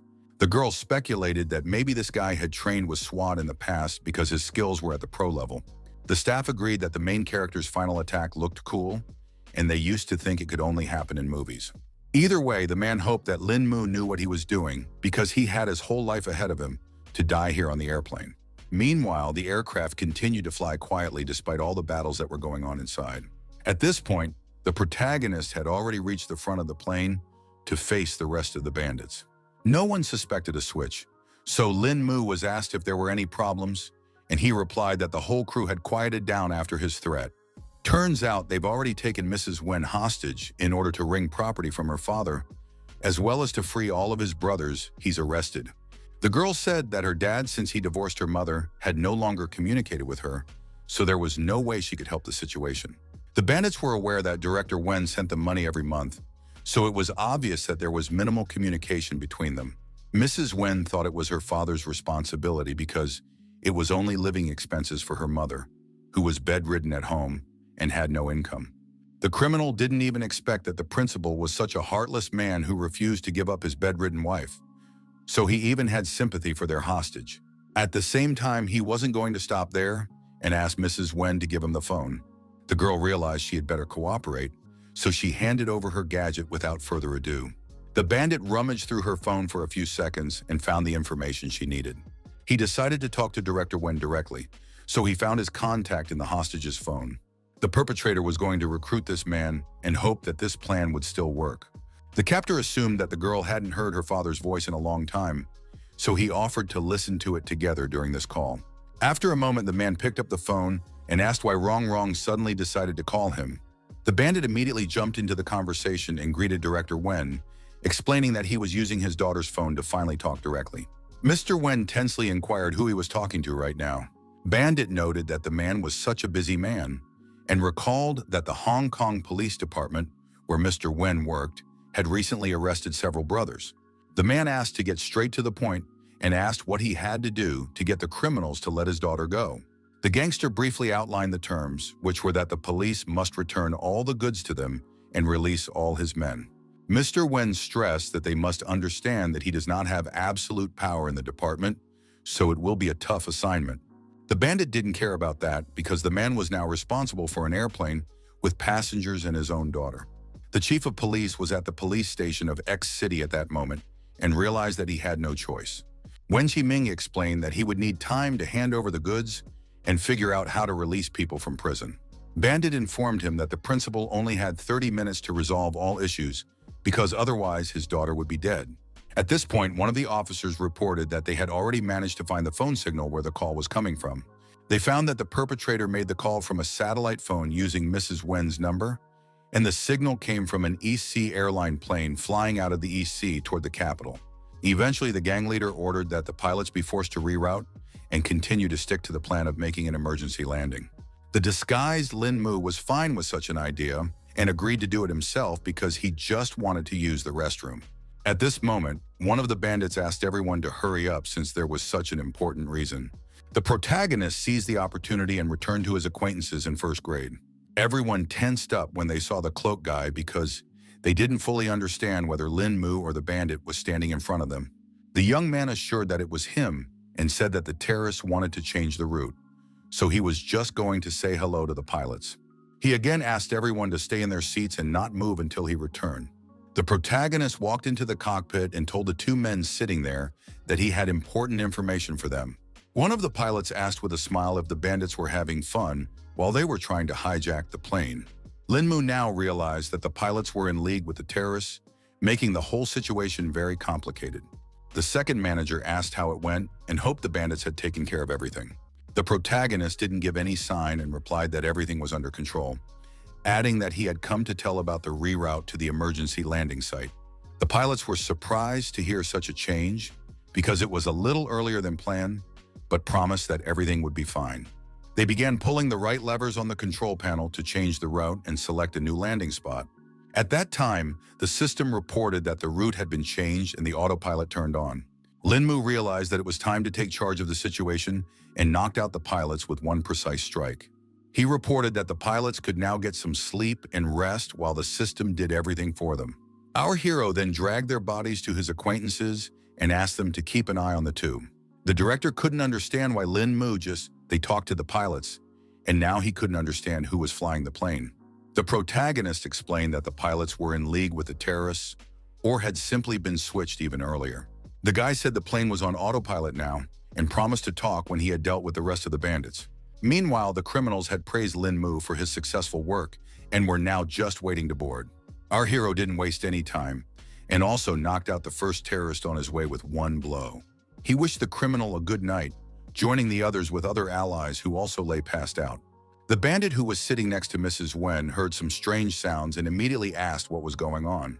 Linmu didn't bother to explain anything, and after using a few important acupuncture points, he disarmed another bandit. The girl looked at what had been done to the terrorist, and there was at once some hope of rescue in her eyes. She gingerly looked up and asked the protagonist who he was. The guy identified himself as a mere annoying passenger and, holding out his phone, asked Mrs. Wen to call his father and let him know that the plane was now safe. The police chief was surprised when, not long afterward, Rong called him to inform him that the terrorists were already under control. He understood everything perfectly and promised to contact Jingdu International Airport right away and ask for help. The police officers quickly contacted Captain Mishima, apologizing for any inconvenience their requests had caused. The man didn't see it as a problem because he was willing to do whatever it took to save that airplane. He quickly turned to the desired flight and introduced himself as the Jingdu Airport CDC, requesting a response from the board. He was immediately answered by the protagonist, who was waiting for the next instructions to successfully land the plane. Captain Mishima asked him to follow instructions to bring the flight safely to their airport. The guy understood everything perfectly and was going to change his destination according to the pilot's instructions. The man noted that Linmu was doing quite well, and the flight destination was already being reconfigured. The plane is expected to arrive at Kyoto in 40 minutes and begin its descent in 42, at which time the captain will command our hero to land. At the right time, several fire trucks, ambulances, and police cars were already gathered at the landing strip, waiting for the terrorist board to land. The staff had already seen what the flight needed to board and prepared for it. The protagonist reported that the airspeed, wind speed, and angle were appropriate for the conditions, requesting the airport to land. Firefighters also began to gear up and began to notify all units that the plane was coming in for a landing. Meanwhile, Linmu asked all passengers to buckle up and be ready for an emergency landing. The plane was about to land, and our hero hoped that he would still be able to complete this operation. With a thud, the airplane's landing gear touched the runway, and a moment later, the hull of the aircraft smoothly froze, completing a perfect landing. The staff was about to call the CDC because they were already certain that this was the flight. The young man was happy to report that their plane had landed safely and thanked the captain for his leadership. All the pilots also rejoiced at this news because everyone was worried about the people on that board. The firefighter announced the gathering of all units and ordered the passengers to be escorted to a safe exit. Passengers were urged to disembark in an organized manner and not to panic. Meanwhile, the police were busy apprehending any terrorists who tried to hijack the plane. The captain asked if anyone knew where Mr. Linmu was right now, because he wanted to meet this person in person. Mrs. Wen was also looking around because she had just seen this guy, but he suddenly disappeared somewhere. Turns out the main character didn't want all this attention at all, so he quickly left for the Silton Hotel. Yu Shengxian, who had left with him, wanted to know why the guy had taken that gun that belonged to the bandits and could now attract suspicion. Our hero explained that it was a limited edition, so he couldn't part with such a treasure. The girl still couldn't understand why he needed a gun when Linmu was strong without it. The young man said that there was no point in it because he just took the weapon for his collection. Yao Shengxian thought that guys were very boring because they only played with guns, cars, and other uninteresting things all the time. Then the protagonist suggested that the girl see something more interesting. He quickly unbuckled his belt that had held Chu Hong's sword all this time. The girl was greatly embarrassed to see such strange actions on Lin Mu's part and thought about how obnoxious he was. The guy cut off all her naughty thoughts with his sword, which he pulled from his belt. The protagonist looked at Yao Xinxian carefully and asked if she liked this weapon. The girl was confused by the awkwardness, but still replied that the sword was very beautiful and asked to hold it in her hands. Lin Mu revealed that his blade name was Chu Hongyi, emphasized that it was unique. She was frustrated because suddenly the sword went limp in her hands, and she didn't understand why there was such a change. The protagonist said that a regular long sword would be too conspicuous, while a flexible one could be hidden behind his belt, so such a weapon was convenient for him. For all the girl knew, those who use flexible swords must have a good command of their qi and masterful swordsmanship. Lin Mu then decided to demonstrate his skills to her to prove his skill level. The young man grabbed a block of wood that was lying nearby for his demonstration. The protagonist tossed this piece of wood high and asked the girl not to yawn and watch all his movements. With deft movements, he worked the block of wood on all sides, the blade of the legendary blade easily stripping away the shavings. The girl watched all this action and couldn't believe that an ordinary person could achieve such speed and agility. Eventually, the guy managed to carve a graceful wooden statue that was surprisingly beautiful. Yao Xingxian immediately recognized that it was the heroine of the mythological play she used to act in. The main character confirmed her speculation and explained that the girl played the part so well that he really enjoyed it. The beauty didn't expect that the guy liked her acting so much, and Lin Mu kept talking about how she looked like a beautiful celestial. The young man thought that maybe the stories in the mythological dramas resonated with him in a special way, because after all, at the time he was only one step away from ascension to divinity. Suddenly, the girl said about how Lear's path would be quite difficult, repeating a line from the drama. She hugged her heroine's wooden doll tightly and continued to say her already memorized lines. The protagonist immediately remembered that this was the last thing Yuan Li had said to her husband before the heavenly abyss took her away and she had to leave the mortal world. At this moment, Lin Mu blinked and saw that they were suddenly in the cultivation realm. The girl also took on a completely different look and now looked like a true priestess. The main character, who had also changed a lot now, couldn't hold back his emotions, so he hugged Li Er tightly. Lin Mu gently kissed the extraterrestrial beauty, repeating a scene from that very mythological drama. A second later, they had already returned to the real world, and Yao Shenshan couldn't understand what was happening. The guy quickly apologized for the misunderstanding, and the actress blushed a lot because she definitely didn't expect them to go this far. The girl couldn't understand what had just happened between them because she too saw that they were in some strange place and in such strange outfits. Lin Mu thought that it couldn't be a mistake because at that moment, he had definitely returned to his original cultivation realm. Meanwhile, a group of mutants in America were still trying to save Cloev in the same way. The professor explained that their comrades' over-impulsiveness had caused a surge of energy, so now it was only possible to keep him on the borderline between life and death. The captain felt that this garbage was just wasting their strength, so there was no point in keeping it any further. The man asked what were the chances of recovery from the brain injury, and Hamill replied that it was too difficult to determine. It was the old man who had raised this giant all along, so his fate rested on his conscience. He still had one wild idea, for which was to find a powerful mutant with mental powers and thus control Koev's body. The captain guessed that the professor just wanted to make a puppet of the giant to use in battle. Hamill confirmed that theoretically this plan could be put into action. The military man thought it was just a great idea, so he asked the old man to get to work immediately. The professor had already begun to think through how he would pull this operation off and had taken orders from General Thomas. Events now shift to the capital of the United States of America, where all the major officials have gathered. The meeting hall was completely filled because many important events have taken place in the country in recent times. General Thomas also entered the meeting room, and his appearance at once attracted all eyes. Everyone was hoping that the military man would explain in detail what had happened during the last operation. Mr. Thomas explained to the congressman that the failure was mainly due to the sudden appearance of a very strong figure on the enemy's side. The others were unhappy with these results because the military said they had carefully weighed the enemy forces before launching the operation. The general confirmed and emphasized that after the assessment, they did believe that the task would be successfully completed. The congressman couldn't believe that they had sent so many men and ended up failing someone opponent. Mr. Thomas reported that the thing was that their level 4 mutants couldn't even withstand a single bout of this man's attacks, so he suspected that his real strength surpassed level 5. He was sure that against such an opponent, they didn't stand the slightest chance of fighting back. All the officials could not understand how a one-level difference could be so significant. Meanwhile, the first filming days with the main character have already begun in Kyoto. They worked very hard together with Yao Xinxian to make the movie come out perfect. The director, who watched the whole thing through the cameras, was very pleased with their work. In fact, both actors were very shy about being so close on camera, so Lin Mu asked how well he was acting. The man thought the whole thing was just great, and the guy's control of his micro-mimicry was better than any actor he'd seen before. Yao Xinxian noted that she too had put out a lot of emotion, and so she couldn't understand why no one was saying compliments to her. At this point, there was a slight pause because the assistant reported that someone had called the protagonist's cell phone. It turned out to be Captain Zhang, so the guy immediately asked why the comrade had decided to call him. The man chuckled at the fact that the young man was such a busy man, but at the same time he feared he might undermine his health. Lin Mu still guessed that if the captain called, he definitely wouldn't ask about health, so he asked to get straight to the point.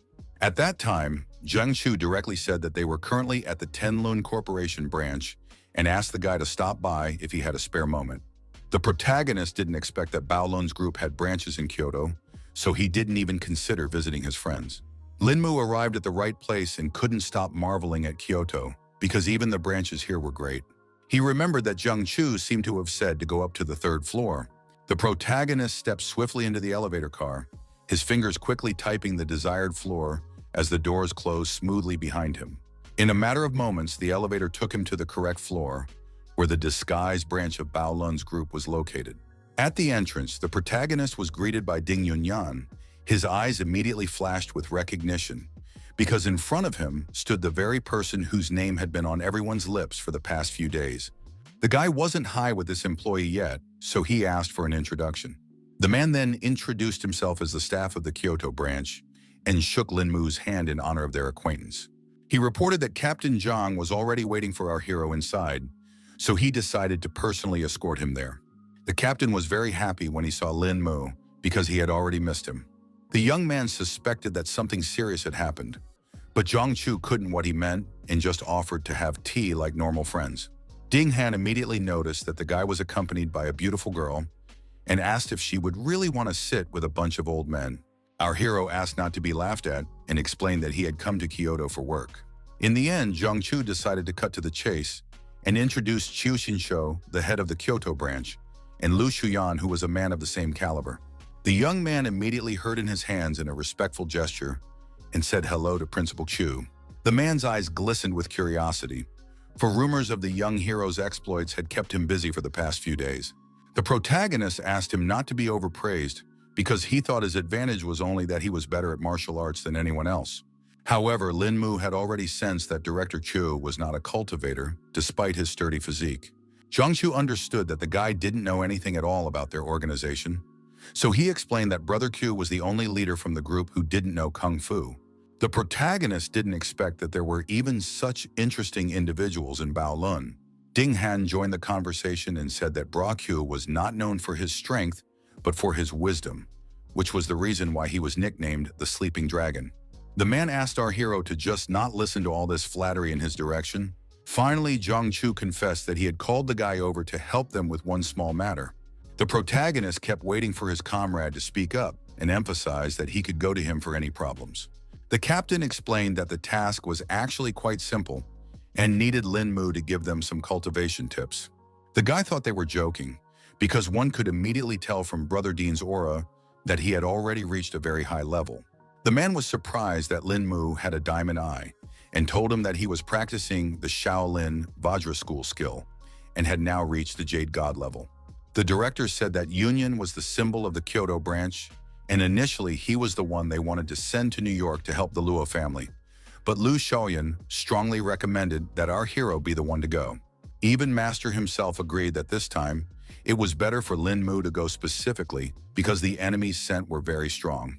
Guy believed that the perfection of martial arts lay in constantly pushing the limits of the body and unleashing his potential fight, which helped him face such opponents. It turns out that the protagonist was invited here to have Ding Yunyan fight him and advance to the third level of Vajra. Lin Mu now realized that he had been entrusted with an important mission and replied that he would be honored to help the Kyoto branch. The guy decided not to put off hurting later and start practicing right now, while the rest of the group stood around watching from the sidelines. The headmaster ordered everyone else to watch carefully because it was extremely rare to observe two masters. Ding Yunyan asked the protagonist not to give in because he still wants to try to fulfill his potential after all. The young man promised that he would not restrain himself, so his opponent decided to start the fight first. In turn, Lin Mu prepared himself to mount the first attack. Now the Kyoto Philia staff wanted to see if he could break that barrier. In turn, the protagonist calculated that if a warrior wants to awaken his powers, he must experience what might is. He was just waiting for his opponent to attack to demonstrate how easily he would stop that strike. Lin Mu only had enough to put his hand forward for Ding Yunyan's fist to instantly stop. At this, the guy didn't recover and released his spirit dragon because he promised not to hold back in this fight. Director Q immediately recognized the technique that our hero used, and definitely did not expect that he had already mastered the 18 Dragon Palms. The rest of the staff were also shocked by such ferocious power and thought it was a long-forgotten technique. The man explained that this technique was not lost, it was just that no one could master it, but now Lin Mu had proven that he was a true martial arts master. Meanwhile, Ding Yunyan had already admitted that the young man was quite good at fighting, but the latter asked him not to stop and attack further. The problem was that now the Philia employee couldn't even move a finger, so the next strike was in doubt. At that time, the guy advised Brother Dean to try to use the Shaolin School's Vajra skill to counter his attack. The man immediately listened to our hero and quickly used Lotus Block to defend himself from the powerful attacks. Before striking, Lin Mu warned that he was about to use more than half of his strength right now. Ding Yunyan had managed to defend himself enough, so now he was only waiting for his opponent to attack him. Finally, they made contact with their palms and a powerful shockwave rippled through the hall. The employees began to feel that their energy was too powerful, so even they themselves needed to hide. Director Q had not expected at all that the young man would be able to pass through Yunyang's finest prime so quickly, and this level of strength was beginning to terrify him. Meanwhile, Lin Mu himself reflected on the fact that his opponent's power was much less than him, but Ding Yunyan was still able to block the flow of his power. The man even started to feel a little nervous, because the Lotus Fist was the most powerful technique in his arsenal, and it had always led to victory before, but that wasn't the case now. In the end, it no longer mattered to him whether he would win or not, because all that was already left was the desire to have a glorious fight. Ding Yunyan quickly made the decision to use the 8th Lotus style to attack Lin Mu again. He rejoiced that he was finally lucky enough to meet a master with whom he could unleash all his power to break through the limit. The young man also recognized that the Shaolin Vajra School was something really special, because his opponent's strength grew with every strike. Unlike Ding Han's secret technique, Ding Yunyan's battle technique seemed to contain some unpredictable power. The man began to feel that our hero was testing his movements, and the Lotus Fist was just calculated to awaken every cell in his body and achieve an increase in strength. Lin Mu was becoming more and more interested in his opponent's technique, so he wanted to take a closer look at his opponent's abilities. Ding Han began to feel that his aura had intensified, and Zhang Chu suspected that our hero just wanted to tussle with the Lotus Fist. It was getting fiercer by the second, but Lin Mu continued to dodge all the attacks with ease. The young man once again began to feel that Ding Yunyan's strength had increased significantly in just a few seconds, which was simply an astonishing phenomenon. The man was about to attack our hero again, but before he did, he asked how he felt about the Lotus Fist technique. Lin Mu recognized that his opponent's technique was indeed getting stronger and more ferocious, so he had better try out the recently mastered 13 forms of Tai Chi. He decided to parry this blow quickly, assuming it might cool his ardor. Ding Yunyan didn't immediately realize what the protagonist was about to do, so he didn't have time to react to his parry. The man couldn't believe that just now, Lin Mu really had completely neutralized his technique. Even Zhang Chu couldn't understand what was going on, because the main character seems to see through Ding Yunyan's actions. Eventually, the Philia employee was able to react to the change of scenery in time and ended up attacking the guy several times with Lotus Strike. The protagonist was able to place a solid shield in front of him with the help of the 13 Tai Chi forms, so all of the opponent's attacks were useless.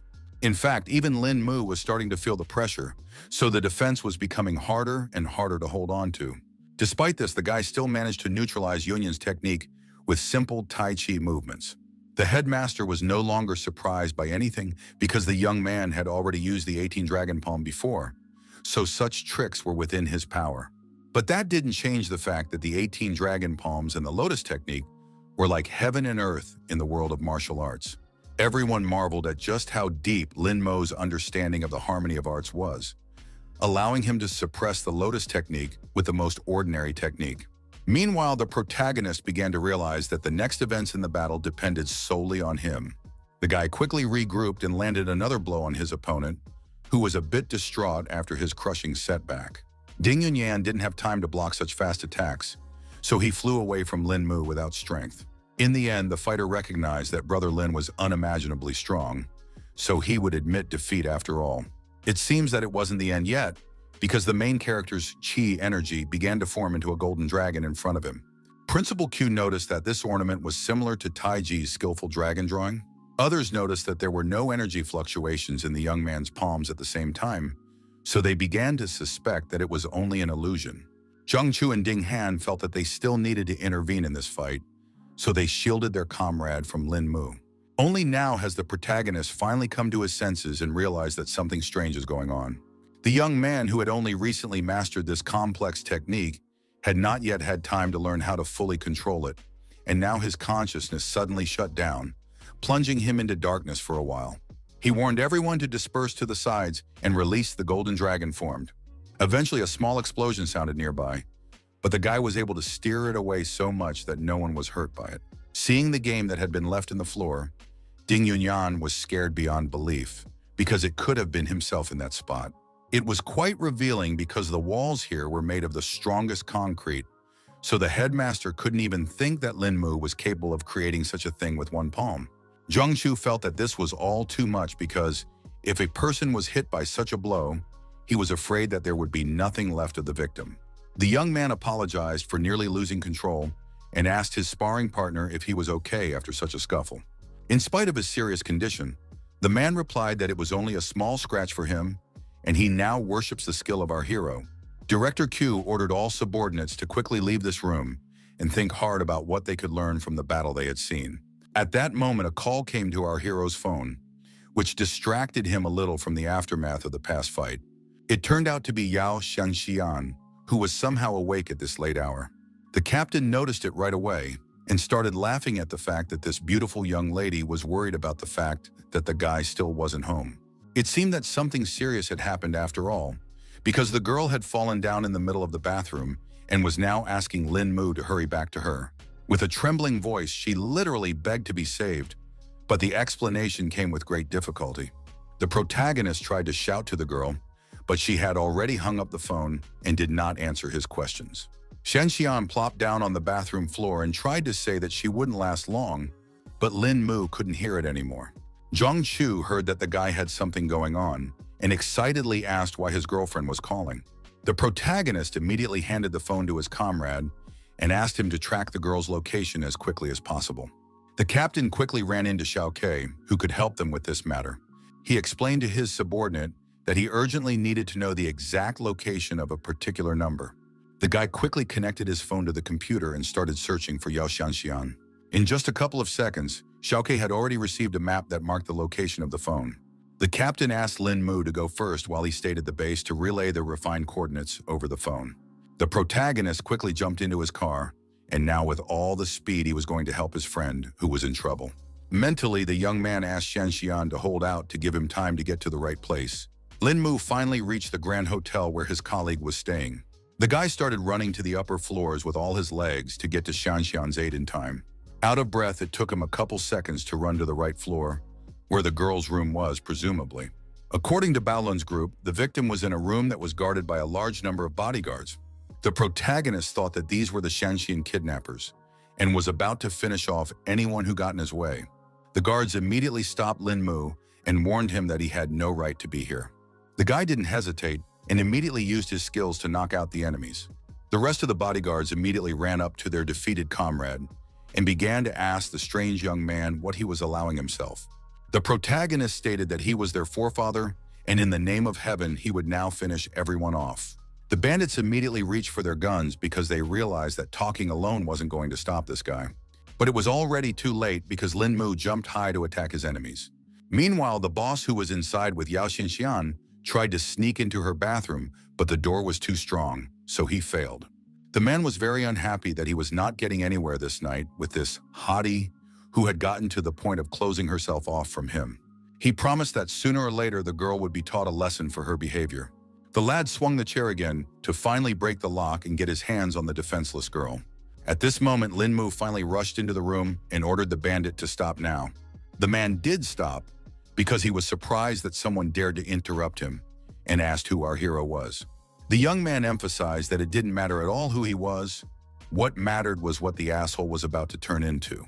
The protagonist began screaming in an intimidating voice that it was time to die.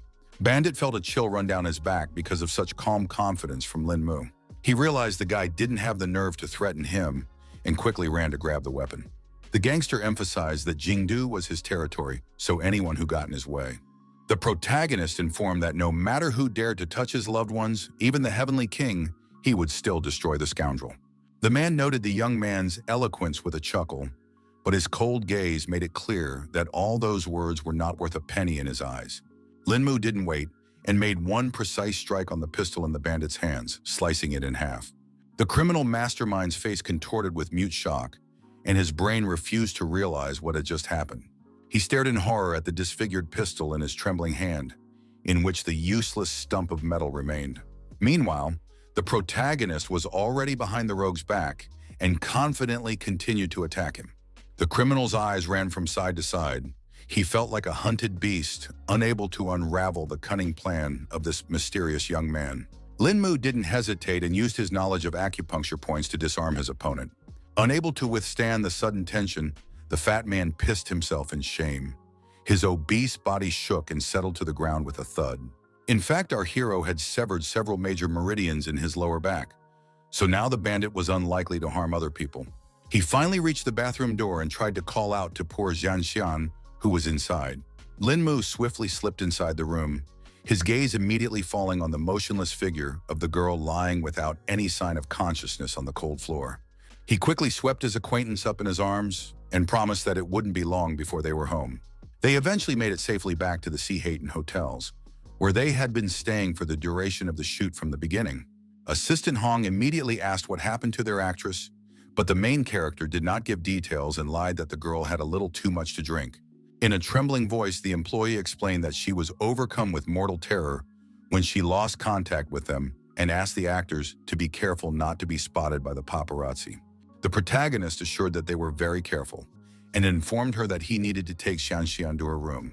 He carefully settled the girl on the cushions and finally exhaled in relief, for this time the danger was over. The guy didn't even want to think about the bad consequences because he promised that he would let more incidents like this happen.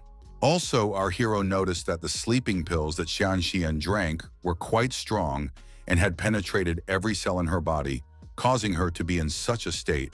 In short, Lin Mu needs to help the girl get rid of these toxins to speed up the process.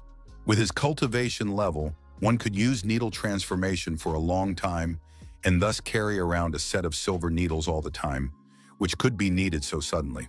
The poison has already spread throughout Xianxian's body, so the protagonist needs to act as quickly as possible. When the girl finally woke up, she revealed that before that she had met with her classmate who had set her up so meanly. The protagonist immediately asked if she had a photo of a classmate, and Jianxian replied that they had just taken a photo together that evening. The girl also revealed that the sneaky, lousy girl's name was Shen Shui. The next day, Lin Mu already knew all the information about the classmate that Brother Zhang had helped him with.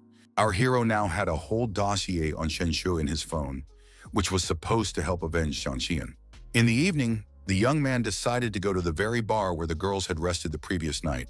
The face of the employee at the entrance of the establishment immediately lit up with a smile, and he greeted their new guest. The protagonist immediately handed him the phone with Shen Shui's picture on it and asked if this girl was here. The guy immediately said that she was a frequent guest at their establishment, and she was currently at the bar, and Lin Mu pretended that he was her friend and asked him to take him to this girl. Meanwhile, near the bar, the evening life was boiling. Everyone was chatting and drinking cocktails. Shenshu herself had hooked up with some other bandit and was now listening to his life stories. A man was talking in all seriousness about how he had killed one lover of his. It seems the girl definitely didn't expect to hear something so horrible, so she froze in mute shock. In the end, the bandit only laughed and explained that it was all said just for a harmless joke. Then he turned to Lin Mu, whom he mistook for a waiter, and asked him to bring 2 more margaritas for them. The protagonist, observing this whole situation, immediately thought that this girl did not create a good impression. The man was displeased that the young man still stood still and did not fulfill his order. That was when Lin Mu finally decided to approach their table and explain that he was not a waiter. The guy immediately declared that it was Shen Shui he was looking for, pointing his finger directly at her. The gangster wasn't happy that the kid was starting to pry because he had already bought this beauty. Our hero knew how to influence such people, so he carefully opened his jacket, revealing the pistol in the pocket, and began to threaten this impertinent man. The bandit was not at all frightened and started talking about how he didn't mean to insult Lin Mu at all, promising that he would leave this place right now. He ran with all his legs toward the exit, pushing everyone in his way so the guy definitely couldn't catch up with him. Shenshu was also starting to get worried, so she asked what the main character wanted. Lin Mu, after demonstrating that he had all the information on the girl, emphasized that she was definitely in no position to ask questions right now, and promised that he would let her go if he got honest answers. Such an argument quickly worked on Xianxian's classmate, so she agreed to all the conditions. The first thing our hero asked was if they had drinks with his acquaintance yesterday, and Shen Shui started to tell him that they had studied together years ago, so she called her to meet here. The guy thought that such special treatment of a mere classmate was too suspicious, so he demanded that the girl answer honestly. In the end, Shen Shui admitted that she was forced to deceive Yao Xianxian by threatening serious reprisal. Lin Mu revealed that last night her friend actually could have gotten hurt, but the girl was only doing it to save herself. The protagonist asked not to push pity because it was obvious that she was the one to blame for everything, but at the same time he was going to give a chance for redemption.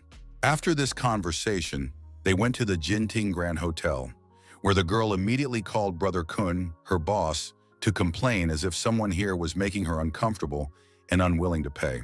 She continued to pretend that she had gone to the restroom to discreetly call her acquaintance and asked what she should do.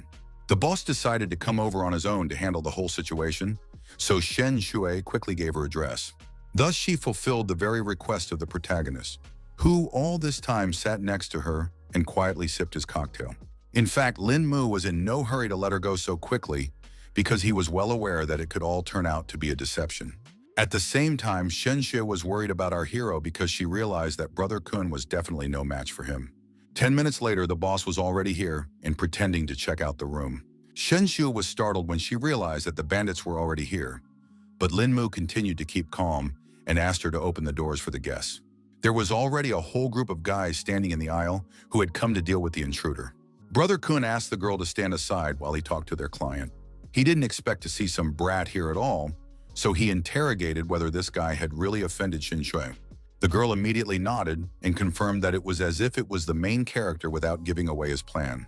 The ringleader waved a sharp knife in front of Lin Mu's face, and his hoarse voice muttered about paying for everything in this world. The young man understood this truth perfectly well, but thought that no rules were necessary to such people as these. Brother Kun immediately tensed up because he couldn't understand what our hero wanted to say.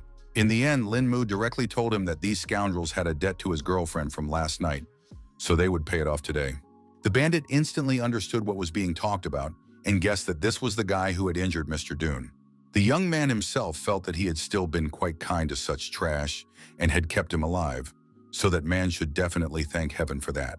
Brother Kun was incredibly angry with me about this incident because it was the first time their client was hurt that night, and such incidents could simply destroy the entire reputation of their organization. The Dong family had also promised a reward of 10 million for the villain's head, so the bandits were only happy that Lin Mu himself had come to their doorstep. In fact, the protagonist was not at all frightened or surprised by the fact that such a high reward was given for his life. Meanwhile, Thug emphasized that anyone who is an enemy of the Dong family automatically becomes their rival as well, and added that they don't use sneaky tricks. The protagonist immediately noticed that this guy definitely did not go for a word in his pocket. He tried again to intimidate his enemies with the gun that had been hiding in his jacket the whole time. The bandit didn't care about that at all, so he was the first to rush forward to attack. Now he decided that such an insolent man must have experienced the full force of his uncontrollable rage. Linmu immediately noticed that his opponent had a very high speed, but it wasn't a problem. The guy immediately guessed that the bandit wanted to use the knife to get his attention, then stabbed the blade into his shoulder to prevent him from pulling the trigger. He assumed that this thug had definitely had a lot of practice if he wanted to pull off a stunt like this in one move. Linmu was obviously not an easy fighter, so he was easily able to dodge such an attack. Thus, Brother Kun simply forced our hero into hand-to-hand combat, which was much more dangerous for him. The protagonist aimed his fist directly at his opponent's blade without fear of being hurt. With a light flick of his finger, he created an invisible wave of force, and then the knife blade cracked with a clang, splitting into two pieces. The bandit froze abruptly in place, his eyes widening at the realization of his own defenselessness, as he now clutched only the useless fragment of a blade in his hands. This blade was made of high-grade steel, and it only took a month to sharpen it alone, and Linmu had dealt with it so quickly. Linmu was well aware that Brother Kun was just solving money matters, so he asked to take him to the ringleader, promising that he wouldn't cause any more problems. Suddenly, the enemy sharply bounced to a safe distance, making it clear that he does not intend to help the protagonist. The bandit didn't see the point of it because it was just the guy's own problems, which didn't intersect with his interests. The protagonist coldly explained that he would never have paid attention to them if their actions hadn't affected people dear to him.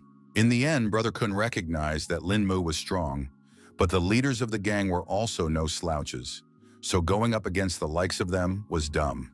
The young man emphasized that it would no longer be the bandit's own problem, because he only needs to take our hero to the top.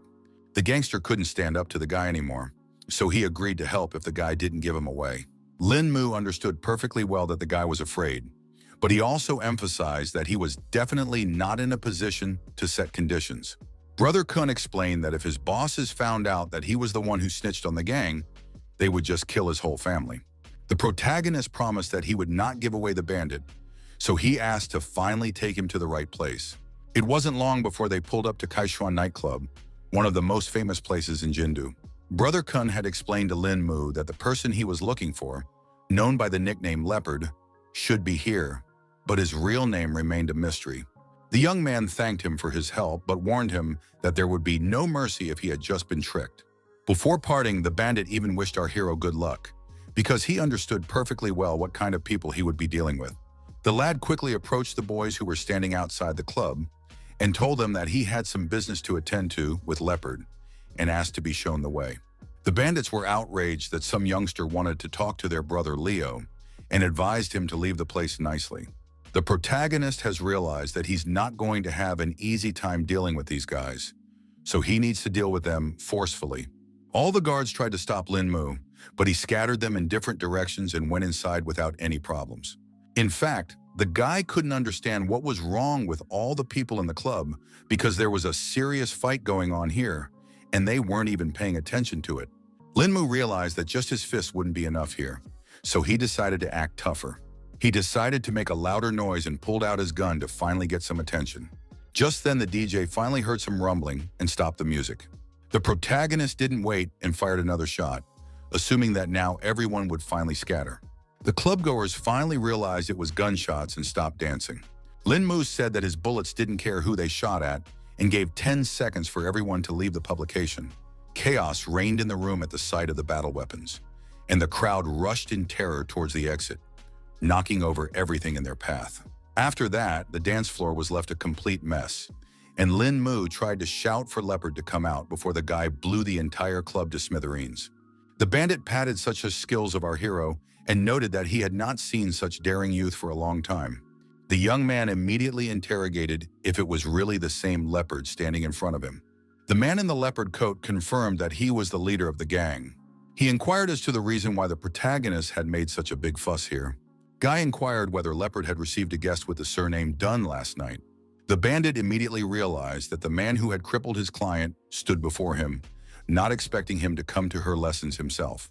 Linmu explained that he had decided to save a little time and advised the leader to let his men go if he didn't want the same fate for them. The leopard thought it was all just bragging and suggested that the young man go through his fighters first. He had already had to face death many times to achieve his position, so he wasn't afraid of some kid. The bandit wasn't happy that the kid had decided to trash an entire club, so he wasn't going to let him leave here alive. Linmu was still calm despite his opponents surrounding him from all sides. The protagonist quickly glanced around the room, noting at once that this was a very dubious contingent. Linmu had already attacked the first opponent and said that it was still unclear who would die today. The first bandit, of course, could not resist such a precise and strong blow, so he flew aside without strength. The bandit became even angrier when they saw what had become of their comrade, so they tried to attack the young man again. The protagonist looked around the entire crowd and asked them to attack together so as not to waste his time. Without losing momentum, he instantly switched to a new opponent, his fist already rushing towards the face of his next victim with frightening precision. The other bandit was kicked right in the chest and also could no longer continue the fight. After dealing with all the gang members, Linmu turned to Leopard and emphasized that it looked like he had just collected a bunch of trash. The leader only recognized that the guy had great technique and now understood why he dared to come alone. But he also reminded about the saying that says that one is not a warrior in the field and promised that today our hero will definitely learn it. Also, new warriors had already come to their aid and suddenly jumped down from the balcony. Linmu immediately sensed that these were more serious opponents because their speed was surprising. Other than that, they had a stacked job because the whole group decided to attack from below and above at the same time. The protagonist saw that their movement was free and their understanding was at the highest level, so they acted without any words. In any case, Linmu was confident in his strength, so it still wasn't enough to win. He, having slipped through all his opponents, decided to attack the first one he could get his hands on. The fighters stopped abruptly because they couldn't understand what technique the protagonist decided to use. In the end, with one strike, Linmu attacked 3 enemies at once, but those enemies managed to put up a block. As a result, they flew off to the side and were now asking Brother Leo to come down because they were beginning to feel that they could not handle such a strong opponent. The boss definitely didn't expect things to turn out this way because he was afraid that more of the guy himself would get hurt from such a fight. The bandits were still trying to change their leader's mind because they hadn't seen such an experienced fighter yet. Then the man called out his other armed fighters and laughed at how weak the youth were. Everyone pointed their pistols at our hero, and Leopard praised him for not being a fool and bringing a gun. But at the same time, the leader wasn't sure if Linmu would be able to give a rebuff to such firepower, so he advised him to kneel down and beg for mercy.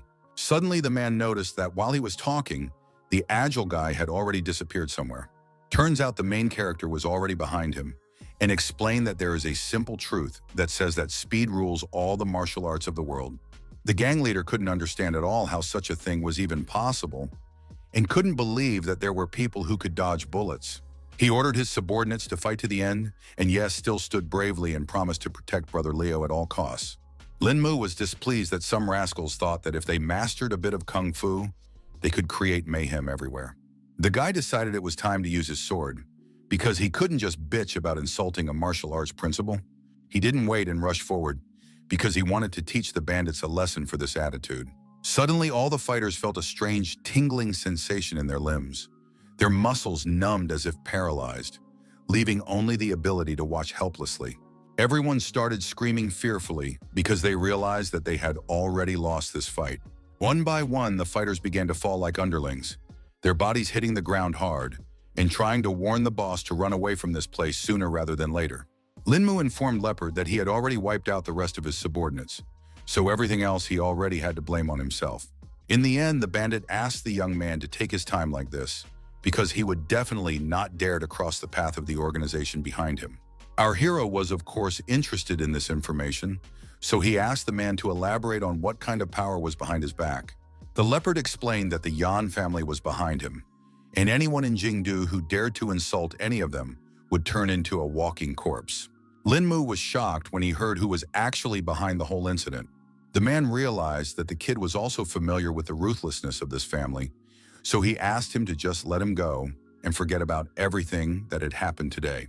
The protagonist explained that he originally wanted to keep the bandit alive, but since Yan was supporting him, this death would serve as a warning to them. The leopard started to stagger back in horror because he realized that the young man was not joking at all. Lin Mu announced in a firm voice that he would send this rascal to his final destination at this very moment, and his words sounded like an inevitable sentence. The man screamed and tried to prevent the inevitable, but the deadly blow could not be stopped. The protagonist did attack the bandit, but he didn't end up spilling a drop of blood. The leopard fell on his knees and started begging for mercy because he didn't want to die at all. Suddenly, he looked at his hands and realized he wasn't bleeding at all. Qiu Hong had actually struck the man's internal organs, but since the nerves were hardly hit, he wouldn't be able to feel all the pain at once. The bandit himself was confused because he was also sure that the blows had hit him, but in the end he didn't feel any pain. Our hero advised him not to be too quick to rejoice and warned him that Leopard had only 3 days to ask for help from his Janes. The guy asked to say hello to this family and let them know that Lin Mu always pay their bills. They just need to wait a little longer. An hour later, the whole gang had already learned about what had happened at the club that evening.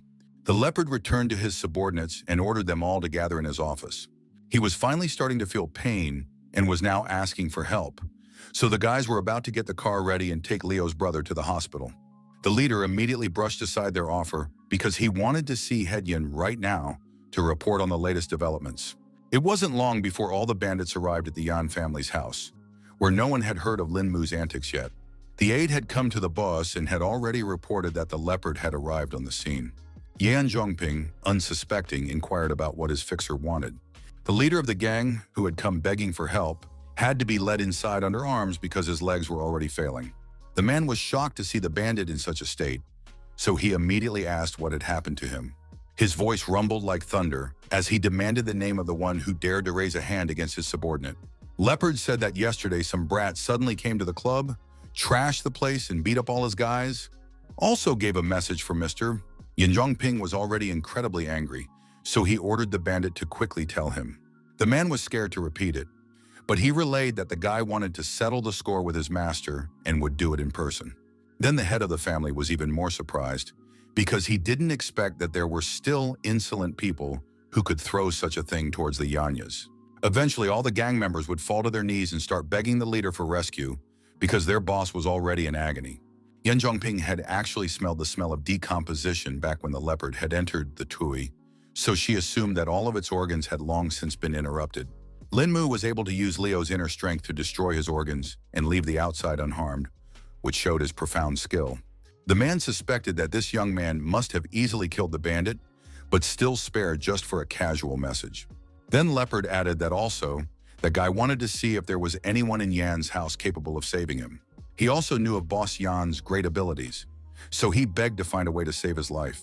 Yan Zhongping realized that there was no choice, so he asked the other bandits to help his leader stand up. The leopard looked at his boss with hope in his eyes and started talking about how he knew from the beginning that he wouldn't be left in trouble.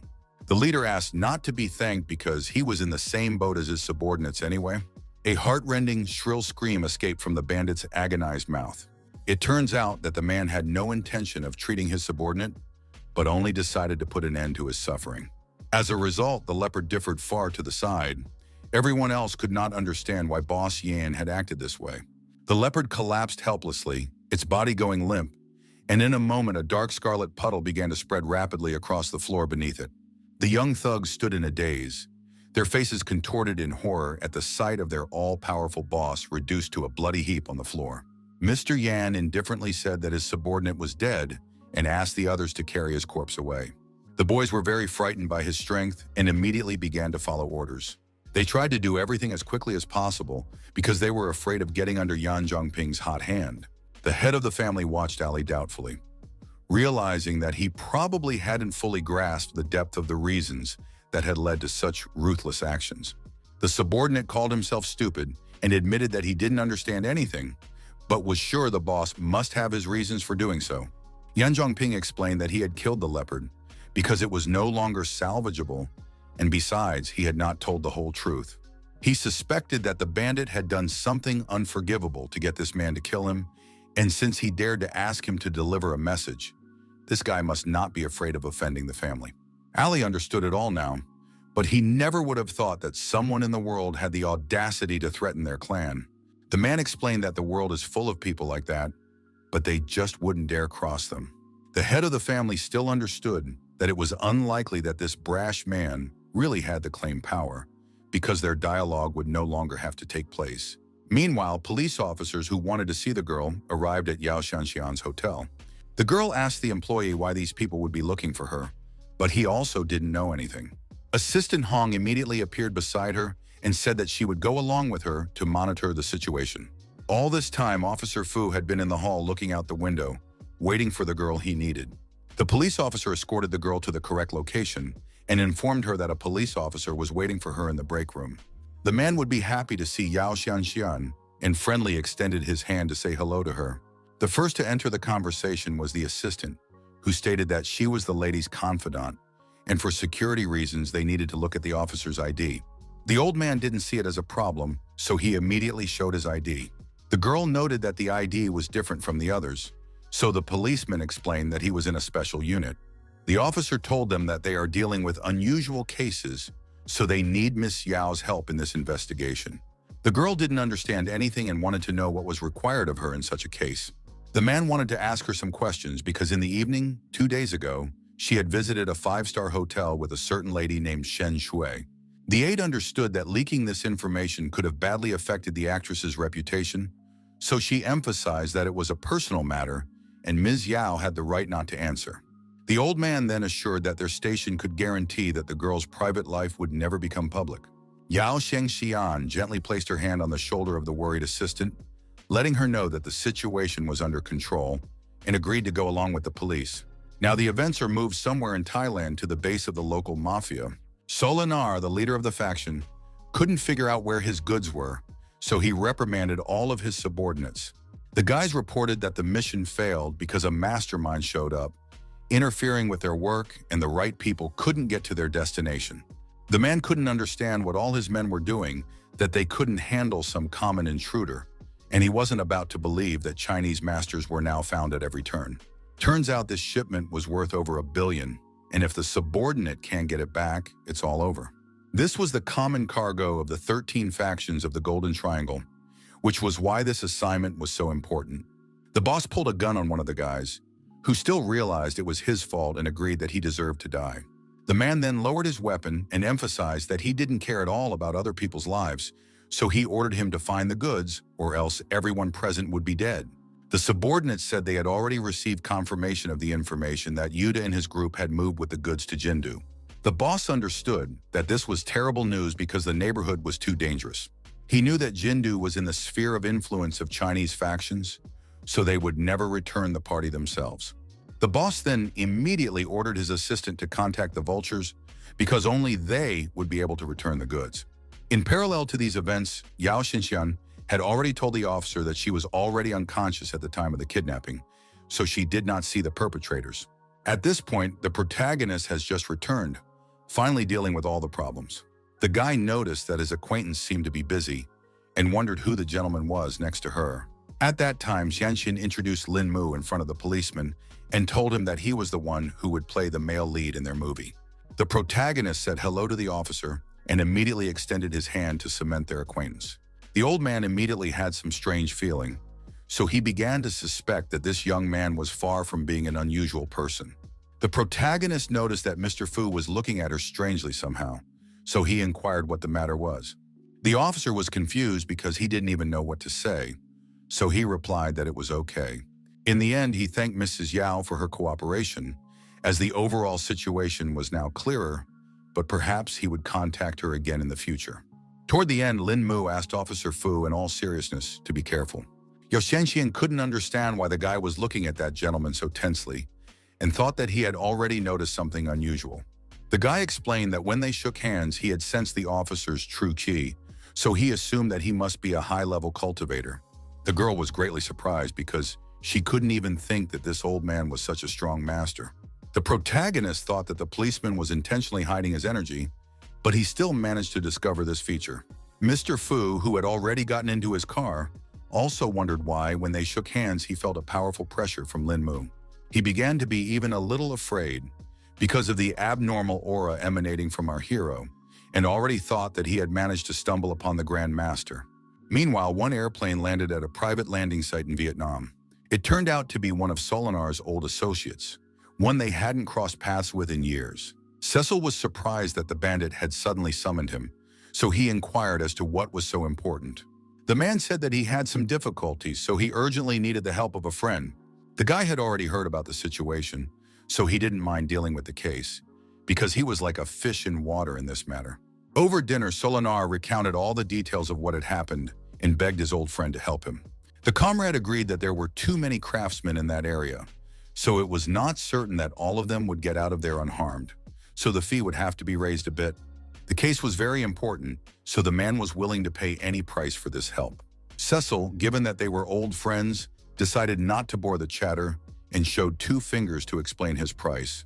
The bandit had only been once to pay $20 million and remembered that, according to the old rules, the first half had to be in advance, the second half after the job was done. Both parties were happy to have this cooperation, so they drank to the success of their mission. Events returned to the Triumph Bar, where the protagonist's recent fight with Leopard took place. Two-Fei pulled into the parking lot next door and wanted to take care of some issues. The man approached the people at the entrance and asked where he could find the local leader. One of the bandits replied that their boss was now impossible to find because he had recently died, and asked irritably to get behind him. Without further ado, Two-Fei abruptly grabbed the guy by the scruff of his neck, his powerful fingers digging into his neck like a steel vise. He pretended he hadn't heard anything and asked what the self-righteous wretch had said. The bandit repeated again that Leopard had long been dead, so Master Chin was now running things here. The man loosened his grip a little because he realized that the leader of the gang was indeed gone. The next day, filming operations moved to Jindu International Airport. The main character masterfully got into character because of his embrace was so natural and warm. The next moment, the director's voice rang out, announcing that the shot had been taken. The staff member reported that the couple had done a great job and could now get some rest, and they would continue after lunch. Linmu stepped aside and his attention was caught by some strange crowd of people on the airport grounds. Even though everyone looked like normal passengers, the guy still suspected there was something wrong with them. Meanwhile, a co-worker came up to him and suggested we go out for lunch because she wasn't ready to put up with airport cooking, but our hero paid no attention. The young man said he was going to go get a glass of fruit juice for them, but actually went to see what the crowd was all about. Yao Xinxian couldn't understand why the guy went to get the juice again if it was literally in his hands. In fact, the protagonist wanted to find out the key nuances of this mysterious situation. In a few seconds, Linmu thought out a small plan for himself and crashed into one man in the crowd. It was as if he had accidentally spilled his juice on the stranger, so he was now apologizing for his soiled clothes. The man replied that there was no problem with that because he could just change his clothes. The protagonist once again asked if it really didn't bother him because he was ready to take the jacket to the wash. The stranger replied that he suspected that he would still meet Lin Mu, but right now he already had to go about his business. After that, the young man returned to Yao Xinxian, who was waiting for him to grab something to eat for them. Our hero laughed off the fact that she believed he went to get food and told her that he saw something suspicious in the crowd and decided to get a little closer. The girl was immediately interested when she heard such news and began to listen to Lin Mu attentively. Guy suspected that everyone in this crowd was a military man with special training, and there were even 7 with special abilities among them. Yao Xinxian shrieked when she heard such shocking news, and our hero immediately asked her to be quiet because she might attract the opponent's attention. Lin Mu decided to contact his partners and report that a lot of fighters had gathered in Jindu, so something big was going to happen. Meanwhile, Two-Fei arrived at the Tai family mansion after failing to find Leopard. Tai Haisheng was surprised to see little Fei, from whom there had been no word for so many years, and now realized that he had only been abroad. The guy said that he had too many enemies at the time, and if he hadn't run away, they might never have seen each other again. Da-san noted that at least he could have contacted them from across the border during all this time, because he himself thought his comrade had been badly injured when he covered him from the knife. Two-Fei sighed heavily and explained that some things couldn't be explained quickly. It took time and details to get the full picture. The old man decided not to rake up the past and asked little Fei why he had come to him in the first place. The guy decided not to hide anything and stated that he wanted to make a big deal with the Tai family. Tai Haisheng remarked that he had succeeded overseas over the years since he could talk to him about big deals, and wondered what it was all about. Two-Fei said that after this deal, the old man would be able to get more than 70% of the mainland supply and speculated that such a thing might have interested his future partner. The head of the family did show interest, so he asked for more details, but he was also afraid that he wouldn't be able to absorb such a big chunk by himself. Turns out this guy was representing Solinar and had approached the old man for that very reason. Meanwhile, Captain Zhang and his men had already arrived at one of the ports in the city to monitor the whole situation, but no one had discovered anything unusual. The man, betraying his excitement, asked where the protagonist had been all this time. Lin Mu already suspected that something serious had happened in his absence, so Brother Zhang told him that 2 tons of cargo had fallen through the ground. The captain decided not to delay and take the young man to the scene at once. Our hero asked what the guards had to say about it, but even they didn't notice anything unusual. The warehouse was searched up and down, but in the end nothing was found, and moreover, the rest of the goods were left untouched, indicating that the cargo had been taken out through the main gate. At the same time, those who had a shift today assured that they did not step down, which only adds to the mystery of the incident. Lin Mu then inquired when they had determined the disappearance, and the partner said that it had happened last night when the police were inspecting the goods. The lad immediately concluded that, in any case, they did not yet know the exact time of the theft. The captain confirmed his words because the last inspection was as long as 3 days ago. But they also have a chance to get a more precise time, so he's already sent his men to get the footage from the cameras, and then at least they'll be able to find out some details. One staff member reported that he did receive the tape, but he wasn't sure if it would help in their investigation. In the end, the problem turned out to be that the data had been deleted by someone and was now unrecoverable. The protagonist inquired about the cargo that caused such a strange occurrence. Zhang said that the goods were seized not long ago from an international terrorist group that is now in intensive care. Suddenly, the capital noticed that his subordinate had already managed to contact his superiors. Meanwhile, as it turned out, someone was lodged in a skyscraper that was not far from the port and was watching the actions of our heroes. They watched all the group's activities intently from the window through the blinds. The man behind the spyglass informed his allies that so far the harbor was empty. It turned out to be Officer Fu, and in the meantime, his subordinate reported their target out. Even this policeman agreed that this Lin Mu was not as pro as it seemed at first glance. The old man immediately inquired what was so interesting that his employee had noticed. It was so serious that the policeman asked his supervisor to come over and see for himself. In the next instant, Officer Fu's pupils dilated dramatically, his eyebrows flying up at such an unexpected revelation. It turns out that such a strong reaction was because the main character was next to Zhang Chu. The police officer immediately remembered that in a case 2 years ago, the captain had tried to delete everything and asked the officer what the man was all about. The old man said that he too became aware of Zhang Chu from Bao Lun's group after the same case. The officer was even more surprised when he heard that the man was connected to the very same mysterious organization. The officer explained that Bao Lun was a secret unit of the Chinese army, which included the highest level of armed forces. Now they no longer had the need to continue their surveillance, so Mr. Fu decided to gather everyone else to discuss the situation. Meanwhile, the protagonist met with the port security guard, who reported that the security service conducts a guard change every 6 hours and surveillance at the post goes on around the clock. Lin Mu took note of this information and said that he would need to examine each soldier. He quickly chose the first guy to examine and used special powers to scan his body. Eventually, after careful examination, the protagonist finally uncovered an important clue. Now, the young man realized that it was not at all surprising that the soldiers had not noticed anything unusual. Lin Mu informed the captain with seriousness in his voice that the consciousness of all the guards had been attacked by someone else. The main character explained that no one remembered anything because a time period had been removed from their memories. For his part, Zhang Chu did not expect at all that someone would be able to brainwash their soldiers. Moreover, the protagonist suspected that everyone had been indoctrinated with fake memories, further confusing the situation. Although the guards answered firmly and clearly, they had blank looks on their faces, and it was all because the memories weren't true, causing them to react like robots trying to go back to that day. The captain realized that their enemy was able to affect so many people at once, which proved that a powerful psionic was fighting against them. Lin Mu was sure that they were the same fighters from the airport and asked Zhang Chu where they could be found now.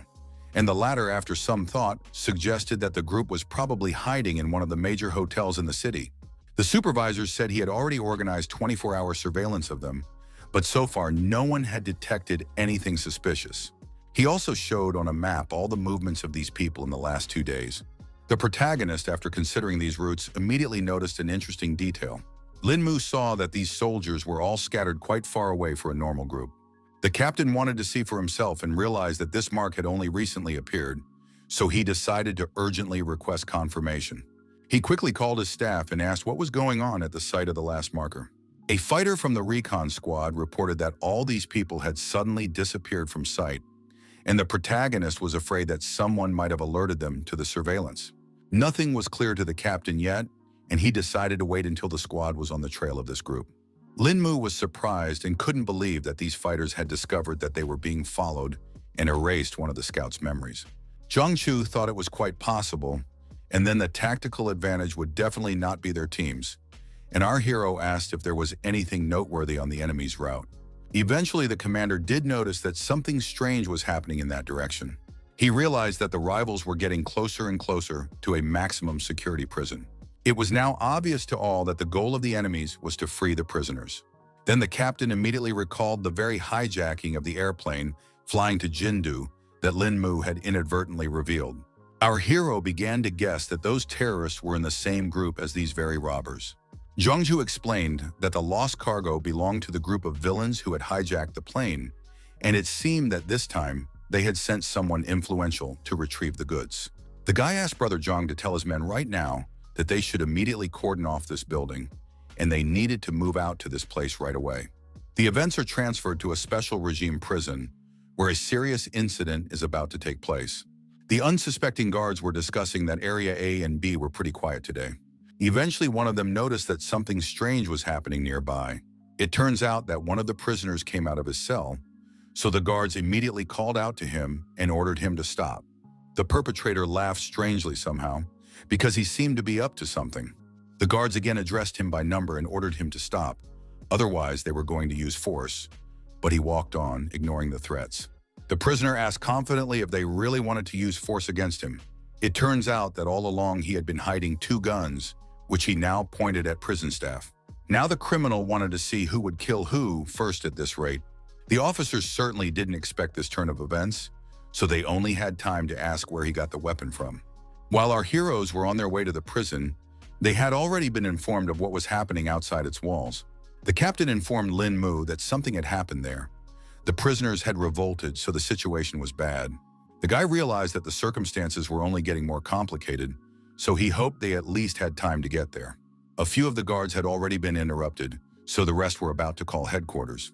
Other officers reported that 2 of their co-workers had been shot in Area A and requested backup to prevent escape and infiltration. That's when they were approached by the very criminal who was standing right behind the guards' backs. He looked at them with an intimidating smile, and there wasn't an ounce of fear in his eyes. Eventually, the prisoner didn't wait any longer and fired a few more shots. The security personnel did not have time to react to such a sudden attack, so they repeated the fate of their colleagues. The criminal breathed a sigh of relief because now he had finally discovered his way out.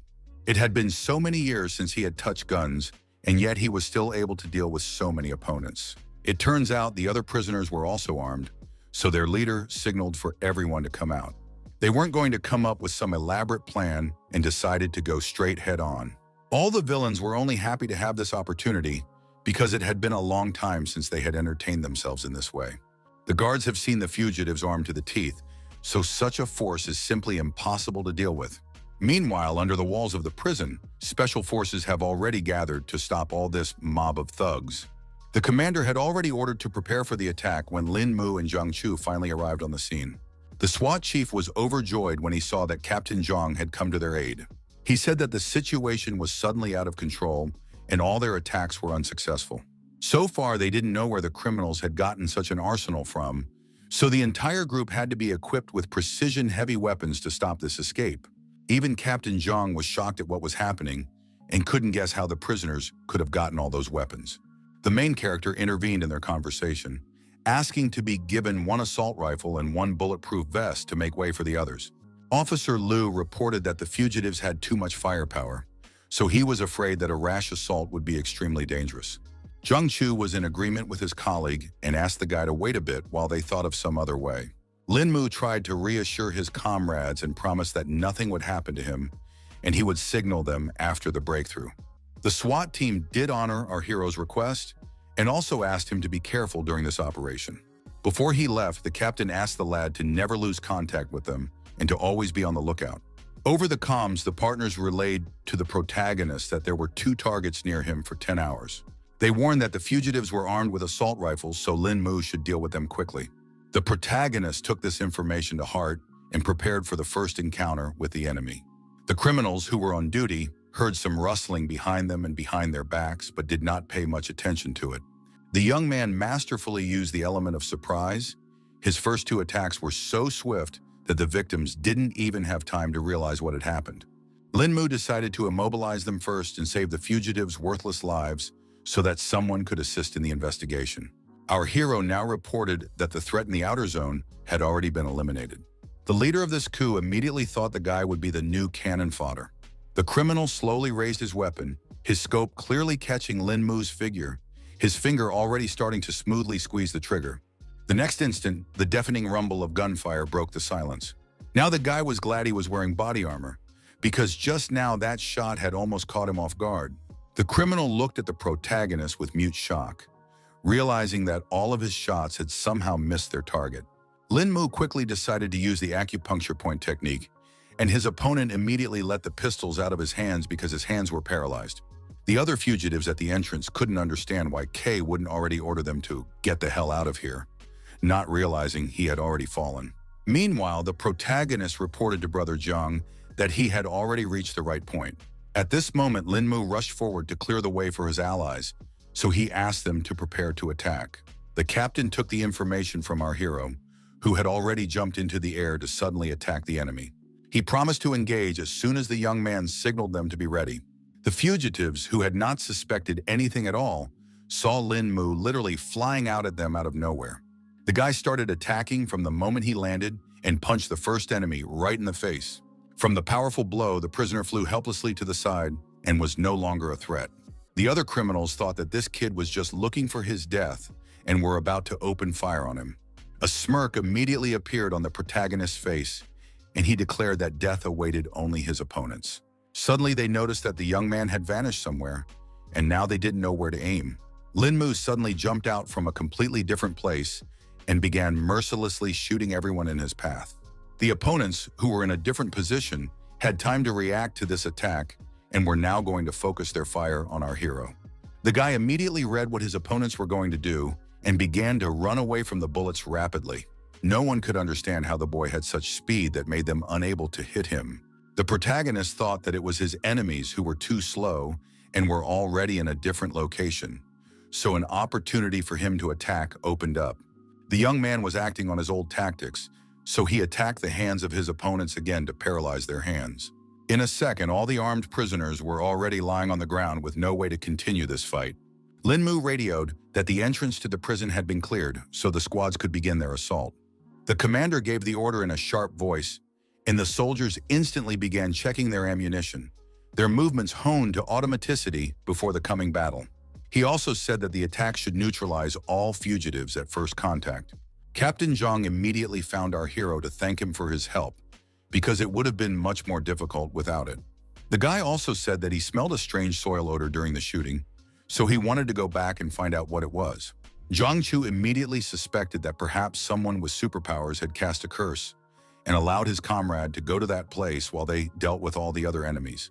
Our hero started inspecting the area and saw that the cells are made of reinforced concrete, so it is not yet known where the smell of earth is coming from.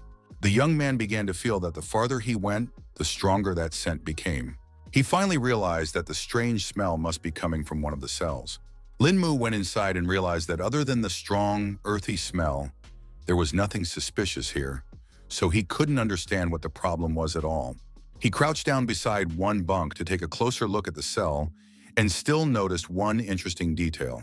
It turns out that somewhere under the bed, a ragged piece of paper was visible, which the guy immediately reached for. Now the situation is clearer, and the protagonist finally realizes what was going on. He realized that these fugitives had managed to dig a huge tunnel that helped them escape from here. Lin Mu suspected that they couldn't have run far, so if he moved out now, he might be able to catch them in time. In the end, the young man's guesses came true, and most of the prisoners were already fleeing through the forest. It turns out that their guide was Tu-Fei, who sensed a dangerous aura approaching, causing him to tense up. The young man abruptly froze in place, causing the entire group to stop, causing his partners to anxiously ask what was wrong. The leader explained that he sensed someone approaching them, so he asked all the prisoners to go on without him while he covered the entire team. They were also accompanied by two people with superpowers who immediately thought that the police had caught up with them after all. Tu-Fei was displeased that his allies were so careless, as they weren't out for a walk, because of which it was better to keep an eye out. At that moment, the protagonist just popped up on them and decided to reveal his location. He immediately asked who were these daring rascals who dared to free the Jingdu prisoners. The leader of the faction had not expected such a strong master to be sent against them, and now realized that they would have to adapt to such conditions. The protagonist only laughed off the fact that the criminals still hoped to fulfill their plan. Tu-Fei admitted that they don't expect everything to go flawlessly because all they have to do is leave China. Either way, he was sure that some youngster couldn't beat their strongest team. Such self-confidence only brought a smile to the face of the protagonist, who understood the balance of power perfectly. Linmu released a powerful wave of energy, his voice sounding menacing and confident as he declared that he wouldn't be killed so easily. The opponents didn't expect at all that this guy was hiding so much energy within him, so they even started to panic a bit. Our hero also knew that all of his opponents had superpowers, but he wasn't afraid of that, so he asked them to attack him first. The fugitives' allies were even more surprised when they realized that the young man already knew about their main power. The beast that was with them was also certain that Lin Mu was destined to die today. Lin Mu then asked if his enemies had encountered Lawrence and Cloeve, whom he had been able to kill without any problems. Tu-Fei definitely didn't expect to meet the person who managed to defeat these strong mutants here. His allies still felt that they shouldn't take the word of some petty lout, and were already about to climb into battle against him. The monstrous mutant decided to take on the protagonist and attacked him first. He unleashed a monstrously powerful punch, but Lin Mu lightningly bounced sideways, leaving his opponent punching the void. The young man's eyes flashed with icy flames, his voice sounding like steel as he announced the start of his attack. After his first attempt, he still managed to successfully strike his opponent. The shockwave spread through the mutant's thick layer of fat, creating eerie ripples on his body like a stone thrown into water. Despite the mutant's massive physique, Lin Mu lifted his huge body into the air with a powerful jerk, displaying incredible strength. In the end, the formidable giant could do nothing against our hero and helplessly resigned himself to his fate. The protagonist was still in suspense because he saw that his enemy survived even after being hit so hard. The mutant grinned wryly, watching the bewilderment on the young man's face, because he knew the reason for the ineffectiveness of that attack. In reality, it wasn't like that at all, because Lin Mu believed that his opponent had mastered a skill that allowed him to distill power from the earth and adopt its properties. His opponent confirmed his speculation and emphasized that the guy's punches were useless against the power of the ground. He tried to attack the protagonist, who continued to stand still calmly and confidently. The young man waited for the moment of impact and at the last moment bounced off the mutant's massive fast fist. Lin Mu understood that this enemy had a solid defense, but at the same time, it was impossible to fight deftly with a clumsy body. Suddenly, he saw with his peripheral vision that the other opponents had decided to attack him from the other side. The protagonist abruptly turned around and saw two deadly spheres coming towards him, one of which was burning with hellish flames and the other exuding freezing cold. The guy hadn't counted on such a combined attack, but still managed to dodge in time. The mutants were shocked that Lin Mu was able to bounce back from the deadly strike at the last moment. Meanwhile, our hero was already near his opponents and warned them that their skills were nowhere near their abilities. He quickly grouped up and used the descending dragon palm against the enemies. Only Tu-Fei realized that they wouldn't be able to face such an opponent, so he ordered the entire team to retreat back. The leader of the group decides to take on the protagonist to give them time to escape. Lin Mu felt waves of powerful energy emanating from the guy, emitting a good amount of power. Throwing his fist forward, the mutant suddenly tore forward at the young man, who didn't even have time to raise his hands to defend himself. The main character was first hit pretty hard right in the head, despite his attempts at a block. From such a force, the guy flew a few meters away, but still managed to stay on his feet. Lin Mu was interested in this turn of events because he now felt that his opponent possessed the ancient Wushu Kuidong, which was truly a unique case. Tu-Fei didn't want to waste time on this idle talk, so he quickly moved on to his main objective, concentrating energy in his fist. Our hero responded in kind because he wanted to see Kung Fu with superpowers. Both wars were pretty strong, so they just collided palms down. After such a powerful collision, there was a violent explosion that threw the guys off in different directions. The young man was not afraid at all and only laughed as their fight gained new momentum. Tu-Fei abruptly changed his stance, his body moving forward like a deflated spring, trying to take the initiative. The protagonist noticed that his opponent's body was covered in pure yang, making the confrontation rather difficult.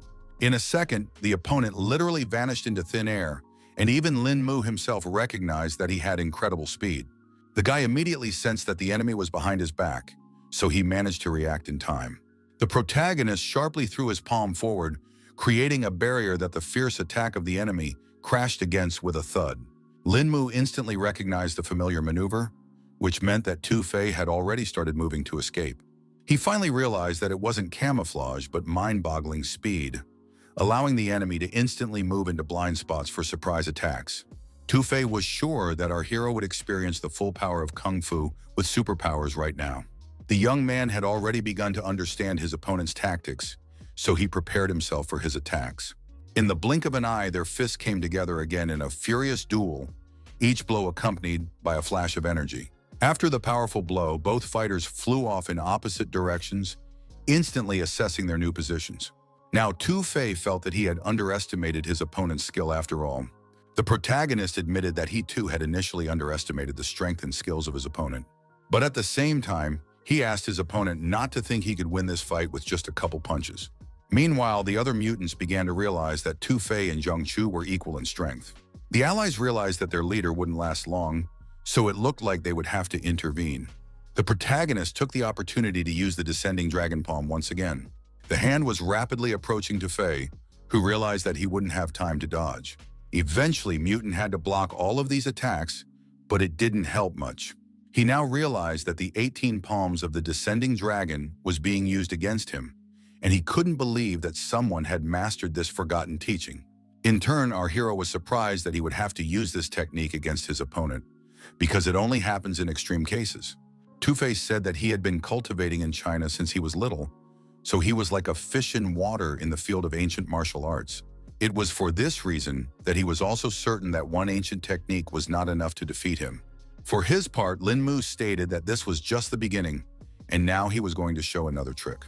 Suddenly, the guy didn't stop because he felt the aura around him start to actively fluctuate.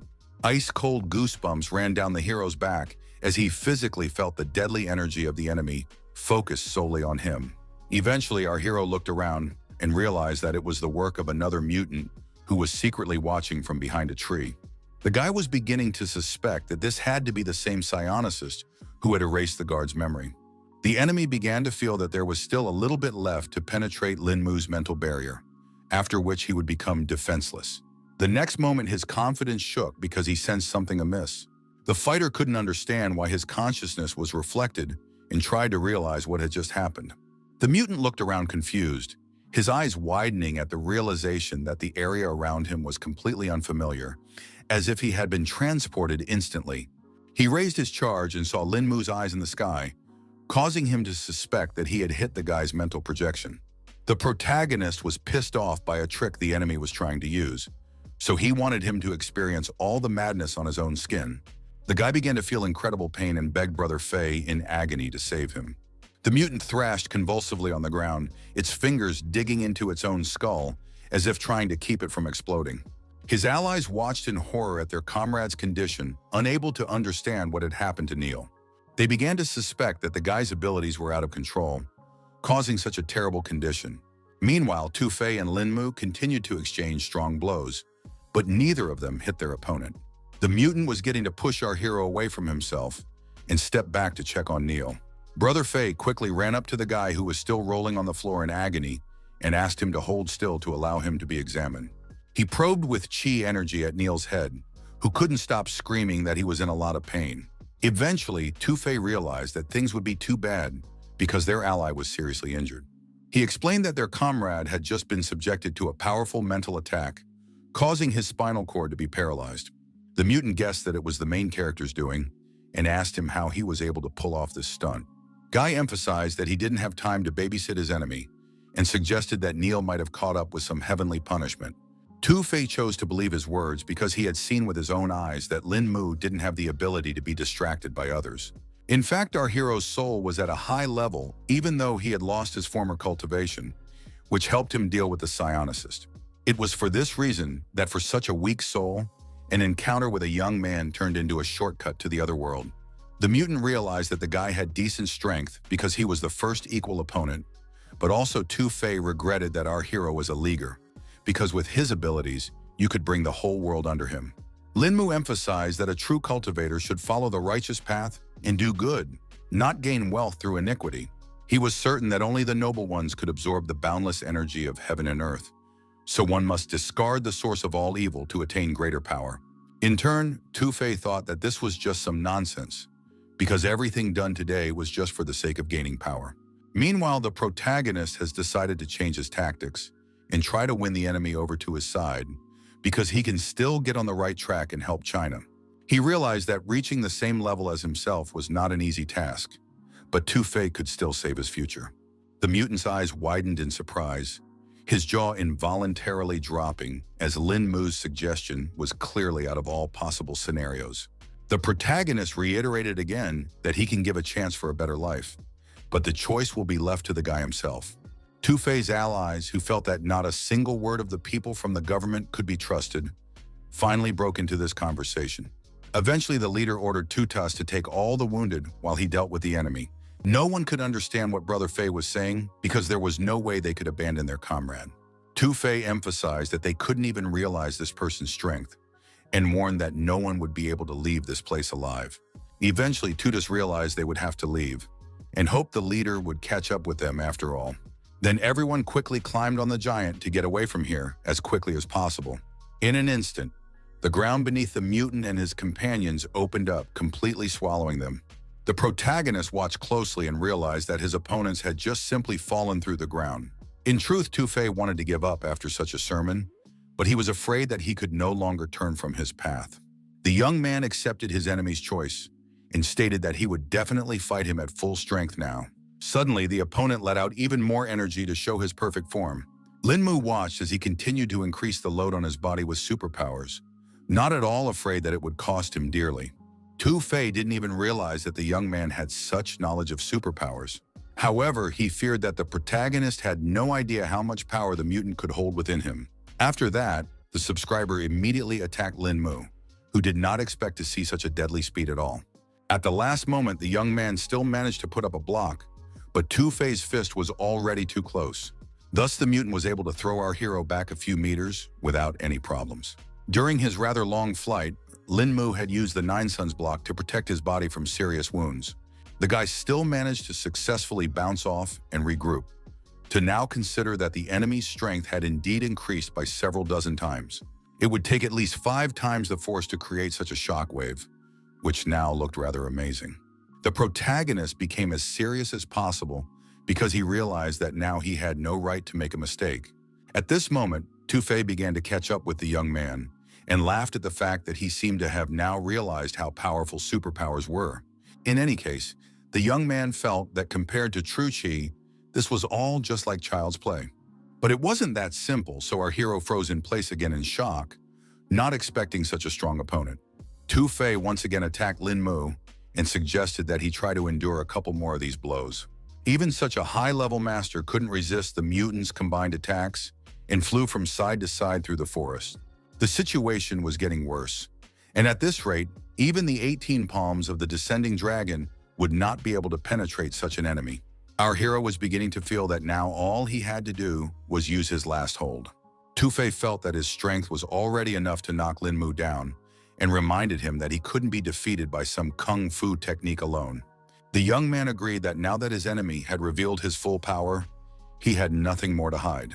In that case, our hero wanted to see a worthy enemy, so he asked Tu-Fei not to disappoint him. A second later, she attacked first, so her opponent didn't have time to react to it. The mutant froze in bewilderment, his brain frantically trying to realize what unfathomable technique the enemy had just used. He recoiled in horror from Lin Mu's unknown strength and cried out slightly in pain. Tufei had already grabbed his arm, which was badly injured from the young man's punch. The guy finally realized that our hero had just used the bone-style mianzhong against him. Lin Mu decided not to hide his attack and explained that this particular technique could weaken his opponent quite well. The mutant admitted that the kid had caught him off guard because no one would have guessed that he had been able to master the ancient arts of Jigan and Jiu at such a young age. Still, he felt that even such high-level techniques wouldn't be able to save our hero from death. Despite such serious threats, Lin Mu didn't believe that the opponent wanted to neutralize Mianzhong's weakening effect by adding more strength. Tufei confirmed his crazy intentions and noted that this was the only way he would be able to understand how this technique weakened him, and then the young man would definitely lose. The protagonist still did not give up and accelerated for another strike, emphasizing that the opponent should not overestimate himself. It turns out that while the mutant was focusing on his defense, Lin Mu managed to find his weak point. Only now did Tufei realize that this entire fight was a huge distraction. In just a second, the guy was already flying off to the side, feeling the full power of true qi on him. He crashed into the ground with a deafening rumble, as his body had no time to react to the protagonist's lightning-fast attacks.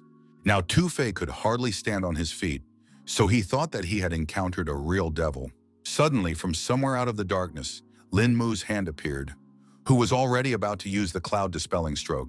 It was still hard for the opponent to realize what was being done by the protagonist, who was definitely not going to stop. At the last moment, he managed to put out his arms and let out sharp spikes from his body to protect himself from Lin Mu's strike. Despite his defenses, the young man found a gap and lightning fast. His fist was already rushing towards the stunned Tufei's face. The mutant didn't expect at all that such a simple technique could release such a large amount of true qi. In the final phase of the fight, Tufei could not even raise his arms, which made his face a target for our hero's fists. The guy only managed to fly off in different directions and could not attack his opponent. He realized that Lin Mu was using two completely opposite true qi and couldn't guess how such a thing was possible. The protagonist guessed that the enemy would definitely be interested to know how he switched between the two polar qi so easily. Tufei knew very well that people who could cultivate true qi were extremely few, and even they only mastered close qi. Eventually, the young man admitted that it was all a credit to Tai Chi, which he had only recently learned. The mutant was even more surprised because he had previously thought that this martial art only existed in legends. The protagonist also used to count before, but still managed to find the knowledge he needed. But now he had managed to learn the truth of Tai Chi after all, which allowed him to use such powerful techniques. Lin Mu explained that to know Tai Chi means to know the world from beginning to end, to see all things as one. To demonstrate his strength, the guy decided to destroy one tree, which has now shattered into small pieces. Although our hero had only mastered the first stage, it was already enough to demonstrate the full power of Tai Chi. Tufei could now only think of this power instilling terror in anyone who saw its effects. He collapsed heavily to his knees, his head bowed submissively, and his lips whispered one last plea for a merciful death. The protagonist asked his opponent to just get out of here because he can't fulfill such a request. Tufei couldn't understand what the reason for the rejection was, and thought that he wasn't worthy of even a couple punches. In the end, he decided not to wait for Lin Mu's decision and end it all on his own. The young man quickly intervened and gave his opponent a hard slap to finally come to his senses. The main character thought it was all nonsense because Tufei had gone through so much hardship to train this body for cultivation and ended up getting rid of it so quickly. Lin Mu emphasized that a large number of people in this world cultivated tirelessly to reach the level of this mutant. At that time, the guy revealed that he had been hanging around with local bullies since he was a little kid to get a chance to practice martial arts, all for a chance to cultivate true qi. But after that, those superpowers appeared, causing him to go off the path of cultivation. There was nothing in common between the ability to cultivate and the gradual development of true qi, so Tufei was afraid that it was already too late for him to do the right thing. Our hero reported that he was deeply mistaken because it doesn't matter when the heart is on the right path. It was only now that Tufei realized that he actually had a chance at a normal life. Lin Mu decided to end this conversation because the police would soon arrive on the scene and let the mutant go if he didn't want to be caught. In the end, the lad thanked the master for all these instructions, and before parting, they exchanged their names.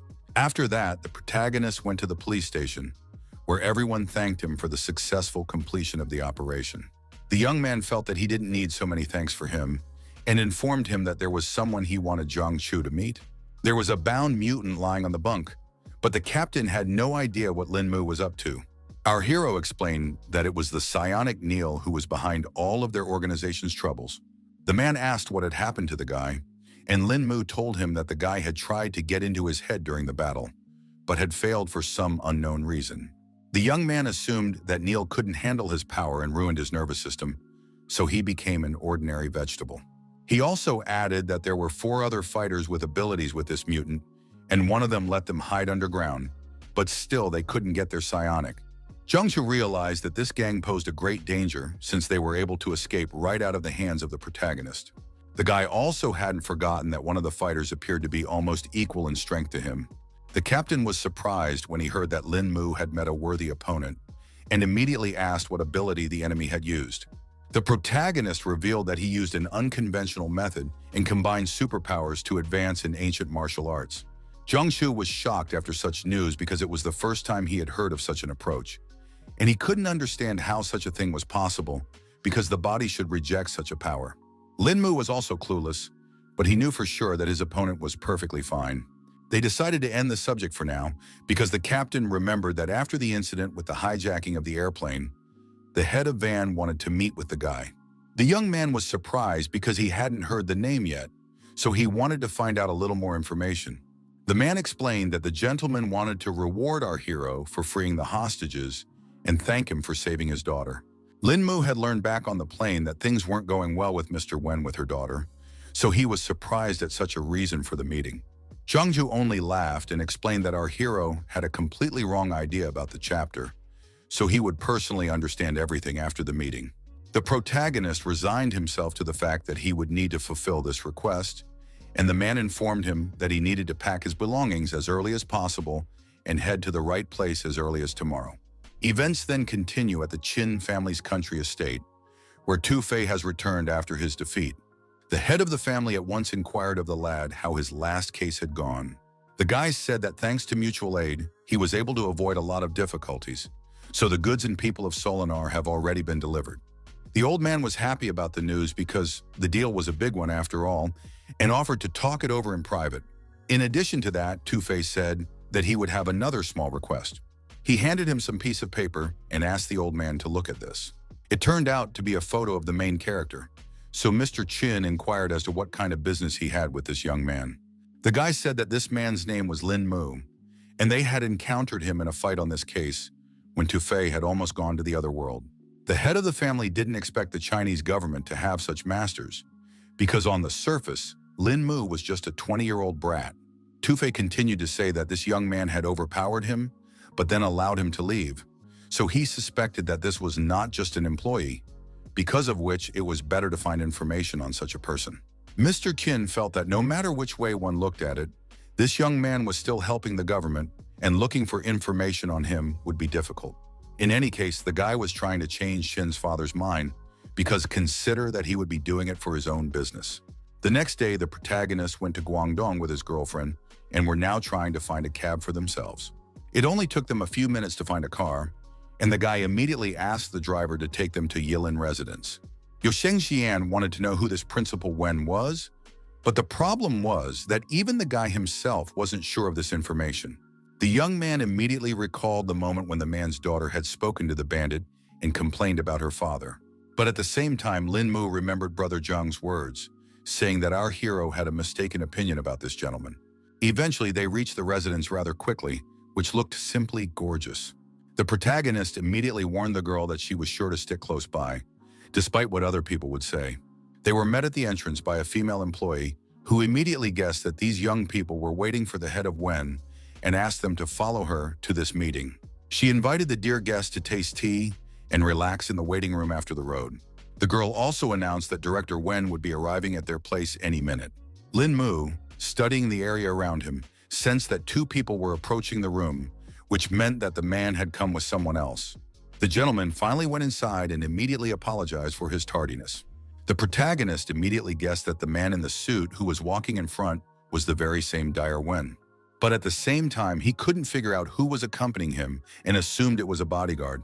In addition, Lin Mu noted that this fighter had a light, almost soundless footstep, which meant that he was an unusual person.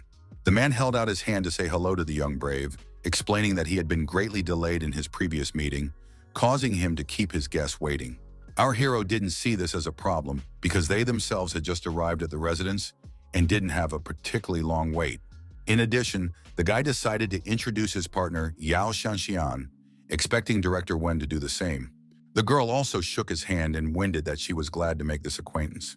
It turned out that the man was familiar with the work of the actress and singer, so immediately recognized her.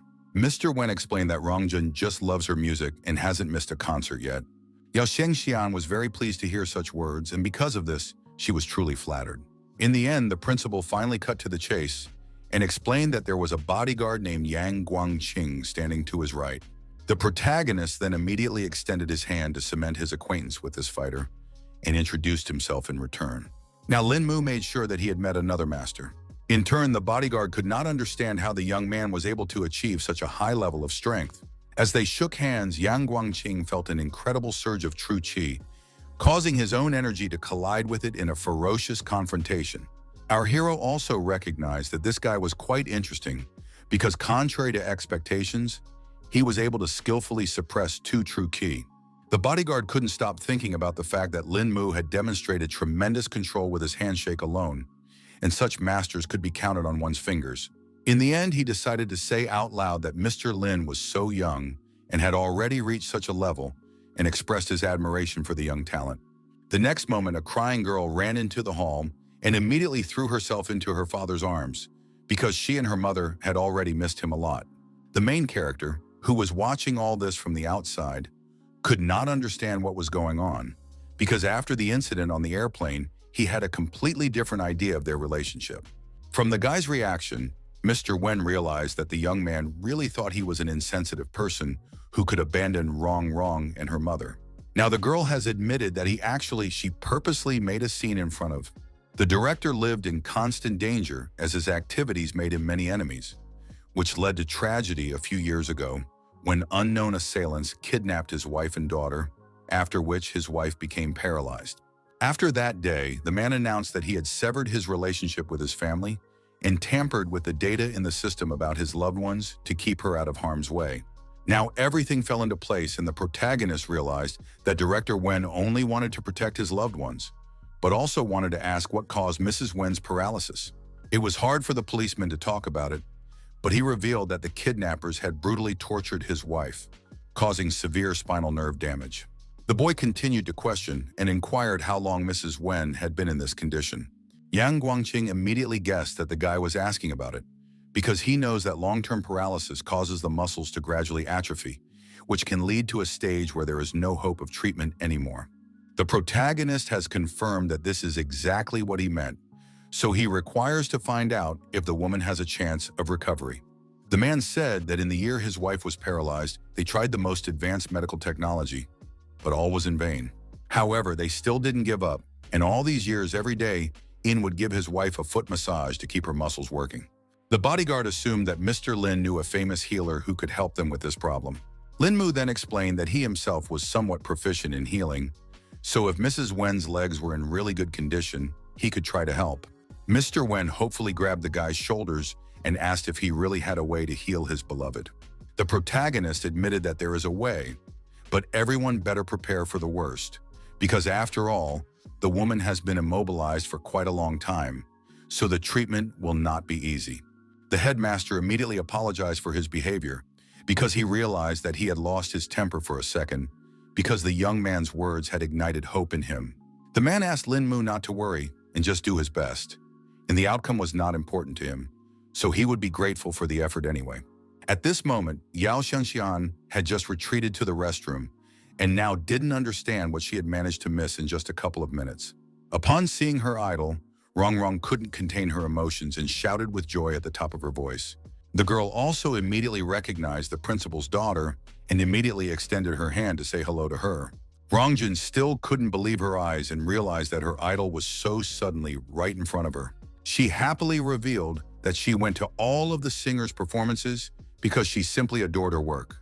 Yao Xianxian did not expect that the girl would turn out to be such a loyal fan, and also replied that she was happy to make this acquaintance. Principal Wen decided to intervene a little in their conversation and now that everyone had gotten to know each other, he suggested that they have lunch together. He turned to Sister He, who had already appeared in the hall in a second, and asked for lunch to be served. The protagonist immediately noticed that from the cauldron came a mixed aroma of many kinds of medicinal and kitchen herbs, but they did not interfere with each other at all and brought a kind of feeling of lightness. Meanwhile, the servant opened the lid, from under which came an incredibly appetizing smell, and asked all the guests to sit down at the table. Shenjian also immediately noticed the flavor that made her mouth fill with saliva and wondered what kind of soup it was. She too saw that there were a large number of ingredients in the dish, which only made it more appetizing. Mr. Wen said that it was the pride of Yilin Residency, a tonic soup made of 10 herbs, and suggested that Lin Mu be the first to taste it. The protagonist considered this opportunity an honor and picked up the first bowl of soup. The boy's eyes widened in surprise as the first sip of the delicious broth unfolded on his tongue. He pointed out that there was a perfect combination of herbs and spices in this dish, and drinking this soup regularly would definitely help one meet old age and health. The man immediately noticed that Lin Mu was well informed and regretted that there were almost no people left in China who could make this dish. The guy also realized that to make one kitten of such a soup, it was not enough just to be a good cook, because it required a deep understanding of the properties of medicinal herbs. Director Wen was now happy that they seemed to have finally found someone who could appreciate Master Wang's work. Then our hero asked to be introduced to this distinguished gentleman because he had some questions about herbalism. The guy actually lacked many of the ingredients for the incense decoction. Even though Qinglin helped, it wasn't enough, so it was Master Wang who could help him in this matter. There was no problem with that because the man had been friends with the herbalist for years, and it was the man who had opened this residence. In the end, Lin Mu thanked the Lord for giving him the opportunity to taste such an exquisite delicacy. A couple hours after the meal, the whole company decided to take a walk around the grounds of the residence. The protagonist decided to inquire as to what time it would be convenient for the head of Wen to take him to his wife. The man replied that it could be done immediately after meeting with Master Wang, because after all, he couldn't wait a minute if there was a possibility of his wife finally getting rid of her ailment. Lin Mu didn't see this as a problem, so he promised that they would depart quite soon. Mr. Wen thanked him again for his help and indicated that they needed to go the other way to find the kitchen and the owner of the residence. At this time, the old man, who was definitely not expecting guests, was already preparing his next culinary masterpiece. The boy carefully stepped inside and called out to Master Wang to talk for a bit. From his demeanor alone, the man realized that this was the same Lin Mu whose exploits Yang Guangqing had spoken of with such admiration. The main characters still felt that he didn't deserve Mr. Yang's praise because he still had a lot to learn from his elders. Also, the master had already heard that the young man was studying herbs and asked if he wanted to do some research with him. Lin Mu didn't even dare to ask such a thing and explained that he only needed to clarify a couple of questions regarding herbalism. The guy said he had one ancient recipe, but for a long time he couldn't find most of the ingredients, so he wanted to find analogs and see what would come of it. The old man immediately agreed that it was quite a tricky recipe, and even Mr. Wang, who had overlaid the apothecary business, had not heard most of the ingredients on the list. This question also stumped our hero, because of which he did not know if it was even possible to find suitable herbs in this world. Still, the master knew one way if a guy wanted to get all the right ingredients so badly. Lin Mu was very interested in this, so he eagerly asked what the old man meant. Mr. Wang then inquired if the young man had tasted his tent grass, and the latter replied that it was the best soup he had ever tasted. The old man said that there were even several dozen ingredients in this dish and asked how many of them our hero was able to taste. The young man stood at a complete loss, his eyebrows drawn together in an agonizing attempt to unravel the hidden meaning of the master's words. In the end, Lin Mu guessed that the person was talking about obtaining a new ingredient by mixing. Mr. Wang said that a book called Shen Nun's Treatise on Medicinal Herbs had been passed down in their lineage, which talked about synthesizing ingredients from suitable components. Hearing this, our hero immediately remembered that in the cultivation world, the issue of drug synthesis was still unsolved, so a small error could be fatal. It is for this reason that so few people in alchemy dare to do blind testing, and most rely on long-standing practices. Such knowledge interested Lin Mu, so he asked the old man for permission to familiarize himself with Shen Nung's treatise, and the latter certainly did not refuse, because Guanqing's friend was also his friend. But Mr. Wang in return asked for help with one problem, because it was a matter of some difficulty. The protagonist began to listen to him carefully and asked him to elaborate on the situation. The man inquired if Lin Mu had ever heard of the peacock stone. The young man immediately guessed that he must be talking about a special mineral that, when added to the elixir, could enhance the effects of the other components. The master confirmed his hunch and hoped that the protagonist would now help him in his search at a chance, even if the odds of stumbling upon him were slim.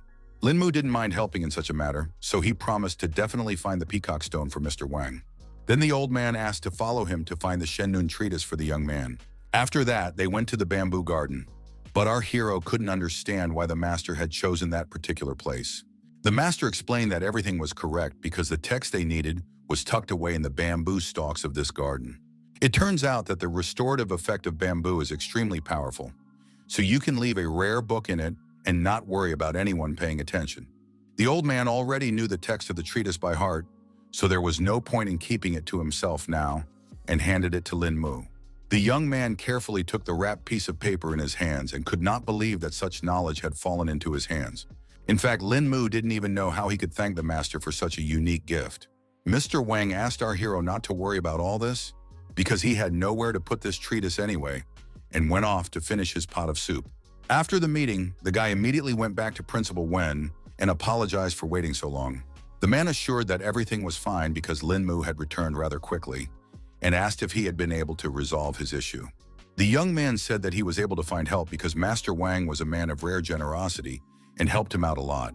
Now he offered to finally take on Mr. Wen's consort's ailment so that no more precious time would be wasted. They headed to the old Laoshi quarter, where the Wang family's mansion was hidden among the narrow alleys and ordinary houses. The girls sat down on the couch and waited anxiously for the result of the main character's efforts. Meanwhile, the protagonist began his examination and first decided to feel and measure Mrs. Wen's pulse. Master couldn't wait for Lin Mu's conclusions, so he kept asking what his wife's condition was. Guy felt that the woman's spinous process at the bottom of her spine had been damaged, though her back was still well intact. But the nerves inside had not recovered from that time. He explained that thanks to years of meticulous care, Mrs. Wen's leg muscles really hadn't lost their tone, and her condition was much better than he had anticipated. The man rejoiced at this news, so he asked what the chances of his spouse's recovery were. In the end, the protagonist concluded that the probability of recovery was above 70%. He asked the director to turn his spouse over onto her stomach so he could perform acupuncture on her lower back area. Mr. Wen gently helped his wife and asked if she was comfortable lying like that. Lin Mu couldn't stop being happy that Master Mu had passed down the secret acupuncture technique. He filled with his energy and was already confident that this technique should heal Mrs. Wen. Yang Guangqing, who was watching the process from the side, noticed that the guy was using silver needles concentrating true qi, and once again marveled at our hero's abilities. Meanwhile, Lin Mu asked his patient not to worry, promising that the treatment would be quick and painless. In fact, the woman hoped it would hurt at least a little, because after all these years, she had already forgotten about the feeling. The protagonist didn't wait any longer and started executing his secret technique. He was going to take yin and return yang to Mrs. Wen's body using needle convergence. Lin Mu was as serious and concentrated as possible because now he had no right to fail. The bodyguard never ceased to marvel at his fine control of the force and was sure that if he maintained such precision, everything would go off without a mistake. Mr. Wen was also in mute shock because his spouse's lower back seemed to be enveloped by some silvery gas. After a couple seconds, our hero felt that the damaged nerves in his lower back had already fully recovered. So now what was left was to inject the needle with true qi to revitalize again. Gathering the energy in his palms, Lin Mu smoothly but confidently directed its flow into the woman's body, where it began its healing work. The guy finally reported that the treatment was successful and asked the director to roll the spouse back onto her back. The man asked his beloved how she was feeling, and she replied that she seemed to feel something in her legs. The protagonist explained that the focus of the lesion had already fully recovered, so the patient's body only had to go through the process of adaptation. The headmaster was incredibly happy about this news, and now he didn't even know how he could thank Lin Mu. The guy asked him not to worry about it, because the man himself had been a great help long ago when he met Mr. Wang. After that, the man stayed to give more massages to his dear wife, and our hero was left to rejoice that their family would be reunited again. The girls immediately ran up to Lin Mu to ask how everything went, and he told them that after a period of time, Rongrong's mother would make a full recovery. Yang Guangxing came out after him, who couldn't even think that Brother Lin possessed a healing skill as good as a martial art, and called him a talent sent by heaven itself. The protagonist again asked not to be overpraised because his knowledge was superficial, as were his skills. The bodyguard still believed that Brother Lin had great promise in his years, so he believed that the young man would surpass his predecessors. Lin Mu thanked him for his kind word, and meanwhile, Rongrong decided to talk to her mom, who was already on the mend. At this point, our hero informed them that it was time for them to go and wish the family a good time together. The man admitted that they had been waiting for this beautiful day for a long time and asked the young man to understand why they wanted to be alone. Yao Shenxian was surprised by what had happened because she didn't know that Lin Mu had mastered healing, so she asked when he had time to learn such a thing. The main character said that the deeper one dives into martial arts, the better one understands one's body, which of course helped in treating people. 2 days later, the filming was finally over, and Lin Mu arrived at his home, where a long-awaited vacation awaited him. The girlfriends immediately rounded on the guy and wanted to know how the events had turned out during the guy's departure. The young man said that filming is certainly going well. Only in the middle of the movie there were a few musical numbers, which was another challenge for him. The indignant Zixi immediately called the protagonist a cheat because he starred with Yao Shenxian, so also complained about it. The girl emphasized that Lin Mu simply does not realize how many people would like to meet their idol at least once. Only now did the guy notice that his friend seemed to have injured her shoulder, so he inquired as to what had happened during his absence. Zixi took her time to explain all the circumstances and replied that she had only hurt herself a little. The protagonist still insisted and wanted to know how it happened, but for now he just walked over to inspect the wound. Only the girl's touch was already hurting, so she cried out and tried to flip Lin Mu's hand away. The young man didn't appreciate at all that the shoulder was already in such disrepair and demanded to know what had happened while he was away. Song Liangju also agreed that their friend was not weakly injured, so in a good way, the details of the incident should be told. Zixi finally admitted that they had been noticing the surveillance for several days now, and her attempts to find out the source led to the disturbing revelation that a lot of people were actively interested in Lin Mu. The protagonist didn't expect it was all because of him, and asked if the girlfriends had managed to find out the identities of the agents. The girl explained that that was exactly why she was trying to get on the trail of her enemies, but they eventually figured it out and revealed her plan. The guy was unhappy that she was risking so much just to spy on someone, and emphasized that it was too dangerous. Zixi thought it was okay because she had managed to escape after all, but Lin Mu immediately reminded her of her severe injury. Then the friends, sensing the escalation of the conflict, decided to stand up for the girl and explained that she did all this only for the sake of the young man himself. The protagonist asked them not to do such things again, because if something happened, he wouldn't forgive himself until the day he died. He finally decided to discuss it all later, and asked the girl right now to personally couch so he could help her with her shoulder. Lin Mu wondered if her friend realized who had attacked her, but all she knew was that this fighter had a powerful firepower. The guy immediately concluded that they were dealing with a pyromancer and deftly unwound the bandages on Zixi's arm. It was no surprise to him now that the wound had left a marked characteristic of firepower, so if the wound wasn't clean soon, it would only get worse. The protagonist wanted to clarify the whole situation in as much detail as possible, so he asked if the enemy knew what the girl looked like. Zixi highly doubted it because she had anticipated everything and wore a mask to keep herself hidden. The young man praised her for such foresight and warned her that he would now clean the wound of the pyromancer's mark. Everything was already ready, and all that was left was to inject some true qi to completely heal the injured woman's shoulder. Literally a couple seconds later, the main character announced that he was done and allowed the girl to get up from the couch. Zixi thought that some kind of miracle had just happened now because her wounds had healed before her eyes. Even all the pain was gone, so she called Lin Mu a true miracle worker. But he blamed himself because he didn't train the girl enough, causing her to get hurt. Her friend immediately tried to lie because she really didn't put much time into training and wasn't really in a hurry with her improvement.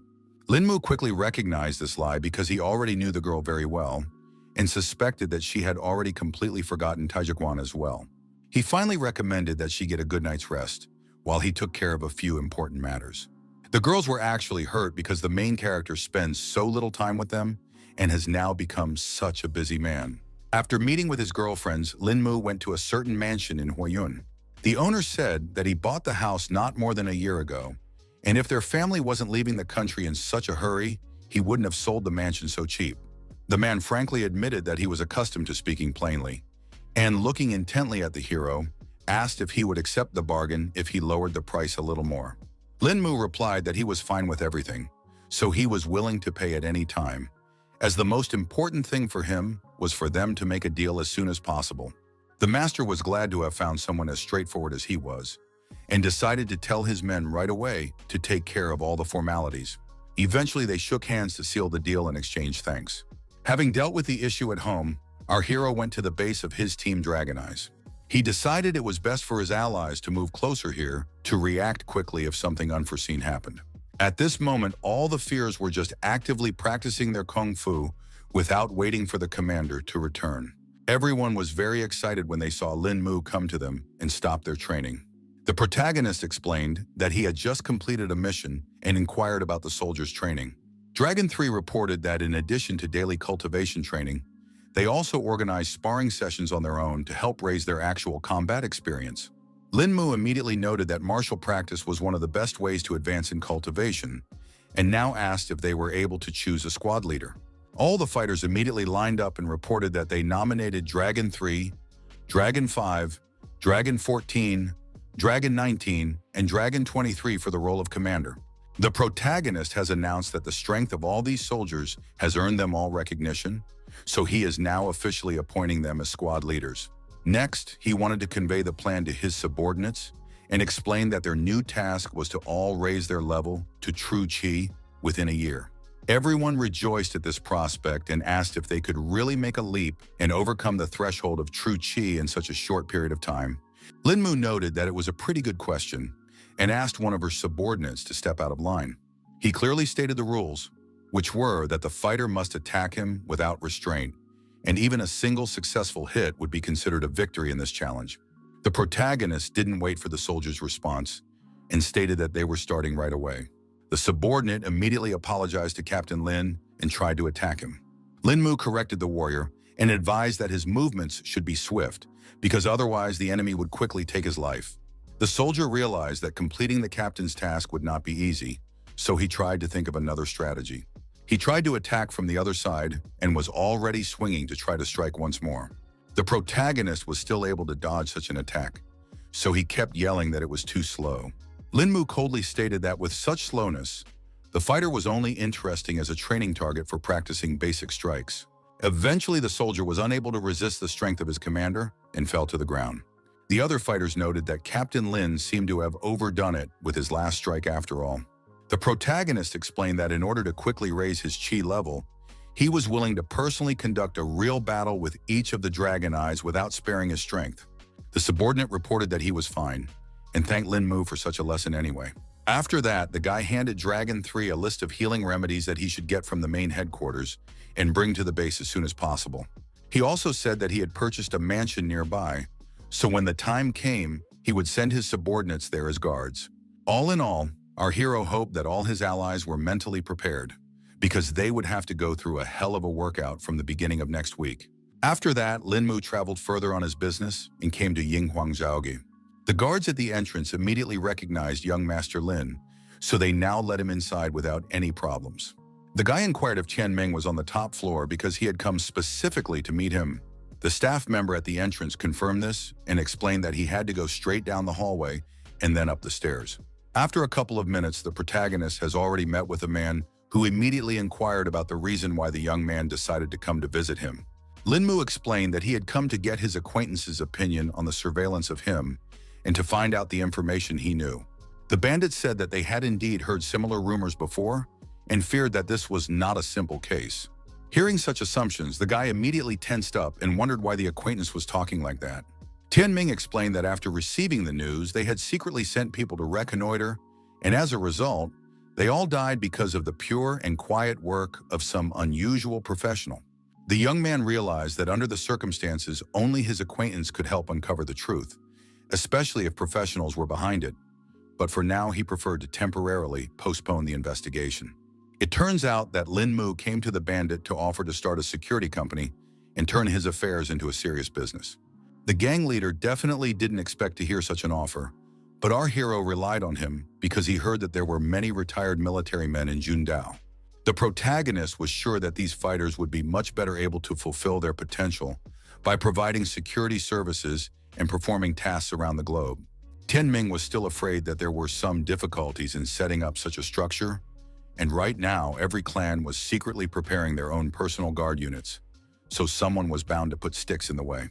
The guy was well aware of all these risks, so their company will not be registered domestically, and at first there will only be a branch of the company here. Now the man was well aware that the young man had thought it all out long ago. Anyway, our hero was already going to find people to help with overseas registration, and Ming had to make sure to lure decent cadres to their side. Mu had come to the important realization that relying on himself alone was not enough to have a firm foothold in this world, so it was time to create his own business and a solid foothold. After that, our hero went to Lobiyun to talk about how he wants to register a European security company. The girl was surprised at such plans, but Mu explained to her that he wanted to do something like Blackwater. Bayun agreed that owning something like this in China was indeed unlikely, but in Europe it was a different matter. She immediately suggested choosing Italy for the case, but the protagonist did not fully understand why this country. Then the girl explained that there were only two countries in the world for this kind of company, namely Italy itself and their eastern neighbor Japan, which didn't fit all the conditions so much. The protagonist absolutely trusted the choice of his businesswoman acquaintance and chose a European country without any hesitation. Finally, Luo Biyun decided to ask why Mu suddenly decided to start his own company. Without hiding anything, the guy revealed that Guangdong is now a complicated environment, so he has a lot of important issues to deal with, which he needs to prepare for now. The girl had agreed to help him register the company, so now the foundations had been laid. After that, the protagonist went to a military hospital to visit someone. He recalled the last conversation with Duan Fusheng, who had turned out to be a very trustworthy old man, so it would be good to have the support of such a person. At the entrance, the young man approached the receptionist to find out which room head Duan was currently lying in. On the way, the protagonist immediately crossed paths with Mr. Wang, who was surprised at such an unexpected meeting. Mu immediately guessed that his uncle had come to check on the head, so he immediately inquired about his well-being in the past few days. The man said that the commander-in-chief had not been feeling particularly well lately, so doctors had reported several times that he was near death. It turns out that our hero has come just for the purpose of curing the head of Duan, because he has a way that can finally curb his ailment. Mr. Wang froze in mute shock because he couldn't believe that the commander could actually be cured. Meanwhile, the doctors puzzled over the fact that their patient's condition was getting worse and worse. At this moment, our heroes were passing near them, so Mr. Wang again inquired what was the condition of his superior. The doctor said that they have already done everything possible. Further, everything depends on the body of the old man himself, but he also hoped that all his loved ones are mentally prepared for the fact that everything is nearing the end. The man replied that they had already realized what the outcome must have been and asked the hospital staff to leave them alone with the patient. They quickly entered the chamber, and Mr. Wang happily informed the old man about the important guest. The commander-in-chief was overjoyed when he saw that it was young Lin and asked why the kid had decided to stop by his place. The protagonist noticed that the skin between the patient's eyebrows had blackened and the furrow above his lip had become sunken, which meant that, from the looks of it, he didn't have long to live. He didn't hide anything and directly stated that he had come here for a special occasion, specifically to cure head Duan. The old man was happy that Mu cared for him so much, but still, he was afraid that the disease was incurable. Guy emphasized that there was no need to be confident about this outcome and promised to do his best to bring tranquility to Guangdong. Mr. Duan only laughed with such good talk from the youngster, because he didn't think that Guangdong's tranquility depended on just any one old man. At the moment, they were also joined by one of the soldiers, who inquired as to the condition of the commander-in-chief. Our hero explained that the treatment is quite successful, and now everyone can be sure that the life of the head is no longer threatened. The old man slowly came to his senses, his cloudy gaze sliding helplessly around the room, as if trying to figure out where he was and how he had gotten here. Mu had been nearby the entire time, so he immediately asked how head Duan was feeling. Now, the commander-in-chief felt that life was beating in him, which was incredible, because not so long ago, he was already waiting for his death. The young man calmly explained that he had performed a deep cleansing of his internal organs, removing years of accumulated impurities, which would now be naturally excreted over the course of a month. The energetic old man now didn't even know how to thank Lin Mu for once again saving his life. The soldiers were also happy for their leader, and Mr. Lin was described as a truly exceptional doctor. The protagonist calmed down because another problem had been solved, so now he went to the base to take care of training the Dragon Eye brothers. Mr. Wang asked the lad to take his time like this because he wanted to thank the talented master on behalf of all of Dunhai and promised that the young man could now ask for their help in any matter. Lin Mu was also extremely grateful to head Duan and promised to check on him in a few days. Our hero was now confident that the work of his new company within the country should go without obstacle with such good support. Events are moved forward a month as the members of the Dragon Eye team continued their grueling training. They recalled how the captain had put the whole team on the back foot at the first practice, causing everyone to be treated for a week. The fighters realized that ordinary people would have died from this long ago, but they were holding on to their last breath due to Commander Lin's help. In fact, supporting the protagonist scared them the most, as everyone caught in his arms envies the dead. Lin Mu suddenly found himself behind the backs of his subordinates and noticed that they seemed to be well rested already. The squad leader then immediately ordered everyone else to stand up and line up in front of their leader. Our hero reported that it had already been a month of training, and the number of true key level Dragon Eye cultivators had increased from 9 to 14. He was pleased with the results and thought it showed the obvious effect of his rigorous training. Although a few people have not yet reached the level of true Shi, the intensity of the training will continue and they will definitely succeed. All the soldiers didn't mind and were willing to go all the way to the end with Captain Lin to achieve high success. Lin Mu was happy to see such an attitude in his subordinates and suggested starting with the first squad. The protagonist stood in the center and asked all the fighters to show what they had learned along the way. The team members also asked for guidance from Captain Lin to further work on their mistakes. The first soldier overcame his fear and lunged forward, his fist whistling through the air, aiming precisely at the target just as the commander had ordered. Lin Mu noted that he had pretty good speed, but accuracy was still lacking. Our hero was still able to dodge all attacks with no problem, so he ordered his team to attack all at once. After only 15 minutes, all the fighters hit the ground without strength and once again lost to their teacher. The captain announced that this was the end of today's training and praised all the students who had done well today. Everyone around them could not get up from their seats because the pain from the wounds was too strong, and the attempt to move caused new waves of agonizing spasms. The main character realized they needed help, so he asked everyone to relax so he could heal all their bruises. Lin Mu concentrated true Qi and used the awakened spring, enveloping the entire hall with energy. He warned that for now the pain would remain, but in any case the soldiers could already at least move around on their own. The team member who was in charge of medicine said that he had already prepared the medicines, so everyone could go to the infirmary and be treated themselves. Our hero began to notice that the fighters were getting used to this pace of training and indicated that they would meet after they had fully recovered.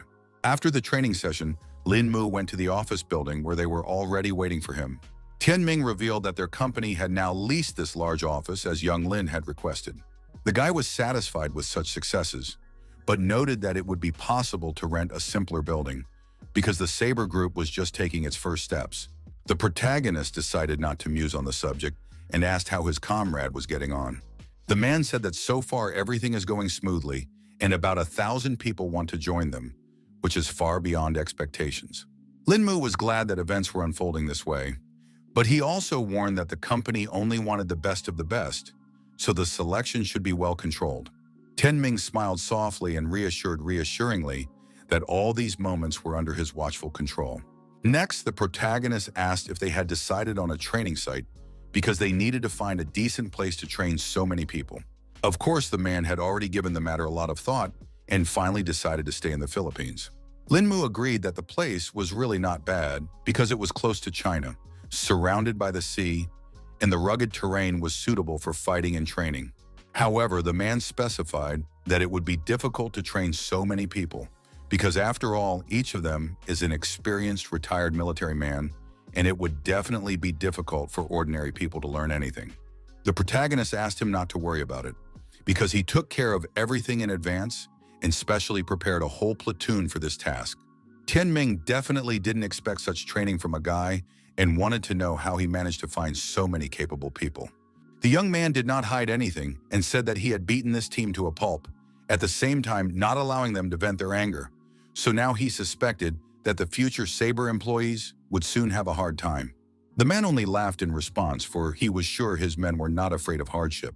Their conversation was abruptly cut short by the phone ringing, Qinglin's name glowing on the screen, demanding an immediate response. It turns out that the girl was having trouble with true qi, so our hero asked her to take control of herself and control that power. Ming immediately noticed that the leader was greatly agitated, so he asked what was wrong. The guy said that a friend had gotten in trouble during practice, so the situation was quite dangerous and required emergency intervention. The protagonist traveled to Qinglin, where he immediately began to feel a flow of unstable qi. The guy finally saw his friend somewhere down below who was in serious trouble. The girl was lying under the rock without strength, trying to deal with the surges of her qi energy. Linmu was incredibly frightened and reported that he had finally come to Qinglan's aid. Despite the pain throughout her body, she found the strength to turn her head and see our hero. The qi energy was literally destroying the girl from the inside out, so she periodically coughed up her own blood. The young man asked her not to say anything so as not to stress her out, and was about to give her an examination.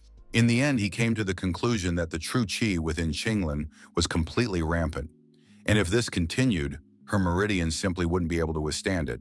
In any case, the brave protagonist was not going to put his hands down and wanted to help his girlfriend right here and now. He made the decision to infuse his true qi into the girl to suppress her own aura. After a second, he had already started to feel that Qinglin's energy was little by little starting to accumulate. At the right moment, the protagonist asked her friend to focus her attention and take control of her qi. The girl, despite all the unpleasant sensations, obeyed Linmu and did everything according to his instructions. Now the young man felt that her qi was beginning to return to normal, so he asked her to continue in the same manner. Very soon the true qi had already returned to its place, so this whole nightmare was finally over. The protagonist asked how Qinglin was feeling, hoping she was feeling better by now. The girl did come to normal, because at the very least, her qi was already under control. Linmu immediately asked her to tell him how come she had fallen into a trance, because from what he remembered, her cultivation technique was purifying the mind and spirit, so she couldn't allow such a thing to happen. Qinglin herself didn't remember anything because this was the first time something like this had happened to her in so many years of cultivation. Meanwhile, our hero grabbed her in his arms to carry her away from here, and in parallel asked if anything unusual or unforeseen had happened to the girl lately. After thinking for a bit, she replied that she had recently found the root of a rare medicinal herb at home that was very helpful in cultivation and decided to take it. Father told Qinglin that this plant is called shixin, which translates to heart eating. The protagonist was surprised when he heard the familiar name and asked again if the girl was sure. She confirmed that it was Qinglin, so the guy stopped barraging her with questions and promised to walk her home. It wasn't long before they arrived at the Ji family's house, but the girl asked Lin Mu to stop nearby because his past visit had left unpleasant memories. The lad took no offense at all at this, for such a trifle cannot lay his heart low. At this moment, one of the estate staff appeared on the horizon and inquired on what business a guest was visiting a lady so deep in the night. Qinglin was very confused, so she didn't even know how she could to justify herself to Phobor. At this point, the old man noticed that there was dried blood on the girl's lips, so he inquired what had happened to her.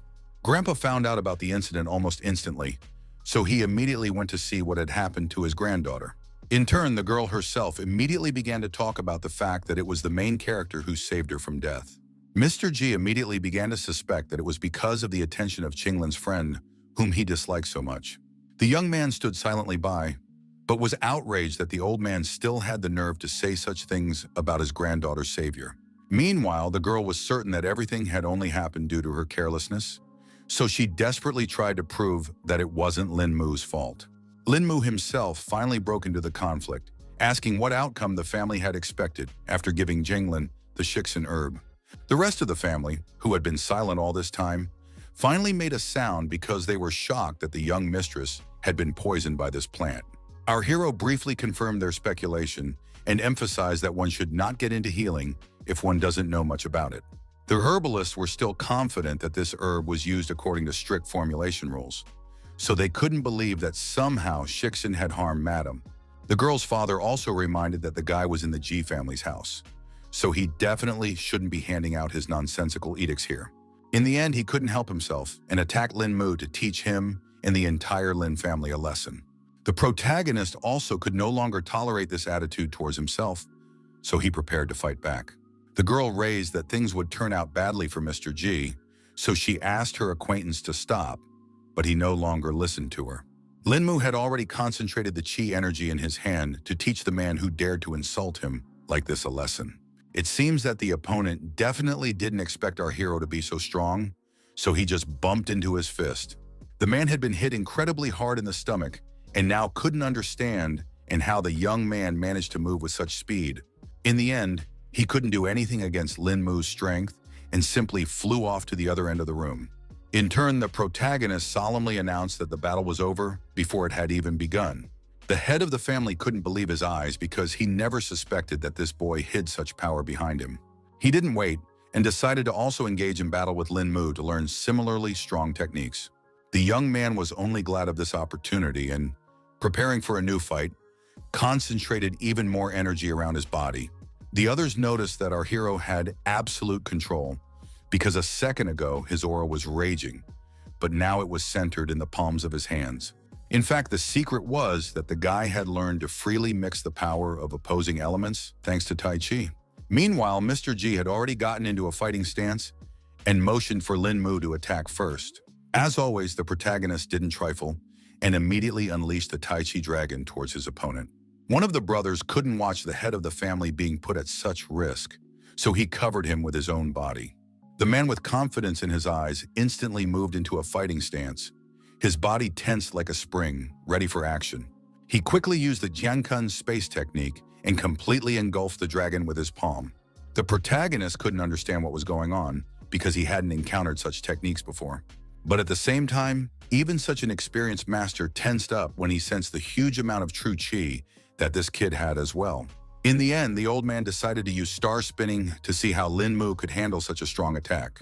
The opponent declared with confidence in his voice that the sword that Lin Mu pulled out of its sheath would stab into his own chest. The protagonist instantly recognized his opponent's intention to deploy a strike, and now it was clear that the Jia family really possessed a lost martial art, which completely explained their arrogant behavior. Now the Tianji dragon flew into Lin Mu himself, who was a bit confused by this turn of events. Eventually, the guy pulled himself together because he finally realized that he couldn't be defeated by such simple tricks.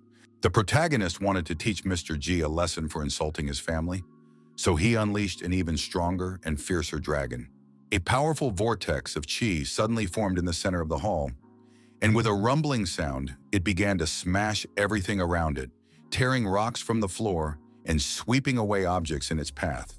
The old man couldn't understand what had just happened, because the youngster had just managed to unleash a colossal energy in an instant.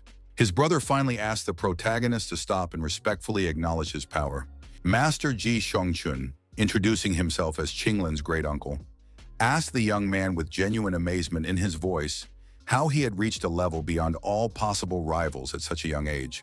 Lin Mu then revealed that he had no mentor and had learned everything on his own through cultivation.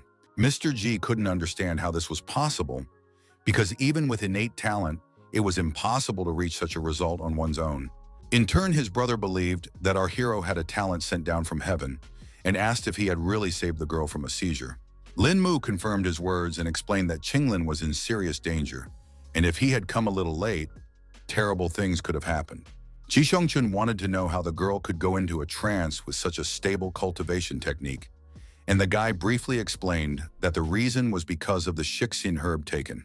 The old man noticed that our hero was clearly knowledgeable in healing, so he asked him to teach his family how to use this herb, which was a valuable resource. The young man didn't mind making a recipe for them, so the master immediately inquired about what it would take. The protagonist said that he would get all the supporting ingredients, but they should keep the Shixin herb for him. Mr. G immediately advised the guy to roll his lip, because no one would give him such a valuable resource. Lin Mu then refused to help and suggested that the family conduct this research on their own since they were such professionals. The old man was incredibly angry at our hero, so he could not restrain his emotions. Ji Shongchun decided to take the situation into his own hands and promised that the guy would get the rest of the Shixin herb provided he handed over the recipe to the family. Of course, the protagonist appreciated the man's talkative nature and now asked to be taken to his lab to do some research. The master immediately turned to one of his companions and asked him to fulfill Lin Mu's request and provide him with whatever he required.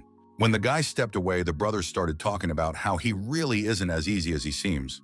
Ji Shun even admitted that the main character was stronger than himself, causing Mr. G to be even more surprised. The head of the family immediately recalled that his brother had studied martial arts since he was 7 years old, so there was no one more experienced in the world. The master explained that Lin Mu's body was transfused with true qi, and on top of that, he knew ancient martial arts, which made it hurt a lot.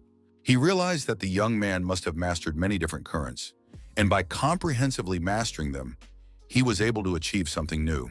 Mr. G immediately asked how this youngster was able to master several schools of combat and even combine them into one technique. In the end, Ji Shun simply concluded that what his brother had just done was extremely inconsiderate, because such a young man with a lot of experience was better off not getting angry. Meanwhile, the protagonist had already been led to the Ji family's laboratory, where he had to show them a special recipe. The man went to a girl named Yao, who worked here as an assistant, and asked her to provide Mr. Lin with shixin herb. Then the employee, quickly rummaging through the warehouse, brought out a not small stalk on a tray.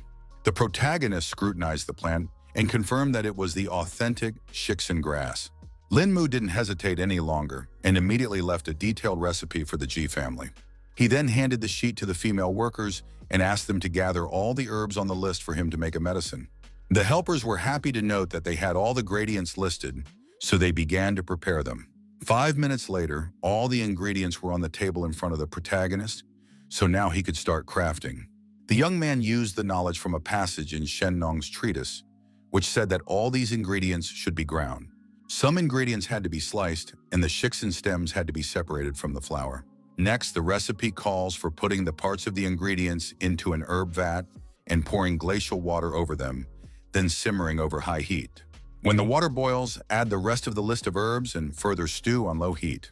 This recipe had to be followed carefully because at every step in the preparation of the medicine, dosage plays a crucial role. Everyone watched this process with amazement on their faces and waited for our hero to finish. Eventually, the guy reported his success when he tried the cure, which really turned out to be a hit. He then asked Miss Yao to divide the medicine into 100 milliliter ampules, explaining that taking one dose at a time should be fine. Also, the protagonist recalled that they had agreed that he would take the rest of the shixin grass. The man reported that he has no problem doing this because their family always keeps their word. In the hall, Lin Mu was met by Ji Zhongchun, who wanted to know how everything went. The guy said that his medicine is already ready, so the family just has to follow the instructions as they apply it. The master thanked the protagonist again and noted that the granddaughter had already managed to tell him that Lin Mu's inner qi and her ice qi had entered into harmony, and after flowing, their energies were noticeably stronger. The young man confirmed his words and emphasized that this was one of the reasons why he and Xinglin had met, but he didn't know the reason for this phenomenon. The old man bills that the reason was not at all important, because he believed that they just needed to practice together if cultivating together had such an effect. The protagonist wouldn't mind if there was such a possibility, but other than that, he wanted to get Qinglin's own consent. The old man immediately turned to the girl and asked what her decision on the proposal was. Ji Shongchun also added that he was not as stubborn as his brother, so he just wanted prosperity for Qinglin. The girl ended up getting very embarrassed but replied that she wouldn't mind continuing those workouts either. Afterwards, the protagonist and the master decided to talk some more about their recent fight. The old man said that the star rotation technique had been passed down from the earliest ancestors of the Ji family and was capable of neutralizing an enemy attack. Lin Mu pointed out that the martial arts of the Celestial Empire were truly limitless, so he had a lifetime of learning to do. The master agreed with him because he knew that the Chinese civilization was more than 5,000 years old, and their martial schools simply could not be enumerated. He also noted that our hero showed simply amazing techniques, but the latter behaved modestly and did not consider it some kind of discovery. After that, the old man remembered that he had a small request for Lin Mu and directly asked if he was willing to keep his promise. The protagonist had no idea what he could ask for, so he asked Mr. Ji to explain himself. The master said that the ice qi that Qinglan cultivated was quite far from their family's school, so this was the first time in many millennia. For this reason, no one can mentor the girl, and Lin Mu had tremendous abilities that he can channel into her training.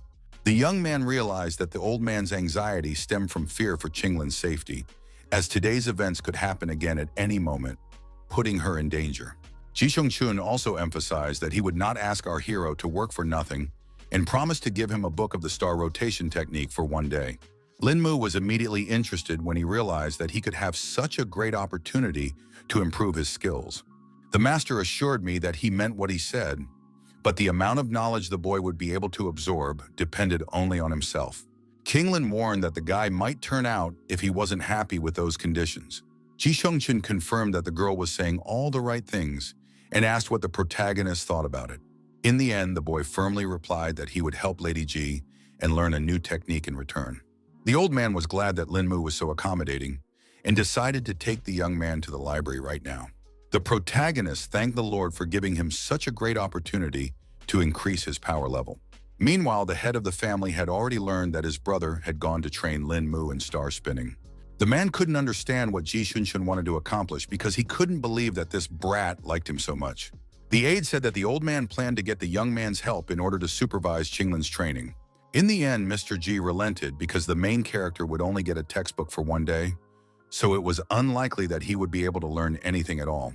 He understood that star spinning was the highest technique of the Jia house, and a large number of people in their lineage had dedicated their entire lives to mastering it, but had ultimately failed. Meanwhile, the protagonist has already made it to the library to pick up the promised payment for his help. Lin Mu noticed that this place was heavily guarded because he saw a large number of traps on the way here. The master explained that their family simply wouldn't have lived to see these days if they had forgotten precautions. After going through all these obstacles, Ji Shengchun finally reported that they had come to the right section. There were many ancient texts collected here, but the old man wasn't sure if they would be useful to Lin Mu. He quickly found the right shelf of books to give our hero the star spinning technique. The textbook had fallen right into his hands, so now the master announced that the young man could finally begin his training. In fact, the protagonist did not expect these very texts to fall into his hands. The young man froze, his eyes widening at the realization that he was holding a book on the heavenly Tao in his hands. For his part, Ji Shengchun thought that one day was too short, but the guy could still read as much as he could under his supervision. Lin Mu did not expect that the founder of this school had somehow managed to learn the secret of the heavenly Tao on Earth, where spiritual powers were so weak. The ancient text says that each type of energy has a human seal-bearer of the great power. And when two mediums want to combine their energy, it has to be by consent, otherwise mutual exclusion will occur. If something goes wrong, the colossal energy will rupture the deadly shell, and the consequences will be catastrophic. However, the rotation of the stars allows the mortal shell to be tempered as if it were in the heavenly Tao, and the resulting body will be able to accommodate any form of energy. In fact, the guy had already managed to memorize the entire content of the book, so all that remained was to gradually penetrate its sacred intent. After that, the young man closed the textbook, so Ji Shengchun thought that he had already managed to solve the entire mystery. Lin Mu pretended that he had not been so successful so far, and agreed that the knowledge of this forgotten teaching was worth its weight in gold. In any case, Ji Shengchun was happy to help in any way, and suggested that the young man take another look at the text because he still had some time left. The protagonist decided not to take on too much because he felt that when his cultivation level was insufficient, it was much better to take it easy and practice.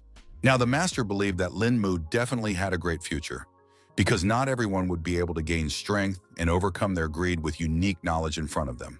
Having finished all matters with the Ji family, the guy finally crossed the threshold of his native home, where he was waiting for a long-awaited rest after the intense events. Entering the courtyard, our hero immediately felt some strange aura, so he did not hurry to go inside. Turns out there's a real craftsman here, showing up so late and uninvited. In the end, the guy saw that Zixi was communicating with the person from whom that energy was emanating. Lin Mu was even more interested because he couldn't understand why a girl would go out with a master for. The woman still sensed the presence of the protagonist and immediately guessed that it was the same young man Zixi had mentioned. The guy couldn't understand how this could happen because he tried his best to hide his aura.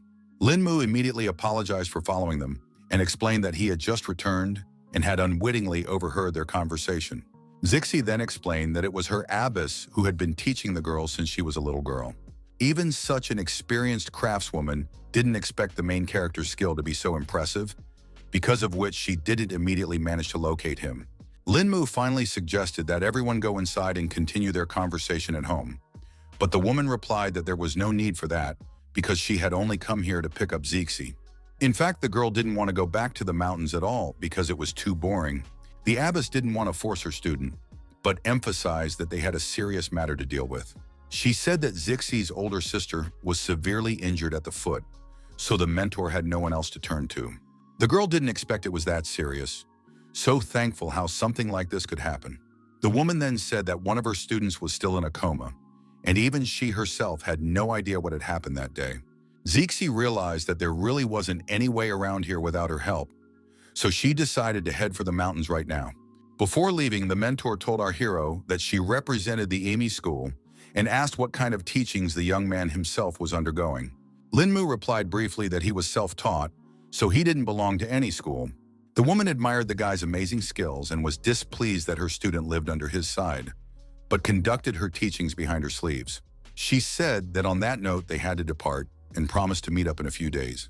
At this moment, the girl remembered that Linmu was also proficient in healing, so she assumed that he would be able to help her sister. The abbess then turned to the protagonist and asked if he really possessed the healing arts. Zixi also added that the guy was no ordinary healer and told the story of how she was shot in the shoulder. That day, Linmu managed to heal this serious wound in just a few minutes, which was a true miracle. The woman couldn't believe it was possible, but her student would never lie. The mentor immediately thanked God, who leaves ways to save her student, whose condition was already critical. The nun inferred from Zixi's words and assumed that the protagonist was cultivating the secret practice of Kungwang Doyang. Linmu was surprised at such a high skill because it was enough for her to hear just a brief recounting of his abilities. The girl immediately asked her teacher why she had never heard of Qingwan Doyang before. Mentor said that in her youth she had seen the practice in action with her own eyes and had ascertained that it was capable of healing even the living dead and returning flesh to white bones. She thought that the master had personally passed on this practice to our hero, but the latter admitted that he had mastered this skill by a fortunate coincidence when Mu Zhenqing had long since left this world. Hearing such news, the abbess was not surprised that in their time no one could find traces of the healer anymore. She finally asked us if the protagonist would be willing to heal her student if he had reached such heights in his training. The guy didn't seem particularly eager, but he wasn't even allowed to say a word. Zixi immediately started talking about how she and the abbess were too close to each other, so she wanted to save Big Sister. The woman wasn't happy that her student was being so brash, so she asked her to drop the nonsense. The old nun had respect for our hero, so on her knees she begged him to save the novice and give some glimmer of hope. Linmu was immediately confused because he didn't expect Master to resort to something like this. At the same time, the woman realized that this technique takes a tremendous amount of energy, so she just didn't know how to pay for such help. The protagonist then explained that he was misunderstood because he couldn't stand by when someone was dying anyway, and warned that he couldn't guarantee the healing of the student. The old nun asked him not to worry about it, because she would be happy even with a simple examination of the novice. And as for curing the ailment, we could leave that to nature. In the end, Linmu asked his girlfriend to pack immediately because they would be departing very soon, so they wouldn't waste time. Zixi understood the responsibility, so she promised to pack in a flash. It wasn't long before they arrived at the Dunghai International Airport to head to the mountains.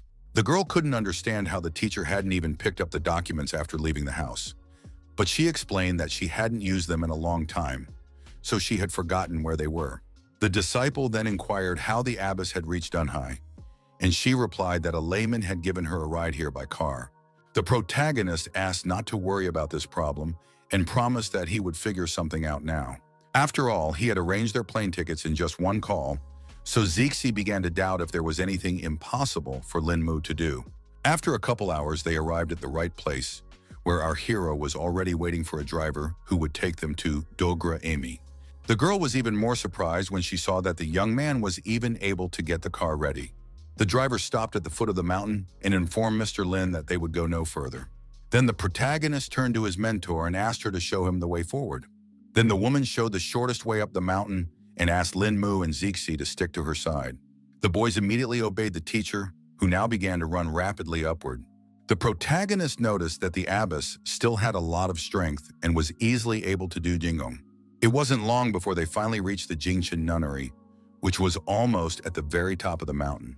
The nun hoped that Lin Mu wouldn't experience much discomfort because everyone here lived in simplicity and detached from the outside world.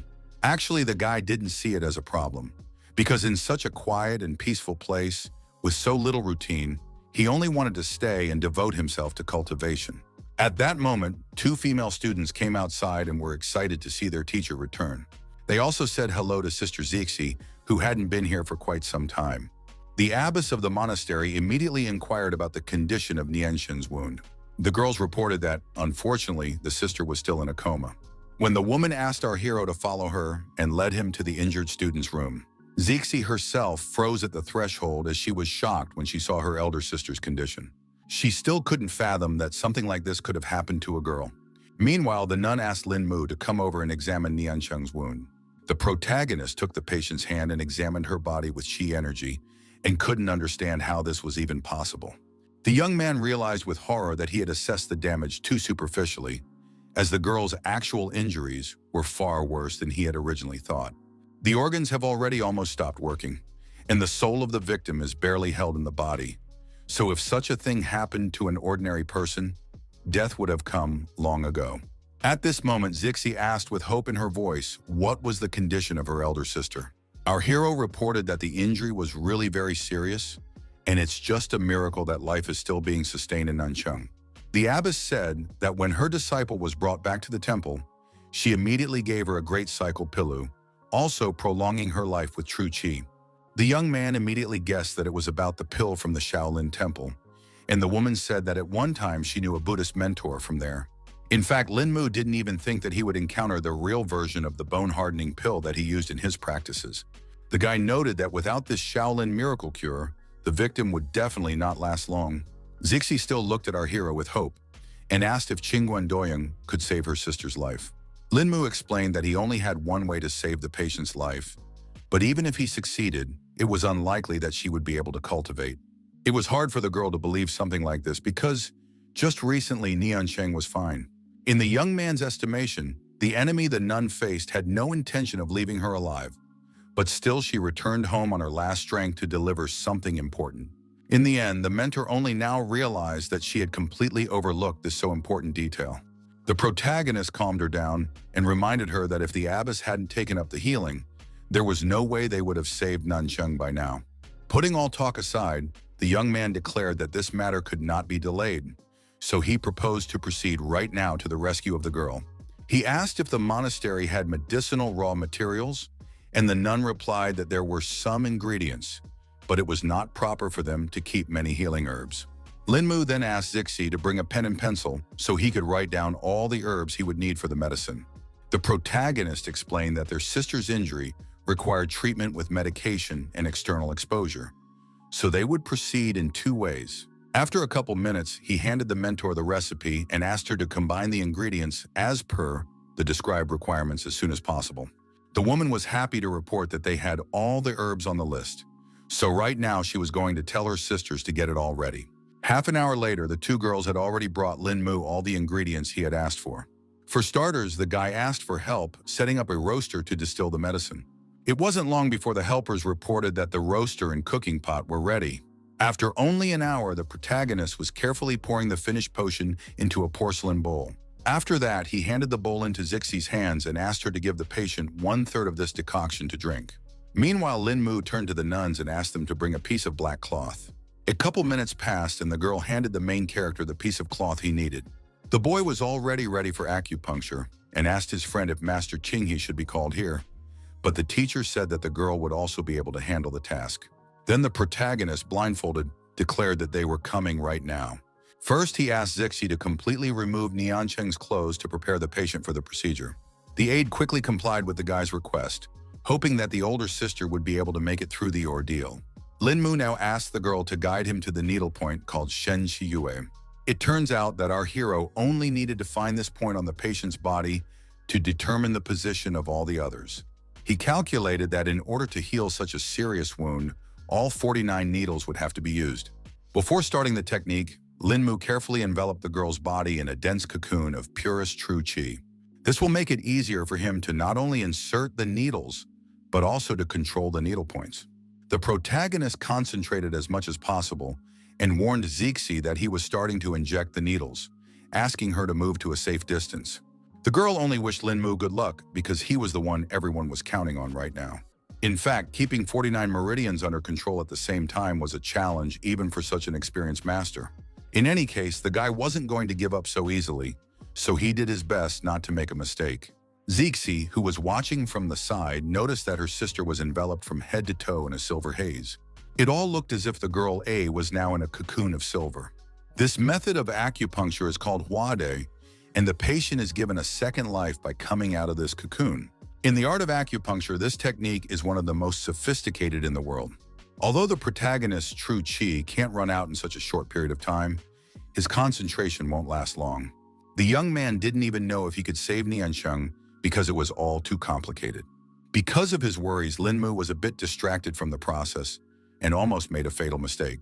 At the last moment, he almost made a fatal mistake, accidentally blocking the flow of true qi, which would have completely ruined the entire effect. The girl also began to notice that the protagonist had almost reached her limit, and now she didn't know how to help her in such a case. Linmu himself was well aware that now was the most important moment, so he tried to gather himself and concentrate on the main task at hand. The next moment, he sensed that Huade had already reached the final stage, because Shi's silver cocoon showed cracks. The last moment of leaving the cocoon was to release the maximum of true qi to fan the fire of a new life, and only in this way would the guy be able to fully open the barrier. The silvery glow around the body intensified to a dazzling glow, signaling that the treatment process was nearing its final stage. It turns out that the protagonist miscalculated after all, and the cocoon can't open in any way. Linmu realized that he couldn't give up on this, and tried once more to break the silver barrier. He had failed again, and was now beginning to guess that true qi only penetrated his hands, and that was only for a single moment, which would not be enough to open the cocoon. The young man realized that he had no more time, because if it went on like this, there would be a complete failure, and in such a situation, the only thing left was to break the road by force. The protagonist remembered that he needed to open up the paired meridians if he wanted to utilize all of his body's true qi at once. If you start at the Huiyin acupoint and go up the center straight up to Chengjiang, this is the right meridian. If you go up the back along the spine and reach the top of the head, this is the main meridian in the body. In turn, the first meridian is responsible for blood circulation, and the second for the circulation of qi. So together, they form a single stream that runs along 8 meridians that cross 100 veins. True qi will flow through the entire body along these 100 veins, and then it will be possible to break through the cocoon. The girl noticed that there were some strong changes happening inside Linmu's body, so she couldn't even guess what was about to happen. The protagonist still also realized that all his attempts to get through were to no avail, and the meridians were already at their limit. A scarlet drop protruded from the corner of Linmu's mouth, a clear sign that his energy channels were working at their limit and were about to fail. In any case, the guy thought that the consequences would not be critical for him, but at the same time, Niansheng, whose life was held by his flow of true qi, was lying in front of him. The girl began to worry about the protagonist himself, because she could see perfectly well that he was maxed out. Meanwhile, the young man was still thinking that he couldn't interrupt the flow of qi in the paired meridians, because then his patient wouldn't be able to be reborn. Despite all this, Linmu didn't lose faith and continued to stand his ground for the injured girl. Despite the obvious hopelessness of the situation, he clenched his teeth and gathered his last strength for one more attempt, refusing to admit defeat. The cocoon once again flashed with an incredibly bright light that gave a small ray of hope, piercing this darkness of despair. Zixi watched this without taking her gaze away, and at him that our hero had managed to complete the technique after all. The young man's plan worked after all, so the paired meridians in Niansheng's body finally came into harmony. Linmu began to feel countless meridians opening up all over her body, as if all the pathways had merged into a single stream, open in front of him as if in the palm of his hand. A clear path to completing the Huad ritual now lay before him. All that remained was to take the final step. The girl covered her face with her hands in confusion, as the blinding flash that accompanied the opening of the silver cocoon was so bright that it cut her eyes.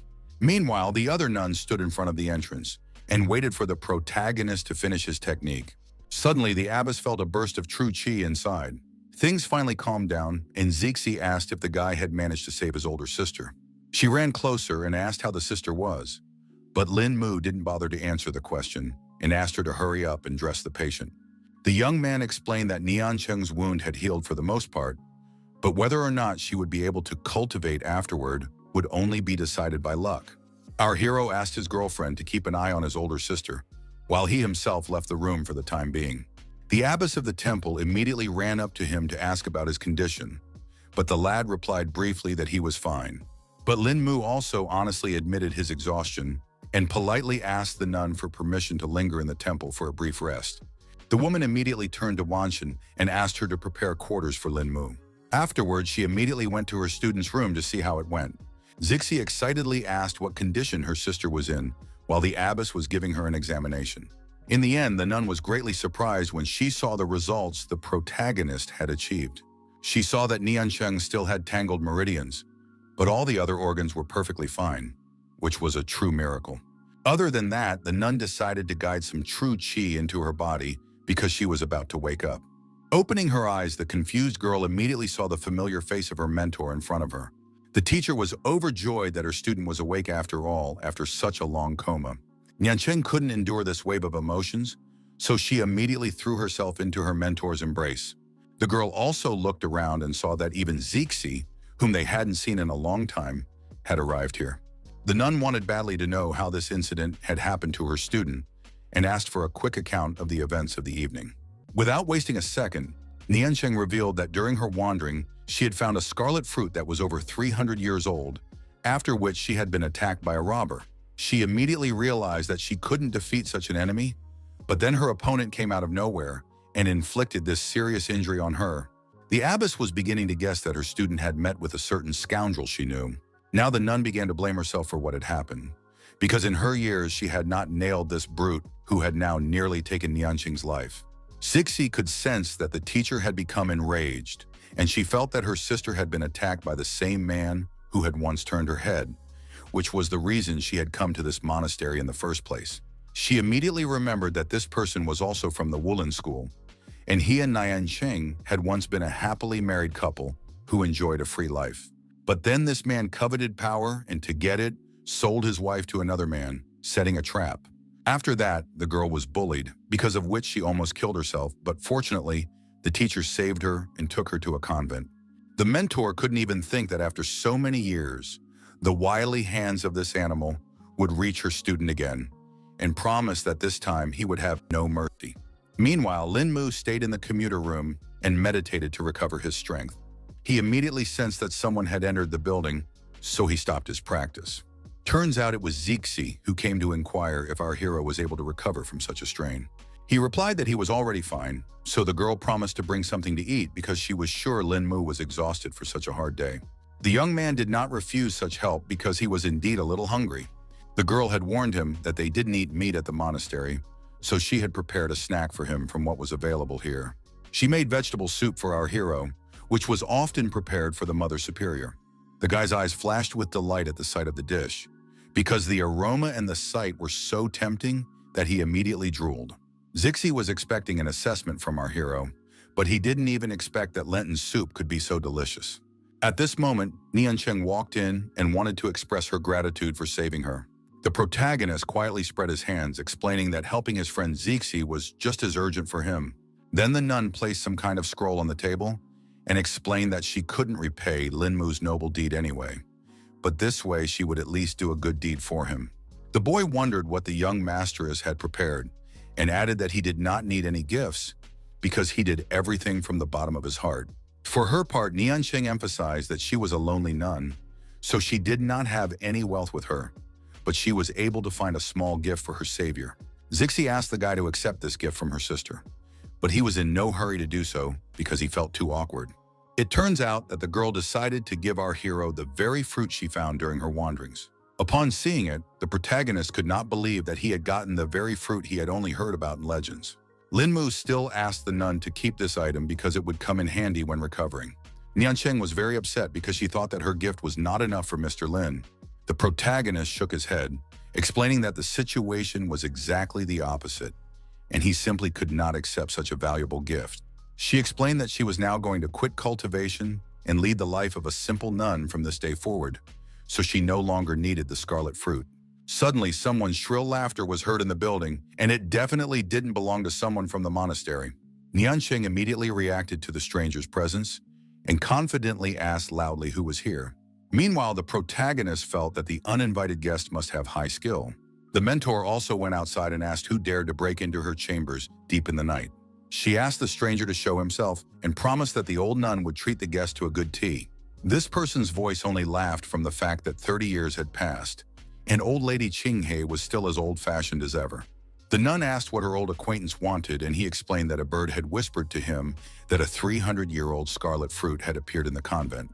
The abbess immediately tried to pretend that it wasn't true, because their small monastery would definitely not be able to get their hands on such a rare fruit.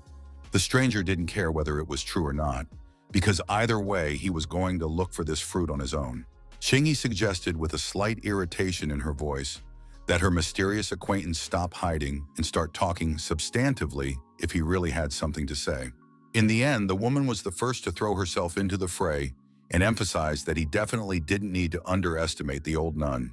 The stranger chuckled again at the fact that the abbess had trained for so many years, but never added to her strength.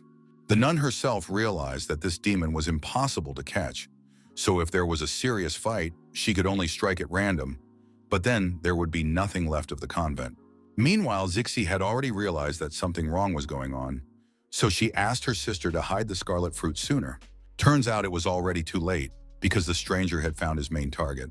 Lin Mu was the first to react to his presence, and immediately alerted the girls that Ra was already inside.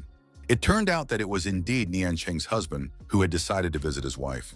The man declared that they would not be able to get his scarlet fruit so easily and attacked our heroes. The abbess was greatly angered when she verified that it was Feng, whom she called a half-human, half-elf. The enemy was curious to see if the nun had adopted those legendary techniques that had been guarded behind the walls of the monastery for centuries.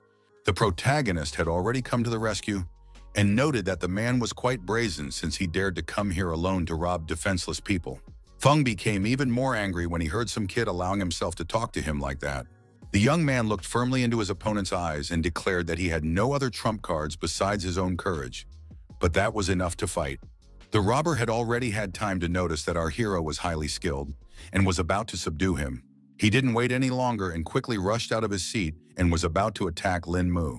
The abbess at once warned our hero that he must be careful, for the adversary was not so simple. Feng only continued to laugh at the fact that some brat dared to stretch his strength. He stated with cold certainty that even the most outstanding natural gift wouldn't help the protagonist stand up to his power. A moment later, space shook from the monstrous release of the villain's dark power. The protagonist was not at all afraid of such an opponent and was about to see who would die first today. Feng also wasted no time and had already used the Nine Suns Bone Claw technique to finish off the young man. The abbess, who was watching the duel from the side, realized that the guy, although he was an outstanding cultivator, was still not capable of handling such an enemy. After a couple seconds, the strongest competitors collided and tried to overpower each other. Feng didn't suspect at all that the main character would use a spirit dragon against him that would pierce through his chest. In the end, the opponent helplessly fell to the ground, unable to respond to Lin Mu to this strongest attack. The woman could not understand how such a thing was possible and did not guess at all about the real level of our hero. Feng now realized that he had indeed been too arrogant and had simply underestimated his opponent, who taught him a lesson for it. In fact, even the young man himself didn't think that his strength threshold would increase so much after the opening of the paired meridians. Qinghe recognized that young Lin was gifted with genius because he was able to unleash the 18 Palms dragon of unparalleled ferocity. The man also realized that some little kid was able to master an ancient, forgotten technique and applied it to this simple world to be quite a challenge. Then he decided to inquire who was our hero's mentor, and was able to impart to him the knowledge that others have been seeking for ages. The boy chuckled in response, because he really wished he had such a teacher. But unfortunately, he hadn't met such generous people so far. Feng still didn't believe our hero and demanded the name of his mentor or he would show no mercy. Lin Mu maintained an icy calm as he reiterated that he had never had a mentor and added that his own skill was enough to teach others. The man now realized that he seemed to have spent too much time in the mountains, causing the current generation to forget about the Blood Reaper. The nun explained that this bastard was originally a Niksham fighter until he mastered the bone claws of the Nine Sons, and after only a couple years, he got such an intimidating nickname. Lin Mu instantly realized that such a nickname could only come about after many brutal murders, so eliminating this criminal would be a restoration of justice. The Blood Reaper wasn't afraid at all, because a lot of clans had been trying to finish him off for years, but until now, no one had ever found out where he was. In the end, he simply suggested that our hero compare the Descending Dragon's 18 Palms technique and his bone claws of the Nine Sons. The guy immediately remembered that his opponent had almost hit him with poison claws during his last strike, so he would have to fight seriously after all. He, pulling a hidden sword from his belt, declared that he could kill his enemy without secret techniques. Feng thought that the kid had already gone completely insane with his insolence, since he dared to go against the Reaper himself. Our hero decided not to waste time on idle talk and made several accurate and strong blows. The villain had no idea about Lin Mu's flexible sword, so he was at a loss to understand why the attacks were so strange. The young man who was about to mercilessly massacre the scoundrel had swept his claws of the Nine Sons definitely didn't know how to do that. In the end, Feng was unable to resist this whirlwind and snapped off all of his poisonous claws. Still, he managed to group up and re-attack with his extra huge arms. The protagonist stood frozen in amazement for a moment, feeling a cold sweat on his back as a sight so sinister and unnatural appeared before him, as if the darkness itself had come to life. He was sure that such a man was a real nuisance to the locals. After a couple of attacks, the man realized that Lin Mu wasn't being taken by his usual attacks, so he decided to try a new method. In fact, Feng realized that the youngster's strength was immeasurable, and he might not be able to bear his second blow. He realized it was better to back off now, because Scarlet Fruit already belonged to him. Our hero had time to see that the dastardly coward had decided to hide behind a poisonous cloud. Lin Mu declared that it was not easy to escape from him and prepared to chase after his opponent. He wasted no time and concentrated the energy in his hand to form a dragon splitting the field. Very soon, the kid managed to catch up with the enemy, who didn't expect that the little guy had already brought the Nether Dragon technique to such a high level. The protagonist was going to see how Feng would dodge such a thing.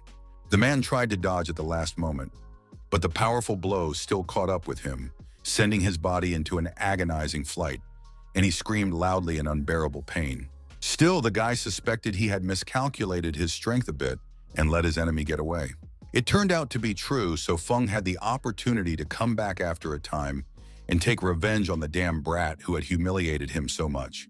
Lin Mu didn't waste any time and went in pursuit of his rival because he was sure that the old man was living his last day today. The young man stopped abruptly and felt that there was someone in the bushes near the monastery. The protagonist stopped where he was and tried to figure out where Feng had gone. Now he began to guess that the blow was so powerful that it not only knocked the fugitive off his feet, but gave his body an additional acceleration, hurling him forward with unexpected force. Meanwhile, the insistence pondered that during the last battle with the old demon, their strengths were equal, but now Lin Mu appeared. It was still hard for the woman to believe that the young man could defeat his opponent with such ease. She couldn't even guess what kind of training the main character went through to harden his body to such a degree. At this moment, Lin Mu's familiar voice sounded above the abbess's head, announcing that he had returned. He reported that the old man knew how to save his own skin after all, so he couldn't catch up with him, but ended up bringing some other people. It turned out that the young man had managed to catch some two guys in the woods who had appeared here in some unknown way. Lin Mu suspected that these guys were climbing under the temple walls at this late hour, not out of good intentions. Afterward, it turned out that these guys were familiar with Master Qinghe, so they were even more scared because of that. The woman finally realized that it was he, Yang Cheng, but she couldn't believe that this person still had the conscience to show up here. The terrified young man raised his trembling hands in panic, covering his face, and began desperately begging the teacher for mercy. Then the protagonist decided to intervene in the conflict, who asked the mentor to calm down and figure out what's wrong first. Qinghe explained to Lin Mu that this worm was the one responsible for what happened to the novice of the convent. The protagonist was also angry when he heard that this particular guy almost killed a defenseless girl. At this moment, Nianshan herself came out, finding it hard to hold back after seeing her abuser. Through clenched teeth, she uttered the name of He Jiangcheng, who had inflicted so much pain on her. Meanwhile, the protagonist guessed that the guy must have been here at the behest of old Demon Feng since he wanted to steal the scarlet fruit. He also noticed that the combat skills of these thieves were higher than the local disciples, so he couldn't understand why they didn't just rob the monastery and take the fruit while the teacher was away. The bandit was pretty scared, so he promised right here and now to tell them why they were here. He explained that the trail had brought their team here that day, but they had sensed the presence of a strong master and decided to step back and enlist Mr. Feng's help. Now everything fell into place for the mentor, and she realized that the villains were only working with the old demon because of a strong rival. He Jiangchen immediately promised that he would definitely make amends for what he had done to his ex-wife. The girl only held back her tears and kept silent because she hadn't believed her husband for a long time. The abbess couldn't stand it and grabbed the vile creature, whose words sure meant nothing, about to cut his doggy life short. The man was frightened for himself and hoped that the nun would still show him some mercy. It was already too late because Lady Qingyi had made the decision to end such a scoundrel who had no place on this earth. He Jiangchen, unable to resist the crushing force of the blow, was thrown aside. The helpless boy had no choice but to scream in pain and choke on his own blood. The abbess believed that if one death saved 100 lives, it meant that it would do a good deed for all. The other bandit was scared out of his wits when he saw what the woman had done to his comrade. The next moment, the nun moved on to him as well, for she realized that this fellow was made of the same dough as his mean friend. The robber's wide-open eyes expressed animal terror, their gleam and trembling pupils eloquently begging for mercy. The abbess had no pity for this insolent man and hit him on the head with all her might. The bandit obviously couldn't take the blow, so a thick scarlet veil began to cover his eyes. Qingyi believed that these guys had done too much evil, so something like this wouldn't be redeemed even by death. She asked her students to bury the bodies of the bandits and to do it far away from the convent, so as not to desecrate the land. In fact, she had no idea that it was because of these two that she would have to cross herself today and do something that would forever be a bloody stain on her conscience. After that, Lin Mu handed over the scarlet fruit that Nianshan had given him to his mentor. The woman believed that saving a life could never be repaid, so she also wanted the protagonist to keep the legendary fruit for herself. Eventually, our hero gave thanks for such a gift and had already decided that he would make a pill from the scarlet fruit that would serve Zixi well. The mentor still wasn't happy because they were making a gift just for Lin Mu, and he's still trying to bring him back to the monastery. The young man explained that it could now be considered that the fruit belonged to him, so he could dispose of his gift as he wished. The woman couldn't object to anything because the protagonist was basically telling the truth. Lin Mu reiterated that the scarlet fruit wouldn't help him much in cultivation, but it would be a great bonus for Zixi. The mentor then quickly turned to her disciple and told her to thank young Lin right now. The guy asked not to do all these formalities because he was doing all this out of old friendship. Already 2 days after the recent events, he had already prepared as many as 30 scarlet fruit pills. Our hero decided to keep 25 pieces for Zixi, which should have been enough for her for a short time, and save the remaining 5 for Xianxian. He realized that his other friend was about to reach the true qi level, so the medicine would help make the transition smoother and faster. Zixi offered the young man to stay at their monastery for a while longer, but he could not afford to do so because he had too much to do in Dunhai. Lin Mu asked the girl to train hard because now her sister had lost her strength and couldn't help. Before parting, she smiled softly and with a light sadness in her voice asked the protagonist to be careful and take care of himself. Zixi now realized that the teacher was right in saying that she needed to train hard because there would come a moment when Lin Mu wouldn't be able to be around. In fact, the protagonist wanted to take the opportunity to climb the impregnable mountain to look for rarities. On one of the rocks, the young man had at once already found an herb that should be suitable for incense. At this moment, Lin Mu he looked up and saw that he still had so much more to climb. He suggested that now that he had opened his paired meridians, he could try flying. This isolated wilderness was perfect for his first attempt, so he wasted no more time. The protagonist was confident that this mortal shell, thanks to his efforts, should be able to withstand the tumultuous influx of qi he had burdened it with. The guy unintentionally tried to hold himself in the air, but the release of true qi was too powerful, causing it to be very difficult. After an update, he finally felt his energy settle, and now he could keep moving. Lin Mu now tried to channel the released qi to try to fly upwards, and he succeeded. Our hero rejoiced as he finally regained his long-standing sense of riding the wind and a sense of freedom. He darted quickly from side to side, and couldn't stop enjoying that feeling of free flight. An hour later, the young man felt that he had almost reached his limit and realized it was time for him to land. This time, the flight was stable, so the protagonist couldn't wait for the next opportunity to practice. Suddenly, Lin Mu heard some strange movements ahead and realized that it was the sounds of battle. He finally realized that it was Little Tang's voice, who seemed to be chasing after someone. The guy couldn't figure out how his acquaintance had ended up here, but that didn't matter for now, because he needed to get close to her first. The protagonist got closer and saw that unknown masked people surrounded some man. This gentleman was already quite battered, but he kept talking about how the great and glorious Bashu Tang family would descend to minions.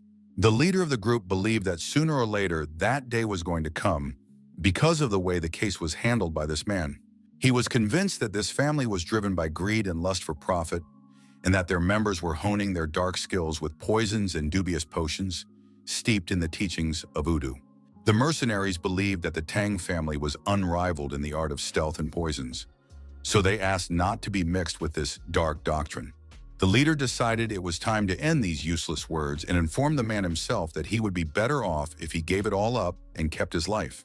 The Lord only laughed because he was being mistaken for a 3-year-old child, and he wasn't about to believe the words of some mercenary. In the end, for his audacity, he received a shuriken to the head with no chance of escape. The leader then emphasized that this is the fate that awaits anyone who gets in Tan's way. At that point, one of the subordinates said they had been given information about the whereabouts of what they were looking for. After that, their boss did not hesitate to head to the scene, entrusting the victim's corpse to Tang Lian. The lad made no objection to this order and walked over to the breathless body. He quickly opened a bottle of concentrated poison and poured it directly on the man. The protagonist, who was watching from the sidelines, didn't expect Tang's poison to be so caustic. After a couple of seconds, there was nothing left of the body, and the guy concluded that the mercenaries had used a special powder to dissolve the corpse. The protagonist noticed that that guy's weapon-throwing technique exactly mimicked Little Tang's, and it was most likely a mid-level Tang member. The issue was that these people in black had now killed a person without blinking an eye, which was not at all like what Tang Bei had described to him. Lin Mu realized that he couldn't just let this situation go, so he decided to conduct his own investigation. Meanwhile, the Tang family mercenaries had already found new victims for themselves and began to interrogate them. All of the staff members in trembling voices told of their ignorance, but the bandits only grinned as they watched those literally tucking their tails in fear and realized that such genuine terror was hard to fake. Eventually, the leader decided to take one of them with him and asked him to inspect the place they had just been given. The main character immediately noticed that they were going out in such a hurry, so he was afraid that it might not end well for Little Tang. Afterwards, everyone went to the Haoshan parking lot to cover their tracks. In the end, it turned out that among them was indeed Tang Bei, who was hiding behind a dark robe. Lin Mu continued to keep an eye on this grouping and now made sure that his classmate was among them.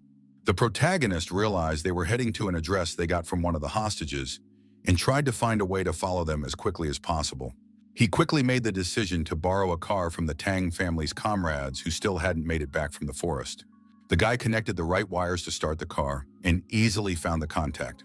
Lin Mu quickly rushed after the mercenaries because their haste said that the matter must be quite important. He had never seen Little Tan like this before, so he wanted to know what she was looking for with her partners after all. Meanwhile, the mercenaries had already stopped near the right place and started looking for something. The protagonist had been watching from afar the whole time and realized that they had reached the designated point. Tang Bei led her group because she wanted to find the comma site faster and suggested they go inside immediately.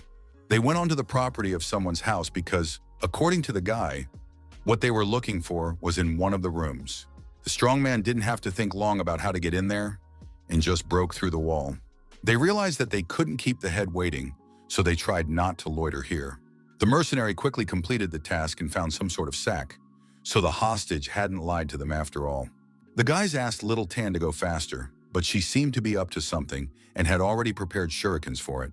She realized that the target was already in hand, so the partners didn't need to be left alive. When they decided to jump the fence, the girl concentrated and decided it was the right moment. In the end, the girl threw the 2 shurikens towards her comrades. The guys immediately sensed that something wrong was going on and turned toward their partner. One of them quickly used the Chainmaster's technique and put up a shield to protect himself from the sharp projectiles. Tang Bei Bei didn't expect at all that her concealed weapon could bounce back like this. Turns out they were ready for it, because the captain had guessed long ago that the girl was going to betray Tan.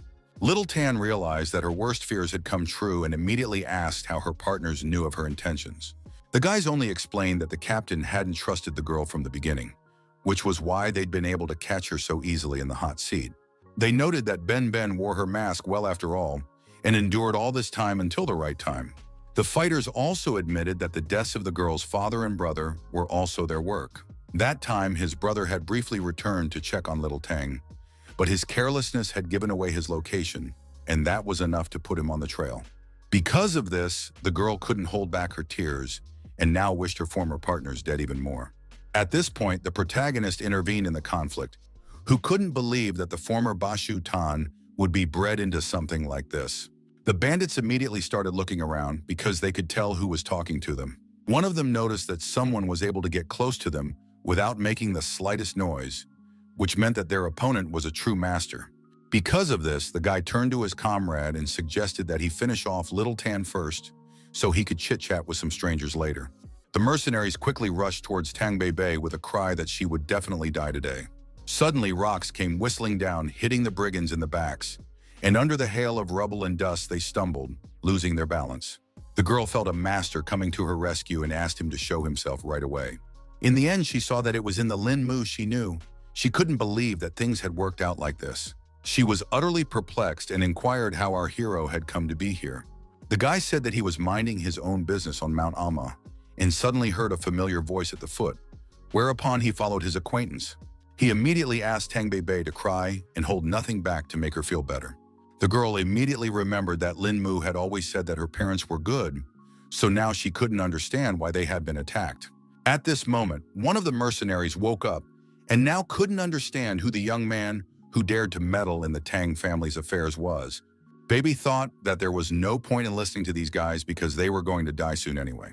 Meanwhile, she herself decided to see what was in the bag for which they had come to this house. The partner had laughed at the fact that the girl had been wondering all along what they were going for, and now wondered if she was satisfied. Because of this, Tang Bei Bei became incredibly angry and decided to finish off this insolent man right now. She had caught fire with the fire of revenge, and now wanted to take this bandit's life after her father's. The protagonist immediately stopped the girl and warned that the blow had already ruptured the internal organs of these guys, so they would soon be able to ask for forgiveness from her father themselves. After that, they went to a restaurant where the young man decided to talk about what he felt was a disturbance in the harmony on Teng Teng's body and offered to help her. The girl then showed off the purple stain on her body and noted that she might not have long to live. The protagonist is not on a joke frightened when he guessed that his acquaintance was poisoned by someone. Little Tan explained that it wasn't just poison, but something scarier. To gain the group's trust, she began to comprehend their dark practices, using venomous creatures to cultivate. But without the secret recipe for the pill, her training came to a standstill, and her progress stopped. Also, at the same time, these people are using the pills to manipulate the younger Link, and if someone turns their back on them, they will simply lose access to the medicine. Bebe added that they combine many kinds of toxins and then use an extremely dangerous method to release their potential energy for cultivation. After going through this training, she had almost opened the Dantian points, so the level of true chi was quite close. The main character rejoiced at the fact that the girl still hadn't released her true chi and decided to watch her right away. He began to guess that the toxins in Bebe's body were balancing each other in a mysterious way, creating a balance, and they would soon cease to be dangerous. In the end, the young man reported that his acquaintance could still be saved because she still hadn't reached the highest level. At this moment, Boss Tang had already arrived at a private house in Emi City and saw that his subordinates had died 3 or 4 hours ago. In addition to that, the man saw that the guy's true chi connections in all of their internal organs had been severed. The subordinates couldn't believe that the girl was being helped by someone from outside, which meant that someone was interfering in their family's affairs. The boss also concluded that the bag had indeed once been here, but it was now in the hands of Little Tang and a certain craftsman. At this time, the protagonist had already proceeded to cure Tang Bei Bei with his pricking technique. The girl was already lying on the table and waiting for Lin Mu to finish his preparations. It wasn't long before Lin Mu commanded her to freeze and warned her that he was about to inject needles into her body. At the same time, the young man was well aware that neutralizing toxins was not comparable to the usual treatment of an injury, so there was no way to fix everything in one fell swoop. You have to go through a lot of steps of pricking it to gradually reduce the toxicity, but that takes a lot of your own energy. During the process, our hero noticed that I was also too deeply entrenched in Little Tang's body, so he needs to increase the flow of energy. Then he used snow-crumbling winter plums, which was so named because during this method, many impurities of white color come out. 15 minutes later, the protagonist continued the treatment and asked his acquaintance to hold on until the end because it was very unpleasant. Eventually, almost all of the poison finally came out of the body, which had concentrated into one large drop. The toxins removed were already out of balance, and if they penetrated deeper into the skin, the effects would be irreversible. After that, the guy immediately felt that his body was quite drained, and he didn't expect it to take much more strength than Wade. At this moment, Tang Bei noticed that Lin Mu wasn't feeling well because he was too pale. The protagonist replied that he was just a little tired and promised that it would all go away when he got some rest.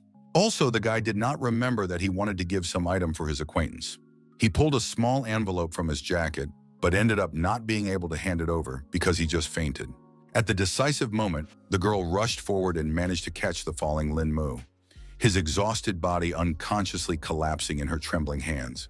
After that, she decided to see what the main character was going to pass on. Tang Bei couldn't believe her eyes when she saw what the young man clutched in his hands. After the events of last night, our heroes found themselves at Donghai International Airport. Tang Bei admitted that the guy had scared her out of her mind yesterday, but he calmly explained that the poison treatment had taken a lot of energy. It turned out that before passing out, our hero was trying to give his acquaintance her baby photo, so she asked where he got it. The young man didn't understand at first what it was about, but then he realized that he hadn't had time to do all of this because he had just blacked out. He admitted that he actually passed on the photo at the request of a man. Lin Mu also added that he had a box for Little Tan, but he wanted to give it to her after they got home. Quite soon they arrived was the country house of the protagonist, so now he was trying to find the very box. The guy hid it pretty well, but in the end he still managed to find this gift for Bei. He explained that the person who had handed over the box had apparently gotten to know their relationship well and had asked him to give it to the girl. Little Tan accepted the gift, but couldn't understand at all what was inside. The protagonist himself also had no idea about the contents, so he asked the girl to hurry up and open this mysterious box. Tang Bei was greatly surprised when she realized that this was where her photos from high school were located. There was also a savings book and some kind of bank card lying next to the photos. On the very same box, the girl found an ancient book called Heavenly Rain Watering Flowers. The guy hadn't heard of such a tutorial, but he immediately noted that it looked like some sort of rare battle drill. With tears in her eyes, Bei explained that it was a lost relic of the Tang family, lost over 2 centuries ago, hiding the incredible secrets of learning to wield hidden weapons. All these years, their family had been searching for these texts, and now they were suddenly in the girl's own hands.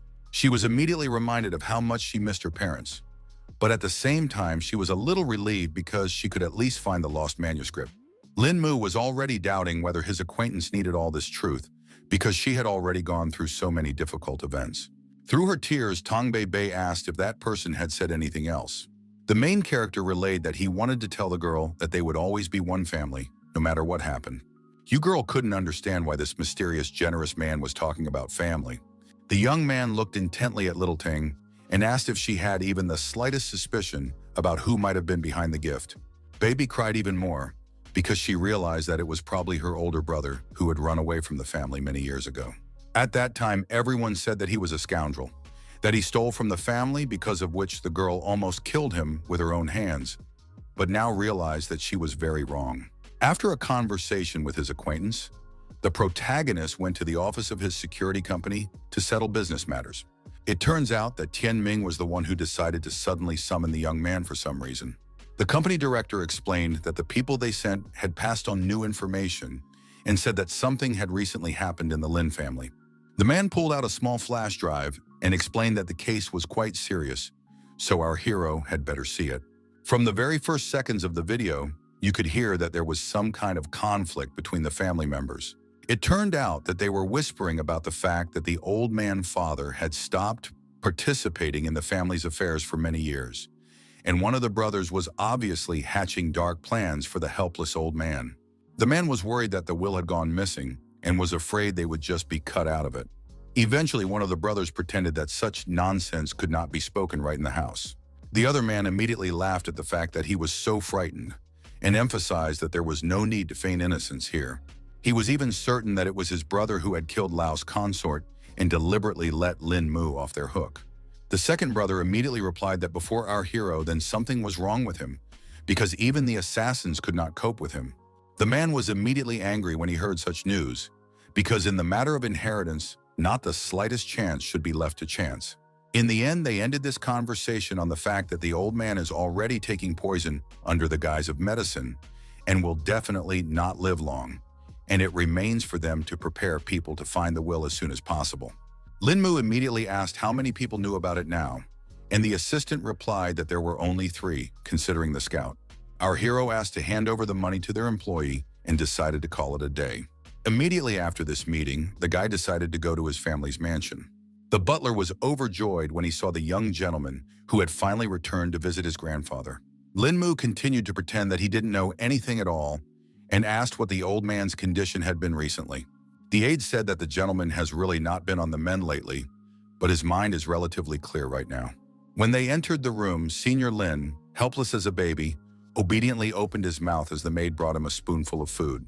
At this, Lin Mu asked for them to be left alone so that they could talk in peace. Mr. Lin, despite the presence of his beloved grandson, continued to remain silent. The protagonist immediately guessed that there was a camera in the room, causing the grandfather to keep pretending that he was incapable of normal conversation.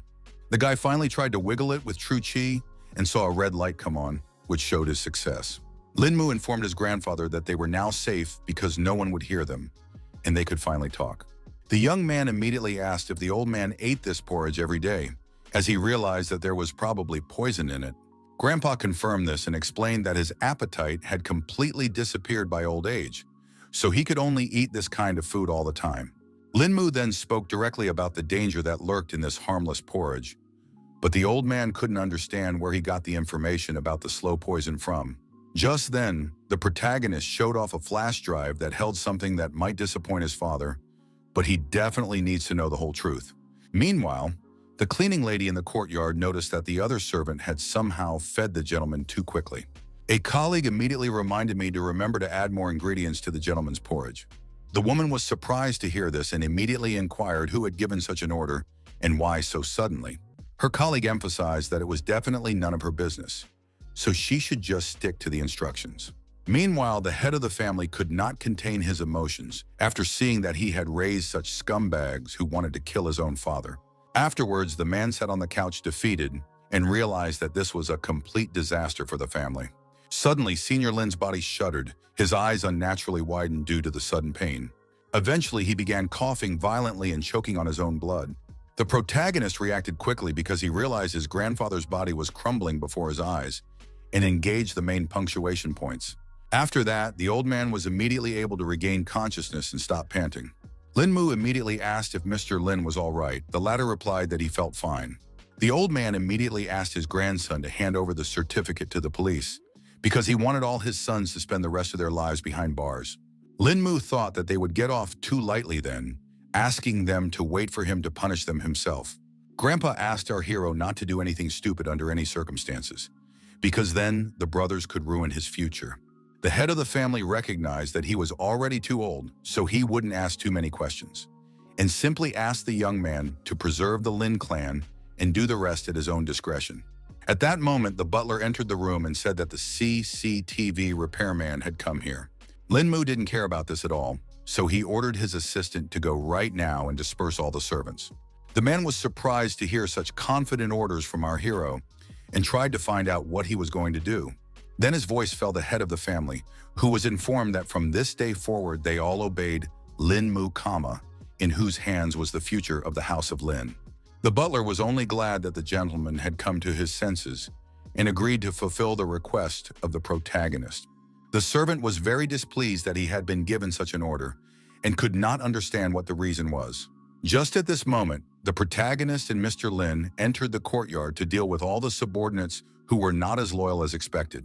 The guy asked to listen to him carefully and firmly stated that from this day forward, everything in the Lin house would only happen on his word.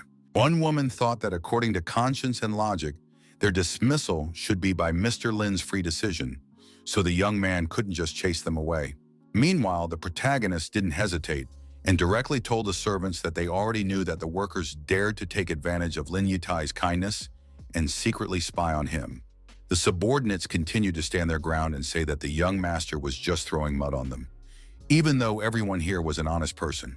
The woman who had been feeding the old man all this time stepped forward and decided to confess that she was the one who had been cooking the porridge. Then the guy asked her to bring one serving of this poison food as soon as possible. A couple minutes later, the maid had already carried out the instructions and returned with a full plate of porridge. Turns out our hero's plan was that everyone had to eat a bowl from here, and whoever sheds a drop has to get the hell out of here. The entire servants were shocked at such a cruel decision by Lin Mu, and couldn't believe that he was actually making them up to do such a thing. Lin Mu thus only confirmed that there was something wrong with the porridge, and wondered if the police would have any questions if he gave all this information to them. In the end, the guy started to concentrate chi energy around him in order to teach everyone around him a lesson for ruining Lin Yitai for so many days. Within a second, all the workers were on the ground and screaming because their heads were literally splitting. The young man swept the left eardrums of all the subordinates, burst with his true chi. The old man asked what his grandson had done to these people, but Lin Mu replied that he had only taught them a lesson so that they would not harm others in the future. The next moment, the protagonist grudgingly noted that he still couldn't see the glistening heels of the servants. All the employees realized that this guy was no joke, so they immediately started running away from the mansion grounds. Thus, they had completed the purification in the house, and now Lin Mu decided to neutralize the effects of the poison in the old man's body. The young man explained that Lin Yitang wouldn't need to take anything because he would do everything with acupuncture. They quickly entered the house, after which the protagonist carefully laid his grandfather on a flat surface and began the acupuncture process. Before this, Lin Mu had already gained experience when he had removed the toxins from Little Tang's body, so now he would do everything simply and quickly. The protagonist realized that a technique called snow sprinkles winter plums could also help Grandpa go on the mend. After a few minutes, he pulled all the toxins from the old man's body and transferred them to a small bowl. Lin Yitan asked at what point his grandson mastered acupuncture after the operation was completed. The guy said that it was as if he got interested in it when he was discharged from the hospital, and then at the right time he met an experienced fellow student who imparted the right knowledge to him. He also emphasized that he was doing it from his heart, so people praised him and said he had an unearthly talent, which only made his grandfather happy. After dealing with Mr. Lin, our hero decided to leave the manor, but in return he sent his men here for protection. The old man couldn't stop being happy that Lin Mu was such a savvy guy, so he could be calm if the Lin house passed into such safe hands. The butler wasn't completely confident that the youngster could handle this duty, but Lin Yatan didn't worry about it because there was simply no other suitable person in the family. On the second day, the main character decided to meet Yao Shanxian, who was just at a photo shoot. He immediately noticed that the rising star is not lacking in diligence because he just finished shooting in the movie and already poses for a new advertisement. The girl was surprised when she saw that her filming colleague had decided to pay her a visit. She asked why Lin Mu had come here, and he replied that he just wanted to see her. To talk privately, they went to a cafe nearby, and our hero explained his absence by saying that he was helping Sister Zixi at the Imi Monastery. Also, the guy mentioned that he was told that for the past few years they have all been preparing for some big gathering. Yao Shengxian was surprised and froze when she heard about this unexpected news. Turns out she guessed right away that this was the House of 1,000 Swords, a hero's reunion that takes place every 30 years.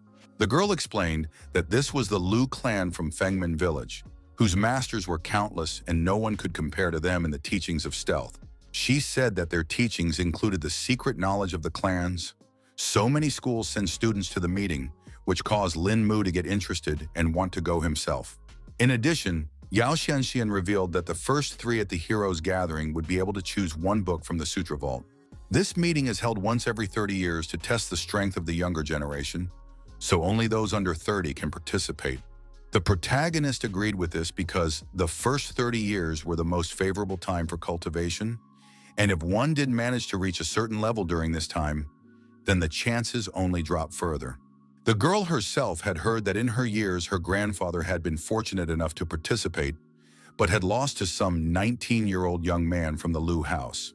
Even Lin Mu was surprised when he heard that the teenager was able to fight with a more experienced master, which proved his high level of skill. Suddenly, the young man remembered that he wanted to ask how his girlfriend's training was. Yuan Xian was confused and began to explain that she works all day, so there is only time to practice in the evening, so she doesn't know when she will be able to gather true qi. The protagonist was well aware that being a big star was hard, so he came to deliver the cure for her. Of course, the girl was surprised, because she couldn't understand what the point was if there was nothing wrong with her health. Lin Mu explained that it was not a medicine for her illness, but to help her cultivation. He said that he had made this potion from the 300-year-old scarlet fruit and a dozen other ingredients, so it had quite a strong effect. The girl did not expect to receive such a valuable gift at all, so now she did not know how to thank the hero's head. After meeting his friend, Lin Mu immediately went to his family's mansion. The new guards at the entrance now kept out anyone who was involved in the plot against the Lord. The guards said that this was now Mr. Lin's quarters and no outsiders were allowed to enter. The man couldn't believe he was being treated like this because he actually belonged to the clan. He thought Junior couldn't manage the house, and still wanted to get in. Eventually, the staff began threatening Big Brother with weapons because young Lin had told them to eliminate all intruders. At this moment, the old man was just sitting by the window, watching his son not being allowed into the mansion. Meanwhile, the protagonist has gone to a real estate development in Dunhai, where according to information from Tianming, those who are keeping tabs on him are hiding. He decided to use the mask he still bought at the black market during his visit to America. Just now, there was a gathering of Chris's second squad of superhumans, at which the staff were to report for their catch. All the soldiers talked about how tracking the right person goes quite hard because they can't even learn anything new besides the name of their target. Suddenly, they heard some unfamiliar voice address Mr. Chris, apologizing for the impertinence. All the subordinates immediately pointed their pistols in the direction from which the sound had come. But the leader asked them to leave, intending to speak to the dear guest himself. The man immediately sensed that a celestial master had come to visit them and suggested that he step out of the shadows. The disguised Lin Mu emphasized that it didn't matter who he was, because it was much more important who Mr. Chris was looking for. The special agent said that Mr. Lin's influence in the Middle Kingdom cannot be overestimated because he was able to get information and find surveillance with such speed. The guy pretended that he was only a friend of their target and asked what the agents would do with the information they received after the stakeout. Only now did Mr. Chris realize that it wasn't Lin Mu himself in front of him, so he asked if this man knew about his friend's encounter with the superhuman squad in New York. The man complained because that time our hero had not weakly cracked Clove and made him an invalid. He stressed that Lin Mu had a direct connection to all of this, which was why their organization had sent this surveillance. But the young man decided to wonder what would happen if they did find their target. Mr. Chris did not hide anything and revealed that their organization has now split into two factions that have completely different views on the situation with the protagonist. In turn, the man himself believed he was in the resistance faction. The guy immediately decided to wonder what their resistance's plans were. The leader of the tracking said that their researchers sharpened their focus on sharing experiences there with Chinese master cultivators because they could complement each other. After listening to Mr. Chris, the protagonist immediately noted that this was a perfectly reasonable position, but at the same time he realized that the superhuman device did not match at all with the ancient Chinese martial arts. The Americans originally thought the same, but they recently discovered that ways to enhance the physical abilities of superhumans could also apply to cultivators. In the end, the guy took note of this information and promised to pass it on to Lin Mu, still also not giving away his disguise. Lastly, the man handed over his business card, hoping that an opportunity would open up for them to reach new heights of cultivation. After that, he immediately contacted the Bureau of Superhuman Research in the United States and reported that he had managed to meet someone who had contact with Lin Mu and promised to consider their proposal. Dr. Hamilton was delighted at this news, but still wary, for he realized that the young man was not so simple. At this moment, Yang Guangqing arrived at the Dragon Eye base and apologized for his impertinence and explained that he was looking for Lin Mu. The guards immediately warned that here was an important strategic point of the organization, so they could not let anyone through. The bodyguard realized he wouldn't be able to get through here that easily, but continued to stand his ground. Then the main character finally came out of the base, who immediately recognized his acquaintance and asked why he was here.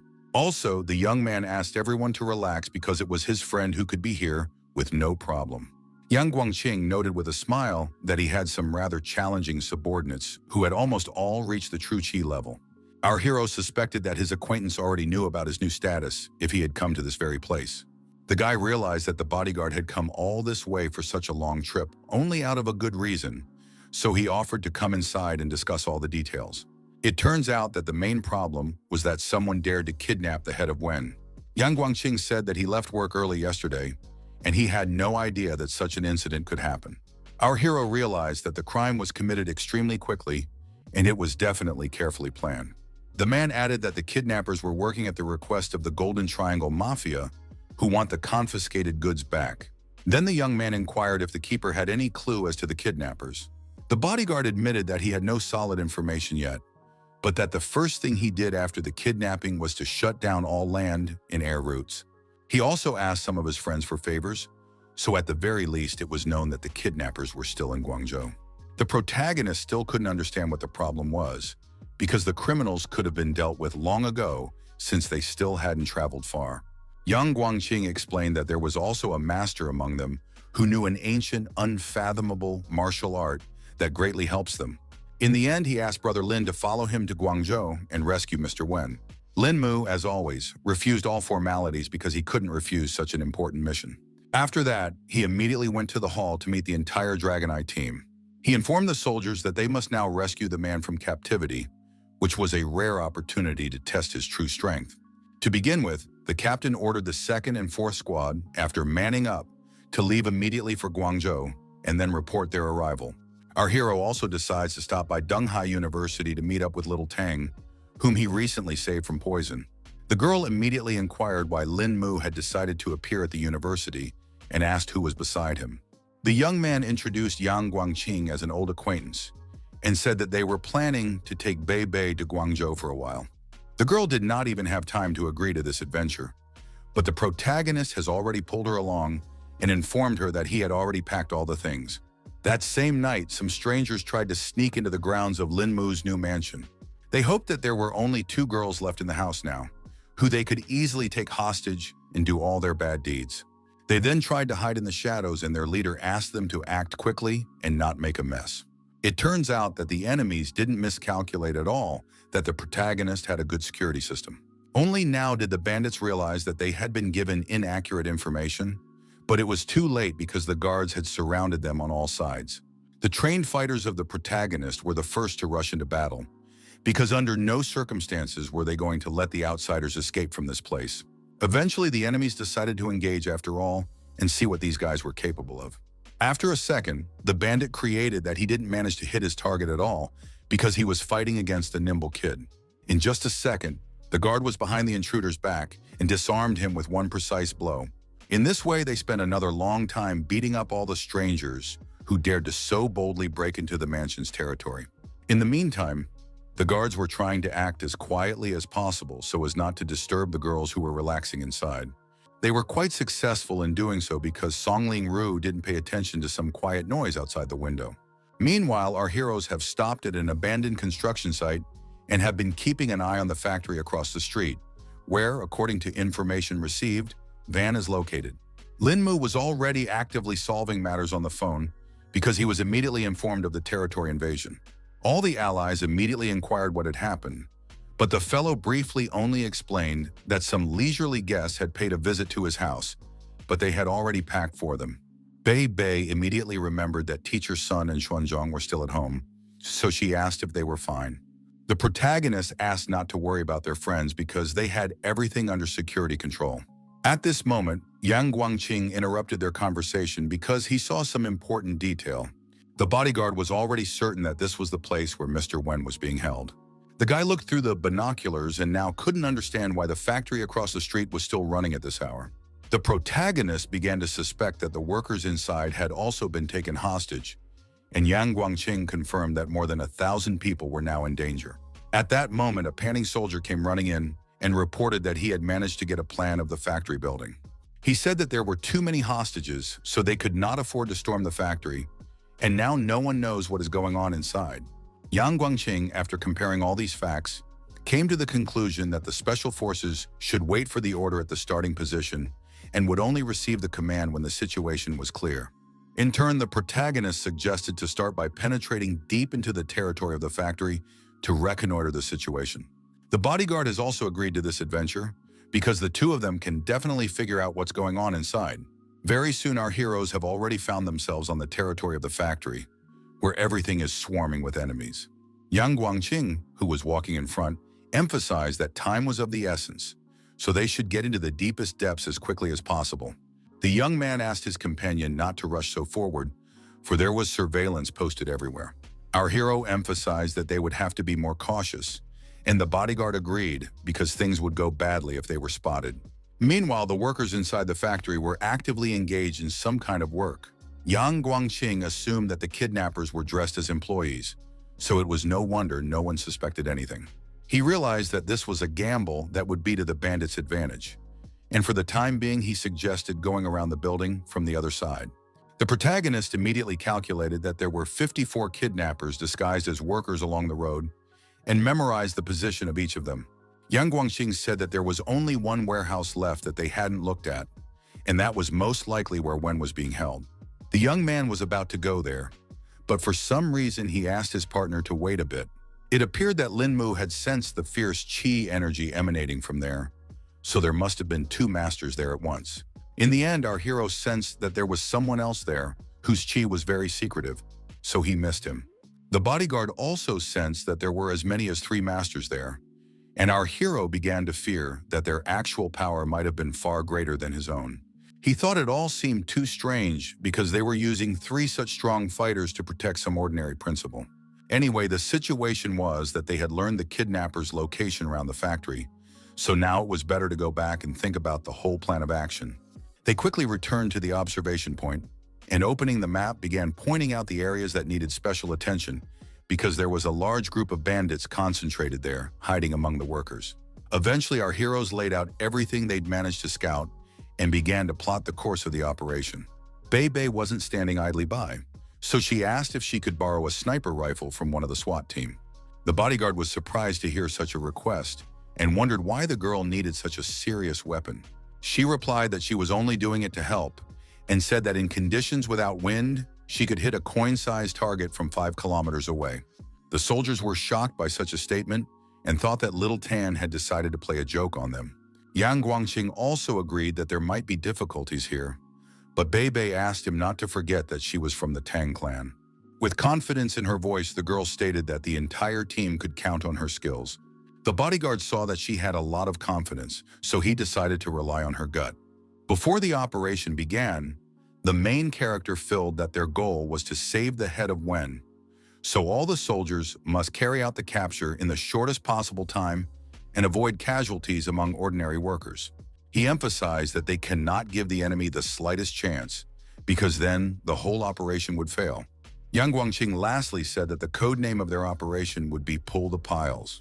It turns out that members of Baolin's group had also arrived on the scene and decided to help with the operation. The bodyguard hadn't even guessed what kind of people were standing in front of him, so he asked Lin Mu who they were. Our hero reported that it was Zhang Chu and Ding Han, and explained that he had asked for their support to eliminate the slightest possibility of failure. The man had heard of these heroes Chu and Han before, but the two had asked not to overpraise them because they thought they were just minor sleuths in this city. Eventually, the guy offered to put all pleasantries aside and save Wen for starters. Lin Mu quickly established communication with the Dragon Eye squad, giving a brief command. Check his watch as the operation would begin in exactly 5 minutes. Meanwhile, the bodyguard contacted the special unit and also informed them of the start of their mission and warned of radio silence. The protagonist, before starting, also contacted Little Tan, who was now in a sniper position. The girl took up a position on a lighthouse nearby the plant and reported that she was ready. She had already assumed a fighting position, so she could open fire on the enemy at any moment. Meanwhile, the workers couldn't understand why they had left them to recycle all night out of the blue. Suddenly, one of the men froze abruptly when he heard a suspicious creaking sound in the far corner of the shop. He thought it was some kind of bottle that had broken, so he went to check it out for himself. The employee didn't understand why he had to do all this anymore, but he still went downstairs to check it out. His hunch proved to be true, so he saw in the middle of the room only a pile of broken glass. The plant employee noticed that no one was around, but a bottle had come from somewhere, which looked rather strange. It turned out to be an ambush from the main character's team, so that's when one of the special agents jumped out of the shadows. The cloaked bandit only had time to raise his head to see the figure that would fly straight at him. His companions immediately noticed the disappearance, but thought the man had done it to slyly shirk work. Meanwhile, the soldier had already reported to the captain that he had managed to neutralize the first target. He then reported that he was already preparing to attack the second target and proceeded to execute the plan. At this point, the masked workers began to suspect that something fishy was going on, so they noticed the fighter. The young man froze like a hunted animal for a moment, feeling the heavy glares of his enemies. The employee attempted to radio that an intruder had broken in, but it was too late. The next second, a bullet flew lightning fast near his hand, blowing the device into tiny slivers. Bebe herself, upon seeing the result of her work, only laughed at the fact that her opponent was so badly unlucky. As a result, the man's hand began to bleed profusely, but the employee was still unable to realize what had just happened to him. The remaining agents immediately seized the opportunity and attempted to finish off the third enemy in their path.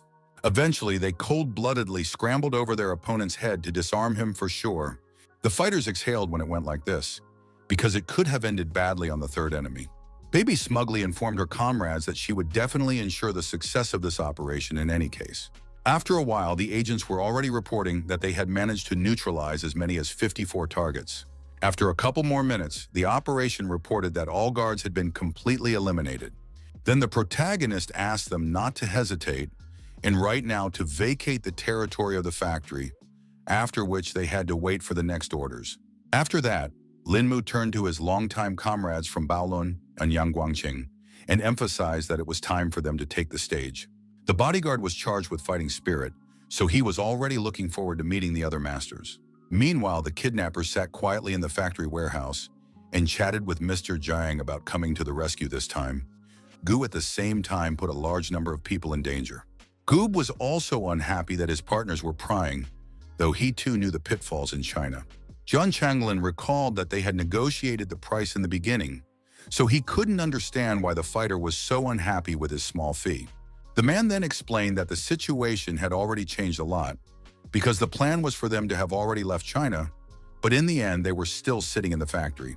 And the bandits agreed that it smelled like kerosene, because they demanded a raise for such a dangerous job. Zhang Chenglin didn't expect things to turn out this way at all, so he asked the other to give his opinion. The man confessed that he too wanted Boss Chin to raise his salary and figure out a way to quietly get out of here. The gentleman was well aware of this attitude of the workers about the whole thing, so he promised to raise the pay and not disappoint them. For his part, Goob understood that everyone had long since heard that Chin didn't want money and stressed that just a word from Mr. Yang would be enough to turn the tide. Suddenly, everyone felt that a criminal had sneaked into the area and immediately forgot all questions about money. The next second, the protagonist, accompanied by his legendary team, burst into the warehouse, and Zhangchu wondered why Qing Haisheng's right-hand man was in Jingdu, Guangzhou. Linmu finally made sure that the enemy's strength was not inferior to his own after all, which made everyone tense up. In turn, the man was also surprised that he had not sensed this young man's qi until now. The guy did not hesitate and said directly that these people kidnapped his manager in China and openly and brazenly in the center of the city. Obviously, this was all to bring back the very same party and gang people. But Zhang Changlin had no idea that he would meet such a young man here who was able to achieve high skill at such a young age. Linmu emphasized that he didn't belong to any school, and his cultivation skills were superficial, so he joked that he hoped to receive guidance from his opponent. The man still kept saying that a person who had reached a high cultivation level on his own was incredibly rare, so he would never be able to accept Linmu properly. The protagonist felt that all this talk was going to come to a dead end anyway, so he asked the bandits for permission to inspect the warehouse. Zhang Changlin replied that there was no problem with that and asked the whole team to make themselves at home while they were here. He looked behind his back and pointed to a box they had asked not to touch because it was as if a friend had handed its contents into the possession of the bandit. Then Yang Guangqing intervened in their conversation. He just wanted to look at everything in this warehouse and see if these guys were lying to them. Also, the protagonist understood that Mr. John was hospitality itself and again asked for guidance from him. In the end, the man finally agreed because he too wanted to see what the guy's training had gotten him to. Thus, our hero drew off one enemy and left a couple of masters behind him for his companions, while the remaining man would go to rescue the head of Wen.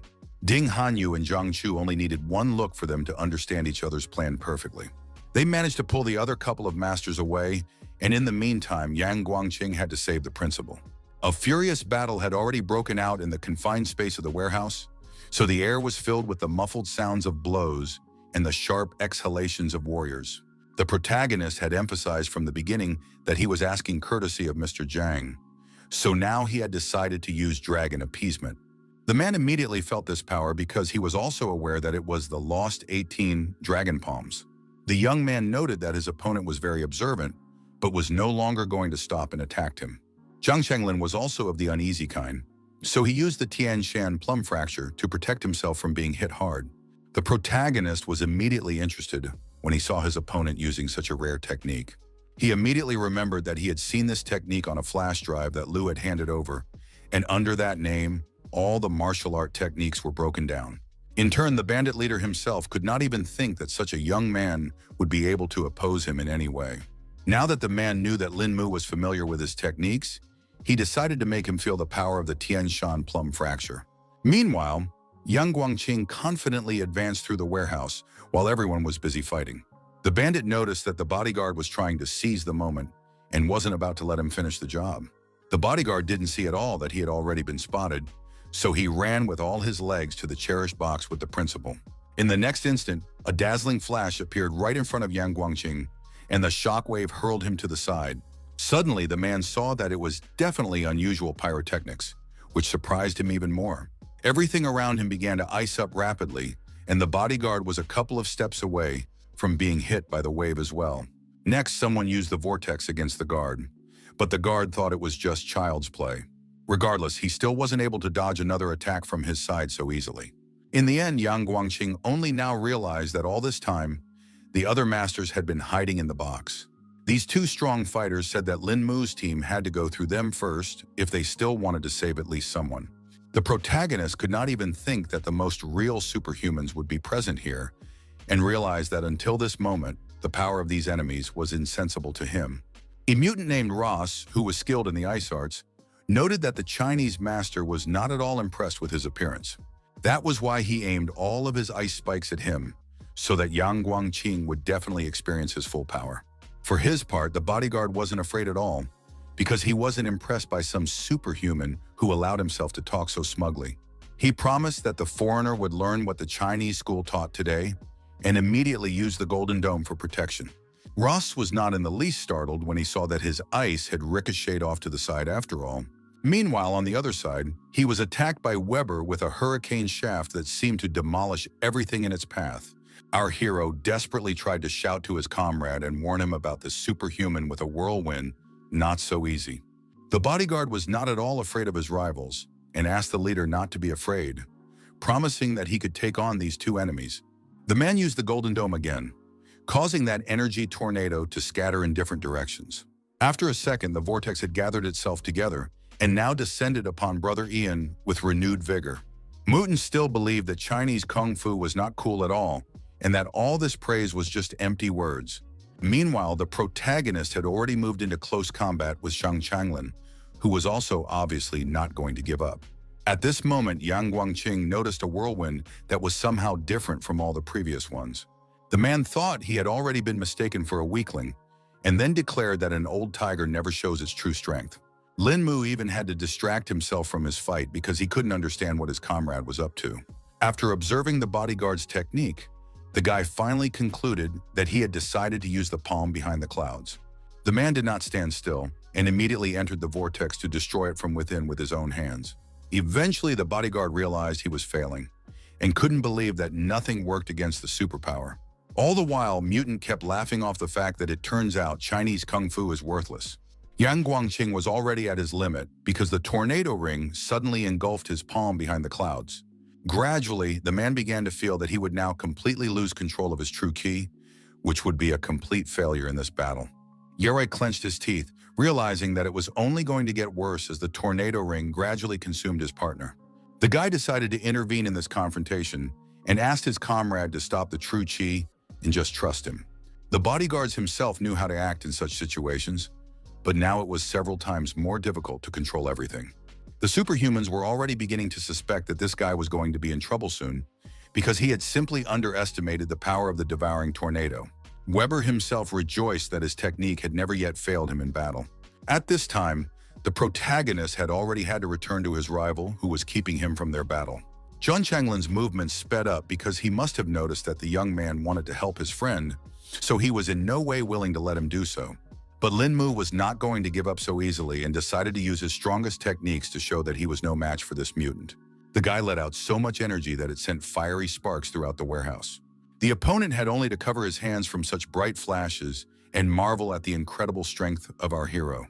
Zhang Changlin couldn't believe that the boy had actually managed to escape from his strongest control. Meanwhile, the protagonist turned to his brother Ian and asked him to stop his admission now. The bodyguard didn't hesitate and immediately complied with Lin Mu's request, who must have known what he was doing. After exerting himself so hard, he coughed up blood and almost fell back into the vortex again. The young man had already concentrated as much as possible to continue this fight and asked his comrade to take a break on the sidelines for now. Without wasting a second, our hero quickly threw himself at the devouring vortex and announced that he would now take this enemy on. Lin Mu quickly ran up close to this green tornado and used the Great Flying Dragon technique. Everyone around him immediately realized that this was another long-lost and at the same time most powerful technique. Strong chi energy enveloped the vortex from all sides, so it began to rapidly shrink.